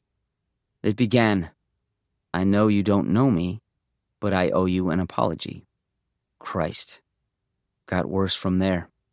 He told me how he'd gone through a rough time, made a lot of mistakes, hurt a lot of people, but he was clear-headed now. For the first time in his life, eyes wide open, he understood that love really was the key to everything, not just as a snappy little catchphrase, but as a difficult truth worth fighting for. I'm not doing his letter justice, and that's on purpose. All I'll say is I started weeping while I read it. I stood there, tears pouring off my cheeks, in awe of the way this lunatic was describing the concepts of peace and struggle and love. He put things in ways I'd never heard before, never considered before. I thought I knew all he'd ever have to say on the subject. And then he closed by saying it was all thanks to my music. He said he was sorry the press was being so cruel right now, that they thought I sounded erratic and schizophrenic. He understood what it meant to have different versions of yourself, all fighting for control. He understood inner contradictions. He thought that made my music desperate. And all good music should be desperate when you boiled it down. Because of me, he was also inspired to start making his own music again. He'd stopped for a long time, which was when his life had really gone off the rails. But now he was writing more than ever before. Music was pouring out of him. He didn't even have headaches anymore. Now he felt more like a cosmic radio. At ease. Receptive. In fact, he'd even made a demo cassette with an at-home recorder and was passing it around to studios and receiving incredible feedback. He'd included a copy with his letter. Would I like to listen to it? Looking back on it, I think that letter was the worst thing to happen to me over the entire course of this strange and storied career. I listened to his tape. That fucking piece of shit son of a bitch. It was a mix of songs I'd never heard before and songs off of what I knew of as Plastic Ono Band, his first solo album, full of primal screams, where he dumps his soul onto the table after the Beatles break up, where he says, "Here I am, warts and all." Of course, I knew all those songs inside and out. I'd had plenty of opportunities to use any of them on my post-Abbey output, but I'd ignored that entire record because it just felt wrong. Narratively speaking, I mean. How could I sing about the end of the Beatles if there wasn't any end to it? How could I sing about finding peace in Yoko if I wasn't in any sort of relationship like that? I figured I'd hold on to those songs for years to come, maybe fashion them into a late-career masterpiece, like Dylan's Time Out of Mind. Now listening to them with the hiss and crackle of an authentic home demo, I was reminded of how brilliant they were. Authentic, raw, beautiful, painful. The newer songs, too. As wise and full-hearted as anything off of Double Fantasy, but with an edge and an energy that was unlike anything I'd ever heard before. Decades of invention and genius poured into new vessels, with the somehow undeniable feeling that there were plenty more songs where these came from, that he was just getting started. The fucker even included a cover of my Imagine, a song Cream called A Sappy, Forced Plea for Doing Literally Nothing. His version was so pure, so real. It opened the song up, revealed layers I'd had no idea were there. Despite knowing every inch of it, I was baffled. Later, I learned that copies of the demo had already made their way to the hands of all sorts of industry press. People were talking about it as this underground miracle, a musical triumph recorded by this obscure British everyman, full of pathos and anger and sincerity and vulnerability. Not like that overproduced twee crap being put out by dinosaur acts like The Beatle, one particularly jaundiced anal wart with a typewriter wrote. I called up every studio contact I had. I gave them his name and said to never let that guy into their studios. Ever. Same went for every record label. Don't work with that guy. He's bad news. He's dangerous. He's got screws loose. Not to mention, he used my song without permission, and I'd sue the shit out of anyone who tried to release it. All my industry power to make sure that demo stayed a demo, nothing more. But the buzz kept buzzing. Meanwhile, my most recent album, Living in the Material World, had just come out and the reviews were worse than ever. I felt like I was losing my mind. The songcraft hadn't changed. If anything, I felt like I was getting better and better. But the press only got harsher, meaner. They said I'd started to crack up. That by not touring for so many years and rushing out half-baked material, I was showing utter disdain for my fans. I wasn't even relevant anymore. I hid behind studio trickery when stripped-down authenticity was now the rage. They even criticized me for staying silent on too many current events and political issues, as if I didn't know how they treated the original Beatles whenever they released anything overtly political. Fine, I thought. Fuck it. They want something new and different? They want something off-script? By this point, I had my own home studio. I wasn't going out much anymore, because of the shadows, which were following me everywhere outside, causing me to flinch and jump and startle and swing fists. I almost broke Dick Smothers' jaw one night because it got in the way while I tried to defend myself. So I decided to lock myself away in my private studio and do the thing I'd spent my entire professional life avoiding. My own material. Songs I'd carried with me for years, but was too self-conscious to ever finish. Songs I wrote there on the spot in clear-eyed bursts of inspiration. It all poured out of me, like water, like blood. And you know something? It was magnificent. I found myself with a quadruple album of all original material, all brand new to this or any timeline. I worked myself ragged, half-baked and rushed. It almost killed me. I was emptied. I was raw and vulnerable. I put all my rage and fear and confusion and paranoia and guilt and horror and loneliness, not to mention every lesson I'd ever learned as a performer, as a writer, as a musician, as a man, into these songs. And, as a capper, I released it under my own name. No more Beatle. That dream was over. I was just me. I called it Cry for a Shadow. I loved that title. It just came to me like a gift. Christ, I was proud. I don't know why I'd ever doubted my abilities, my worth. As far as I was concerned, these songs stood toe-to-toe with anything they'd ever released before. I'd been so deliriously focused on my album that, during that time, Wings was able to release a new album as well. They called it Band on the Run. It was full of songs I'd been planning on featuring in my next Beatle album, but hadn't gotten around to laying down yet. In those precious first days immediately after I finished my album, I didn't care. Let them have their silly little concept record, which honestly wasn't that great to begin with, save for 3 or 4 songs. Let the press savage them for a change. Of course, we all know what happened. Band on the Run was a massive success. My album became a punchline. People said I sullied the name and memory of my former music. That it was a miracle I hadn't died of embarrassment. They said that, for the first time, I sounded like I was desperately copying trends instead of setting them. Some even pointed out that a few of my songs sounded suspiciously like a certain demo tape that had been making the rounds lately. Was I even writing my own material? Did I use ghostwriters? Apparently it was the most common title found in used record bins for the remainder of the decade. Huh. Ha ha ha. Goo goo gajoob, right? Oh, untimely death. Anyway, that's when I decided it was finally time to pull the trigger, so to speak. Bang. Bang. Bring that hammer down.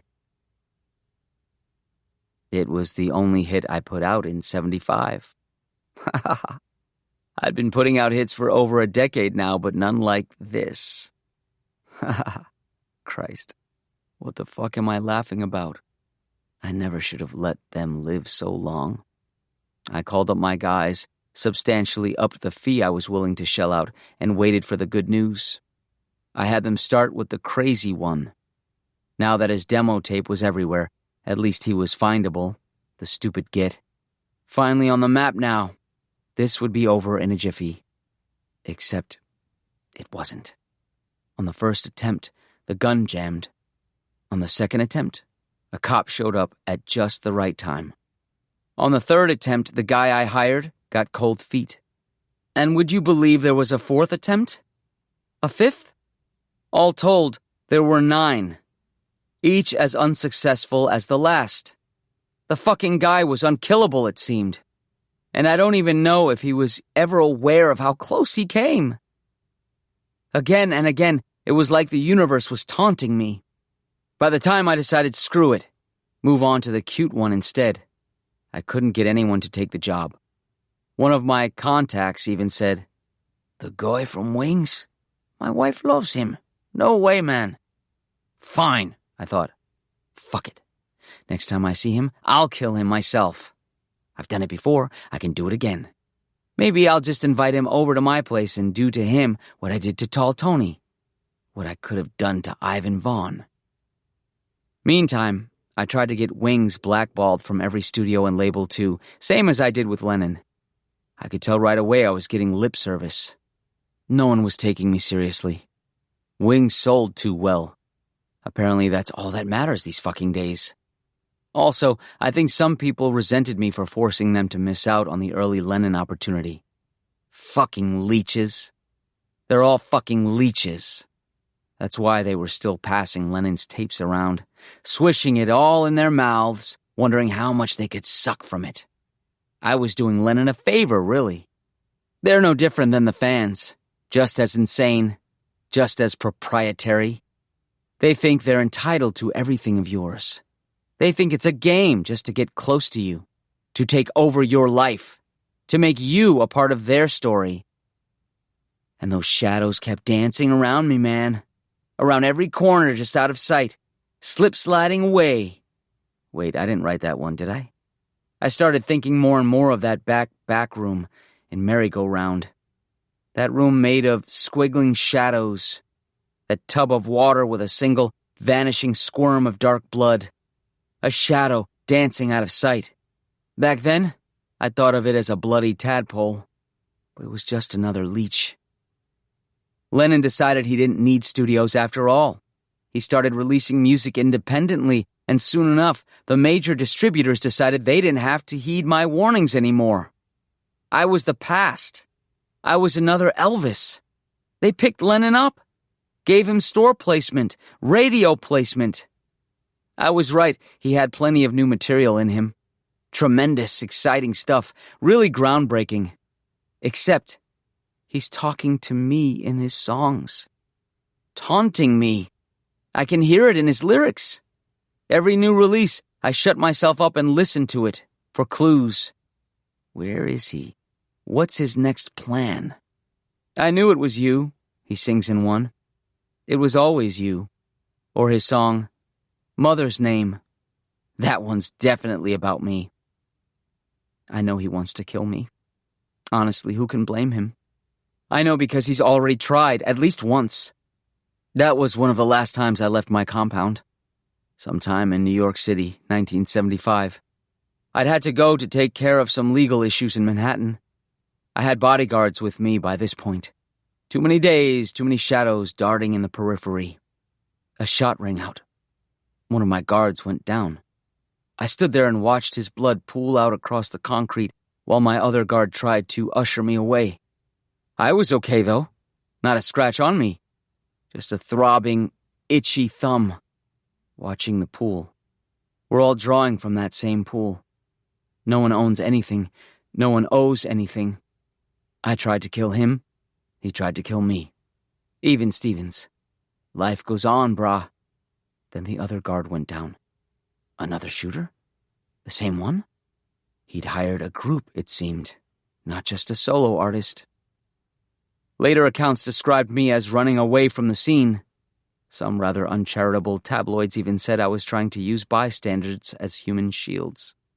But no, I was running into the crowds, screaming for the assailant to be revealed, scanning faces the way someone might read lyrics, looking for meaning, looking for connection, for a goddamn clue that meant anything to me. That's when I finally saw them. The shadows, my clearest glimpse of them yet.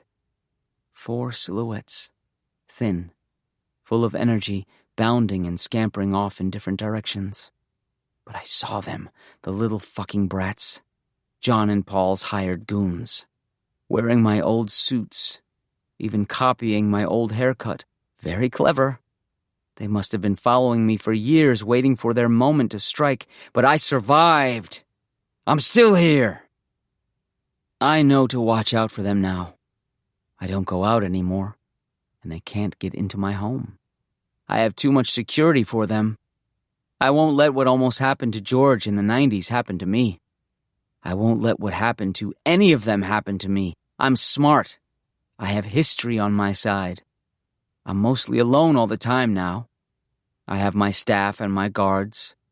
My reputation as an asshole keeps everyone else away, but that's fine. I know how to be alone. I know what it's like to be sad and dead. I'm from South Dakota. I know they all think I'm insane now. They're insane. They're the ones who had no idea how to play the role they were supposed to play. They fucked the story up because they're brainless feeders. They just want to suck. Leeches? Leeches with an A. Huh. Leeches! Ha ha ha! You know something? I bet if I ever caught one of those flouncing, bouncing shadows, the ones who tried to kill me, and I turned them around, I bet I know what I'd see. Leeches pouring out of where their faces should be. A rain of wet, slick, toothy tubes. No human face under that mop of hair. All they need is blood. Da-da-da-da-da. Blood is all they need. They're relentless. It's never safe. So I don't go out much anymore. I don't make music either. None of you deserve my music anymore. Only problem is security is expensive, and staff is expensive, and houses are expensive, and recording contracts are merciless, and maybe I should have spent a little less time memorizing instrumentation and a little more learning the business. Apple was killing me. Worthless hired assassins didn't help either. That's why I've initiated this whole anthology project. I know, it was supposed to wait until the mid-90s. I'm about 14 years too early, but I need the cash. And I need to remind people how good I was. I need to inspire interest in my back catalog. I won't be releasing any anthology albums, though. I don't need some stupid little fuckers from bumfuck towns discovering my music and playing along to my demos, feeling like they have any right to play with me. I bought the merry-go-round bar years ago, too. Tore it down. I'm not taking any chances. Because I'm a smart fucking guy. Because it was all worth it. All of it. I changed the world. Me, all by myself. I didn't have any assistance. I deserve to tell my story. Greatest story ever told. Oh, fuck, I shouldn't have thought about all this stuff.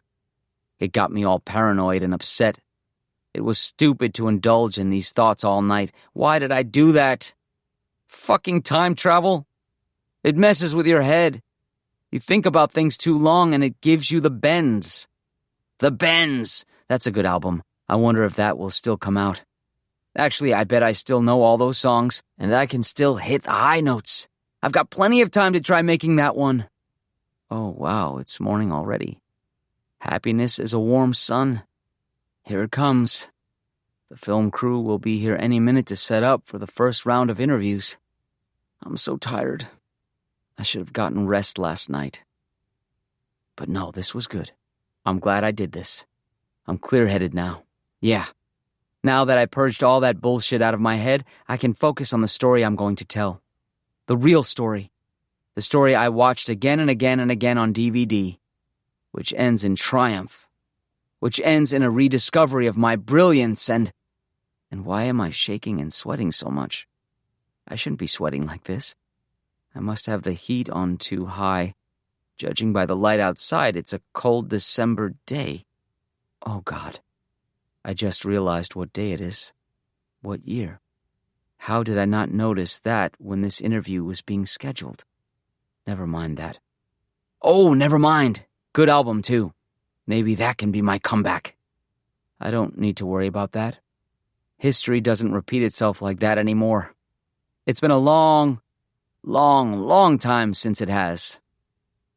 I'll just sit here until the crew arrives. In fact, I'll go wait in my studio where it's quiet, where I'm surrounded by my instruments and I don't have to focus on the pounding in my head or that itch in my thumb. That damn itch! Sometimes I forget it's been itching for years. I'm able to tune it out most of the time. It's amazing what you can get used to. But I really do think it's been getting worse lately. Insistent. Hungry. Is it darker in here than usual? I think it is. Shadows everywhere. This used to be the one spot in the world where I felt safe, but now... How did they get in here? How do they keep finding me? And why won't my thumb stop? Wait just a goddamn minute. Holy shit! I'm such an idiot! That's been the answer all along. The itching, the shadows, the leeches, everything going wrong. It's time for more blood. I thought Tall Tony would be enough forever, but hey, I guess that's what the anthology was all about, isn't it? All magic needs to be refreshed from time to time. I can't believe I've been so stupid as to forget that. Thank God I went over everything in my head last night so I could figure it out. The shadows are getting closer. I can see them squirming, leeches in the water, creeping in from every corner.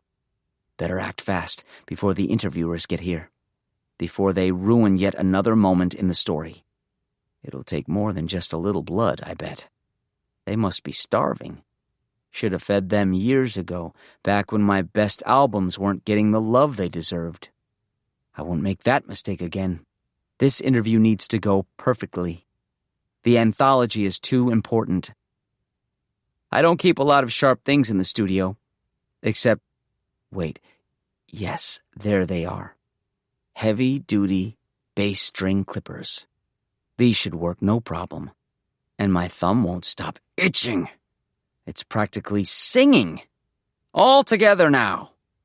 Here, then, take the whole thing. No more itch. I can play without it.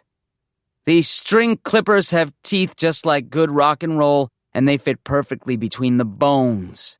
Just need to squeeze as hard as I can and... There! Oh, that hurts. But I feel fine.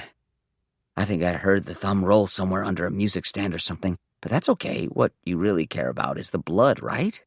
Drink up, you greedy fucks. Everything getting darker. Still hungry? No problem, have another finger. Here! And another. Fuck it. I can play without him. I can play under any circumstances. I'll play better than Django and better than Jerry Garcia. I'm a generational talent. An icon. I will not let you ruin this moment for me. Oops. Okay, better stop there.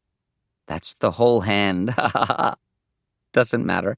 I'm so rich I can just buy a new one. So much blood. Getting everywhere. Shadows all around me. Leeches drinking. Thank God I remembered in time. This is a story of talent and timing. Don't let me down, magic. So heavy, though. It won't be long now before they go away. Don't bother me. I don't feel so much blood. Maybe I shouldn't have done all this alone. But I've always been alone. Are the interviewers here yet? Will they know how to find me in this quiet room? I don't know if I thought this through. Can somebody bring me a tub with some water? Hello? I think I need somebody. Anybody. I need someone. Please. Please. Help me. From NME, December 9, 1980. End of an era. Beloved icon dead after apparent self-mutilation. He was known as the Beatle, a mysterious, charming, eccentric musician who helped define the 1960s with his iconic songwriting, fashion, movies, and more. In a heartbreaking twist of fate, he was discovered unresponsive in his home studio yesterday morning by the production crew of what was intended to be a career retrospective documentary. A police investigation is currently underway, but sources inform us that his injuries were clearly self-inflicted. Moreover, it's suspected he committed the act in a soundproof area of his home so that he wouldn't be found by the arriving crew for some time. Much will be written about his impact in the days, years, and decades to come. And below are the first of a planned series of guest essays revisiting and even reconsidering his many releases over the past 2 decades. In the meantime, a memorial concert is already in the works, in part to cover what are expected to be considerable debts. It had been a long-standing, open secret that his increasingly erratic behavior had led to withering financial conditions. He wasn't easy to be around, quoted one anonymous source at Parlophone Records. But you couldn't deny that sometimes the music was pure magic. The concert is expected to be held at Madison Square Garden and will be hosted by beloved television mainstay Ringo Starr. Rumored guests include Jagger, Pete's Faces, the Davies Brothers, Simon, Huzzah, and a special reunion performance of the Dave Clark Five.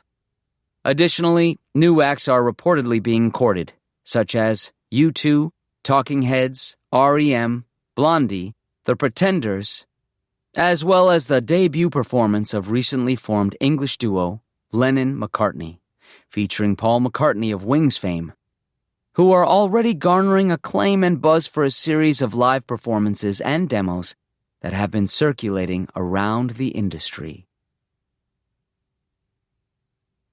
Jubilee Juncture. The dummy sat in the back corner of the room, slumped forward on its stool like a sentry asleep at its post.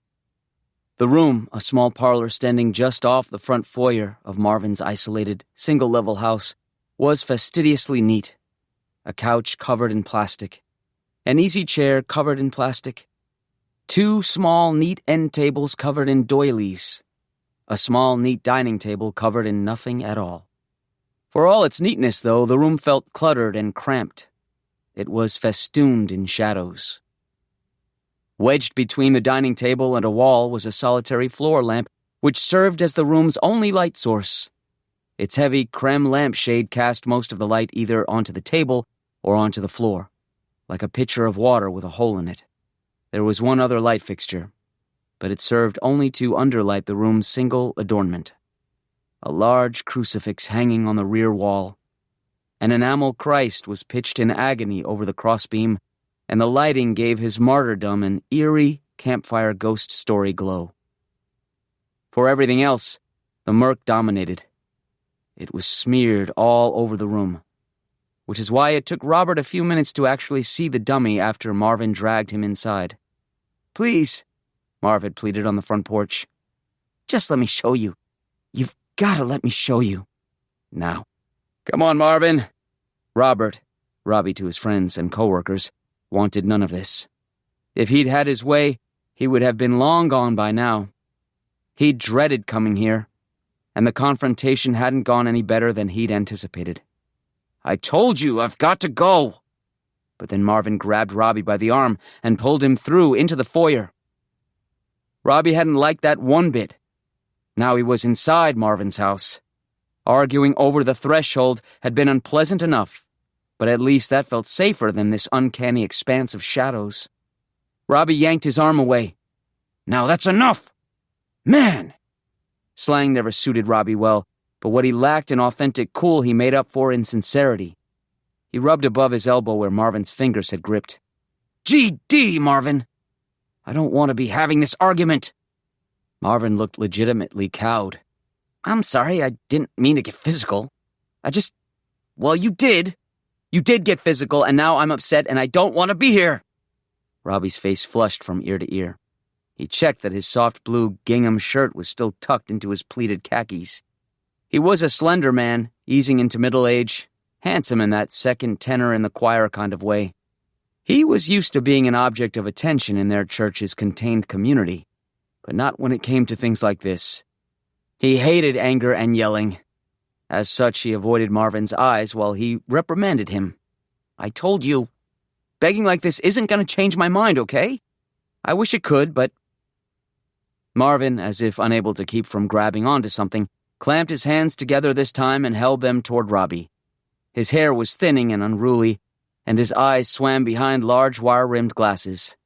He wore a red linen shirt tucked into shapeless jeans. "Just please, hear me out. Please. I'm going to put some water on for tea, and I just want us to sit and talk and figure things out. Please. No, Marvin. Please, please. No, Marvin. Please. Please, please, please, please, please, please, please. Ugh, fine. Yay!" Marvin waved his fists in the air in tight little circles. "Do you want some chicken, too? I made chicken, rotisserie style." "No, Marvin, I don't want your chicken," Robbie snapped. Then, because there was no excuse for rudeness, "But thank you for offering." "Ugh, I shouldn't even be here." "Sure you should be. Sure you should be. You're giving me a chance. That's what we're supposed to do, right? I mean, better a patient man than a warrior. Proverbs 16:32, yeah. What I should be doing is turning you in." Marvin's face, normally smooth as milk but now dusted with several days' stubble, pulled down into a pout. "Aw, gee, that's really uncool, Robbie. I told you." Robbie tried to speak and Marvin raised his voice over him. "I told you my side of the story and you're not even listening to... Look." He exhaled, a clumsy parody of yogic breathing. "Okay, Ha! I almost forgot what I was dragging you in here for. Come on in and sit down. Is your arm okay? Marvin gently ushered Robbie further into the sitting room.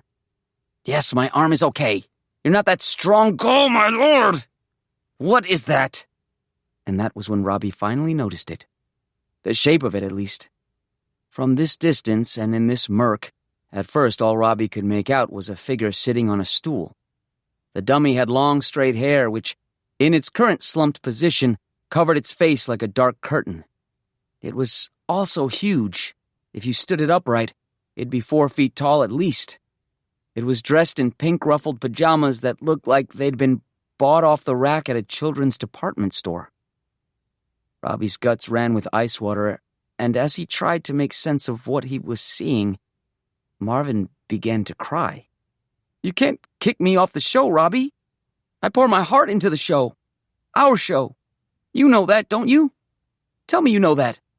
Yeah, I know, Robbie said distantly, still staring at the figure across the room. What's going on here? Is that a person? Marvin ignored the question. Instead, he took Robbie by the shoulder and turned him so they were face to face. And you also know there's no one who can do what I do. That brought Robbie back a little. Marvin, pride goeth. Name one person. Marvin's eyes sparkled with avid intensity as his damp hands crawled over Robbie's shoulders. Name one person who can do what I do. You try it. But Robbie couldn't. Marvin's puppetry segments on their local broadcast Christian edutainment show, Jubilee Juncture, were beloved. That was a big part of what made this situation so difficult. Yeah, Marvin said smugly, after giving Robbie a moment to twist in the wind. And I've been working on something new. That's what I wanted to show you. I've got a new act for the show, and it's going to be super. He let go of Robbie and ran over to the slumped figure in the corner, giggling. Robbie couldn't help but follow a few steps. Oh, that's a puppet? You betcha. Lord, it's pretty, Marvin bent down next to it. He lovingly moved some of its hair out of the way, and now Robbie was able to see the face. It was featureless and smooth, with 2 round pink circles painted on its cheeks beneath 2 sunken black chasms for eyes. Its jaw hung slightly ajar, separated from its chin by 2 sharp vertical lines. Pretty great, right? Marvin cooed. Cost me a whole heck of a lot, I'll tell you. But I don't mind. I don't mind one bit, Robbie, because I put a lot into this job. I love it. I love the joy on their little faces, and I love finally feeling in control of something for once in my life. So you can't just kick me off the show. Robbie swallowed a lump. I was gonna say it's pretty creepy. Marvin blinked, then looked at his doll as if for the first time. Creepy? Yeah. How so? He turned his eyes back to Robbie. Again they shone with a bizarre intensity that should have been impossible to see in this murky darkness. Robbie hemmed, uncomfortable. I don't know. Oh, you know what it is? It's the hair. It's got real hair. Marvin ran an appreciative hand through the long, straight locks. You don't see that so often. That's part of what makes it so special. Plus the lighting. I'm sure that doesn't help, huh? He gave a nervous, floody titter. Yeah. Why is it so dark in here? Photophobia, Robbie. Light sensitivity. I can't have it too bright. Oh, Robbie thought for a beat. Wait, since when did you have Let me do the new act for you. Robbie curled in discomfort. Oh, geez, Marv. You're putting me in a really rough position here. I mean, I'm doing you a favor already. I came here as a friend just to tell you we're not pursuing anything criminal. We're just asking you to, step down. Listen to the act. Marvin's voice was clear and calm, steady, no longer pleading. It's the least you can do, Robbie. Literally. It's the least you can do. Again, those eyes. He glared at Robbie from the corner. His intent was obvious. He was playing that card at last. Robbie was stunned, although even in the moment, a part of his mind reprimanded himself for not better preparing for this eventuality. Of course Marvin would bring this up. He was desperate, and he had leverage. Robbie tried to match calm for calm, hoping the dim lighting meant Marvin couldn't see his hands begin to tremble. To be safe, he rubbed them against his khakis. Luke 6:37, Marvin. And that was 15 years ago. You do not get to bring that up. You owe me. Proverbs 20:22, Marvin. Okay? Matthew 18:21 through 35. Robert. Matthew 18:21 through 35. The verse landed with an almost reverberant thud. Robbie groaned, knowing he was beaten. He couldn't argue with Matthew 18:21 through 35. Marvin smiled. You'll listen to the act? Pretty please? With all sorts of confectionery on top? Robbie seethed his assent, and Marvin gave another little joyful fist shake. Yay! Oh! And here! He exclaimed, running out of the room. Robbie tried to protest, but it was too late. He was suddenly alone. No, not alone. That doll. Marvin! Robbie called, hoping his voice didn't betray how uneasy he'd instantly become. Be right there, fussy pants! Marvin called. Robbie heard the sound of activity in the kitchen. He glanced up at the crucifix for support, but he couldn't keep his eyes off the huge, slumped doll for long. There was just something so very wrong about it. He inched closer, squinting. Did its jaw just move a little? No, that was ridiculous. That'd be... Ta-da! Robbie jumped and whirled around. Marvin was back again, standing by the table, holding a plate piled high with loose slivers of meat. You said you wanted chicken, right? He put the tray on the table. No, Marvin, it's delicious. Rotisserie style. And I put water on for tea. It did not look delicious. The meat was erratically cut and had a strange consistency. It was a darker shade than Robbie usually associated with poultry, too. Or maybe that was just the lighting again? He hated eating food he couldn't see. He'd left restaurants for as much. But Marvin wouldn't stop staring at him, so Robbie sat down. How about some silverware? He asked. Marvin waved that away. Nah, it's fun to get your hands a little greasy. Go on. Robbie picked up some of the thin meat with his fingers. Why am I still here? He muttered and popped it in his mouth. Because you're a good friend, Marvin said. Really, I just appreciate it so much. While Robbie chewed, and he was surprised to find the chicken was sweet and tender, more like veal or pork, Marvin hurried back to the dummy. He dragged a chair over with him so he could sit alongside it. Why is this thing so big? Robbie asked around another mouthful of meat. Marvin chuckled. I could make a filthy joke there. I won't, but I could. Remember how we used to joke like that? He busied himself getting the puppet ready for a performance, moving it and its stool away from the corner, keeping one hand on its chest to steady it. Anyways, yeah, it's this new thing now, making them more life-sized. For the children. I think it makes them feel like they're listening to, like, up here, I guess. Anything to get the blessed rugrats to pay attention. For we shall rescue them from the dominion of darkness and bring them into the kingdom of the sun. Am I right? This house is the GD dominion of darkness, Robbie muttered and ate another sliver of meat. Once he and his dummy were in place, Marvin exclaimed, Okay! So the controls are a little tricky. But you tell me this won't be perfect for the show. Here we go. He waggled his fingers and then stuck them into the dummy's back. Robbie, who at that moment was rolling his eyes and eating another bit of chicken, had the sound of chewing and swallowing in his ears, and so he missed the noise made when Marvin stuck his hand inside the doll. An unpleasant, wet slp. It sounded almost like a man jamming his hand into a Ziploc full of Vaseline.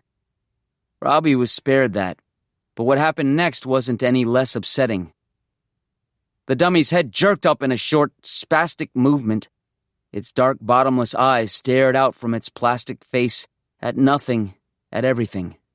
It was all so uncanny it made Robbie's mouth go dry in a flash. Well, good morning, Marigold, Marvin exclaimed in his cheery puppet-time voice.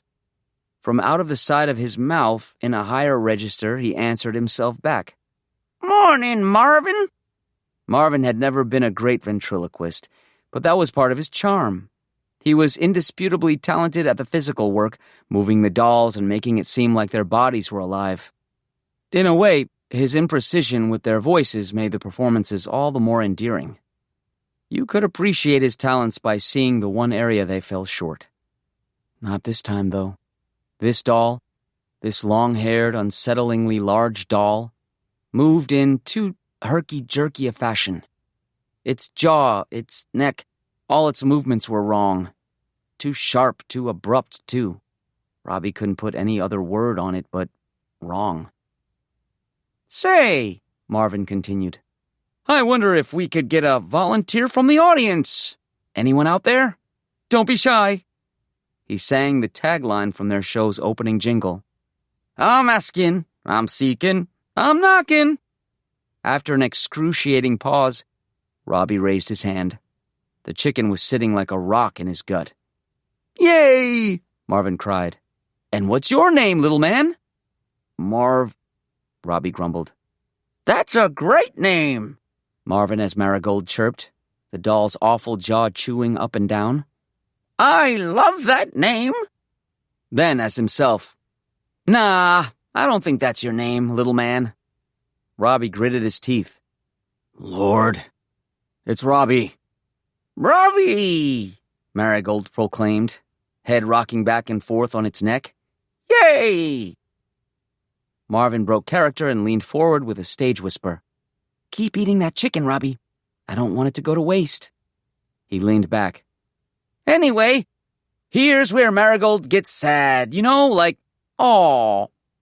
The dummy's shoulders fell forward in a dejected slump. What's wrong, Marigold? Marvin asked, before proceeding to dialogue with the puppet. Gosh, I wish I could be a real person, like Robbie. Well, Marigold, being a real person is a very special thing. Do you know the story of Pinocchio? No. Marvin faced his audience. Robbie, do you? Yes, Robbie growled. Marvin turned back to his dummy. And let me ask something else, Marigold. Do you know what the word transubstantiation means? It's a tough one, I know. Well, basically, Pinocchio was a little puppet like you. Aww. And Geppetto was his maker, like God. Wow. And Pinocchio wanted nothing more than to be real. So finally, one day, God performed a miracle and gave Pinocchio flesh. Like skin? Exactly. He turned something, here he rapped loudly on the wood of his chair with his free hand, into flesh and blood. It's a miracle he performs every day. Because, well, flesh is a sacred thing. So sacred that God gives us his own flesh. To eat. To eat? Marigold's head rolled around on her neck again. I know how it sounds, little one, but yes. It's one of the holiest things we can do. It is to be made pure again, even if only for a moment. Wow, Marigold mused. So if I become real, that's really special? That's really special, Marigold. It's a miracle. Yay! But Marvin's voice became low and serious. You have to be careful, Marigold. Because your flesh is pure and sacred, and there are people who want to take pictures of your flesh. All your flesh. Even your secret parts. They want to debase your sacred purity and leer and stare and touch and... Robbie was on his feet without even knowing it, red-faced and shaking. Marvin! You can't say that crap. I've had it. What? Marvin stammered. What did I say? This is the whole reason we can't have you on the show anymore. Okay? Every time. You're being hurtful. Every friggin' time we give you the stage now, you're talking about GD pornography. It's sick. It is sick. I agree. You're the one who keeps bringing it up. A few weeks ago, you fit it into the story of Noah. Marvin shifted in his seat. His hand was still inside the doll, which sat with its mouth wide open, a blasé expression of shock on its neutral, empty face. Our children today, Robbie, they can just open up their computer, heck, their friggin' phones, and look at the filthiest, most depraved garbage imaginable. And if they're not careful, they'll wind up doing it themselves. They'll... Yeah! We all saw the dang photos you saved on the studio computer, Marvin! Robbie had never yelled so loudly in his life. His throat burned, spittle flew, and yet it felt good. When he spoke again, his voice was raspy, deeper than normal. How old were they? 10? Were they even that old? 8? 9? Marvin was stammering again. Come on, Robbie. Come on, you've got to stop bringing this up. Stop bringing it up? I can't even look at you. I told you I should be turning you in. You're not perfect either, you know.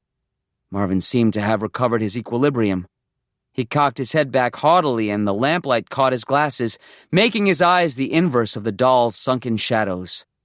I know it was 15 years ago, but do you still remember that poor girl's name? Or how you called me up crying?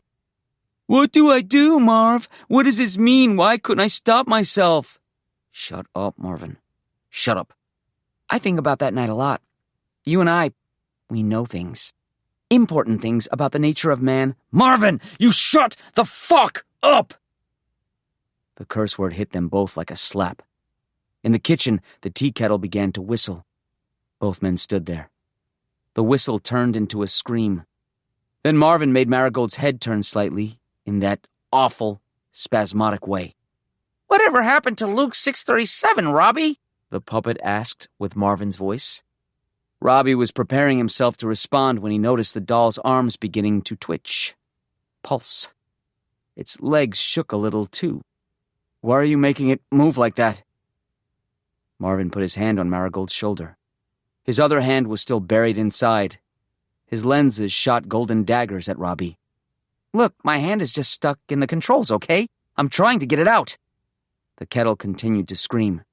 Can you go get that, please? Robbie puffed his chest. That doll is a piece of crap. It's creepy and it doesn't work, and... As he stormed out of the room, he shot over his shoulder. And I'm sorry you spent money on it. I told you before, Marvin spat back. Those photos were just research. Research! Robbie scoffed from the kitchen. Right. Marvin ignored the sarcasm. He had other things to attend to. His hand came quite easily out of the puppet with another wet slit. From the tips of his fingers to halfway past his wrist, he was coated in blood.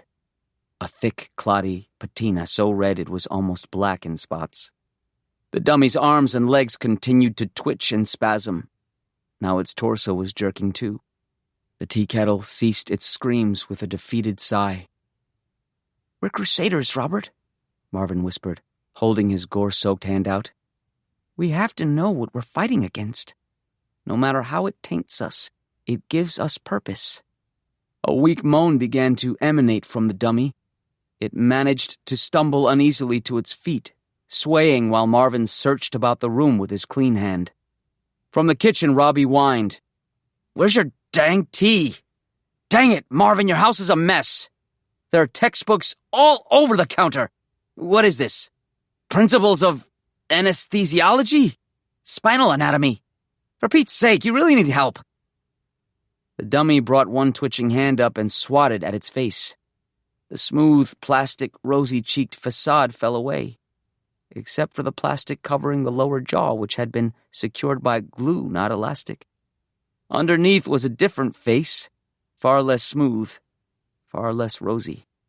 Ugly, raw wounds crisscrossed the cheeks and forehead where skin and muscle had been carved away. In places, little windows of bone and teeth were visible. A few smaller flaps of skin hung errantly, loosened by time and movement. There were more such wounds all over the dummy's body. Platefuls, in fact. But those were hidden underneath the pink pajamas. Madness was beginning to resolve in the dummy's increasingly less glassy eyes. An eternal, ageless sort of madness. Despite that, the youth of its shredded face was unmistakable. Marvin watched this as he continued his search around the room. Flesh is a sacred thing, he said quietly to the dummy, though he knew it likely wasn't listening. Children were so easily distracted. That's why we're told to consume it. It makes us pure again. No matter what we've done, it's a miracle, little puppet. Robbie, who heard the sound of Marvin's voice, called back, Whatever, Marvin, I can't even hear what you're saying. A cabinet opened. A small box rattled. Finally! You want chamomile? Marvin also found what he was looking for. A semi-filled syringe. Just in time. The dummy had moved a hand to its backside and discovered the grisly opening there. Dig deep enough and it would find its spinal column, as well as exposed nerves waiting for expert hands to pluck them like marionette strings. Those nerves must have begun transmitting pain again. The dummy's moans were turning into screams. Another tea kettle. Marvin put a stop to all that with an injection into the dummy's neck. Just a little less this time. Its limbs went limp and he eased it to the floor. With some hope, he checked its pulse. Then he sighed. Dang it! Another one! He shouted to the kitchen. Welp, you're not going to see the reveal of my act now. Oh, darn! Robbie shouted back over the clink of mugs. Then he gave a mock growl in frustration. Ugh! Look, I don't want to be this jerky guy with you, Marv. We're gonna have this tea together, but then we're gonna call it quits. I know we've been through a lot, but... It was Marvin's turn not to listen. The sound of Robbie's voice had just given him a new idea. The next live taping of Jubilee Juncture was tomorrow at 10 a.m. Could he be ready in time? He looked at the underlit figure on the cross hanging on his wall. Yes, he could do this. For the children. This puppet would be a little bigger. Not a peer like Marigold. Instead, maybe the good Lord himself. Yes, it was eat of my flesh, after all. And Marvin could dress it in a nice white robe with another long wig. Everything should still fit in his steamer trunk. He'd just have to show up right before airtime so no one could catch an early glimpse of the act. No spoilers. And there was just enough left in this syringe to get started. Robbie was still speaking in the kitchen, busily preparing tea. Just don't be upset, okay, Marv? I told you, I'm not going to turn you in, and I still love you like a brother. A confused brother who needs help, but still. You were absolutely right. Luke 6:37. Without ceremony, Marvin turned and strode to the kitchen, holding the syringe before him while Robbie continued. I take those words to heart, I really do. Judge not, and ye shall not be... Robbie interrupted himself with a scream, which was itself cut short. Then, but for the sound of Marvin getting to work, the house was silent. Meanwhile, from its place on the wall, the crucified figurine presided over an empty room. Its agony remained frozen in porcelain, never abating, and witnessed by no one. Come. Des was back on the morning announcements. His unwashed, uncombed hair hung limply against his face like a curtain of fruit leather. I couldn't believe they were allowing him on the air again, after he'd been banished 3 weeks prior for calling the step-on-stage show choir's performance a slobbery blowfest. There must not have been a lot of other options on the AV bench that day. Or maybe this was just another dream I was having. Good morning, Paradise Valley High. Another beautiful sunny day for us all to be trapped inside a huge concrete building. Peel your eyes off your phones and look up here, piglets. It's time for your morning news feeding. The girl had been dead for years, well before any of us started high school. But we all knew what had happened.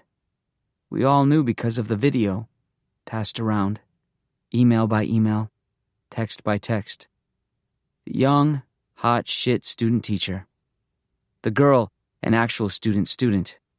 And I don't know if this is urban myth telephone or if it's the truth, but apparently she wasn't someone who attracted attention from guys like him.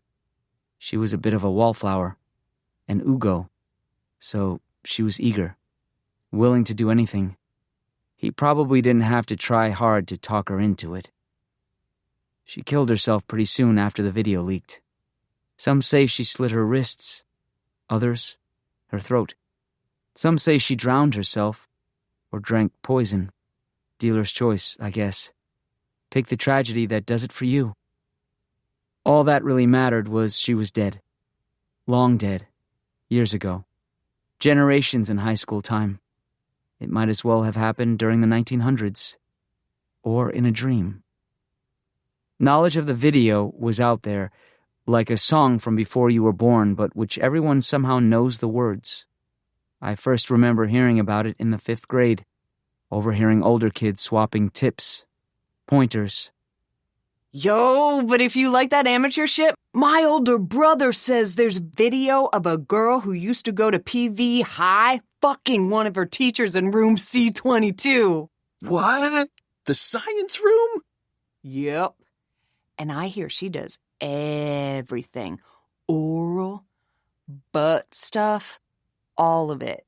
Send me that now! Okay, let me ask my brother. You'd also occasionally hear about the deaths. But PV was a big school, almost 3,000 kids. There were always deaths. No one ever put them together, as far as I know. Until Tyler Bennington. Hey, can I talk to you for a sec? I think I made a noise like a chair squeaking, a balloon letting out air through a too-tight neck. Tyler was a good guy. That rare combination of popular and well-liked. You'd almost think that's a given, right? To be popular means people like you. But, as one of those more naturally wallflowery kids myself, I've learned that's often not the case. A lot of popular kids are outright hated or feared. In general, popular kids are just another architectural feature of the school, like water fountains or stairs, and you simply take their presence as a given. But not Tyler. Tyler radiated likability. He seemed like he'd make your life better if you wound up in his orbit, even just for a couple minutes.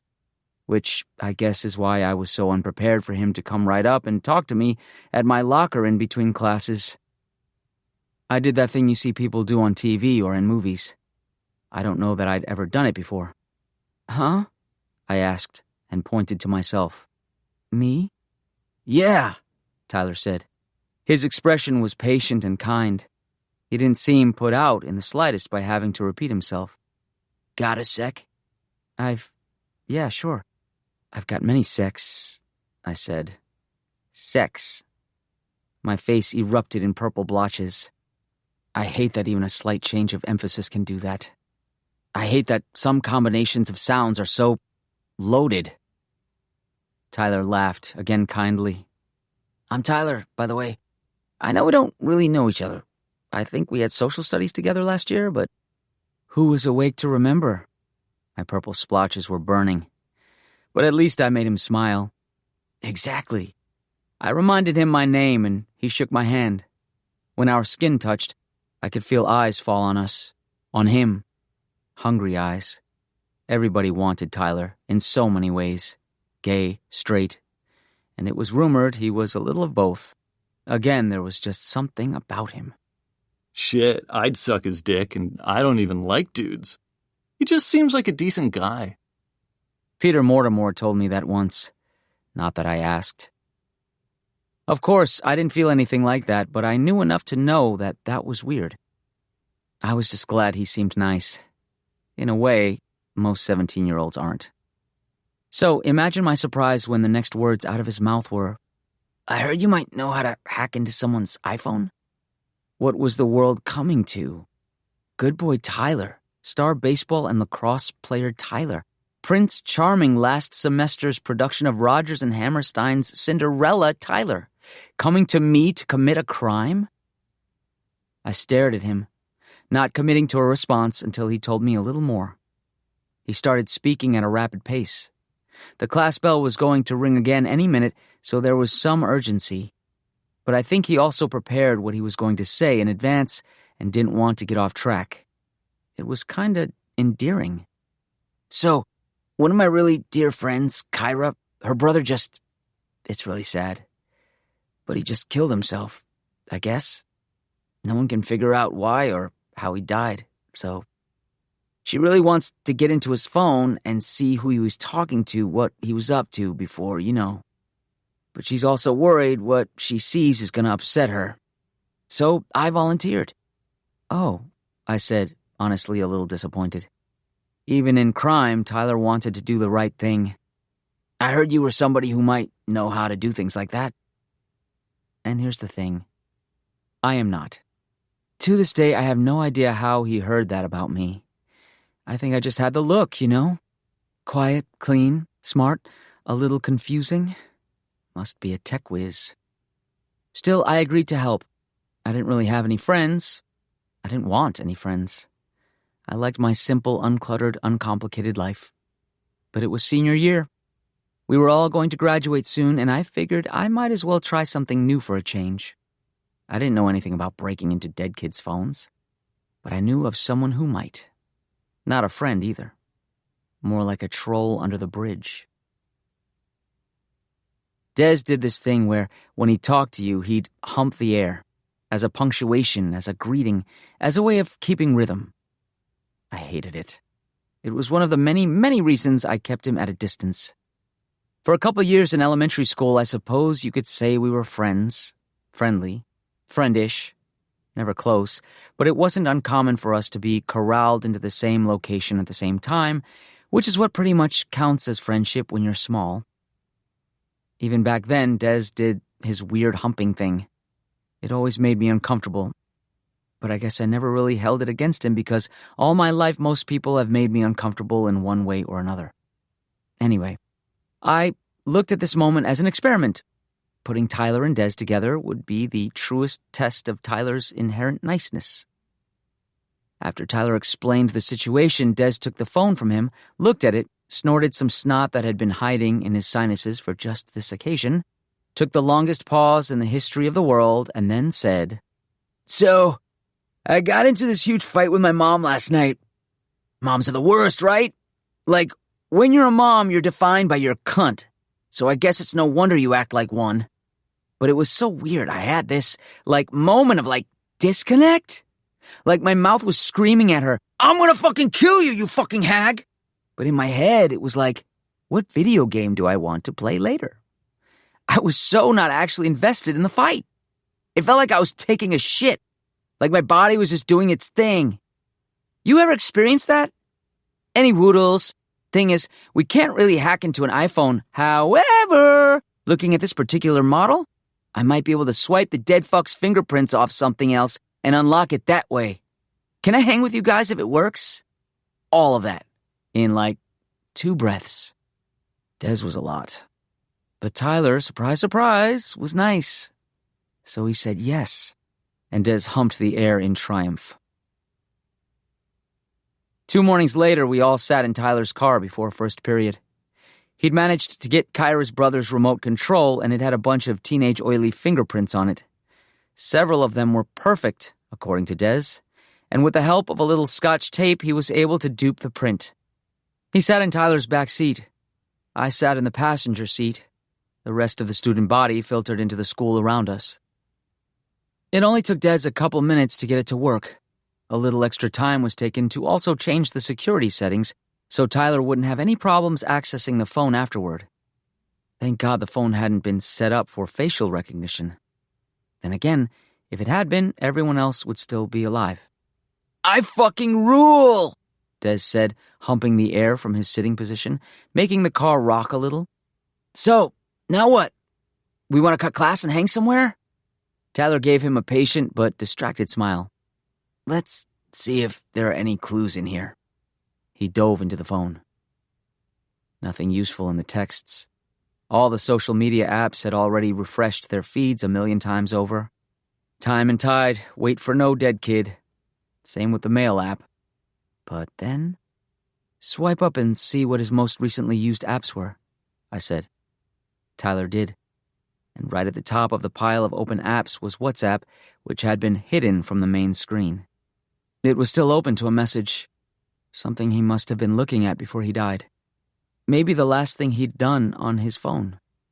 A message from some guy named Marcus Brofsky. "Told you I owed you one." Winking emoji. There was a video file attached to the message. Tyler clicked it right away. When you watch it, you can tell it was shot on an old digital camera. Probably not even a phone, but one of those tiny silver boxes that was only a camera. The resolution is for shit. The device is propped up against one of those gas burners on the lab tables, so the angle is awkward and removed. I looked away as soon as I realized what was about to happen. A girl gets bent over the table in the foreground. A guy with jet black hair, also young but in an obviously more adult way, approaches and lifts her skirt up. If you keep watching, you see a lot more. The video goes on forever. Is that the science room? Tyler might have been a genuinely nice guy, but he was still 17. An excited smile was spreading across his face. Yo, it's this video! Des was in the back seat, humping the air like he was trying to change the weather. Guess the dude gooned himself to death. Mystery solved! Tyler and Des kept their eyes on the screen as if their lives depended on it. I occasionally stole a morbidly curious glance, but mostly I stared out the window at the other students passing us by. Wondered how I wound up in a car with two boys watching porn on a phone. Focused on keeping my stomach from flopping out of my mouth. I was full of feelings. Annoyance. Was watching this really going to help our investigation? Anger. At the teacher, at Tyler and Des, and even at the poor dead girl for allowing herself to be trapped in this low-res nightmare. Disgust at every new position I caught. And of course, confusion.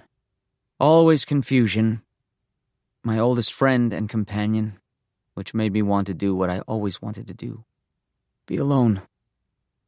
My hand was drifting to the door handle when, at long last, the video stopped. I put my hand back in my lap. We all sat there in silence. The car felt like it had dropped 10, 20 degrees. Des startled me by clapping his hands together once, loud as a gunshot. So, now what? We hanging, or...? Tyler blinked and shook his head a little, like he was exiting a fog. Yeah. Almost. This still doesn't give us any answers, though. Maybe we get in touch with the guy who sent it. Maybe he has a better idea what Kyra's brother was up to. Sounds like they were kind of close. Does anyone know this Brofsky kid? Des and I both said no. Then Tyler's own phone buzzed with a text. He pulled it out, looked at it, a secret smile crossing his face. While we waited for Tyler to finish typing a response, Des looked at me through the rearview mirror and waggled his eyebrows. I felt again suddenly aware that I was inside a tiny metal box with two hormonal carnivores who'd just watched a video on how to prepare steak. I tried not to sneer back at him. Tyler put his phone away. Sorry, what were we talking about? Finding the dead kid's jacking partner, Des said. His porno pal, his wank mate, his... Right, Tyler said. Why don't you see what you can find about the guy? Here, I'll forward his contact info. Des responded immediately. Send me the video, too. Tyler looked at him. What? Des shrugged. Maybe there's metadata or something in there we can use. Just send it to me. I could almost hear the bounds of Tyler's niceness straining, like the creak of leather. Fine, sure. We should get to class. It's almost first period. I don't know about you, Tai-Tai, Des said, tugging at the crotch of his pants. But I need another minute before I can stand up. Later, at the start of lunch, Des grabbed me and Tyler and pulled us aside. Before I forget, 2 things. A, that Brofsky guy was just some rando old dude, and 2, he's also totally dead now. Tyler and I both gaped. Des explained with a blasé shrug. I Googled his name and found out he's old, which meant I knew he had a Facebook page. I checked that out and everyone's all, wah, rip to our buddy Marcus on his wall right now. He must have just kicked it. He's dead too? Tyler asked. We all exchanged looks. Yeah, Des said. I'm thinking that sex tape is probably cursed or something. Anyway, you guys want to go off campus for lunch? Get some Arby's or some shit? Hang out? Tyler made eye contact with someone across the cafeteria and lifted his head in greeting. The concern that had been clouding his face cleared a little. I can't, he said. I have an, appointment I already made for lunch. An appointment? Des scoffed. Oh, you mean like a date? Did that video give you some urges? Des started to do his humping thing, and Tyler stopped him by putting hands on Des's shoulders the way a big brother might. You don't have to be so unpleasant all the time, Des. You're smart. You did good work. Then Tyler looked at me. I really appreciate this, you guys. Thanks for helping me. We're gonna crack this case. He hurried off to meet whomever he had his big date with. I was filled with admiration for him, his confidence, his clarity, his easy completeness. I could see Des processing what Tyler had just said. I could see him taste it, swallow it, and then reject it. A nasty little smirk crossed his face. He gave the air a single, spiteful hump in Tyler's absence. Looks like it's just you and me then. He followed me as I grabbed a tray. He was singing tunelessly under his breath. Best friends. Back together, we're best friends. After we sat down together, he asked, Do you ever like to shoot guns? I have guns. Or blow stuff up? You should come over to my place sometimes. I could show you some dope shit. Remember when we used to hang? I was remembering why I always opted for solitude when given the choice. I tried to eat in silence. He kept pestering me with ideas for what we could do whenever we inevitably hang out next. The only thing that finally shut him up was the screaming, 20 or so minutes later. A few kids barreling across the cafeteria. Others jumping up from their seats. We all had the same thought. I'm sure. Shooter. We're all trained to expect one at any moment, to the point where, if you think about it, it's actually kind of weird when it doesn't happen every day. But it wasn't a shooter. A crowd was gathering near the bathrooms. Words being passed person to person until they reached us. 2 students had just been discovered in the boys' bathroom. One, a junior named Jesse. His head was smashed into a wall. They were saying he was in a coma. An ambulance was on the way. The other kid was dead. Did anyone know who the other kid was? They did. They were all saying it was Tyler. Des looked at me and somehow his smile returned even bigger than ever. Oh yeah, he said. That sex tape is definitely cursed. Rumors swirled. That's what they do, right? Like soap down a drain? Maybe Tyler had a heart attack, but he was the most athletic guy in the universe. Everyone pretty quickly put together that he and Jesse had been hooking up in the bathroom stall. So maybe Tyler killed himself out of shame? Fear of being outed? But nobody here cared about that. If anything, Tyler being bi made him that much cooler. And if you're so scared of being outed, you wouldn't be hooking up in the school bathroom during lunch, would you? Some people said they saw Tyler's body and his hands were stuck into his throat, like he was trying to dig into his neck and rip out his voice box. Maybe he choked on something? Others said no, it wasn't his neck, it was his crotch, like his genitals had been shredded and he'd bled to death. Or maybe that's what he'd been choking on? And what about Jesse? Had Tyler bashed Jesse's head in before dying? Or had Jesse done it out of guilt after doing something to Tyler? It was like being a little kid again, not knowing how anything worked, trying to piece an entire world together out of whispers. We all got to go home early that day. Des was super excited about that. He did his usual bout of air humping, then tried to get me to spend the rest of the afternoon with him. I opted to go home, fast as I could. Didn't rid me of Des's presence, though, because I kept hearing his voice in my head. That sex tape is definitely cursed. Definitely. Tyler watched it, and then a few hours later, Tyler died.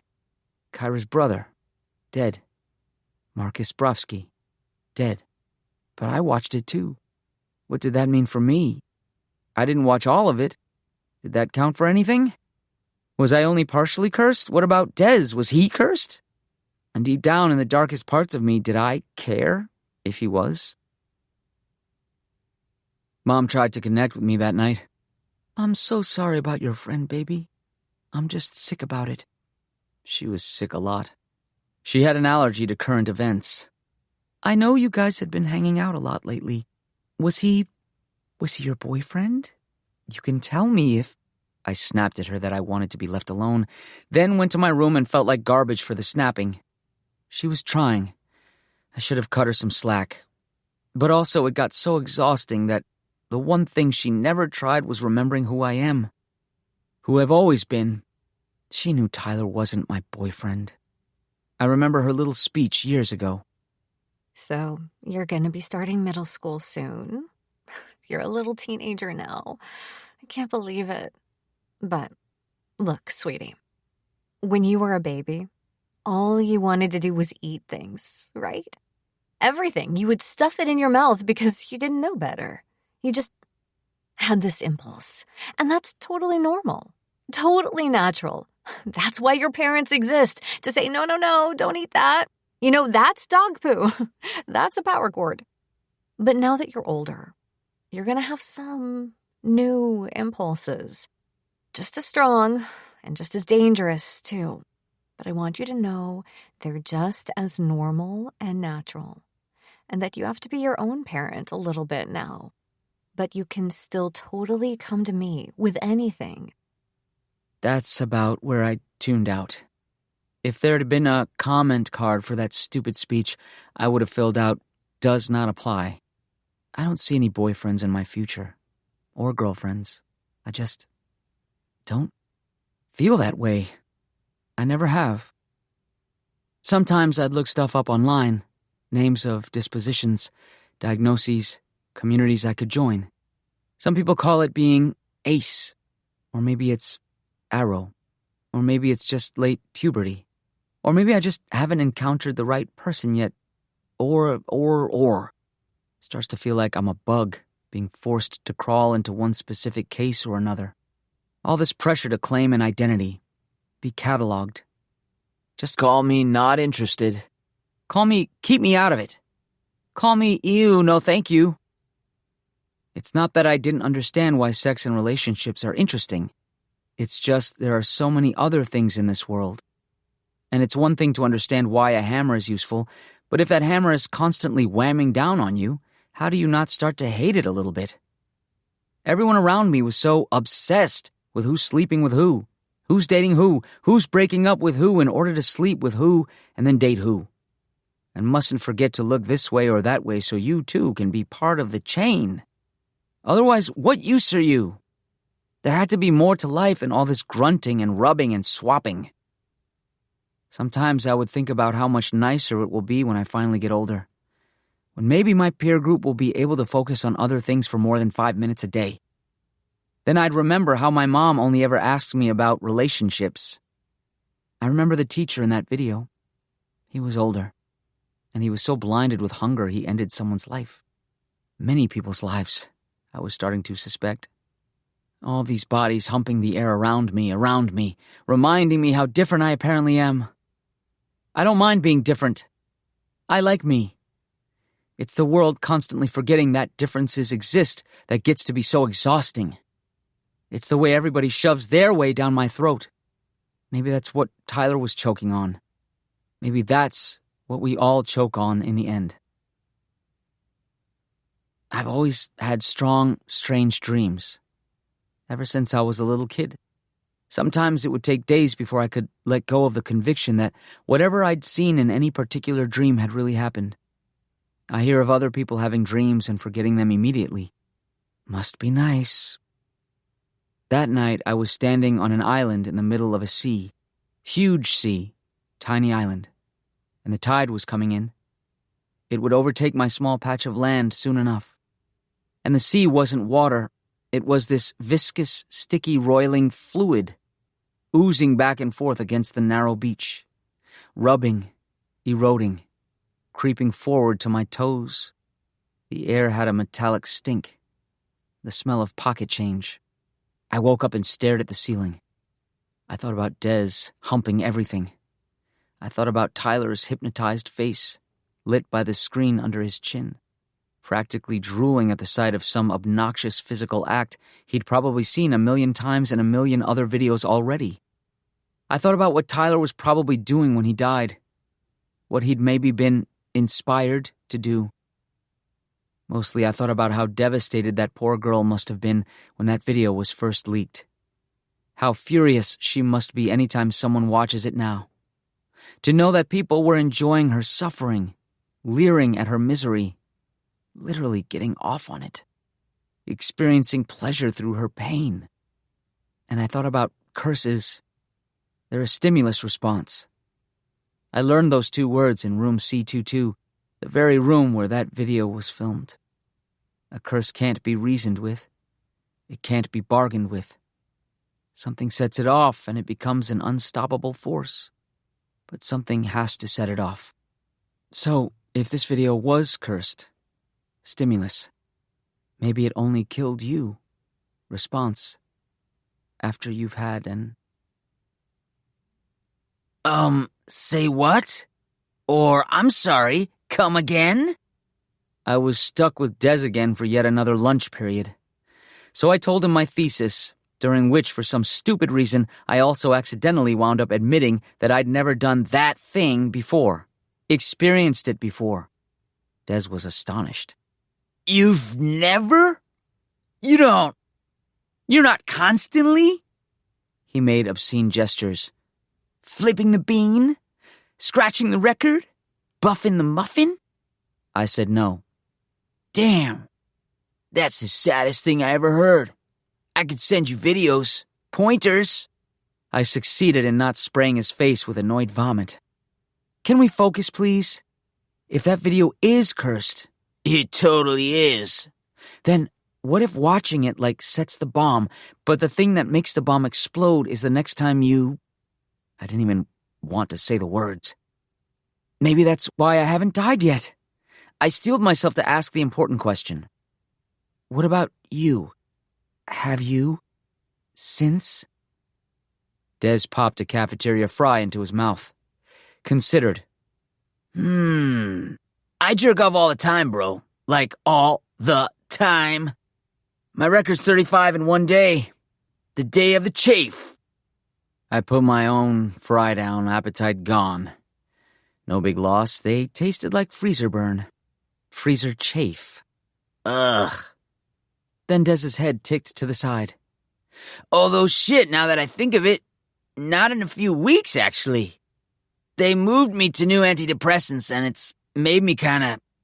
He held up one of his fries limply. Huh. Maybe you're right. He snorted.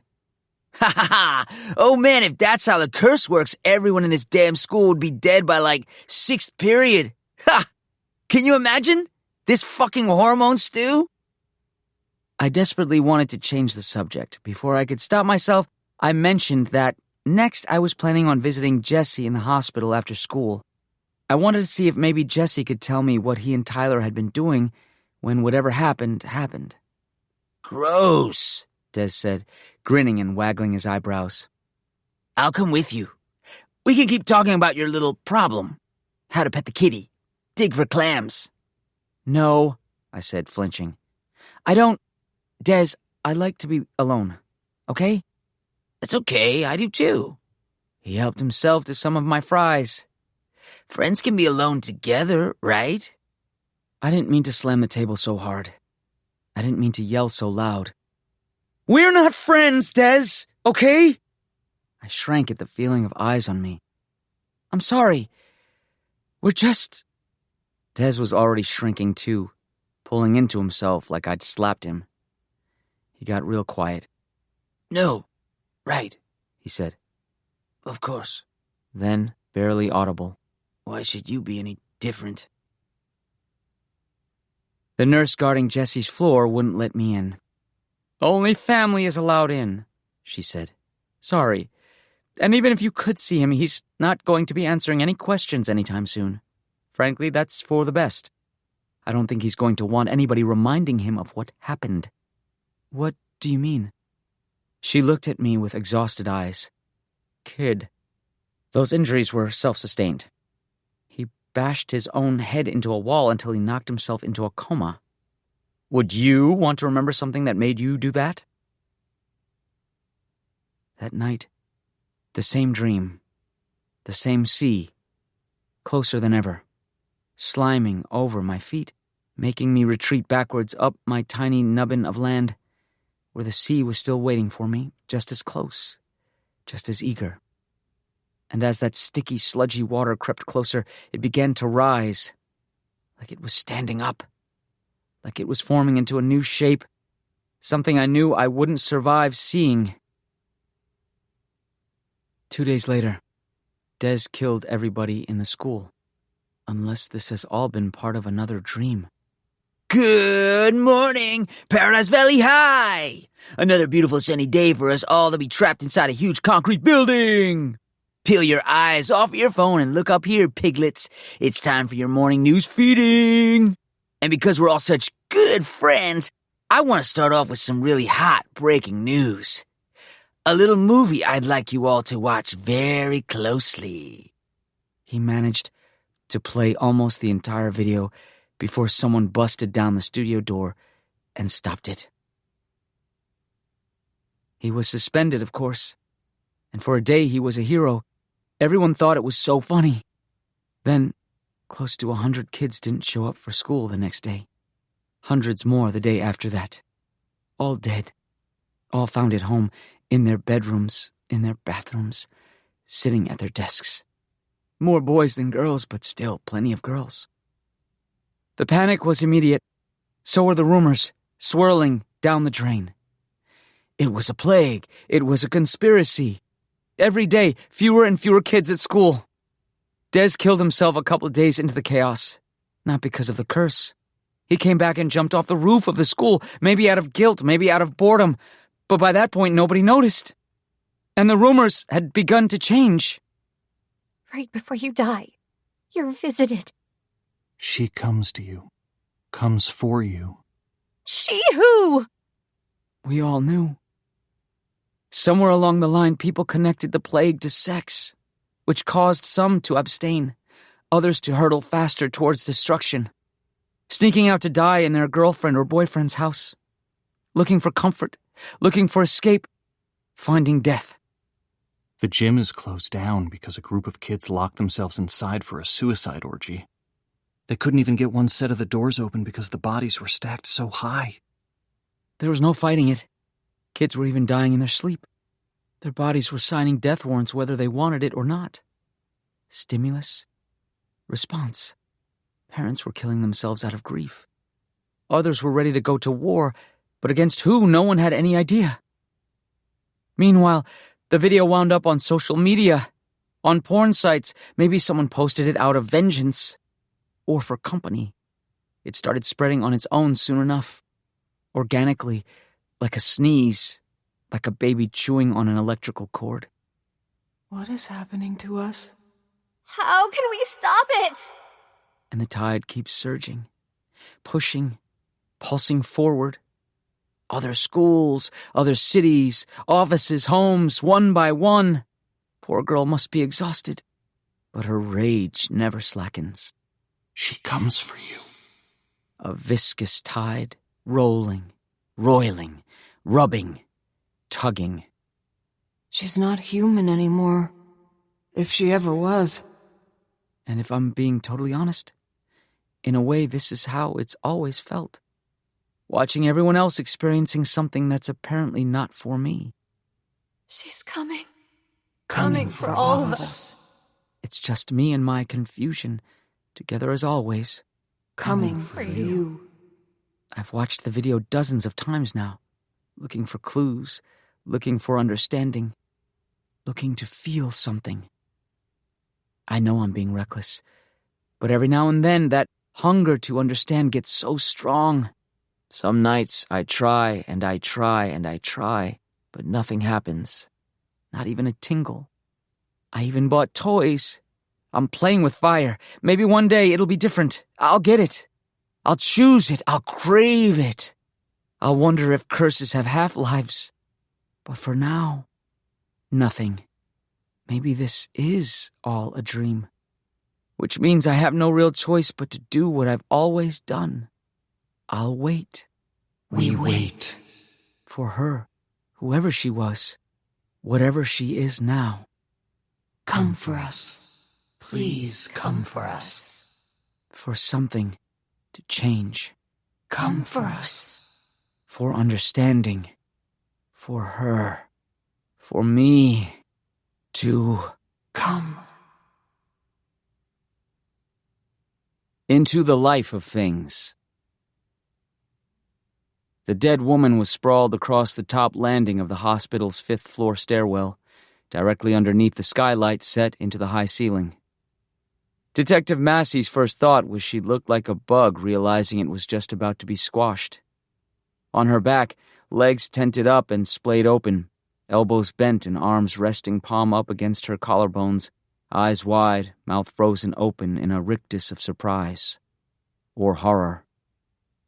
"God damn," he said, shaking his head with something like a pantomime of pity. He took a long sip of his Starbucks caramel macchiato, graciously picked up for him by his partner, who'd arrived separately. God damn. That same partner, Detective Hartford, was now off corralling potential witnesses, hoping to find someone who might help shed some light on the situation. It had been a real fluke of timing. 30 minutes ago, a patrol had been dropping off a patient who was being involuntarily committed and putting up a real stink about it. As that custodial changeover was happening, suddenly a scream tore through the hospital hallways. The sort of scream that wasn't scheduled or accounted for. The dead woman was found moments later. There had been no sounds of a struggle, no blood. No patients were allowed out of their rooms at this time, so there were no obvious suspects. But given that scream, and given the bowel-freezing look on the corpse's face, a homicide couldn't be ruled out. The nearest pair of detectives were alerted, and all the hospital staff was rounded up to be interviewed one by one. Now Detective Massey followed the general direction of the dead woman's gaze. That skylight. Beyond it, a huge moon enjoyed its prominence among countless tiny stars. It looked like it could do anything, that moon. Maybe that's why the dead woman seemed so impressed. From down the hall, he could hear the approaching sounds of his partner leading their first interrogatee to the scene. A moment later, Detective Hartford was there, a prim, harried woman in tow, petite and thin, hair in a tight bun, and unrestful baggage under her eyes. Wearing white long-sleeve thermals under a powder blue uniform. "First nurse of the roundup," Hartford said as he gently but firmly nudged the woman towards the scene. "I actually found her wandering around like she was lost or something." "Yeah?" Massey asked, and took another sip. "You lost, lady?" The nurse seemed flustered, confused. No, I work here. "'Cause I wouldn't blame you if you were," Massey said.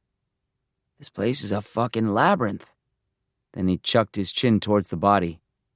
"She look familiar?" The nurse blinked, as if only now noticing the corpse at their feet. I... She stammered. "Great," Hartford grumbled. "I found a pirate." "Be serious, Hartford, would ya? For a change of pace?" "Aye, aye, Captain." Both detectives turned their eyes to the nurse with a smooth synchronicity. This was the thing Massey and Hartford did, this vaudevillian patter they'd developed over the years. It could drive people, cop and perp alike, crazy, but that was also the point. Some partners got good mileage out of the old good cop, bad cop routine. But Massey and Hartford found this more theatrical rapport did wonders when it came to rattling interviewees. To some, it made them seem harmless, which made their targets cocky. To others, it made the pair seem alien and strange, like two men sharing a brain. Intimidating, disorienting. Neither detective would ever admit this, but they each found something comforting about the gimmick too. It made them feel less alone, less tiny against the titanic horrors they were facing. In a job this isolating and lonely, it was nice to feel like a slightly larger organism for a change. The nurse appeared to be one of those who got flustered by the routine, not quite able to maintain her balance. Good. Unbalanced people tended to tip over and spill the truth before long. She was a patient here, the nurse finally offered. "Whoa," Hartford gasped. "That explains why she's wearing the same clothes every other patient here seems to be wearing." "Case closed," Massey concluded. "Thanks for your assist. Oh, wait. We still don't know who she is or why she was allowed to be out in this stairwell in the first place." "Is that how you run things here?" Hartford asked. "Letting patients wander around, unattended?" "You'd think she'd be someone who needs attending, Massey said. This being a mental wellness facility and all. A nut house. A loony bin. A funny farm. A cuckoo's nest. Oh, Mass, did you see the bars and all the windows downstairs? Couldn't miss 'em. Were you thinking what I was thinking? That you'd like to see a big ol' Indian chuck a water fountain through 'em? I swear, it's like you're in my head sometimes. No place I'd rather be, partner. Can I go now? The nurse eyed them anxiously, as if hoping she'd been forgotten about. The two detectives whipped their attention back to her, and she took a half-step backward under the intensity of their gaze. They were nothing but serious now. Not until we get some answers as to what this nice lady was doing out here. Unattended. Instead of in her room. Attended. Snug as a bug in a padded rug. The patter worked, as it almost always did.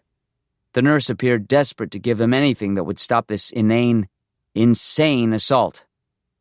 Look, this isn't my area, she blurted. My section, station. There are a lot of people that work here, and I don't... Then a strange thing happened. The body caught her eye. She stared at it, transfixed. I don't know. Massey and Hartford, who each were beginning to suspect they'd get nothing interesting or useful from this woman, now watched her keenly. Well, lady, I gotta be honest, Hartford said at last. You look like you do know. He turned to his partner. How long till the meat cart gets here? 15, 20 minutes. Back to the nurse. Then you have 15 to 20 minutes to talk to us, or you'll be coming with us down to the station where we'll keep you until that brain of yours goes, aha! Snug as a bug in a very unpadded rug. What do you know about her? Anything you might have heard or witnessed? Was she in trouble? Was she difficult? Did she have any enemies? How long was she in here? Short time, long No, the nurse said. No what? Massey asked. No, she hadn't been here very long. The nurse said. Maybe a week. She was very upset and confused. But sometimes she was allowed to come out here because it helped calm her down. Here we go. Something helpful. Detective Massey took out a notebook. What exactly was it about this stairwell that was so relaxing? She doesn't look very relaxed to me, Hartford added. The nurse's brow contracted. She was thinking. No, more than that, she was weighing the consequences of saying something. An expression any detective worth their salt could recognize. Come on, Massey urged. Tell us what you know. Hartford continued. Be a pal and help us out already, won't ya? Joshua, the nurse said abruptly.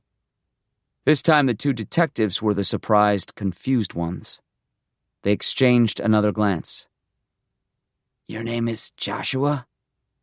No. The nurse shook her head slowly, almost distantly. She mentioned the name Joshua from time to time. Joshua. Detective Massey scribbled it down. Her husband, the nurse said. She mumbled a lot of things. Screamed them, really. But that name stuck out. I think she must have really loved him. Joshua, Detective Massey mused again. And did you happen to catch her name? Carol, I think. You think? It was hard to totally understand her sometimes. But aren't names and things in your file already? Hartford heaved a sigh. Lady, we just got here. You're our file right now, okay? Massey agreed.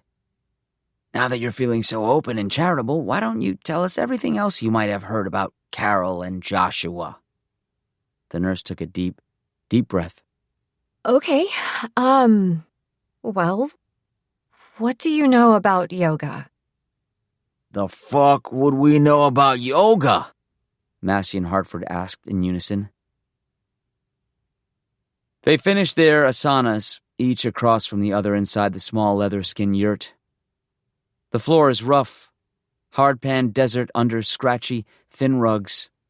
The air is hot and vaguely damp with distant monsoon humidity. And yet their sighs are of the utmost contentedness. True relaxation. Joshua, as always, breaks the silence first, but Carol notes it took longer than ever for him to start getting restless and distracted. That's a wonderful sign. She watches as he lunges over for the small whiteboard kept by the side of his mat. His dry erase marker squeaks as he writes.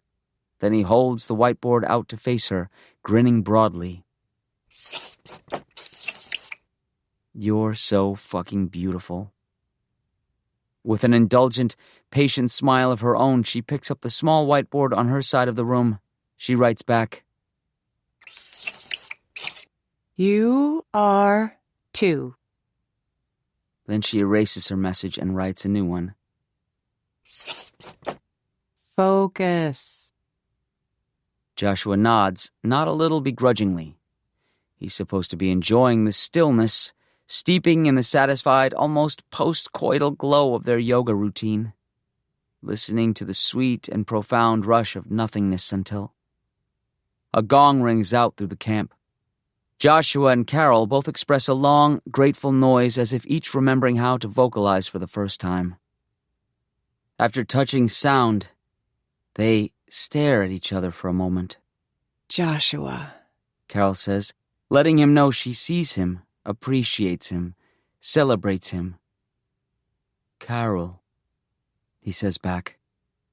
And she doesn't think she's imagining it, that he's taking the moment seriously this time. That he's not bringing any snark or impatience to it. That he understands how important it is they choose their first words during their brief daily window of audible speech to be each other's name. Then he stands and gives his lower back a massive stretch in a graceless, lumbering way that reminds her of a bear emerging from hibernation. Oh, jumping Jesus on a pogo stick, he groans. Hoo, boy. She rises as well, delicate as a leaf riding an updraft. are you hungry? He makes a face, somewhere between a grimace and a pout. When are you gonna stop asking me that? God damn, I'm starving! He catches himself before she needs to say anything. Joking. Honest, I can't wait for twigs. He rolls up his mat and sticks it in a corner of the yurt. Know the thing I miss the most right now, though? Plain pasta. Isn't it weird? Like the lamest food in the universe, and that's the thing I'm dying for? Carol does the same with her mat. I don't think it's weird. It's a refined food. It's designed to be addicting. It's no different than missing cigarettes. It's a little different than missing cigarettes. How? He gives an edgy little scoff. You're starting to sound like Edmund. That's why we're here, my love. Ooh, boy. My love, are you really going to use the 1 hour we have to talk filling up the world with negativity? She can see him fight the urge to say something snarky. No, you're right. Breathe. He breathes. She can hear the air whistling through his nostrils. I'm so proud of you, she says. I knew you would take to this. Kiss me. Soon, she says, meaning it, wanting it.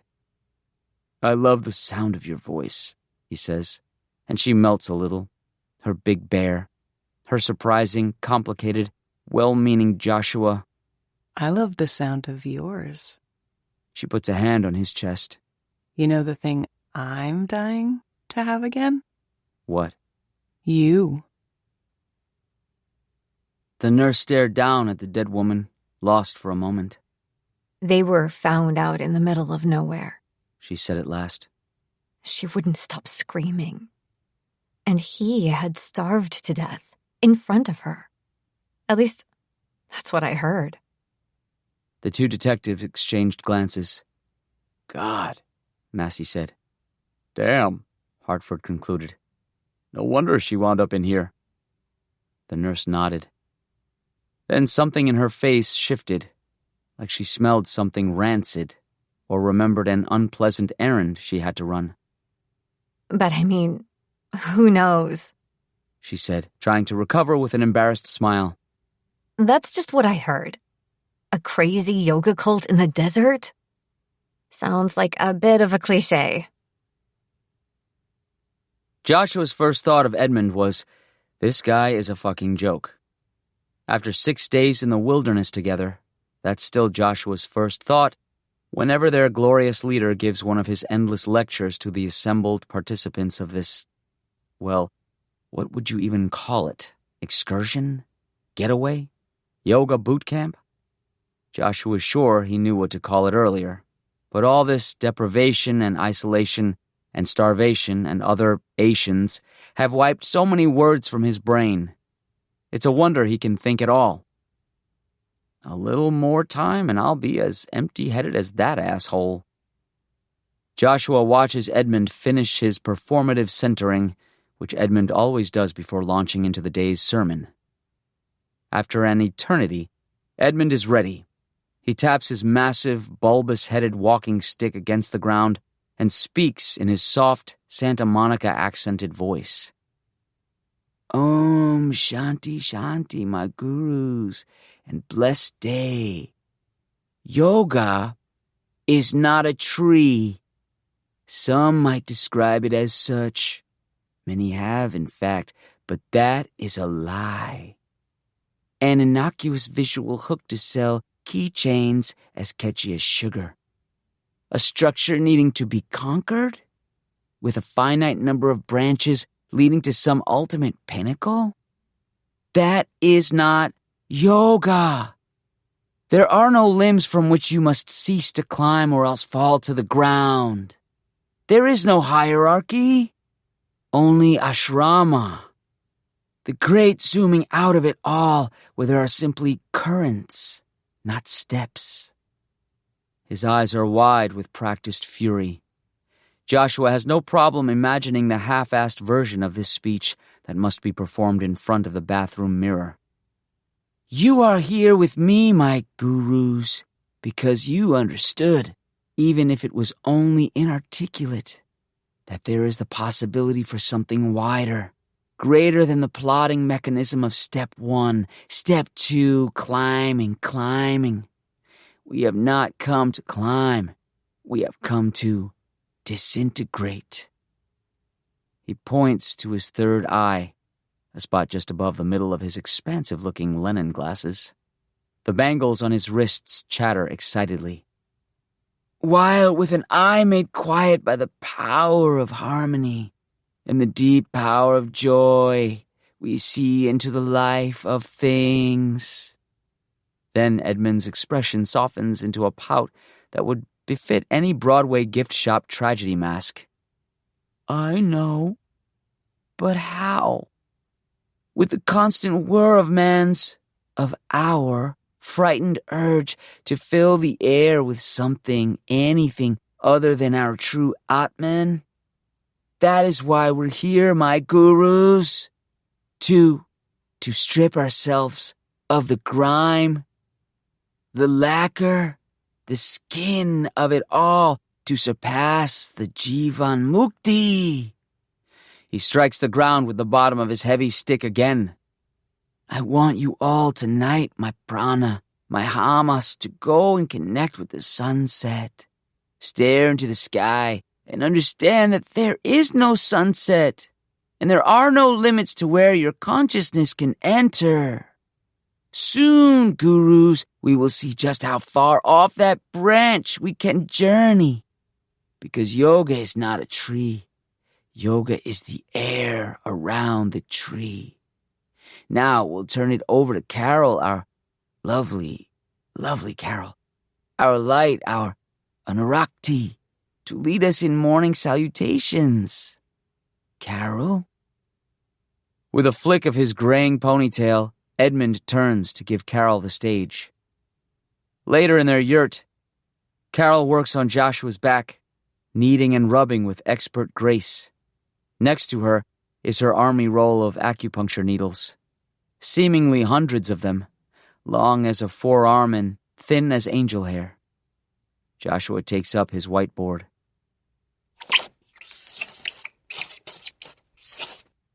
Some say yoga, it is a river that drowns the tender reed. Carol shushes him, biting back a smile. He writes more. I say yoga, it is a flower that's something the rose. She stops rubbing his shoulders, gives him a light shove, grabs his tablet and pen, writes. I know good and bad pressure points. Remember? He makes a puppy dog face. She gives him the pen and tablet back, goes back to rubbing his shoulders. He sighs in deep relief.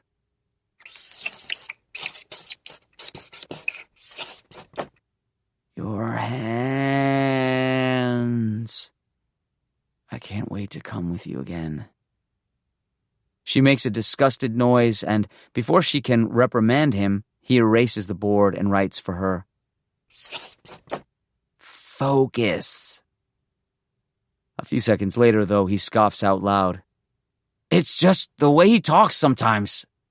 She gives up and storms away from him, trying to calm herself with breathing. What? He says. Come on, I can talk. It's almost... Outside, the gong sounds. See? He gives her one of his patented shit-eating grins, which she used to think were so charming. I'm just curious. Seriously, I'm not trying to sound negative. Do you really think what he's talking about is possible? I mean, air has no boundaries. He's heard of the atmosphere, right? Carol has moved from breathing to rubbing her temples. I'm really feeling immense frustration with you right now. I'm sorry. I apologize. Okay? Of course I believe him. For real? You don't? Babe, I mean, come on. You know I love you, and I'm willing to give anything you say. This has nothing to do with how you feel about me, Joshua. And if you're just going through the motions here to try to, I don't know, impress me or something... Impress you? What does that even mean? His voice goes high into that piercing falsetto of offended men. She counteracts him with a softer, steelier tone. What exactly don't you believe about what he's saying? I don't know. Sounds like he's been talking about, I don't know, astral projection or something equally as cuckoo banana pants. He's talking about what he's always been talking about. Surpassing the Jivan Mukti, experiencing true Rachika. Through twigs and silence. Through Kaivalya and Moksha. I thought you wanted to share this with me. I thought you said learning yoga helped change your life. It did. I do. She approaches him and takes his hands. The frustration has ebbed away from her as she remembers how flustered and short-tempered he used to be. How miserable. He has made great strides towards becoming a more centered, present person. He really has. I mean, sometimes... She says. I stare out into the sky and repeat my mantra. I feel so capable and whole, like I could just fall up into eternity. Don't you want to feel that too? Don't you want to... Tell me your mantra. She lets him go as suddenly as if two rattlesnakes slithered out of his sleeves. Joshua! She almost can't breathe for a moment. She's so scandalized. He rolls his eyes. I know. That's beyond personal. I can't even. I'm so... I just wanted to, I don't know something about you. Feeling insecure. Breathing, centering. She will not let his energy ruin hers. His body, trapped in the Kali Yuga, is full of toxins, and those toxins don't leave without a fight. He requires grace and patience.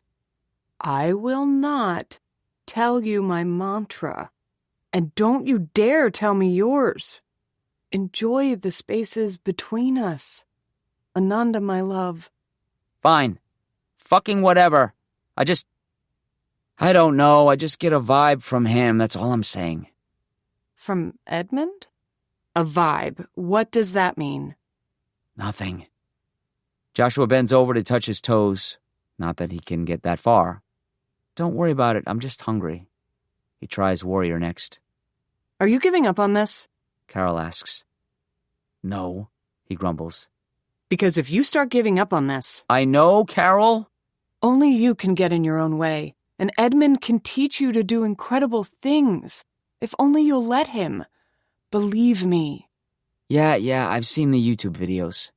Oh, for God's sake, Joshua, it's not just YouTube videos. I've known him a long time. I know what he's capable of. Joshua straightens up. His eyes narrow. How long, exactly? What does that mean? How long have you two known each other? Carol freezes, then sneers. She starts walking in circles, looking for something else to do. Surprisingly Joshua-like behavior. Okay, nope. No. See, this is why we shouldn't be talking. Never mind. No.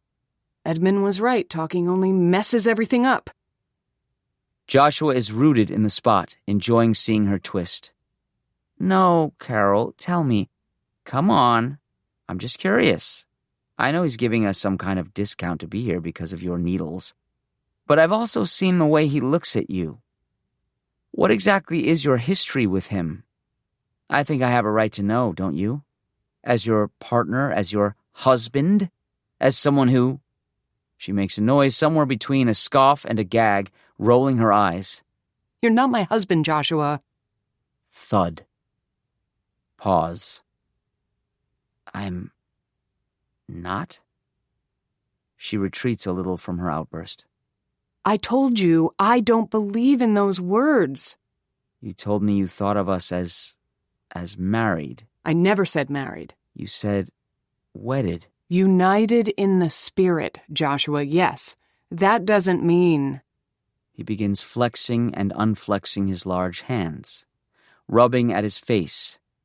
Wait, so this whole time, the past year and a half, you've just been...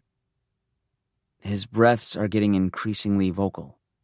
Heaving, hulking, becoming more bear-like. Joshua? She says. Your mantra? Focus on your mantra. I don't know what to do. I don't know.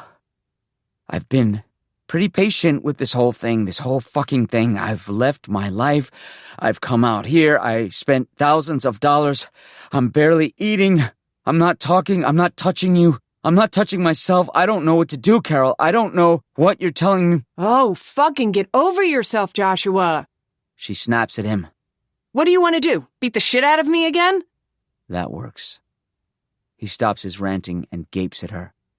I think I've been pretty fucking patient, too, she says firmly.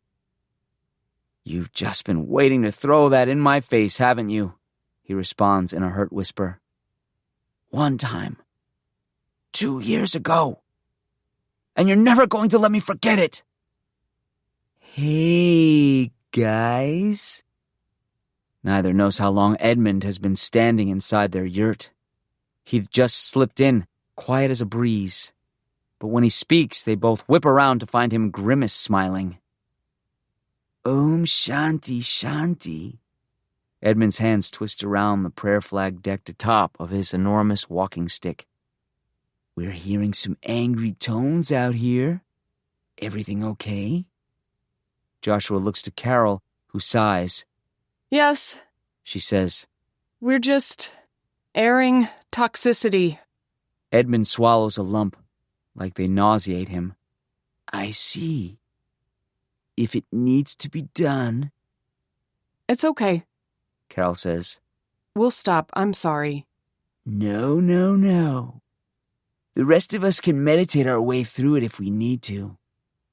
Edmund makes a weak gesture to the rest of the encampment behind him. Carol goes back to rubbing her temple, a gesture a lot of people have been making on this retreat, she realizes. Headaches due to starvation, no doubt. I'm really seeing the appeal of staying silent right now, she says. Yes. Will words do complicate things? Edmund gives the approximation of a warm, understanding smile. Carol, whenever you're free, no rush. Can I borrow you for a few minutes? You and your needles? It's my shoulder. You're the only one who... Of course. Yeah, I can do it right now. She starts over for her acupuncture kit. No, Edmund declares with magnanimity, then finally gives Joshua the benefit of his acknowledgement. Talk with your partner, please, while you can. I can wait. He stops at the yurt entrance, turns around. Just burn some sage after you're finished arguing, if you don't mind. Hartford looked at his notes, ticked off what he'd written. So, crazy cult, crazy house, dead. Massey nodded. Definitely dead. Any idea why? Massey shook his head. Not a clue. You? Hartford shook his head. Not a clue. You? It took the nurse a few solid moments before she realized Hartford was asking that last question to her. Me? You, Hartford and Massey said together, harmonizing in impatience. No, the nurse said. She was just found like this, right? Massey handed over his coffee to his partner, then knelt down with a groan. I don't see any wounds or anything. No sign of a struggle, Hartford added. No blood, just that look on her face, like she saw something unspeakable. I'm not a doctor, the nurse said. I don't know. Right, Massey said. He looked the corpse up and down. What were you doing out here, lady? What happened? Why are you dead? Joshua is in the middle of solo meditation, sitting on the floor of their tent all by himself and actually getting surprisingly close to experiencing true silence. When Carol bursts in. Her face is flush. Her eyes are wild. For a split second, he thinks she's about to jump his bones. But even at the heights of that kind of ardor, there was never the kind of ecstasy now pulsing behind those wild eyes. She grabs her tablet, writes sloppily, barely containing her excitement. The most amazing thing. Joshua writes on his own. What? Carol erases her tablet and starts writing a response. Then erases, then pauses, then tries to write again. Joshua taps his own tablet again and again. What? Until finally she finds the words. 5 of them, to be exact. I think I did it! Joshua makes a series of sloppy hand gestures, each one trying to convey, go on, what are you talking about, need more information. Carol erases, writes some more, exhales in pantomime frustration. Wish could talk. Erases, writes some more. Come outside with me. She's out of the tent before he can respond. He follows her. Outside, the world is the color of deep amethyst, rich eggplant, shadows within the glow of stars and galaxies. It's a perfect desert night, and the moon hangs just above them like their own personal reading lamp. Carol writes some more. Look at the sky. Focus. After a little hesitation, and after her insistent tapping of the words on her tablet, Joshua looks at the sky, the dizzying swirl of cosmic diamonds. He actually staggers a little on his feet. It's so vast and disorienting. Once he finds his footing, though, he resumes staring upward, at the sky, through the sky, realizing he's not looking up. He's looking down. Carol taps him on the shoulder gently. She's written newer words on her tablet.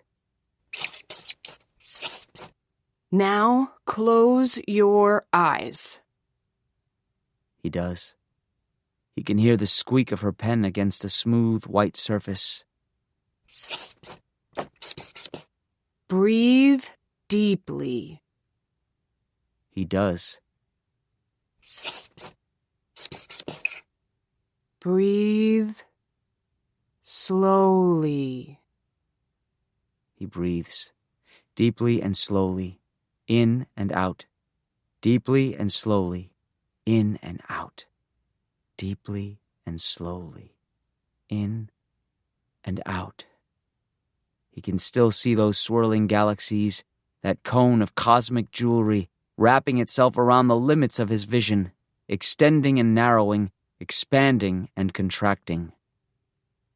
Let me flow into you like air through an open window.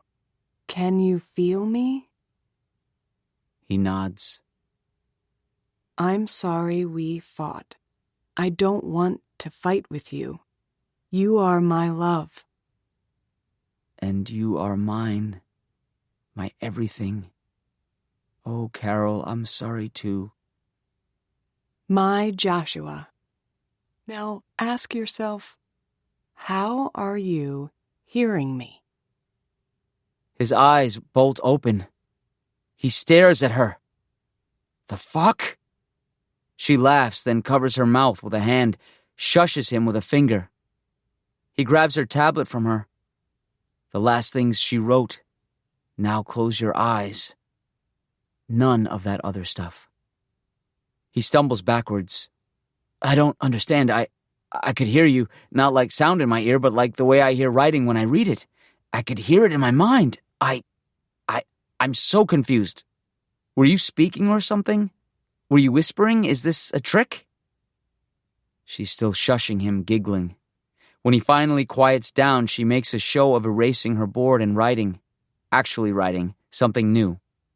He reads over her shoulder so she can keep writing.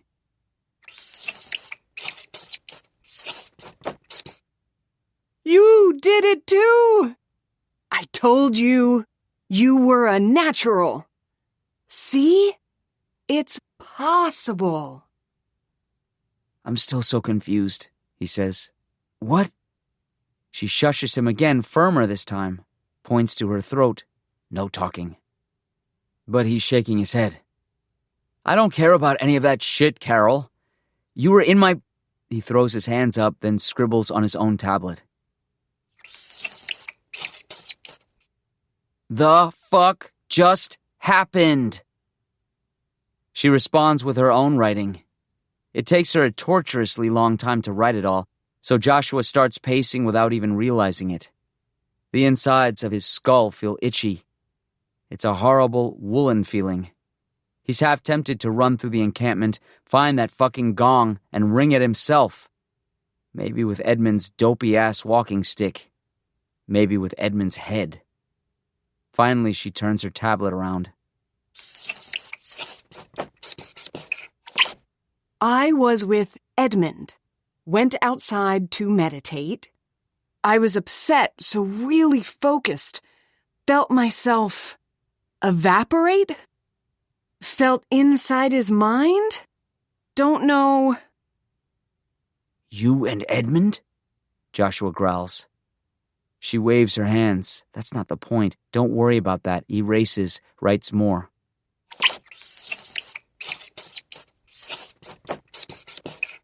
He couldn't do it. He was so mad. But I felt like I could do anything. Myself, the self, was gone. She erases the bottom 3 lines, leaving the top. Writes anew.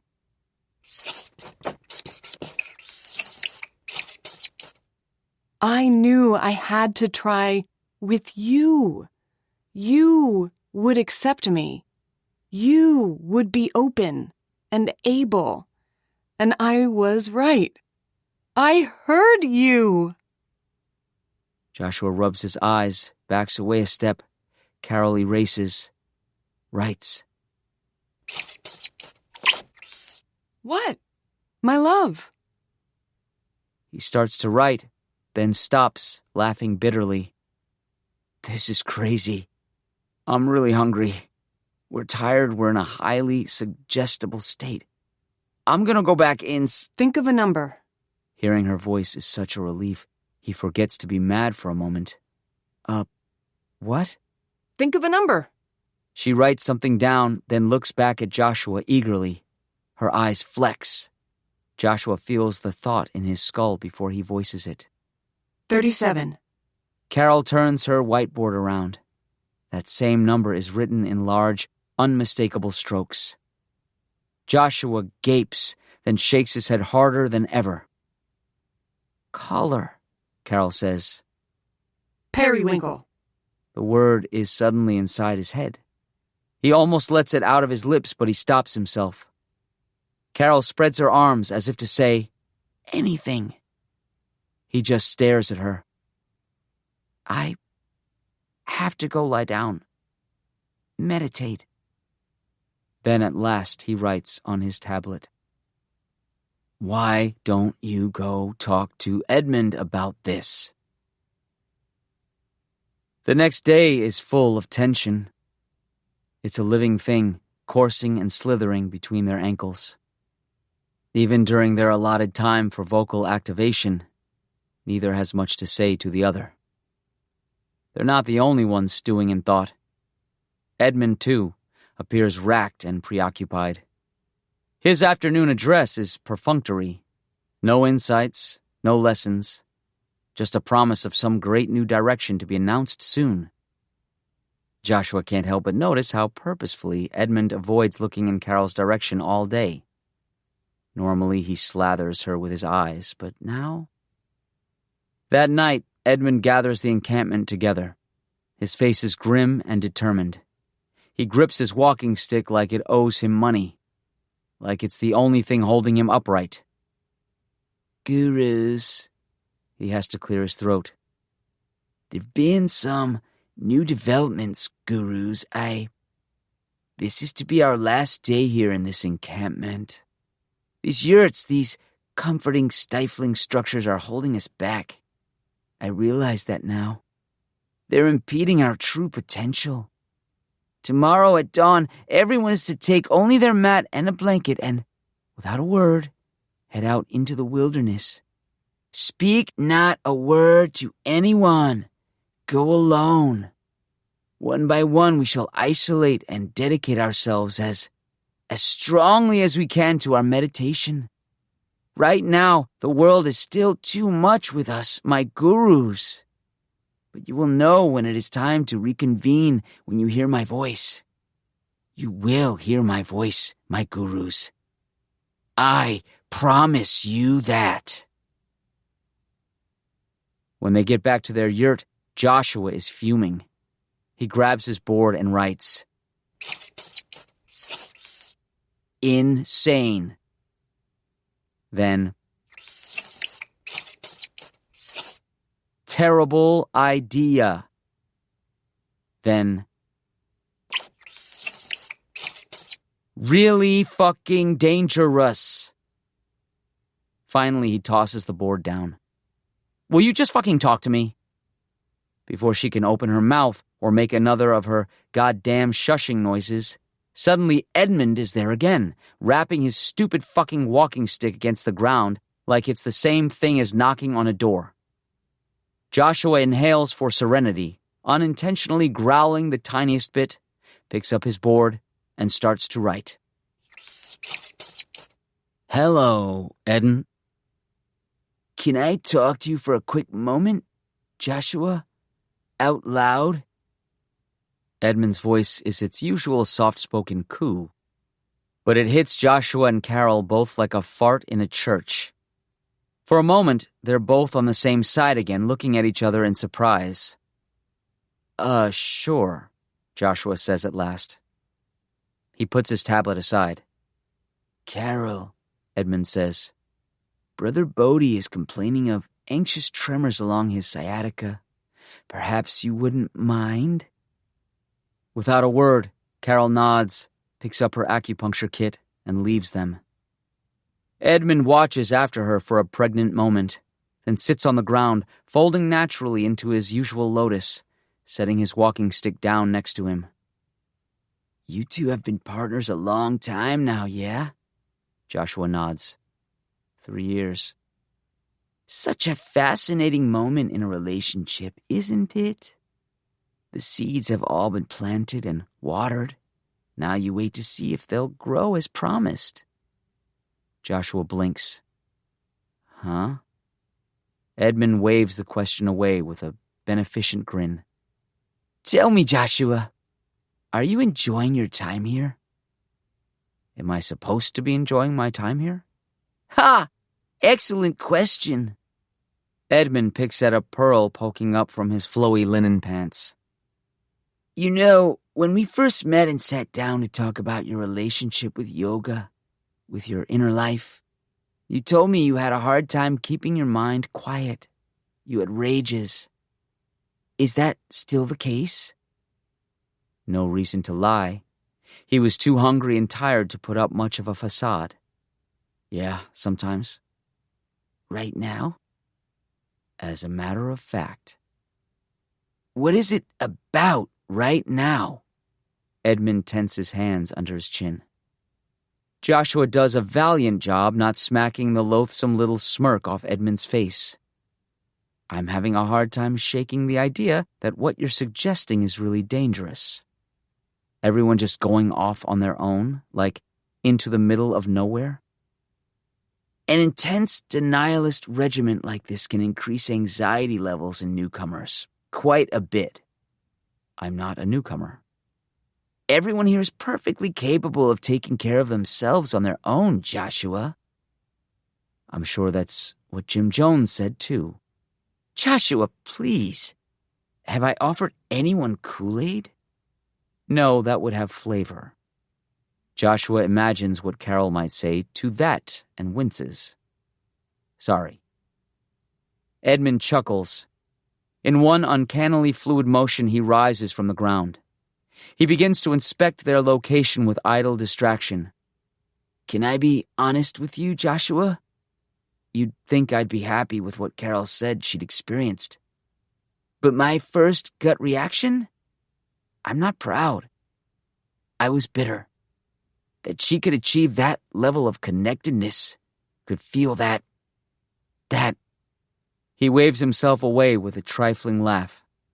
Listen to me. This is the last thing you want to hear out of me, isn't it? You already think of me as something of a stereotype. And you're not wrong. I mean, look at me. But I've never, ever claimed to know more than anyone here, Joshua. I call you all my gurus because I learn from you, too. And even if I'm being eaten away by envy and frustration, if she experienced what she said she did, well, then it confirms everything I've believed. Had Carol not told Edmund that Joshua had experienced it, achieved it, too? Joshua begins chewing on his lower lip. I don't know, Edmund, he says. All I know is I'm hungry. I feel like I'm losing my grip on reality. Oh, but Joshua, reality? Blah. Edmund mimes as if puking into the dirt. Reality is the stick we use to cudgel our potential into a bloody mess. And Carol is capable of so much, Joshua. Don't you agree? Yeah. I'm so glad. He's suddenly in front of Joshua, placing both his hands on Joshua's shoulders, like a coach giving a pep talk. Because I think we need to send you away. Back to your home, back to the city. What? This is too much for you. I think right now, Joshua. And that's okay, but also for her, she needs to focus. We all need her to focus so we can learn from her, Joshua. Wait, I don't think I'm understanding you. A part of him is surprised to not be breaking free from Edmund's touch, to realize the direct human contact feels good, the warm breath that smells like cinnamon. Where would I go? How? Edmund is still going, ignoring him. Especially now that the stakes are so high, Joshua. Like you said, the rest of the camp is now relying on our progress. Our safety depends on it. And she cares about you too much, Joshua. That's her wonderful flaw. Always has been. She loves so strongly, so intensely. I I remember when we were married, she would have the hardest time concentrating when all she wanted to do was..." Just like that, Joshua was able to break free. "When you were what?" He staggers backwards. "When you were what?" Had he already asked that? Had he misheard? What is happening? "Married," Edmund repeats, face open and dumb and naive. "Surely you knew that. We were married for years before." His brow knits in realization. Oh, Joshua." It's that expression of shocked concern on Edmund's horrible fucking face that makes Joshua start to laugh. "When you were what?" He manages between desperate guffaws. "Joshua, I'm sure this isn't how she intended you to find out. How confusing for you. You need to take some time, okay? Focus on your mantra. Your body's under a lot of stress right now with the detoxifying and the deprivation." "Right," Joshua chortles. "Exactly. The Juven Mokti or whatever." "You're really something, Edmund." "Poor Vaha," Edmund says mournfully. "Sit with me and we'll process this sadness together." "Nah, fuck that. I'm gonna go look at the fucking sky." Still laughing, Joshua stumbles outside, tries to breathe. He staggers in random directions, but all is emptiness around him. The other yurts are so far away, hundreds of yards away. Miles and miles away, tilting and seesawing. Boats adrift on an angry ocean. And he can't breathe. He can't focus for all the rocking and swirling, and so eventually he has to go back inside, has to retreat to the safety of his comforting, stifling structure. And there's fucking Edmund. The smug son of a bitch is sitting down on the floor of their home, eyes closed, meditating next to his stupid goddamn walking stick because he's just so sad he has it so rough. Edmund's eyes don't open until after Joshua has yanked that heavy, bulbous walking stick off the ground. Joshua wraps both hands around the base and swings the thickest end into Edmund's head. It's a beautiful swing. A perfect arc. And the stick is beautifully thick, carved from driftwood, shaped and molded by the sea, which is why Joshua's swings are so fluid. Why the blood exploding from Edmund's shattered skull is all liquid grace. Edmund splays backward with a barely expressed, "Oh!" That doesn't stop the tide, though. Joshua keeps swinging, pummeling every part of Edmund's stupid fucking body, ribs, arms, hips, face, all of it cracking underneath his battery. Edmund is prone on his back, not moving, blood gurgling up from a tooth-free mouth. Finally, Joshua flips the stick in his grip and brings the blood-smeared end down as hard as he can, right between Edmund's eyes. Right into that third one, sending Edmund into forever. Joshua has nothing quite like a thought during all this, but as he comes back to himself, he begins by musing that he would have expected Edmund's head to explode with that final hit. It didn't explode. It just kind of caved into itself. It leaks like a pocket of tree sap. Because yoga is not a tree. Then Joshua realizes what he's done. Sees the very real, very dead body on the ground. All the air goes out of the room. "Oh God," he wheezes. "I can't breathe. I can't." He reaches for his mantra. That will help. That always helps. But this time it's gone completely out of his head. He can't remember it. He's being sucked up into a vortex of panic, and there's nothing to grab onto. Then it comes back to him. That private, repetitive phrase which clears his mind and helps him come back to himself. Which reminds him he knows nothing other than... Breathing in, I know that I am breathing in. Breathing out, I know that I am breathing out. It's not working! Breathing in, I know that I am breathing in. Breathing out, I know that I am breathing out. It had been given to him during his first session with a yogi 3 years ago. Carol had taken him. Carol. He starts to sob. High and desperate. Like a child. Breathing in, I know that I am breathing in. Breathing out, I know that I am breathing out. A few minutes later, a random assortment of needles still in her hand, Carol slips back into the yurt. She looks concerned, had in fact sensed something awful in the quiet stillness of the encampment and rushed over. But now seeing Joshua standing over Edmund's demolished body, only identifiable because of the newly shit and piss-stained clothes, she is shocked into stillness. Joshua sees her and runs to her. He hugs her, still sobbing. Her arms wrap around him mechanically. I fucked up, he's saying. I fucked up. I don't know. It's not working. My mantra's not working. And you lied to me, baby. You lied to me. You lied to me. You lied to me. He's clutching at her. His hands find her neck and start to squeeze. He brings his face up so they both can look at the other.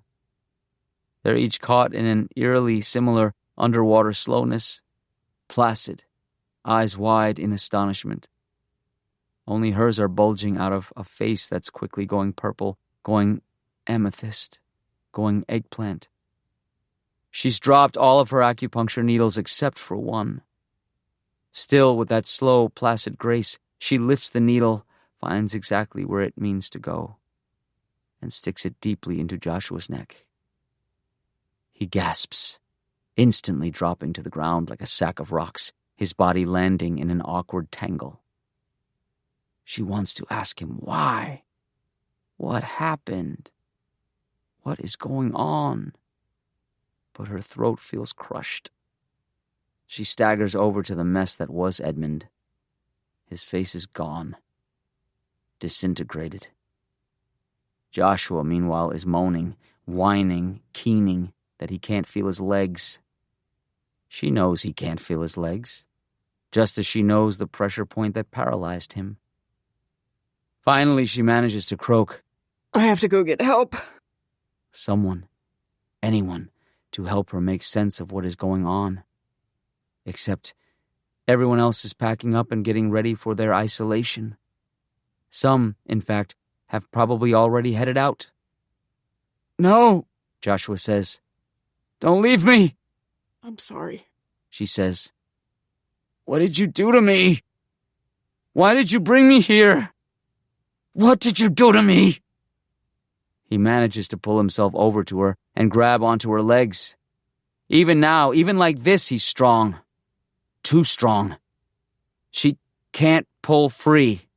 Get off me. I have to go get help. No, I'm sorry. Please don't leave me. Please. I'm so scared. I'm so scared. Get off of me. Joshua, get off. No. Joshua. No. Let go. The command rockets through his mind like a lightning strike. He lets go. Stunned. Wait here. No, Joshua manages. Wait here, Joshua. I'm not... No! Carol stumbles, clutching her head. She looks at him, dazed. It's like he walloped her with a cinder block. Joshua? The two of them stare at each other in abject shock. In silence. Only it's not silent. It's the opposite of silent. The air is crackling with agony. A crescendo of miserable pleading, of desperate command, swirling, eddying, invisible currents, inaudible cacophonies. Don't leave me! Don't leave me! Stop! I'm scared! Stop! I'm sorry! And then, it isn't just his voice she feels in her head. Not just words. A heavy, hot, probing presence. Dry. Frictional. Piercing. Conical. A drill bit made of stars, of diamonds, of galaxies, of dying suns, of life itself. Get out of my head. I'm sorry. Get out of my head. I'm sorry. Get out, Joshua! I'm sorry. Stop! I'm sorry. Get out! I'm sorry. Get out! I'm sorry. Get out! Get out. Get out! Get out. Get out! Get out! Get out. Get out! Get out! Get out. Get out! Get out. Get out. Get out! Get out. Get out. Get out. Get out. Get out. Get out. Get out! Get out! Get out. Get out. Get out. Get out. Get out. Get out. Get out. Get out. Get out. Get out. Get out. Get out. Get out. Get out. Get out. Get out. At some point, Carol falls to her knees, head in hands. Nails dug into her scalp, scratching at her skull. At some point, the scratching stops. At some point, Joshua's body stops moving. It slumps over where it lay, and the eyes go glassy and dull. Empty. Uninhabited. After a moment, the nurse shrugged, finishing her story. I can't give you any more than that. I'm sorry. That's all I know. Detective Massey grunted. Yeah, everybody's sorry. Give me that. He grabbed his macchiato back from Hartford. Hartford took the opportunity to write a few more notes. You've been moderately helpful. Thank you. Truth be told, the nurse had been talking for a little while now, but he couldn't remember any of what she just said. It's like her words had been coated in liquid soap and rinsed from his mind. The nurse sighed. I'm just really sorry. She looked down at the body, at Carol's face. She was such a good person. She meant so well. Massey was looking at his partner, trying to read his notes over his shoulder. What do you think? Will it be written off as a misadventure? A trip and fall? No one in the world had a bad thing to say about her. The prim, petite nurse continued. Hartford shrugged, flipped his notebook shut. Maybe we'll get lucky and it'll be one of those, brain-popping thing. Oh, an embolism? Yeah, that'd be nice. That's the dream. And I'm just so sorry I had to watch her die. There was a beat of silence while each cop processed what they heard, then looked at the other to see if he heard it too. Wait, Massey started. What? Hartford finished. What did you just say? The nurse was kneeling down to touch the dead woman, a loving caress on the shoulder. She just kept coming out here, into the stairwell. Every day. No one could figure out why. It was like she had voices in her head, two of them screaming at each other. But this was the only place where they'd quiet down. Wait. Hartford rubbed at his temple. I thought you said... Maybe it was because of that little piece of the sky up there. If you stand under it and really focus, you can understand what it means that air has no boundaries. And then maybe all that fighting inside her head cleared at just the right moment. And maybe some nurse happened to walk by and all it took was a push. To be free. To find a new vessel. And maybe this other body, this beautiful body's poor, tired heart was just too weak and gave out under the stress. Like hearts can do. Oh, babe, I didn't mean for that to happen. I didn't mean for you to die in there. Hartford had fumbled his notebook back out, but hadn't written anything further yet. Jesus, lady. Massey took a step forward. Yeah. Maybe you want to explain some of this shit to us over at the precinct. He was reaching for the handcuffs he kept clipped to his belt. No, the nurse said. Forget it. You've heard enough. And her eyes flexed. Massey shrugged, bored. Nah, he said. Forget it. Hartford nodded, putting his notebook away again. We've heard enough. In fact, Massey said, why don't we go wait outside? I'm sick of it in here. Good call, partner. If we can find our way out. Place is a labyrinth. No kidding, Massey chuckled. Keep your eyes peeled for an Indian with a water fountain, am I right? Slapping each other on the back, they made their way down the stairs, leaving the nurse and the dead body on the landing. That's a great tie, by the way, Massey's fading voice said to Hartford. Oh, thank you. What would you call that color? I'm gonna say periwinkle. Once they were gone and the world was silent, the nurse knelt down to the body once more and kissed it on the cold forehead. It was cold as nighttime desert clay. Oh, babe. The nurse said after a long, contemplative moment. You were so right. I do have potential. All I needed to do was focus. Then she stood, smoothed out her nurse's uniform, bent her head to look up into the sky one more time before making her exit as well. She whispered to herself, to the universe beyond, to everything, which was all the same thing. Breathing in, I know that I am breathing in. Breathing out, I know that I am breathing out. Breathing in, I know that I am breathing in. Breathing out, she made her way into the night. Meet cute number 2. The scariest thing. He told her he knew a place, and after she checked out the link he texted, she decided it was another mark in his favor. Kara had never been to this bar before, but it was in a nice neighborhood, hip enough to have plenty of options, but not so hip as to make her feel old and cranky.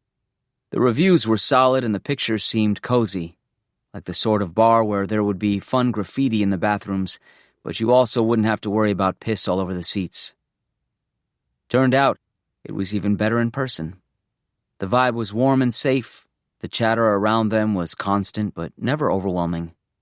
It was comfortably dark, as if lit only by a single lamp, though perhaps that was simply because all that mattered had shrunk to a bubble the size of their small corner table. And he was sweet. Damaged, but sweet. God help her, she was a sucker for that type. It was all so perfect, which absolutely fucking terrified her. She clapped her hands loudly and abruptly. "Confession time!" she exclaimed. "Confession time!" He mirrored her gesture, then took another sip of his beer as if to prepare himself. She drummed her fingers on the table, trying to think of a good one. "What book have you always lied about reading so you can sound like a not idiot?" He winced. "Oof. Please tell me you have one too." "I have several." "Together on 3? "Deal." They counted together. 1, 2, 3. "Ulysses." They said it in harmony, his voice and hers, 4 eyes and 2 mouths going wide in mutual delight. "Come on!" she exclaimed. "Get out of my head!" he shot back. She'd lost count, but this was roughly the 80 bajillionth thing they'd found in common so far. Another load-bearing part of her internal scaffolding dropped away, exposing some achingly soft part of her. It swelled in its liberty, a green and hungry thing stretching towards sunlight. It was a horrible feeling. Red alert. Danger, danger. She was suddenly filled, as so often happened whenever she tasted terror like this, with the need to punch something. She chose his arm, punctuating every word with a solid jab. "Fuck that book and fuck James Joyce. For real. Ow." He laughed, rubbing his arm where the blows had landed. "I mean, has anyone actually read Ulysses? Like, in real life?" She nodded, suddenly serious. "I read it once a year." She picked up her beer and took a sip. Cool, me too," he said, mirroring her gestures again. "Matter of fact, I wrote my thesis on it. It's my favorite book. I love the part where Ulysses, steals the Declaration of Independence. To classic literature." They toasted. Their eyes met over the tops of their respective bottles. They were each doing an admirable job at playing it straight. But she caught the faintest glimmer of a smile inside his hazel irises. Something else, too. She wasn't sure if she was imagining that, though. Wishful thinking, perhaps. "Well," she said, putting her bottle down, "feels good to get that out there. One less secret to juggle, right?" He gave a weird little chuckle. "Yeah." The conversation went silent. Only the sounds of the bar's playlist, a strange but enjoyable mix of classic Motown and indie rock. The clinks of glasses and the murmur of other conversations snaking through the well-balanced tones of Pavement and the Supremes. On the other side of the bar was a small stage lined with Christmas lights. A band was due to start playing in a little bit. She'd proclaimed when they walked in that if their date was still going when that band started up, they could consider it a success. "So," she cleared her throat, realized she was blushing. "This has been—" "Yeah," he said. "It really has." She looked anywhere but in his direction. "Paul, I don't want to, put any pressure on you or on this or whatever, but—" She inhaled. "I kind of want to puke." He sat up straight, suddenly concerned. "You do?" She waved him away. "Not in a bad way." "Puke in a good way?" "Yes." She took a longer, steadying drink, emptying the bottle, rolled her eyes at herself. "God, I should get another." "You want another? It's my turn to get the round." "Hey, He put a hand lightly on her arm. She stopped in her attempt to get up from their tiny table. Her insides became weightless with his touch. "I could puke too." "You mean it?" "Definitely." "Good. Good for us." Not giving herself a chance to think her way out of it, she leaned forward and kissed him, softly, lips open ever so slightly. A tender, delicate thing. She felt his melting as she melted herself. Their kiss went on for an ageless age. Every other business in existence was put on hold until that kiss came to its natural conclusion. Atoms and galaxies paused in their swirling. They parted as softly as an exhale, neither willing to be more than a breath's distance from the other until time started up again. "Thank you for agreeing to meet me," he said. "Thank you for finding me," she replied, then floated away to get them both another drink. She didn't see his expression harden and turn into something earthbound in her absence. She didn't hear him sigh the words, "confession time," under his breath like a 2-word eulogy. When she came back, she had 2 beers and a white bar napkin in her hands. "Hey," she said, placing the bottles on the table and then unfolding the napkin to its largest size. "What did the man see when the polar bear sat on him during a snowstorm?" Before he could answer, she smothered his face with the white napkin. "Polar butt!" He startled, laughing, and kicked the table. The beer sloshed and spilled over his pants. "Oh, shit!" She was cackling like a madwoman now. She ran off to get more napkins, then returned and began dabbing up beer wherever she could. "I'm so sorry. I'm so stupid." He took napkins from her and wiped at his crotch, assuring her it was fine, it was okay. It was funny. "I'm such a fucking idiot," she said, feeling her cheeks burn. "My sense of humor gets me in trouble sometimes." "Shut up," he said, not unkindly. "I love it." That word arrived between them with an almost audible thump, as solidly as if a stranger had pole-vaulted across the room and landed at their table. It was their first taste of awkwardness all night. "Are you sure you're not a serial killer, Paul?" she asked. "My friends all warned me you'd be a serial killer." "I'm not a serial killer. I don't have the upper body strength for all that hacking and sawing." "Are you an asshole, though? Because if you wind up being an asshole, I'm gonna be so fucking mad at you. Like, more than is reasonable. I'll legitimately hate you." "I think that'd be totally reasonable. And I promise to not be an asshole." "No man can promise that. But the mission statement is appreciated, I guess." Another awkward pause. This time because she clearly had more she wanted to say, but needed to steel herself to say it. I feel comfortable with you, Paul, and that's really freaking me out. I feel like I can tell you things. I feel like I can be honest with you. And I'm an honest person, so that's good. But being honest doesn't always work out for me, you know? Especially when I'm honest about things Can I just stop you real fast? She let him. It was a relief. Every word she was saying felt like she was learning how to speak for the first time. I know we just met, he continued. And I always feel like I sound like an idiot whenever I try to be, sincere, but there is absolutely nothing you could say that would make me like or respect you even a dust mote less than I already do. Nothing. And I know you might want to try to tell me something that'll test that, which is totally valid, but I just want an expectation set here. It won't work. At all. So you can say whatever you want to say now, or you can save it for another time when you are more comfortable. Either way, I'm not going anywhere. And I can't wait to learn everything about you. Well, shit, Paul. You're actually pretty good at being sincere. Yeah? Yeah. She kissed him again. It was good. Sweet. But after they separated, that awkward pause was still in the room with them. It was like noticing a fly on the wall. She could sense it ricocheting off of everything. She took a drink and slammed her bottle down onto the table. Confession time! Oh, not again, he said, and this time he looked genuinely nervous. That struck her as funny, so there was no way she was going to stop now. Have you ever picked someone up like this before? Be honest. He was already shaking his head, laughing, relieved at her question. No. Fuck no. This isn't something you always do? Trawling the Junji Ito Reddit page? Looking for hot manga goths to hit on? No way. Christ, this was too terrifying to do the once. I can't imagine ever trying to do it again. Why do you meet people this way? Oh, all the time. He was taking a sip when she said that, and he almost choked. Really? She nodded. 100%. This is literally the only way I meet people. In fact, I'm meeting another guy from the What's This Bug subreddit later tonight, as soon as I get rid of you. He stared at her. This is you doing that joking thing again, isn't it? This is me doing that joking thing. He laughed, relieved.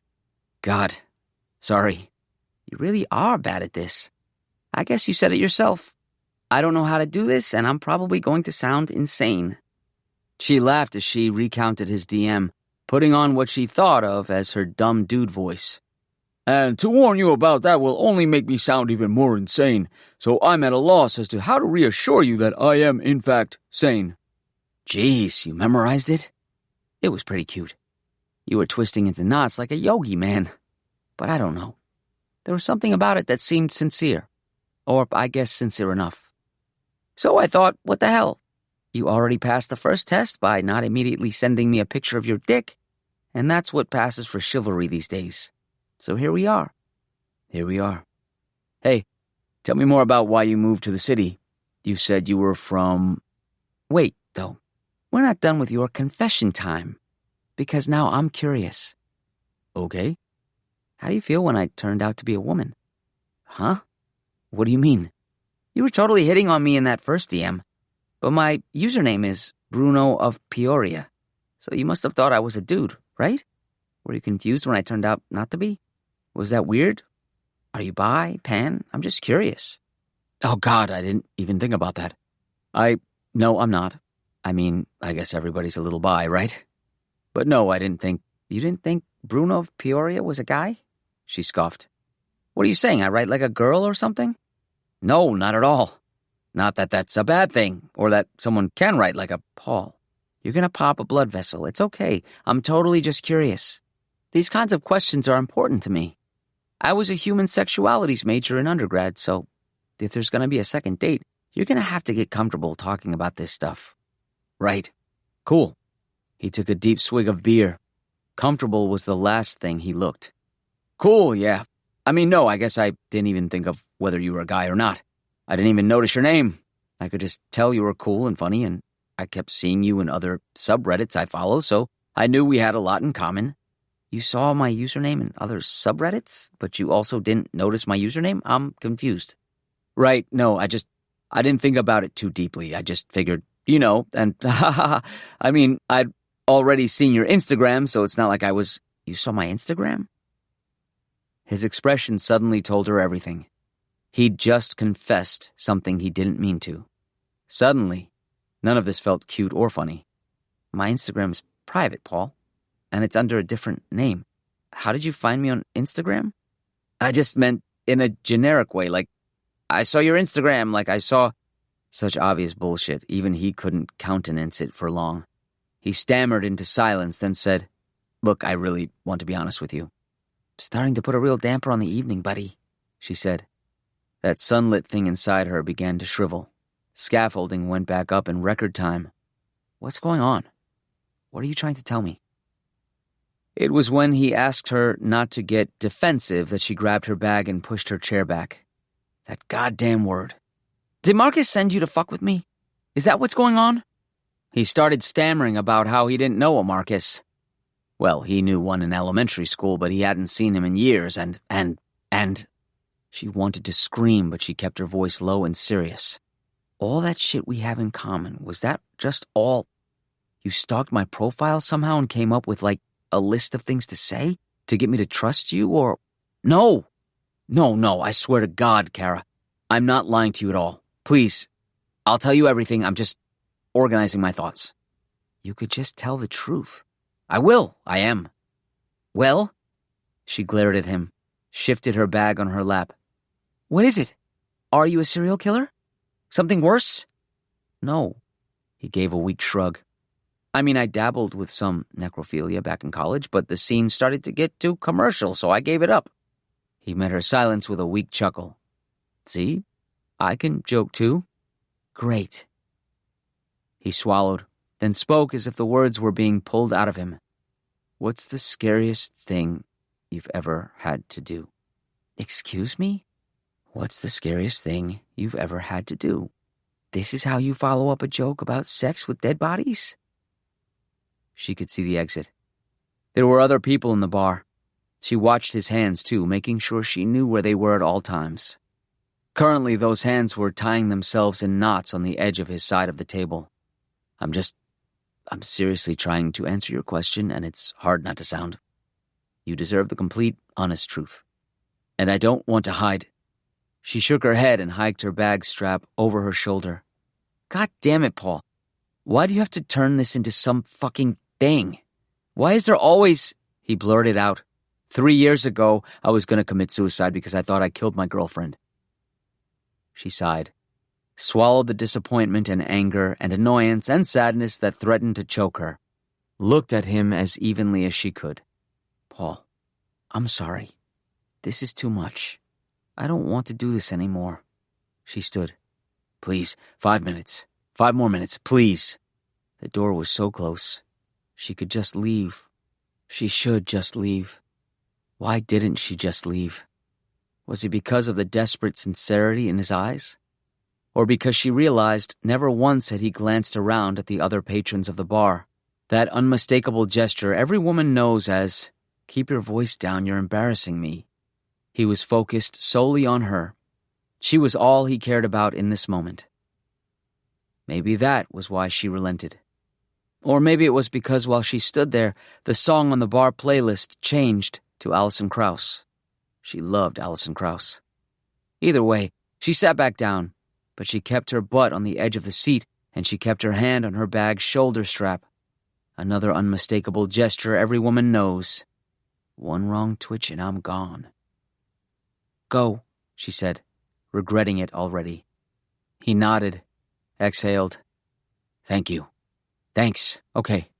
Thank you." After a few seconds to gather whatever he had left to gather, he began. At first it was slow and steady, brow knit, squeezing sentences out like blood from a shallow cut. Before long, the wounds were open and freshettes. He avoided looking at her the entire time. "My last relationship was, well, it wasn't a good relationship. Toxic, really. We had a lot of problems. We didn't get along. But I don't know. I'd also never felt about anyone the way I felt about her. I hated her and I loved her with this equal intensity that it physically hurt sometimes. Have you ever had that? It's like being allergic to the only food you can eat. Half craving, half indigestion. It's literally unsustainable, but... Anyway, we were living together. I mean, it was just a matter of time before we finally broke up, really. We'd been engaged off and on, and there was so much resentment in the air, and she was sick of me, and I was terrified of losing her. Kara shifted in her seat, not sure her decision was worth it. But time ticked away. Alison Krauss was still with her. But one night I woke up and she was snoring really, really loudly. I wanted to get her to stop, to roll over. I was pissed at her for making so much noise. But I was also kind of comfortable staying pissed at her. Stewing about how this was just like her, how she never thought about me, even when she was unconscious. I fell back asleep eventually. And when I woke up the next morning, she wasn't breathing. She hadn't been for hours. I freaked out. I called 911. I did all the CPR I could, but they said it was a sudden cardiac event, probably caused by sleep apnea. We'd both known she had issues at night sometimes, but neither of us had any idea it could be that serious. I mean, she was young. She was healthy. For a long time, the scariest thing I'd ever had to do was call her mom to tell her what had happened. And I just didn't know how much of it was my fault. The doctors told me it's more common than you might think. Like that was a fucking consolation. But I couldn't stop thinking about how, if I'd just done something, if I'd just nudged her or rolled her over, hell, if I'd shaken her awake and broken up with her, it might have saved her life. The guilt was unbearable. It was all I could feel, except, no, there was also this one tiny, awful other part of me, not too deep down, that was absolutely fucking furious with her for leaving me like that, for making it impossible to have any kind of closure with her, with us. Pathetic, right? I wanted to claw my brains out, and I couldn't imagine ever not being filled with all these disgusting thoughts and feelings, so after a while I decided I was going to end it. I got a bunch of painkillers from a friend, and one night I had them all in my hand, ready to gulp them down, and this was surprisingly not scary, which I guess in itself was scary. But then I didn't do it. I made the conscious decision to not do it, to keep going. And I'll tell you, then that became the scariest thing I'd ever had to do. But, so anyway, I've been single for quite some time now, and God, here's the part that I don't know if you'll want to hear, but fuck it, too late to stop now. When you're single long enough, you get to know adult websites pretty well. I mean, you know them even when you're not single, but boy, when you're single and depressed. And one of the sites I used to visit the most. You do a lot of searching, you find the videos you like, they become like old friends, and there was this one series I got really into. The premise is like this guy who's holding job interviews for a tech company that's not actually hiring, and he calls girls in, but he doesn't tell them he's filming. And because the economy sucks and everybody's desperate, he starts offering them cash and promises of a second interview if only they'll, She didn't gasp. Air seeped into her lungs in a slow inhale of understanding. Paul continued. They usually fight it at first, but he offers them more and more money. And he blurs out his face, but not the girls, and there are hidden cameras all over the room, so you can see every angle. I actually kind of hated these videos. I'd go through cycles where I'd swear off ever watching one again. The idea behind them was so cruel. I mean, I figured they had to be fake.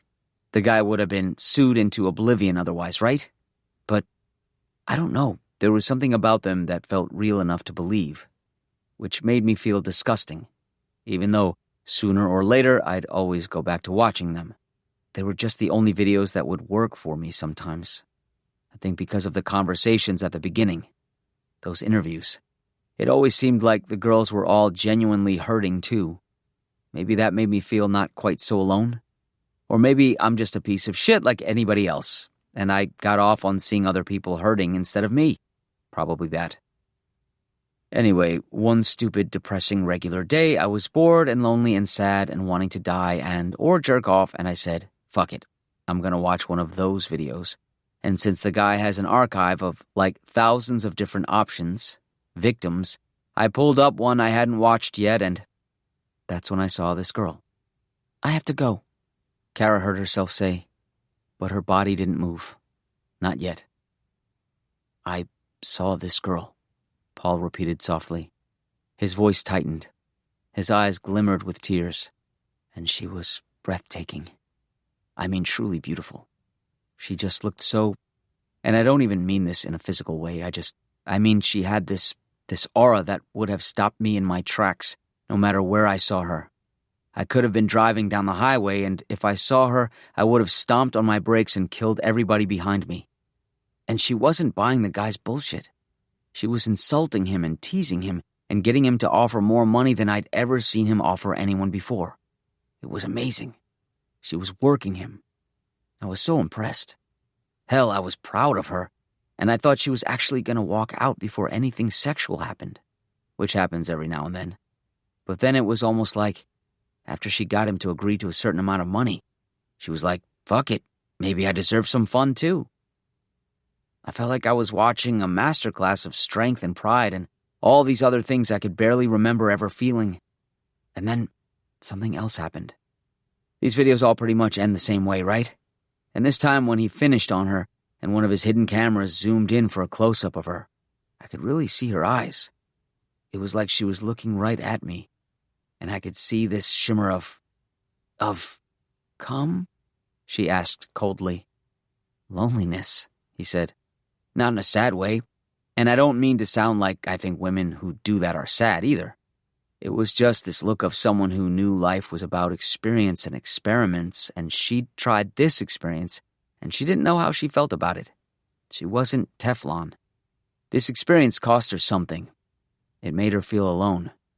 And then something in those eyes changed. She wiped off her face and she looked up at the guy, and I realized I'd just seen someone decide in that exact moment not to undo what had just happened, but to accept it and move on. I know I'm projecting. I know I desperately needed to believe that something like that was possible. But I froze the video on those eyes, and for days I couldn't get them out of my mind. And so I decided I had to meet her. To, thank her? Ask her how she did it? Apologize to her for watching this private moment? I don't know. I explored the interview guy's website and finally tracked him down. And, of course, he wouldn't tell me anything. I tried threatening him, but I guess I'm not very, intimidating. In the end, I just did what he did and offered him a bunch of money to get the girl's real name. I don't know what I would have done if she'd given him an alias, but I started Googling, Binging, DuckDuckGoing, all the big guns. Her name wasn't that uncommon, but she'd started her interview wearing a sweatshirt with a college logo on it, so I was able to narrow the location down a little.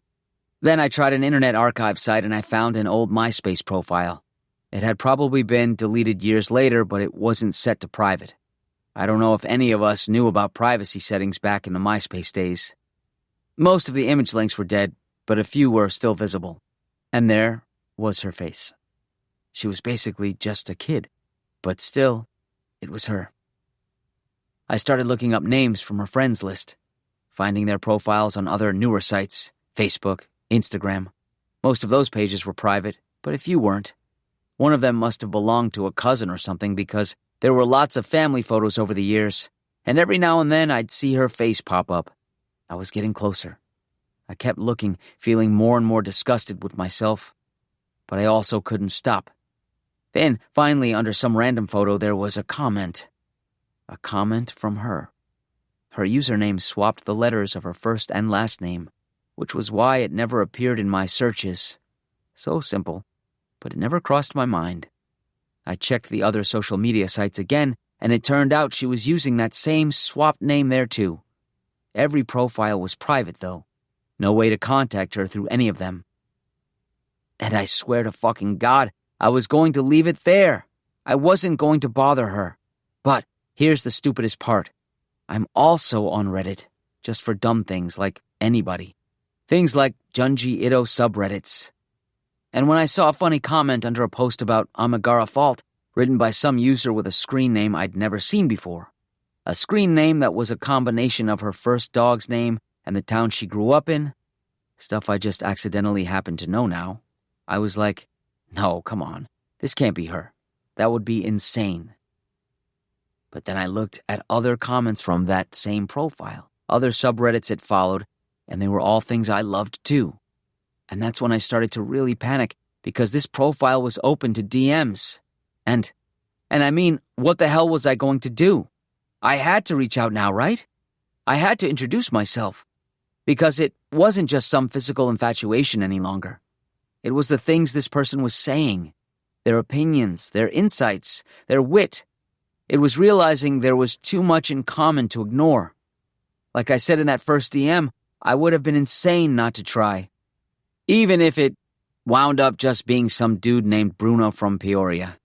I'd want to know him. And I guess I'll just end with this.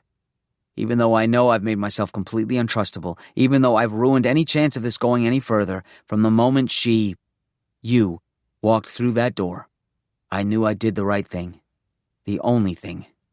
After every awful, terrifying thing that's happened, I had to spend at least some portion of my life, however small, with you. Because he'd avoided looking at her for what seemed like hours. Now, finally, he brought his eyes to hers. Because as terrifying as the prospect is of never seeing you again, Kara, the scariest fucking thing I could ever fucking imagine was the thought of having never met you. After attempting to read her expression for a moment, he dropped his gaze again. He picked up his beer and took a sip. His hands were shaking a little. So, he said, one less secret to juggle, right? If you want to take off or call the cops or whatever, I'll totally understand. I won't ever bother you again, I promise. And I'll be okay. I know I can be okay, whatever happens next. Why not? It makes as much sense as anything else, right? It makes as much sense as meeting the love of your life while jerking off to internet porn. Don't you dare put that kind of pressure on me, she snapped at him. She was crying now. Well and truly. Bitter, burning tears. You don't fucking know me, Paul. And I don't know you. I know. He looked at her again, with a little less difficulty this time. I know. There's no pressure. I promise. Just meeting you was all I could ever hope for. I'm really sorry. After a long, numb moment, she picked up her own beer and drank the rest of it. It was nowhere near enough. I feel like I'm going to puke. Yeah, he said. Me too. She sat up straighter, quickly dabbed her eyes with the back of her wrist. They are fake, by the way, she said. Those videos, you know what's going to happen before they start filming. You have to sign all kinds of releases, get tested. Oh, he nodded absently. Have you done others? What if I have? In that moment, she realized she hated him. I don't feel shame about any of this, Paul. I'm not embarrassed. If anything, I'm embarrassed I've sat here and let you dump all this on me. There are things I've done for money, and there are things I've done just because I fucking wanted to, and I don't have to explain or justify any of it to you. He took that in, looked off into the bar thinking. Then he gave a tiny shrug. I think that's totally cool. It was a gesture so plain, so honestly unbothered and free of judgment, that she was flooded with a strange kind of relief. Then with fury for hoping for a shrug like that. And then, well, she didn't know what she was feeling. Confession time, he said. His voice was soft and low. He had to clear his throat afterward, it was so husky. Fine, she said. Fair was fair. Why did you agree to meet me? Why'd you decide to give me a try? She decided she owed him an honest answer. I don't fucking know, she said. Then, after a little more thought, my sense of humor gets me in trouble sometimes. They sat in silence for a long time. The playlist had stopped a while ago. She hadn't noticed when. Over at the stage, 2 musicians were setting up, each wearing an acoustic guitar. One of the musicians must be left-handed because their acts of preparations looked like a mirror exercise with the other. There wasn't much for them to set up. Soon, they'd begin playing. Paul finished his beer. My turn to buy the round, he said. She nodded absently, watching the stage, wondering what they would play, what they might sound like. Would they be love songs? Honest attempts to revive old cliches? She hadn't been entirely honest with him. She actually had read James Joyce's Ulysses before, but only once, and she felt like it was the quintessential book that needed to be read at least twice, so it never felt like a stretch to say she hadn't read it. It had delighted and baffled her in equal measure. She'd been fascinated by how Joyce had crafted this impenetrable, Homeric epic about the intricacies of living one single day, the mysteries and absurdities and indignities of the mundane. Because of the book's aggressive obtuseness, she wondered if Joyce was saying every moment was a victory. Every moment Stephen Dedalus experiences, but also every moment that the reader manages to comprehend. She thought maybe the entire book was a reminder that for every moment you manage to survive in this world, you're worthy of myth. Every moment, no matter how mundane or incomprehensible, because the mundane and the incomprehensible walk together hand in hand through each and every day, making each and every day.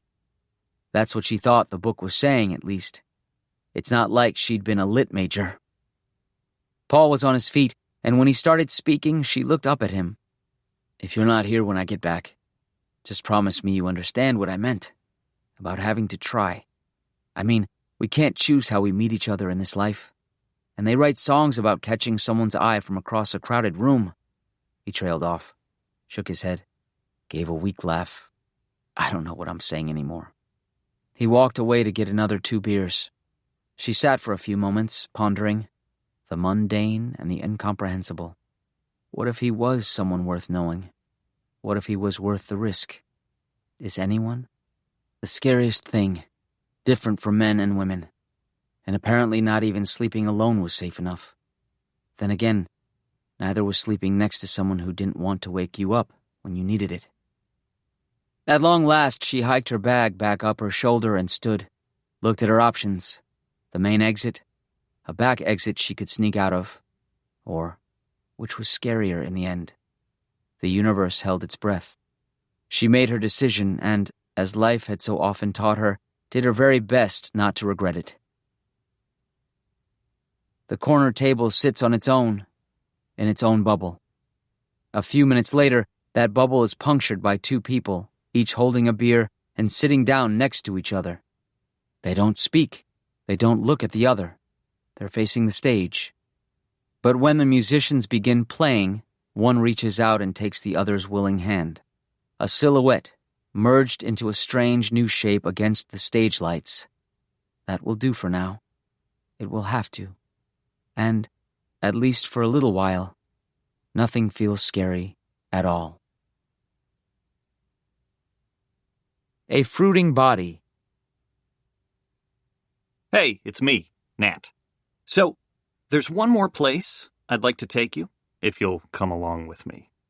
We've been to a gas station rest stop, to a yoga retreat, to a haunted house, to a puppeteer's workshop, to bars and hospitals and the precipice of parenthood and the heights of fame. But this last place might be the strangest of all. It's a theater. Not just any theater, but a black box theater. You know the kind, right? A tiny 50 seats or fewer sort of place. A basement somewhere in the West Village or deep Brooklyn or wherever the artsier stuff happens in your neck of the woods. That's where the following piece comes from. It's a performance piece. I almost didn't include it on our list of detours, but then a group of dear friends performed a version of this story on the radio, and I realized what better way to end a collection of isolated nightmares than with something a little more communal. Because, you see, this piece is meant to be read out loud by a group of people in the same room together. You can read it to yourself, like a poem, and hopefully it works well enough on the page. Speaking as a former theater producer myself, I'd never blame you for taking the simpler way out. But if you'd like to experience it in its truest form, here's what you do. Get as many people together as you'd like, ideally 3 to 6 voices. Put some music on, something ambient and dreamy. Then read this piece aloud, alternating speakers with every line break. Any text in all caps is read together, and then you just pick up with the regular rotation on the next line. And don't worry about preparation or acting choices. Let the inflections and meaning happen as they happen. If you encounter pronunciation you don't know, just fake it. Because there's only one performance rule for this piece. Keep it flowing as smoothly and quickly as possible, with no air between handoffs. Like it's all one thought happening in one brain.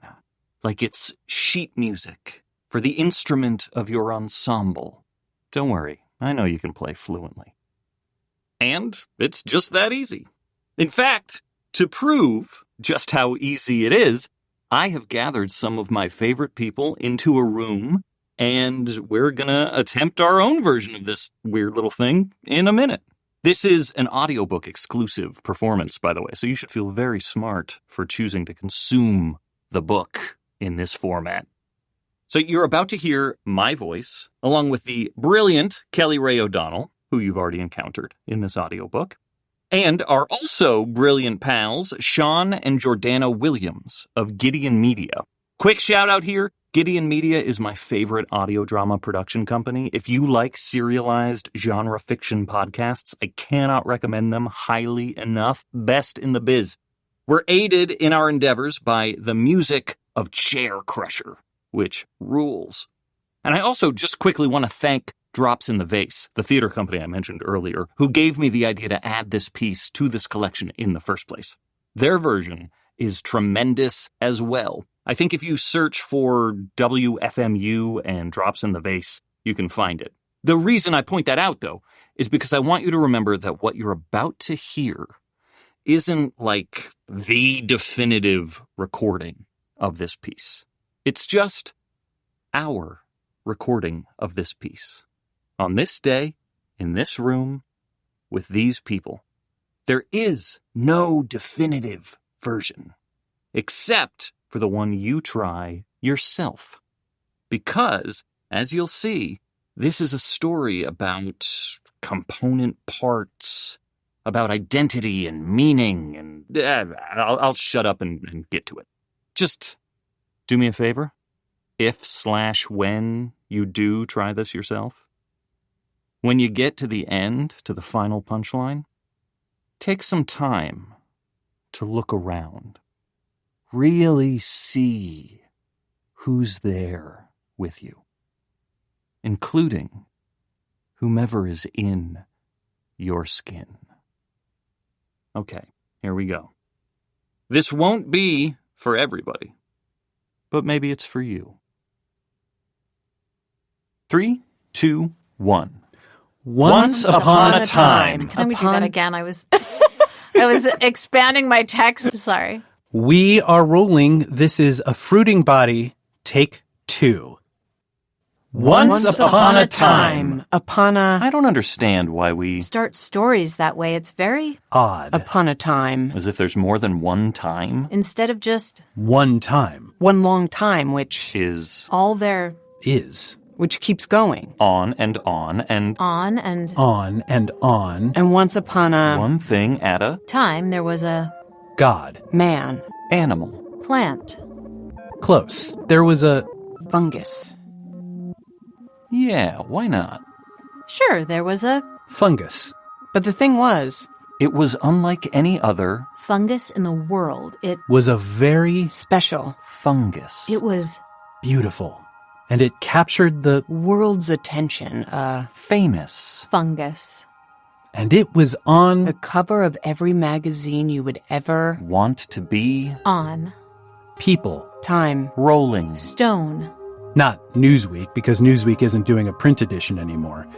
TV Guide. Better. Homes and Gardens. 17. Us. Weekly. I'll... stop naming magazines, but you can imagine. Like I said, it was a Famous fungus. And all the scientists in the world got together to try. To study this thing, only here's the Problem. One by one. by one. Every scientist that sat down to better... understand this fungus. Went Well, I don't quite know how to say it. Because it wasn't crazy. but it was Crazy. one by one by One By... one scientist started screaming and wouldn't stop.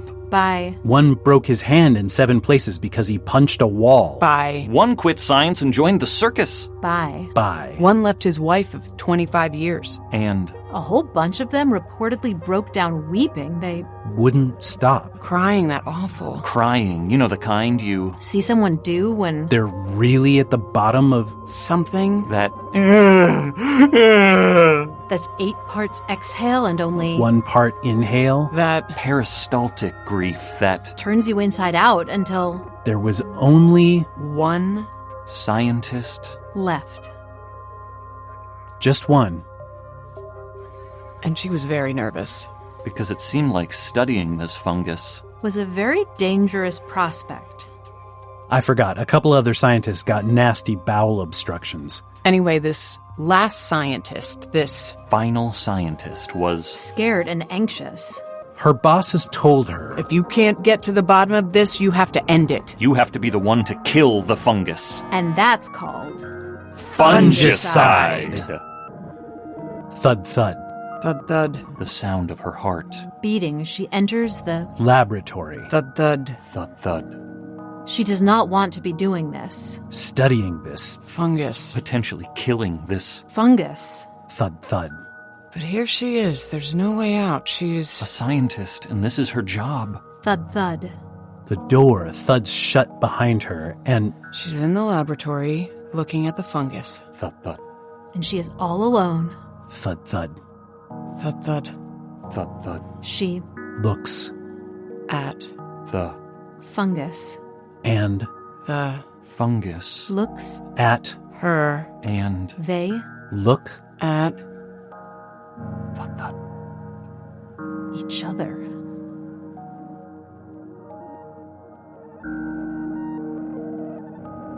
So, she says, Her voice is nervous and high. You're the famous fungus, huh? the fungus stares back because, fungus can't speak? Hi! She says. I had a fungus once. On my toenails, and I... That's stupid, sorry. Forget I said that. Huh. She can almost imagine the fungus shift in its seat. Bored or uncomfortable. I'm here to study you, to... See what's so, Special about you.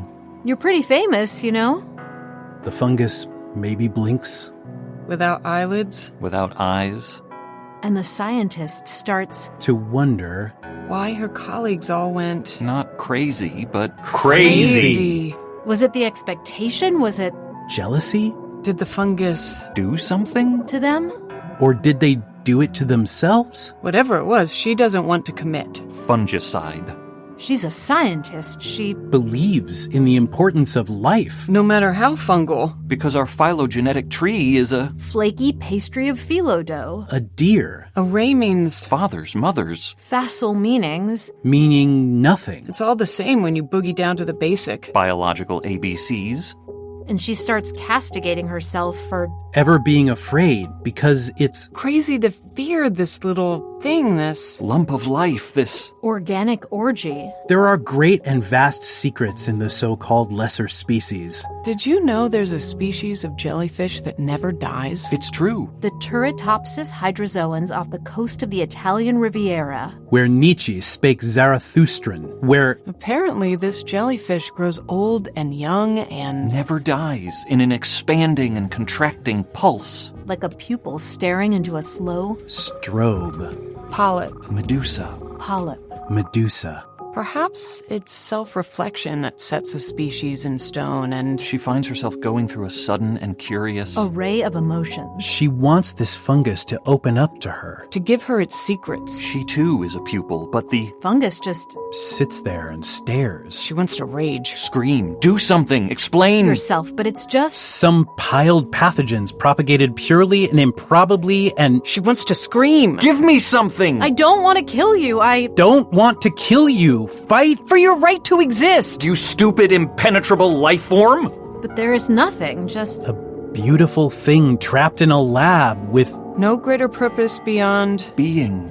And an incredible sadness. washes over her. in her. Like lukewarm liquid from... The tips of her toes to the... Backs of her Eyes because... This creature will... live and die with so much... unexperienced It will never crunch numbers, never fall in love after a divorce or beat a hard level on a video game or drop out of grad school to start a small business. all these delicious flavors. But that's stupid. She's projecting, and she can only Wish and imagine. There is another world where it can do anything and everything that she defines as worthwhile. another world where No one makes you feel bad for being what you are and For doing what you can and she finds herself so in love with life and all its infinite leanings and paralyzing possibilities that she doesn't notice the fungus stand up and shout at the top of its lungs. Hey! you're overthinking things. Calm down. Take Breath. You can talk. She gasps. No big thing, it replies. And the scientist says, Look, I have to tell you that I'm gonna have to destroy you. If we don't get some answers and the fungus shrugs its fungal shoulders and says, well, ain't that a bitch? What are you gonna do? I guess before you do that, I want to tell... you something, I want to tell. you a joke. A joke. Yeah, a joke. And again, I really. Don't want this story to go on too long, so Let me just say that... The fungus tells her a joke and. It's pretty funny. and By the way, keep in mind, this is all probably in the scientist's Head, right? Fungus can't really talk. or maybe it can, I don't know. I'm not a fungologist, Fun gynecologist. A philologist which is the study of fills. which is French for... Sunsets, which. is around the time she realizes she has to make her decision. And the fungus senses her discomfort and says, in its most soothing voice. Hey, I know what you're going through, so tell you what. Just close your eyes. and she does. And behind her eyes she sees Surprisingly, The stucco wall next to her childhood bed. That held different patterns in the crenulations. every time she looked at it for tiny eternities, Like clouds. like dough, and magically Improbably the fungus, Turns changes. evolves. like clouds, like dough, into a giant. Pink. Birthday cake. the kind of birthday cake that is the apotheosis of... Birthday cakes. That she never had, but always imagined she should have. For every meal, all the time, always. And the birthday cake says, It's all the same to me, little lady. You know what to do. And so she eats it. Eats it all. Eats the sadness and the confusion and the rage and the disappointment, And the knowledge that being a scientist ultimately means. Digging in a sandbox that has no bottom, and she eats every last crumb and feels it grow inside of her like moss. on the base of a tree, like A mushroom on the forest floor, like. mold on a piece of bread integrating itself into. Her collision of cells, that organic orgy, like a punchline to a grotesque but profound J. Oh, K. E. And so. long story short. Once upon a time. A lab door opens and a woman steps out.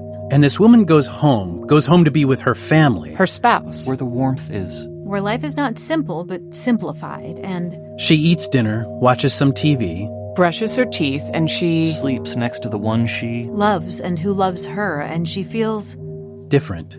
But what does that really mean? We always feel different. whether we do or don't. It's like the curve of the earth. It's Imperceptible. It's. Cellular. But every now and then, it wakes us up in the middle of the night. And so She wakes up. In the middle of the night. when all is dark and the sand in the sandbox fills in the holes you thought you dug. So thoroughly, and she gently shakes her spouse awake. Because. well, you'll see. And the spouse says, And she says, "Can I ask you something?" Thud, thud. thud, thud. It's very important. Thud, thud. Thud, thud. Of course. Thud. Thud. I have to tell you a joke. A joke? A joke, sure. What is it? Thud, thud. Thud, thud. Okay, here goes. Thud. Thud, The joke. Thud. Thud. Thud. thud, thud. Thud. Knock, knock. The spouse smiles and burrows into sleepy warmth. The spouse knows these jokes. And knows how to answer. Who's there? That's a really good question. That's a really good question. Who?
Story notes. Rest stop. The thing I love about horror is even an intentionally simple premise, something like, say, dude gets trapped in gas station bathroom by psychopath, can open up unexpected doors within you. This story came from two places, one literal, one emotional. The literal. My wife is from eastern Pennsylvania, and whenever we drive out to that neck of the woods, there's this specific gas station we prioritize stopping at. It's just off the I-78 near Phillipsburg, New Jersey. We like to stop in New Jersey because the instant you cross the state line, it's like a magical spell gets cast and suddenly you can no longer be trusted to pump your own gas. I don't know why the Garden State decreed you can operate 2 tons of speeding metal but not a nozzle, but it's also nice to sit back and pretend you're being pampered a bit. At this specific gas station, there's also a dependably clean bathroom for a single occupant. During the most intense years of the COVID-19 pandemic, this station became our go-to because we were trying to avoid any sort of rest area where we'd have to interact with too many other people. Now, it's something like a tradition for us to continue stopping there anytime we've got to either fill up or empty. I say dependably clean, but I'm sure you understand that's a relative term. It's dependably clean for a truck stop bathroom. It makes a noble attempt at hygiene. We appreciate its efforts. The only thing is, for as sanitary as it generally tends to be, there's always been this ominous gaping hole in the ceiling near one corner, and an inordinate number of locks on the door. If you're the sort of person who consumes horror as regularly as I do, and I bet you are, it only takes one visit to that bathroom to get your worst-case scenario engines a-firing. That's what happened for me. And while I was in between drafts for Mary and Nestlings, I dove into writing a novella that would allow that scenario to play out. Pretty simple, right? I thought so too. That's when that second, more internal door opened up. And standing there across the threshold was my grandmother. I've only ever known one grandparent in my life, my mom's mom, Bobby Bell. And yes, always Bobby, not the more common, equally correct Booby. We had a complicated relationship, Belle and I. In many ways, she was similar to the grandmother portrayed in this story, at least to me and my brother. other members of our small family might have had a different experience of her. She was often mean, cutting, critical.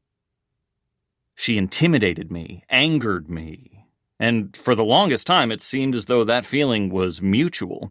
We rarely spoke, besides at family gatherings or the occasional weekend when my mom forced my brother and I to give her a call and say hello. One of the only physical gifts she gave me when I was young was a set of engraved pens with my name spelled wrong. When we got older, my brother and I both wound up with shiksas. Belle had less than kind things to say about them. In fact, the last words she ever said to me were an insult about the girl I was seeing at the time. Readers of Mary might also enjoy knowing that in some ways, particularly her predilection for wearing huge flowers in her hair while saying the most withering things, Belle was also a large inspiration for Aunt Nadine. And then there were the ways she treated my mom over the years, things that I thought were unforgivable. We don't have time to get into all that. Meanwhile, all my friends had grandmothers of the more cliched variety. Nice, kind, supportive, and warm. Relationships so unfathomably different, they might as well be fairy tales written in another language. It wasn't until much later, when I could view her life story with an adult's clarity, that I started to realize how much I hadn't taken into account. Belle had a side of the story too, after all. As is so often the case with revelations like that, by the time I had it, it was too late. I never got to talk directly to her again. My Bobby didn't suffer the same kinds of traumas that Abe's Bobby did. My Bobby managed to flee Poland, or Ukraine, depending on where the rather tenuous border happened to fall at a given time. As my great-grandmother Yidis reportedly joked, some nights they went to bed in one country and woke up in another, with her parents to New York City in 1929. Belle lived a hard-scrabble immigrant child's life, sometimes sleeping under the counter of her parents' knish shop on the Lower East Side, adjusting to a strange new homeland right at the very damn beginning of the Great Depression, only to then witness from afar the Nazis invading her native country and kicking off World War II on her 16th birthday. My grandmother and her parents spent the years leading up to that war begging the U.S. government to allow passage for the rest of the family. So many aunts and uncles and cousins petitioning, pleading that they too could escape what was obviously going to be a deadly situation. The government refused. The family died in camps. That alone must have been trauma enough. But I went on to learn more, things like how Belle's father, my great-grandfather, had been a POW in a Siberian work camp after World War I, and had finally arrived home almost immediately before my grandmother was conceived. Studies have shown how trauma can be passed down genetically. I imagine the physical and emotional trauma of a stint at a Siberian work camp must be particularly resilient. And of course, there were the more mundane traumas, the myriad heartbreaks and indignations I'm sure she lived through as a young Jewish woman and mother of 3 girls in the 1940s and 50s. Things that complicated the already pretty complicated picture I had of the only family member of that generation I'd ever known.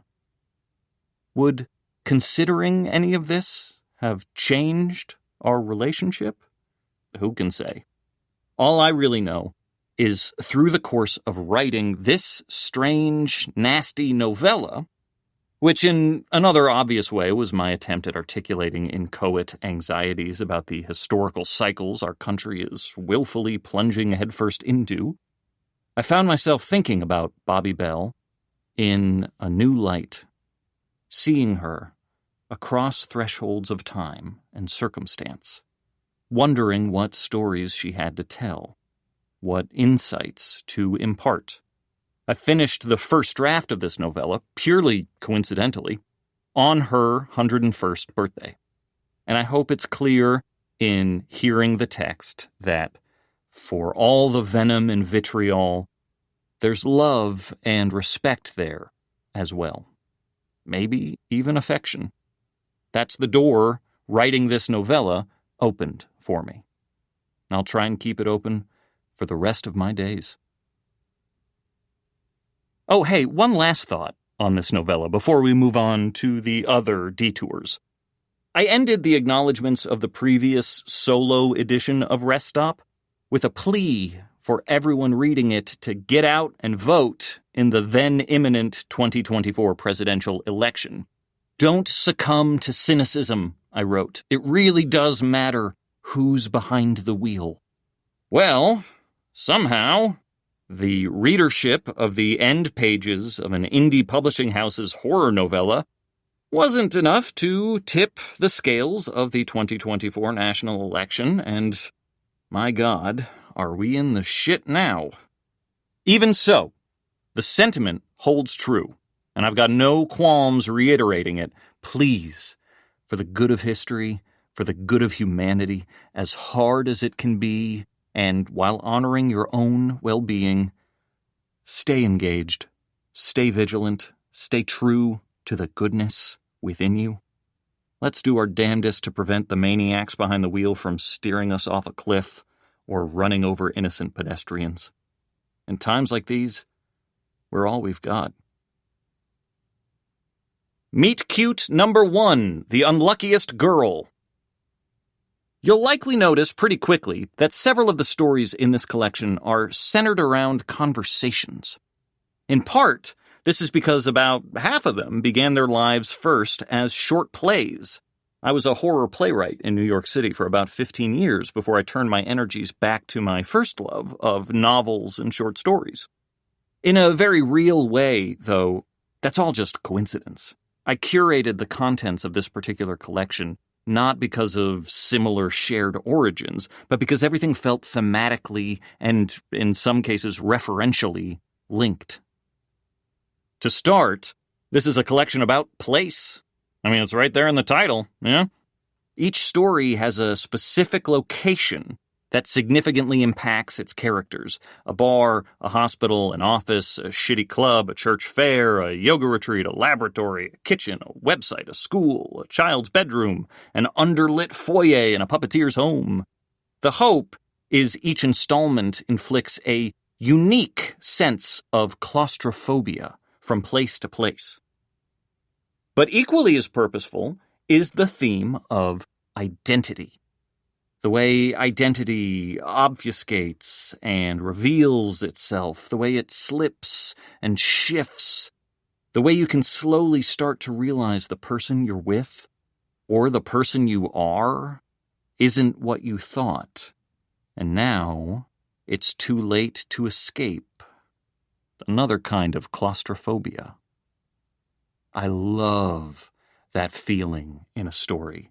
I love when I'm welcomed into what seems like a wide-open garden before suddenly the view changes and there are tight walls around me and all the exits are blocked off.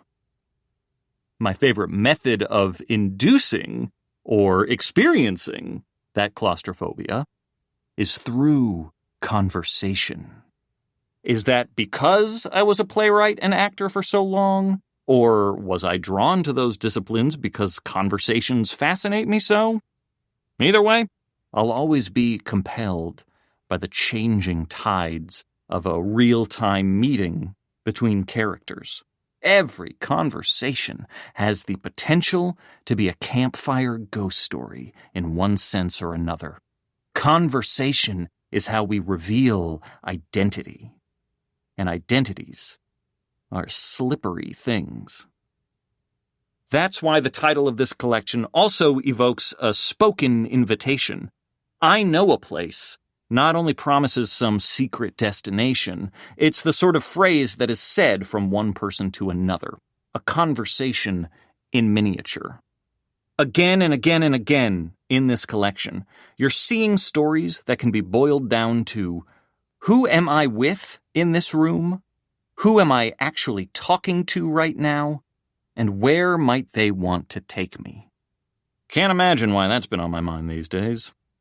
P.S. Ted Bundy sucks. Fuck that guy. Generation. Pretty much any time I write something that's vaguely sci-fi coded, an acknowledgement must be paid to my favorite sci-fi writer, Mac Rogers. Mac is a fellow genre playwright, a frequent collaborator. My first published book was a novelization of his audio drama, Steal the Stars. And just a straight-up brilliant concoctor of grounded predicaments within high-concept situations. Generation was first written as a short play for the benefit of another genre-friendly theater company that was contemporary to Mac and myself, Flux Theater Ensemble. But I remember, even as I was writing it, I wanted to achieve the level of mundane dread Mac often achieves in even his most otherworldly work. If you're looking for a more grounded sci-fi, by the way, I highly recommend you check out the podcast Give Me Away, as well as anything else produced by Gideon Media. You heard me give them a shout-out in the beginning of A Fruiting Body. My endorsement still stands. To borrow a phrase from the Hair Club for Men, I'm not just a member of that company. I am also a fan. The most common response I receive about this story is that people feel like it's the beginning of some larger story. To that, I say, ain't that what parenthood is all about? Nice. Confession time. I kinda fucking hate Christmas. I didn't always used to. In fact, when I moved to New York City from Arizona in my early 20s, I finally fully understood the need for lights-based winter holidays. Winters get dark, man. Watching the sun set every day at like 4 p.m. made me feel a visceral appreciation for our species' various traditions of surrounding itself in tiny lights as a respite from the omnipresent icy night. I still don't understand why we decided we don't need any similar holidays for January, February, or March, but that's just me, I guess. All of which is to say, for a little while there, I became a Christmas fan. I saw the holiday as the seasonal life raft it was always meant to be. What changed? Well, I guess I'll put it this way. I still enjoy the aesthetics of Christmas, but as a non-Christian living through, 2 full decades of Fox News' shrieking "War on Christmas" hysteria, the brutal omnipresence of that one particular holiday began to feel a bit like a peppermint-flavored fist down my throat. I don't like bullies. And the Christmas industrial complex is about as big a bully as we have, seasonally speaking. Shit, just this past Halloween, I went to a CVS to pick up some extra candy the morning of October 31st, and they were already taking down all the skulls and ghosts in order to slap Santa's face on everything. Fucking relax, Christmas. Now, when the holiday rolls around, so do my eyes in my skull. I'm not trying to yumbug anybody's yum. I'll just be over here next to my artificial sun lamp, grumbling, "Okay, Christmas, we get it. You won." In the meantime, I've got a whole batch of Yuletide horror stories, this one included, which I intend to put together into an anthology screenplay. Maybe I'll get around to it one winter when the dark closes in and I've got to find my own post-December life raft. Because I've got to admit, writing this nasty Noel did give me a jolt of that festive spirit again. The art of what you want. For a few glorious years in the mid to late 2010s, I was a staff writer for a Grand Guignol theater series called The Blood Brothers Presents. Each show was hosted by the titular brothers, 2 pasty-white, bald-headed, red-eyed ghouls, played by Pete Boisvert and Patrick Shearer. Imagine if, the crypt keeper was a member of the Tiger Lilies, who would gleefully, gruntingly host us through a parade of horrifying short plays. Each short was usually centered around the most garish of gore-tastic special effects. In fact, it wasn't uncommon for us to build our plots backwards, starting with the effects first, a head explosion, an evisceration, a car crash, a flaying, etc., etc. Each one more convincing than the last. The Blood Brothers' resident effects guru, Stephanie Cox Connolly, was dubbed the Tom Savini of Off-Broadway by the New York Times for a reason. I love horror theater. I think this piece works great as a prose story, arguably even better than it did as a script, but there's still nothing like hearing a live audience react to a head being blown up by a seltzer canister, or to the reveal of that paper bag with the soggy, sopping bottom, or to Emily's body walking in with a face covered in bandages and a recognizable pair of glasses on her face. Oh, the arts. The lunar eclipse. Okay, only a couple more of these have a theatrical backstory, I promise. Back in 2012, I had a play running in the New York City Fringe Festival called Songs of Love, a Theatrical Mixtape. In it, I juxtaposed original short plays, each a twisted love story, with original love songs played on stage by a live musician. In the Premiere Productions case, me. The literal centerpiece of the show was the lunar eclipse, a monologue that combined both elements of the show, an actor and the musician, forming a sort of metaphorical eclipse as the show passed between its two phases. I wrote the monologue for one of my favorite actors, New York City indie theater powerhouse Kristen Vaughn. As ever, she absolutely killed it and made the speech the standout moment in the show. I looked forward to it every night, hearing her weave this spell while I sat on the apron of the stage, providing only the lightest of musical accompaniment. Lately, I've been doing my best to hold a candle to Kristen, a fool's errand for any performer. Chances are good if you've come to a live reading event in the past year or so, parentheses, or listened to the audiobook of this story, you might have heard me performing Lunar while accompanying myself on guitar. I do all right, but if you ever saw Kristen's version, you know I'm essentially just doing a cover. Not that there's anything wrong with being a cover act, mind you. Mary fans might also enjoy knowing that a couple years before writing that book, I dabbled with turning it into an audio drama. I recorded a demo pilot episode, and there was no question who had to play the title role. The ever illustrious Kristen Vaughn. As ever, she absolutely killed it.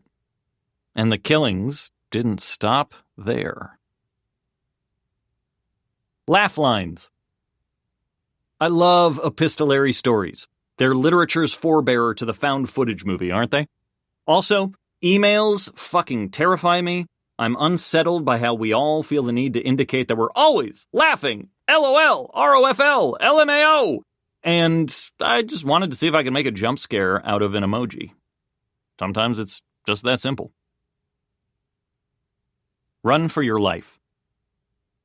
First off, let me say I visited Rapid City for the first time in 2025, and it's a lovely place full of wonderful people. I've got no beef with it whatsoever, I swear. The narrator of this story is an unreliable jerk, okay? Anyway, when I was growing up, I had 3 great obsessions: Stephen King, Shakespeare, and the Beatles. I also lived pretty far away from all my friends, and the desert's not exactly a place where you can always just go outside and play. So I was absolutely the kid in this story, trying to make up for an isolated and lonely childhood by joining the most famous band ever to exist. There, the similarities end. For starters, my mom was an original Beatlemaniac, and passed down her love of the Fab Four to me with holy reverence. I was already a massive fan by the time the anthology aired. I would have been 12 at the time.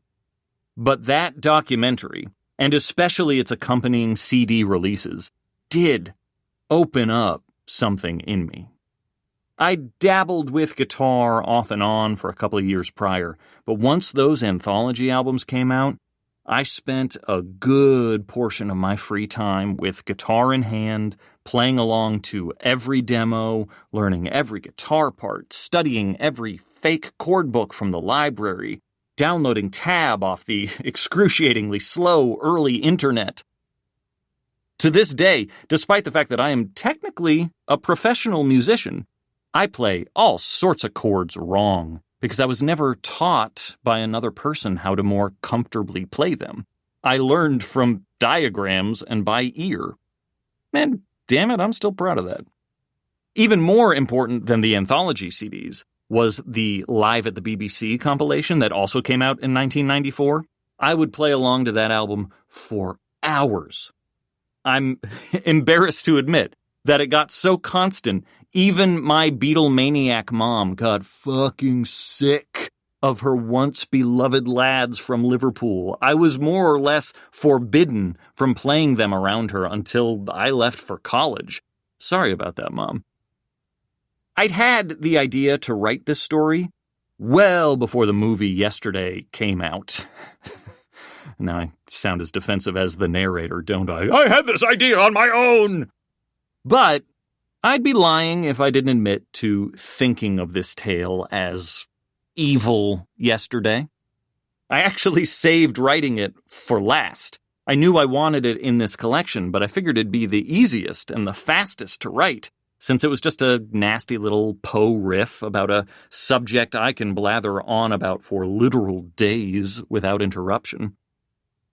Once I rolled up my sleeves and got to work, though, the more I realized it wasn't an easy story at all. It wasn't evil yesterday. It was a dark, ugly examination of fandom, of assumption and parasitism. It made me increasingly uncomfortable, in no small fact because the Beatles story itself contains one of the most heartbreaking incidents of fan-conducted violence of our times. In theory, I thought this was going to be a darkly comedic trifle. In practice, I started to worry that maybe I was engaging in the very thing I was satirizing.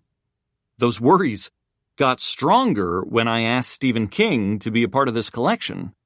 Here was this cautionary tale about how pathologically fans demand the attention of their idols, and here was I asking my idol for his attention. The thing about writing horror, though? More often than not, if a story's disturbing you, it's a story worth finishing. I decided to keep going, and I'm glad I did. This story became one of my personal favorites in the collection. And I think I got it to a place where its intentions are clear. To me, it says everything that ultimately the four human beings at the center of popular music's greatest Olympian myth are revealed to be driven, talented people who'd still work towards triumph no matter what, that the true magic of the Beatles came from group magic, and that the asshole who thinks just because he knows all the notes means he deserves all the acclaim gets brutal, lonesome comeuppance. Oh, and yeah, this is a story about AI, too. Jubilee Juncture. Back to the Blood Brothers and favorite theatrical effects. This story was once my most infamous short play. It was originally written for a Blood Brothers show that was themed around ripped from the headlines true crime, and the story behind this story is sufficiently disturbing. I suppose for legal and ethical reasons, I should emphasize Jubilee Juncture is an absolutely fictional, absolutely abstracted, completely unrelated tale. But if you look up the controversy surrounding a little evangelical Christotainment show called Joy Junction, you'll understand what got my mind turning. And if you want further heebies and or jeebies, head to my website and look for production photos of a short play with that same name. They're among my favorite production photos of any work of mine. And believe me when I say, as effective as those images might be in stills, there was nothing like seeing them play out in front of your eyes. Roger Nasser, the actor who played the puppeteer, was heartbreakingly sincere, and the actor who played the original dummy was a professional dancer. Her herky-jerky movements will haunt/delight me to my dying day. Because life is long and strange, that same actor is in fact now a fellow author, a dear friend, and someone who has made each of my manuscripts better and smarter with her invaluable feedback. If you enjoy brilliant middle-grade genre fiction, check out Stephanie Willing. She's phenomenal. I'm only a little hurt she doesn't use a photo of her as Marigold for her author photo. I think kids would love it. Oh, and if you're wondering if the line describing how when Marvin's hand goes into the puppet and it sounds like a Ziploc bag full of Vaseline is some sort of literal reference to what we did in the stage play, you'd be correct. The arts. Come. I think my ideal response to this story came from Alan Lastufka, the publisher of this book and the genius behind Shortwave. I'd pitched him on the basic premise first, but when I turned in the completed story, he admitted he was surprised, in a good way, by how heartfelt and sincere it wound up being. Based on the pitch, he'd been expecting something, well, dumber, cruder, an extended dirty joke. That was the goal. Premise-wise, this is an easy story to shrug off. I mean, it essentially boils down to a naughty cross between The Ring and Nightmare on Elm Street. But some stories you write in order to play with something brand new, and others you write to explore angles of something already familiar. In this case, I was thinking of specifically Elm Street and how what makes Freddy Krueger scary is not the series grab bag of elaborate, surreal deaths. It's the fact that sooner or later, your body will fall asleep. There's a biological imperative that prevents you from ever truly escaping the monster. That's where the fear comes from.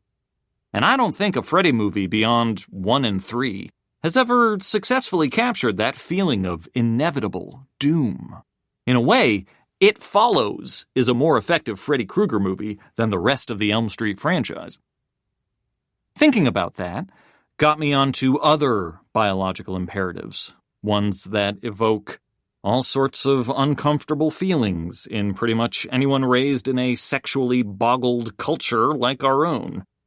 As someone diagnosed with anxiety disorder and occasional bouts of unwanted thoughts, I'm always darkly compelled by the idea that consciousness is a tug of war against impulse, and the terror that one day impulse might just have a little bit more upper body strength when you're least expecting it.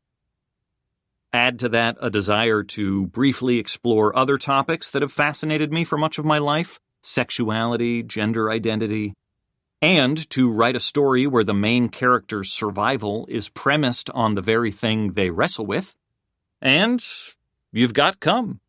Pretty good for a dirty joke, right? Into the life of things. Not for nothing, but the couple who played Joshua and Carol in the original stage version of this story are now two amazing authors with two beautiful children. Was this story even remotely responsible for their relationship or success? No. But you can't prove that. Meet Cute number 2, The Scariest Thing. I wanted to try writing a romance. Being me, I also wanted it to be the most doomed romance I could think of. A whole used car lot full of red flags. My challenge: could I make a convincing argument for the worst possible meet-cute imaginable? As you can probably guess, this story is another that began its life as a short play. It's the most dialogue-bound piece of the entire collection, after all. But in rewriting it as a prose piece, I experienced something really fascinating. In the play, we end with Paul and Kara explicitly deciding to give this relationship a try. And the ending works. We see and hear Paul's pleas for understanding. We witness Kara wrestling with her suspicions and her discomfort and rage and horror. We watch them tentatively hold hands as the lights go down. And it works. Audiences responded quite enthusiastically to the play. If it hadn't premiered alongside that damn Kristen Vaughn performing The Lunar Eclipse, it would have been the clear favorite of the evening. But when I started working on turning The Scariest Thing into a straight story, I realized right away that it was impossible for Paul and Kara to wind up together so explicitly. Without the benefit of actors delivering the lines, and with the benefit of spending time in Kara's head, there was just no way whatsoever to realistically portray Kara overcoming her misgivings. The red flags flapped too effectively. Massive thanks go to Rachel Harrison, by the way, who pointed out a few flags I hadn't even considered.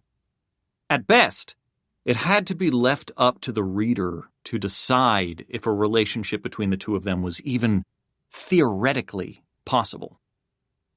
Now, that might not be interesting to everyone, dear listener, but if you're someone like me, someone who's fascinated by the different rules and restrictions and experiences of storytelling formats, someone who, let's say, listens to the story notes of a collection to learn a little bit more about each piece, it made for a kind of mind-blowing lesson. Place is not just a story's setting, you see. It's a story's medium, and every place has different rules, which is why you've got to always stay on your toes, wherever you go next. Oh, and not for nothing, but the couple who played Paul and Kara in the original production are also still going strong. And this time, I actually can credit my story for bringing them together. They met doing this show and started dating right after we closed. Like, literally right after.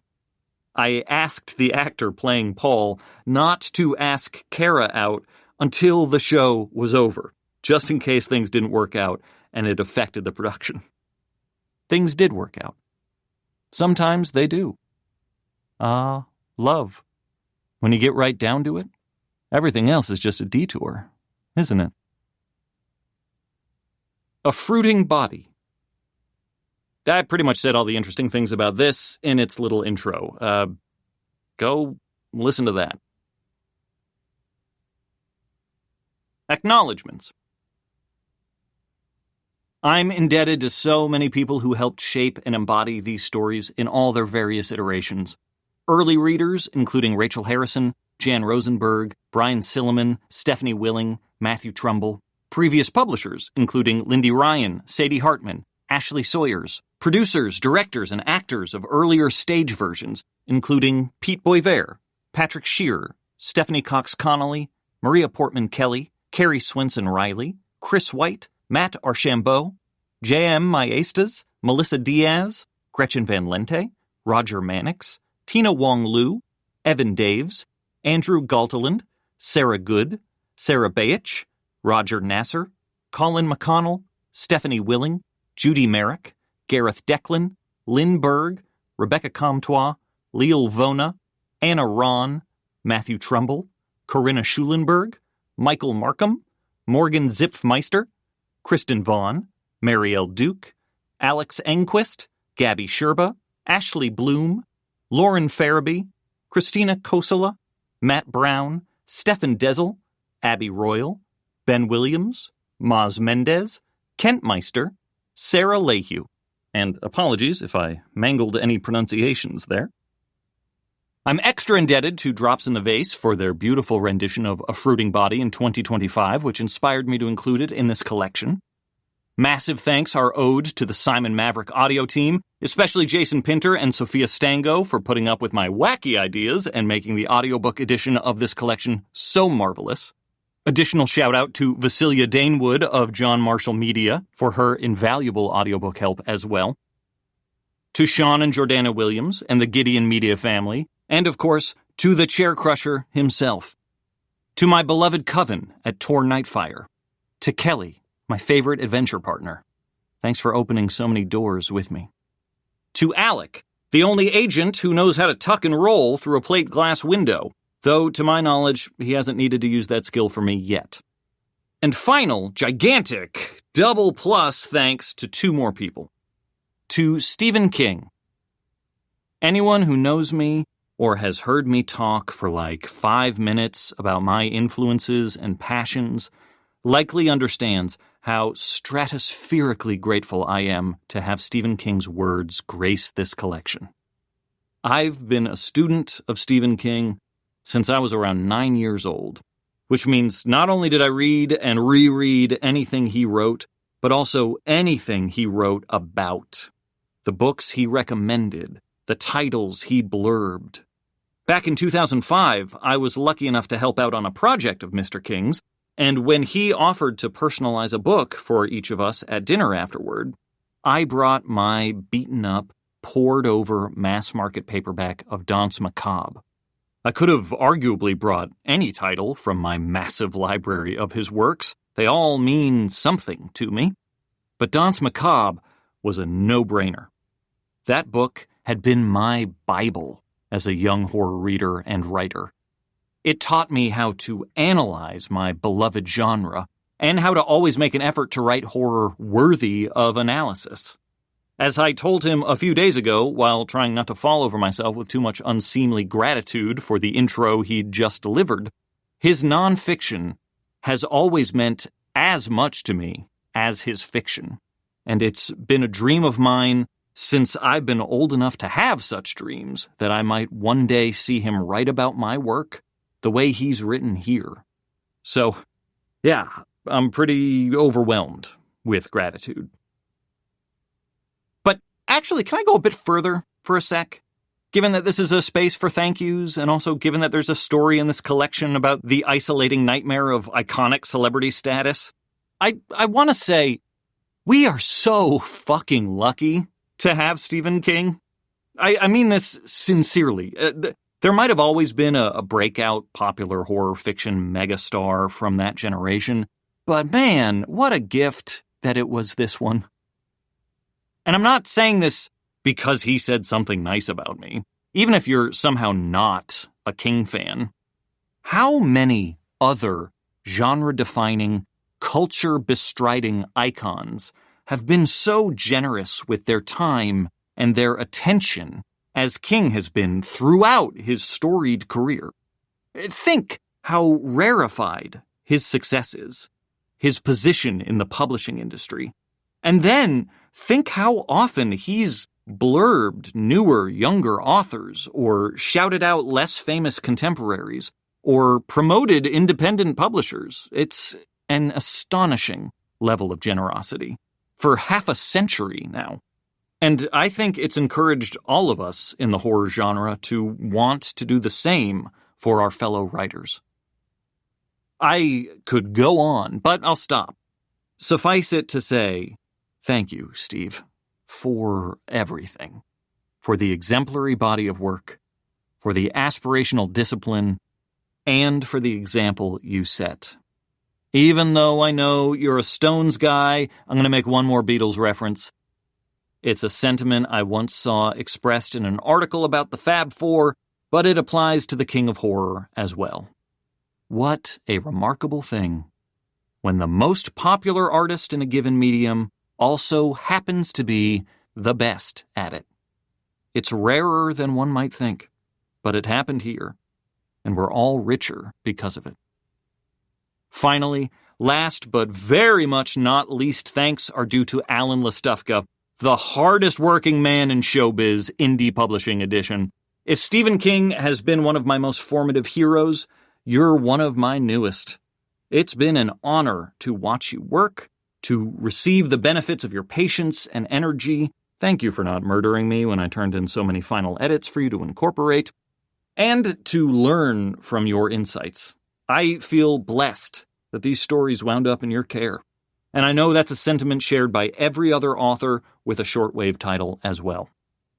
For all you readers and listeners out there, this is your cue to buy up every shortwave title you can. You won't regret it. Content warnings. For stories in I Know a Place. Rest stop. Bug stuff, snake stuff, face trauma, religious trauma, anti-Semitism, claustrophobia, general existential angst, and a little suicide ideation. It also might get some yacht rock stuck in your head, but no need to thank me for that. Meet Cute, number 1, the unluckiest girl. Suicide, depression, implied murder and violence, serial killers. Generation, pregnancy fears and anxieties, birth defects, images of self-harm, medical trauma. Nice. Seasonal depression, alcoholism, dismemberment, dead animal imagery, gore, a severe lack of holiday whimsy. The art of what you want. Spousal abuse, murder, gaslighting, medical trauma, genital trauma, forced surgery, violence, mutilation. The lunar eclipse. References to suicide and disability. Laugh lines. Torture, mental illness, parental abuse, cancer, reading lots of emails. Run for your life. Murder, assassination, gun violence, self-harm, mutilation. Jubilee juncture. Child abuse, cannibalism, implied sexual abuse, lots and lots of Bible verses. Come. Sexual imagery, implied sexual assault, suicide, obsessive thoughts. Into the life of things. Domestic abuse, implied sexual assault, possession. Meet Cute, number 2, the scariest thing. Stalking, pornography, sexual imagery. A fruiting body. Mortality, obsession, mental illness. I Know a Place, Rest Stop and Other Dark Detours was written by Nat Cassidy and read by Sean Taylor Corbett, Stephanie Willing, Nat Cassidy,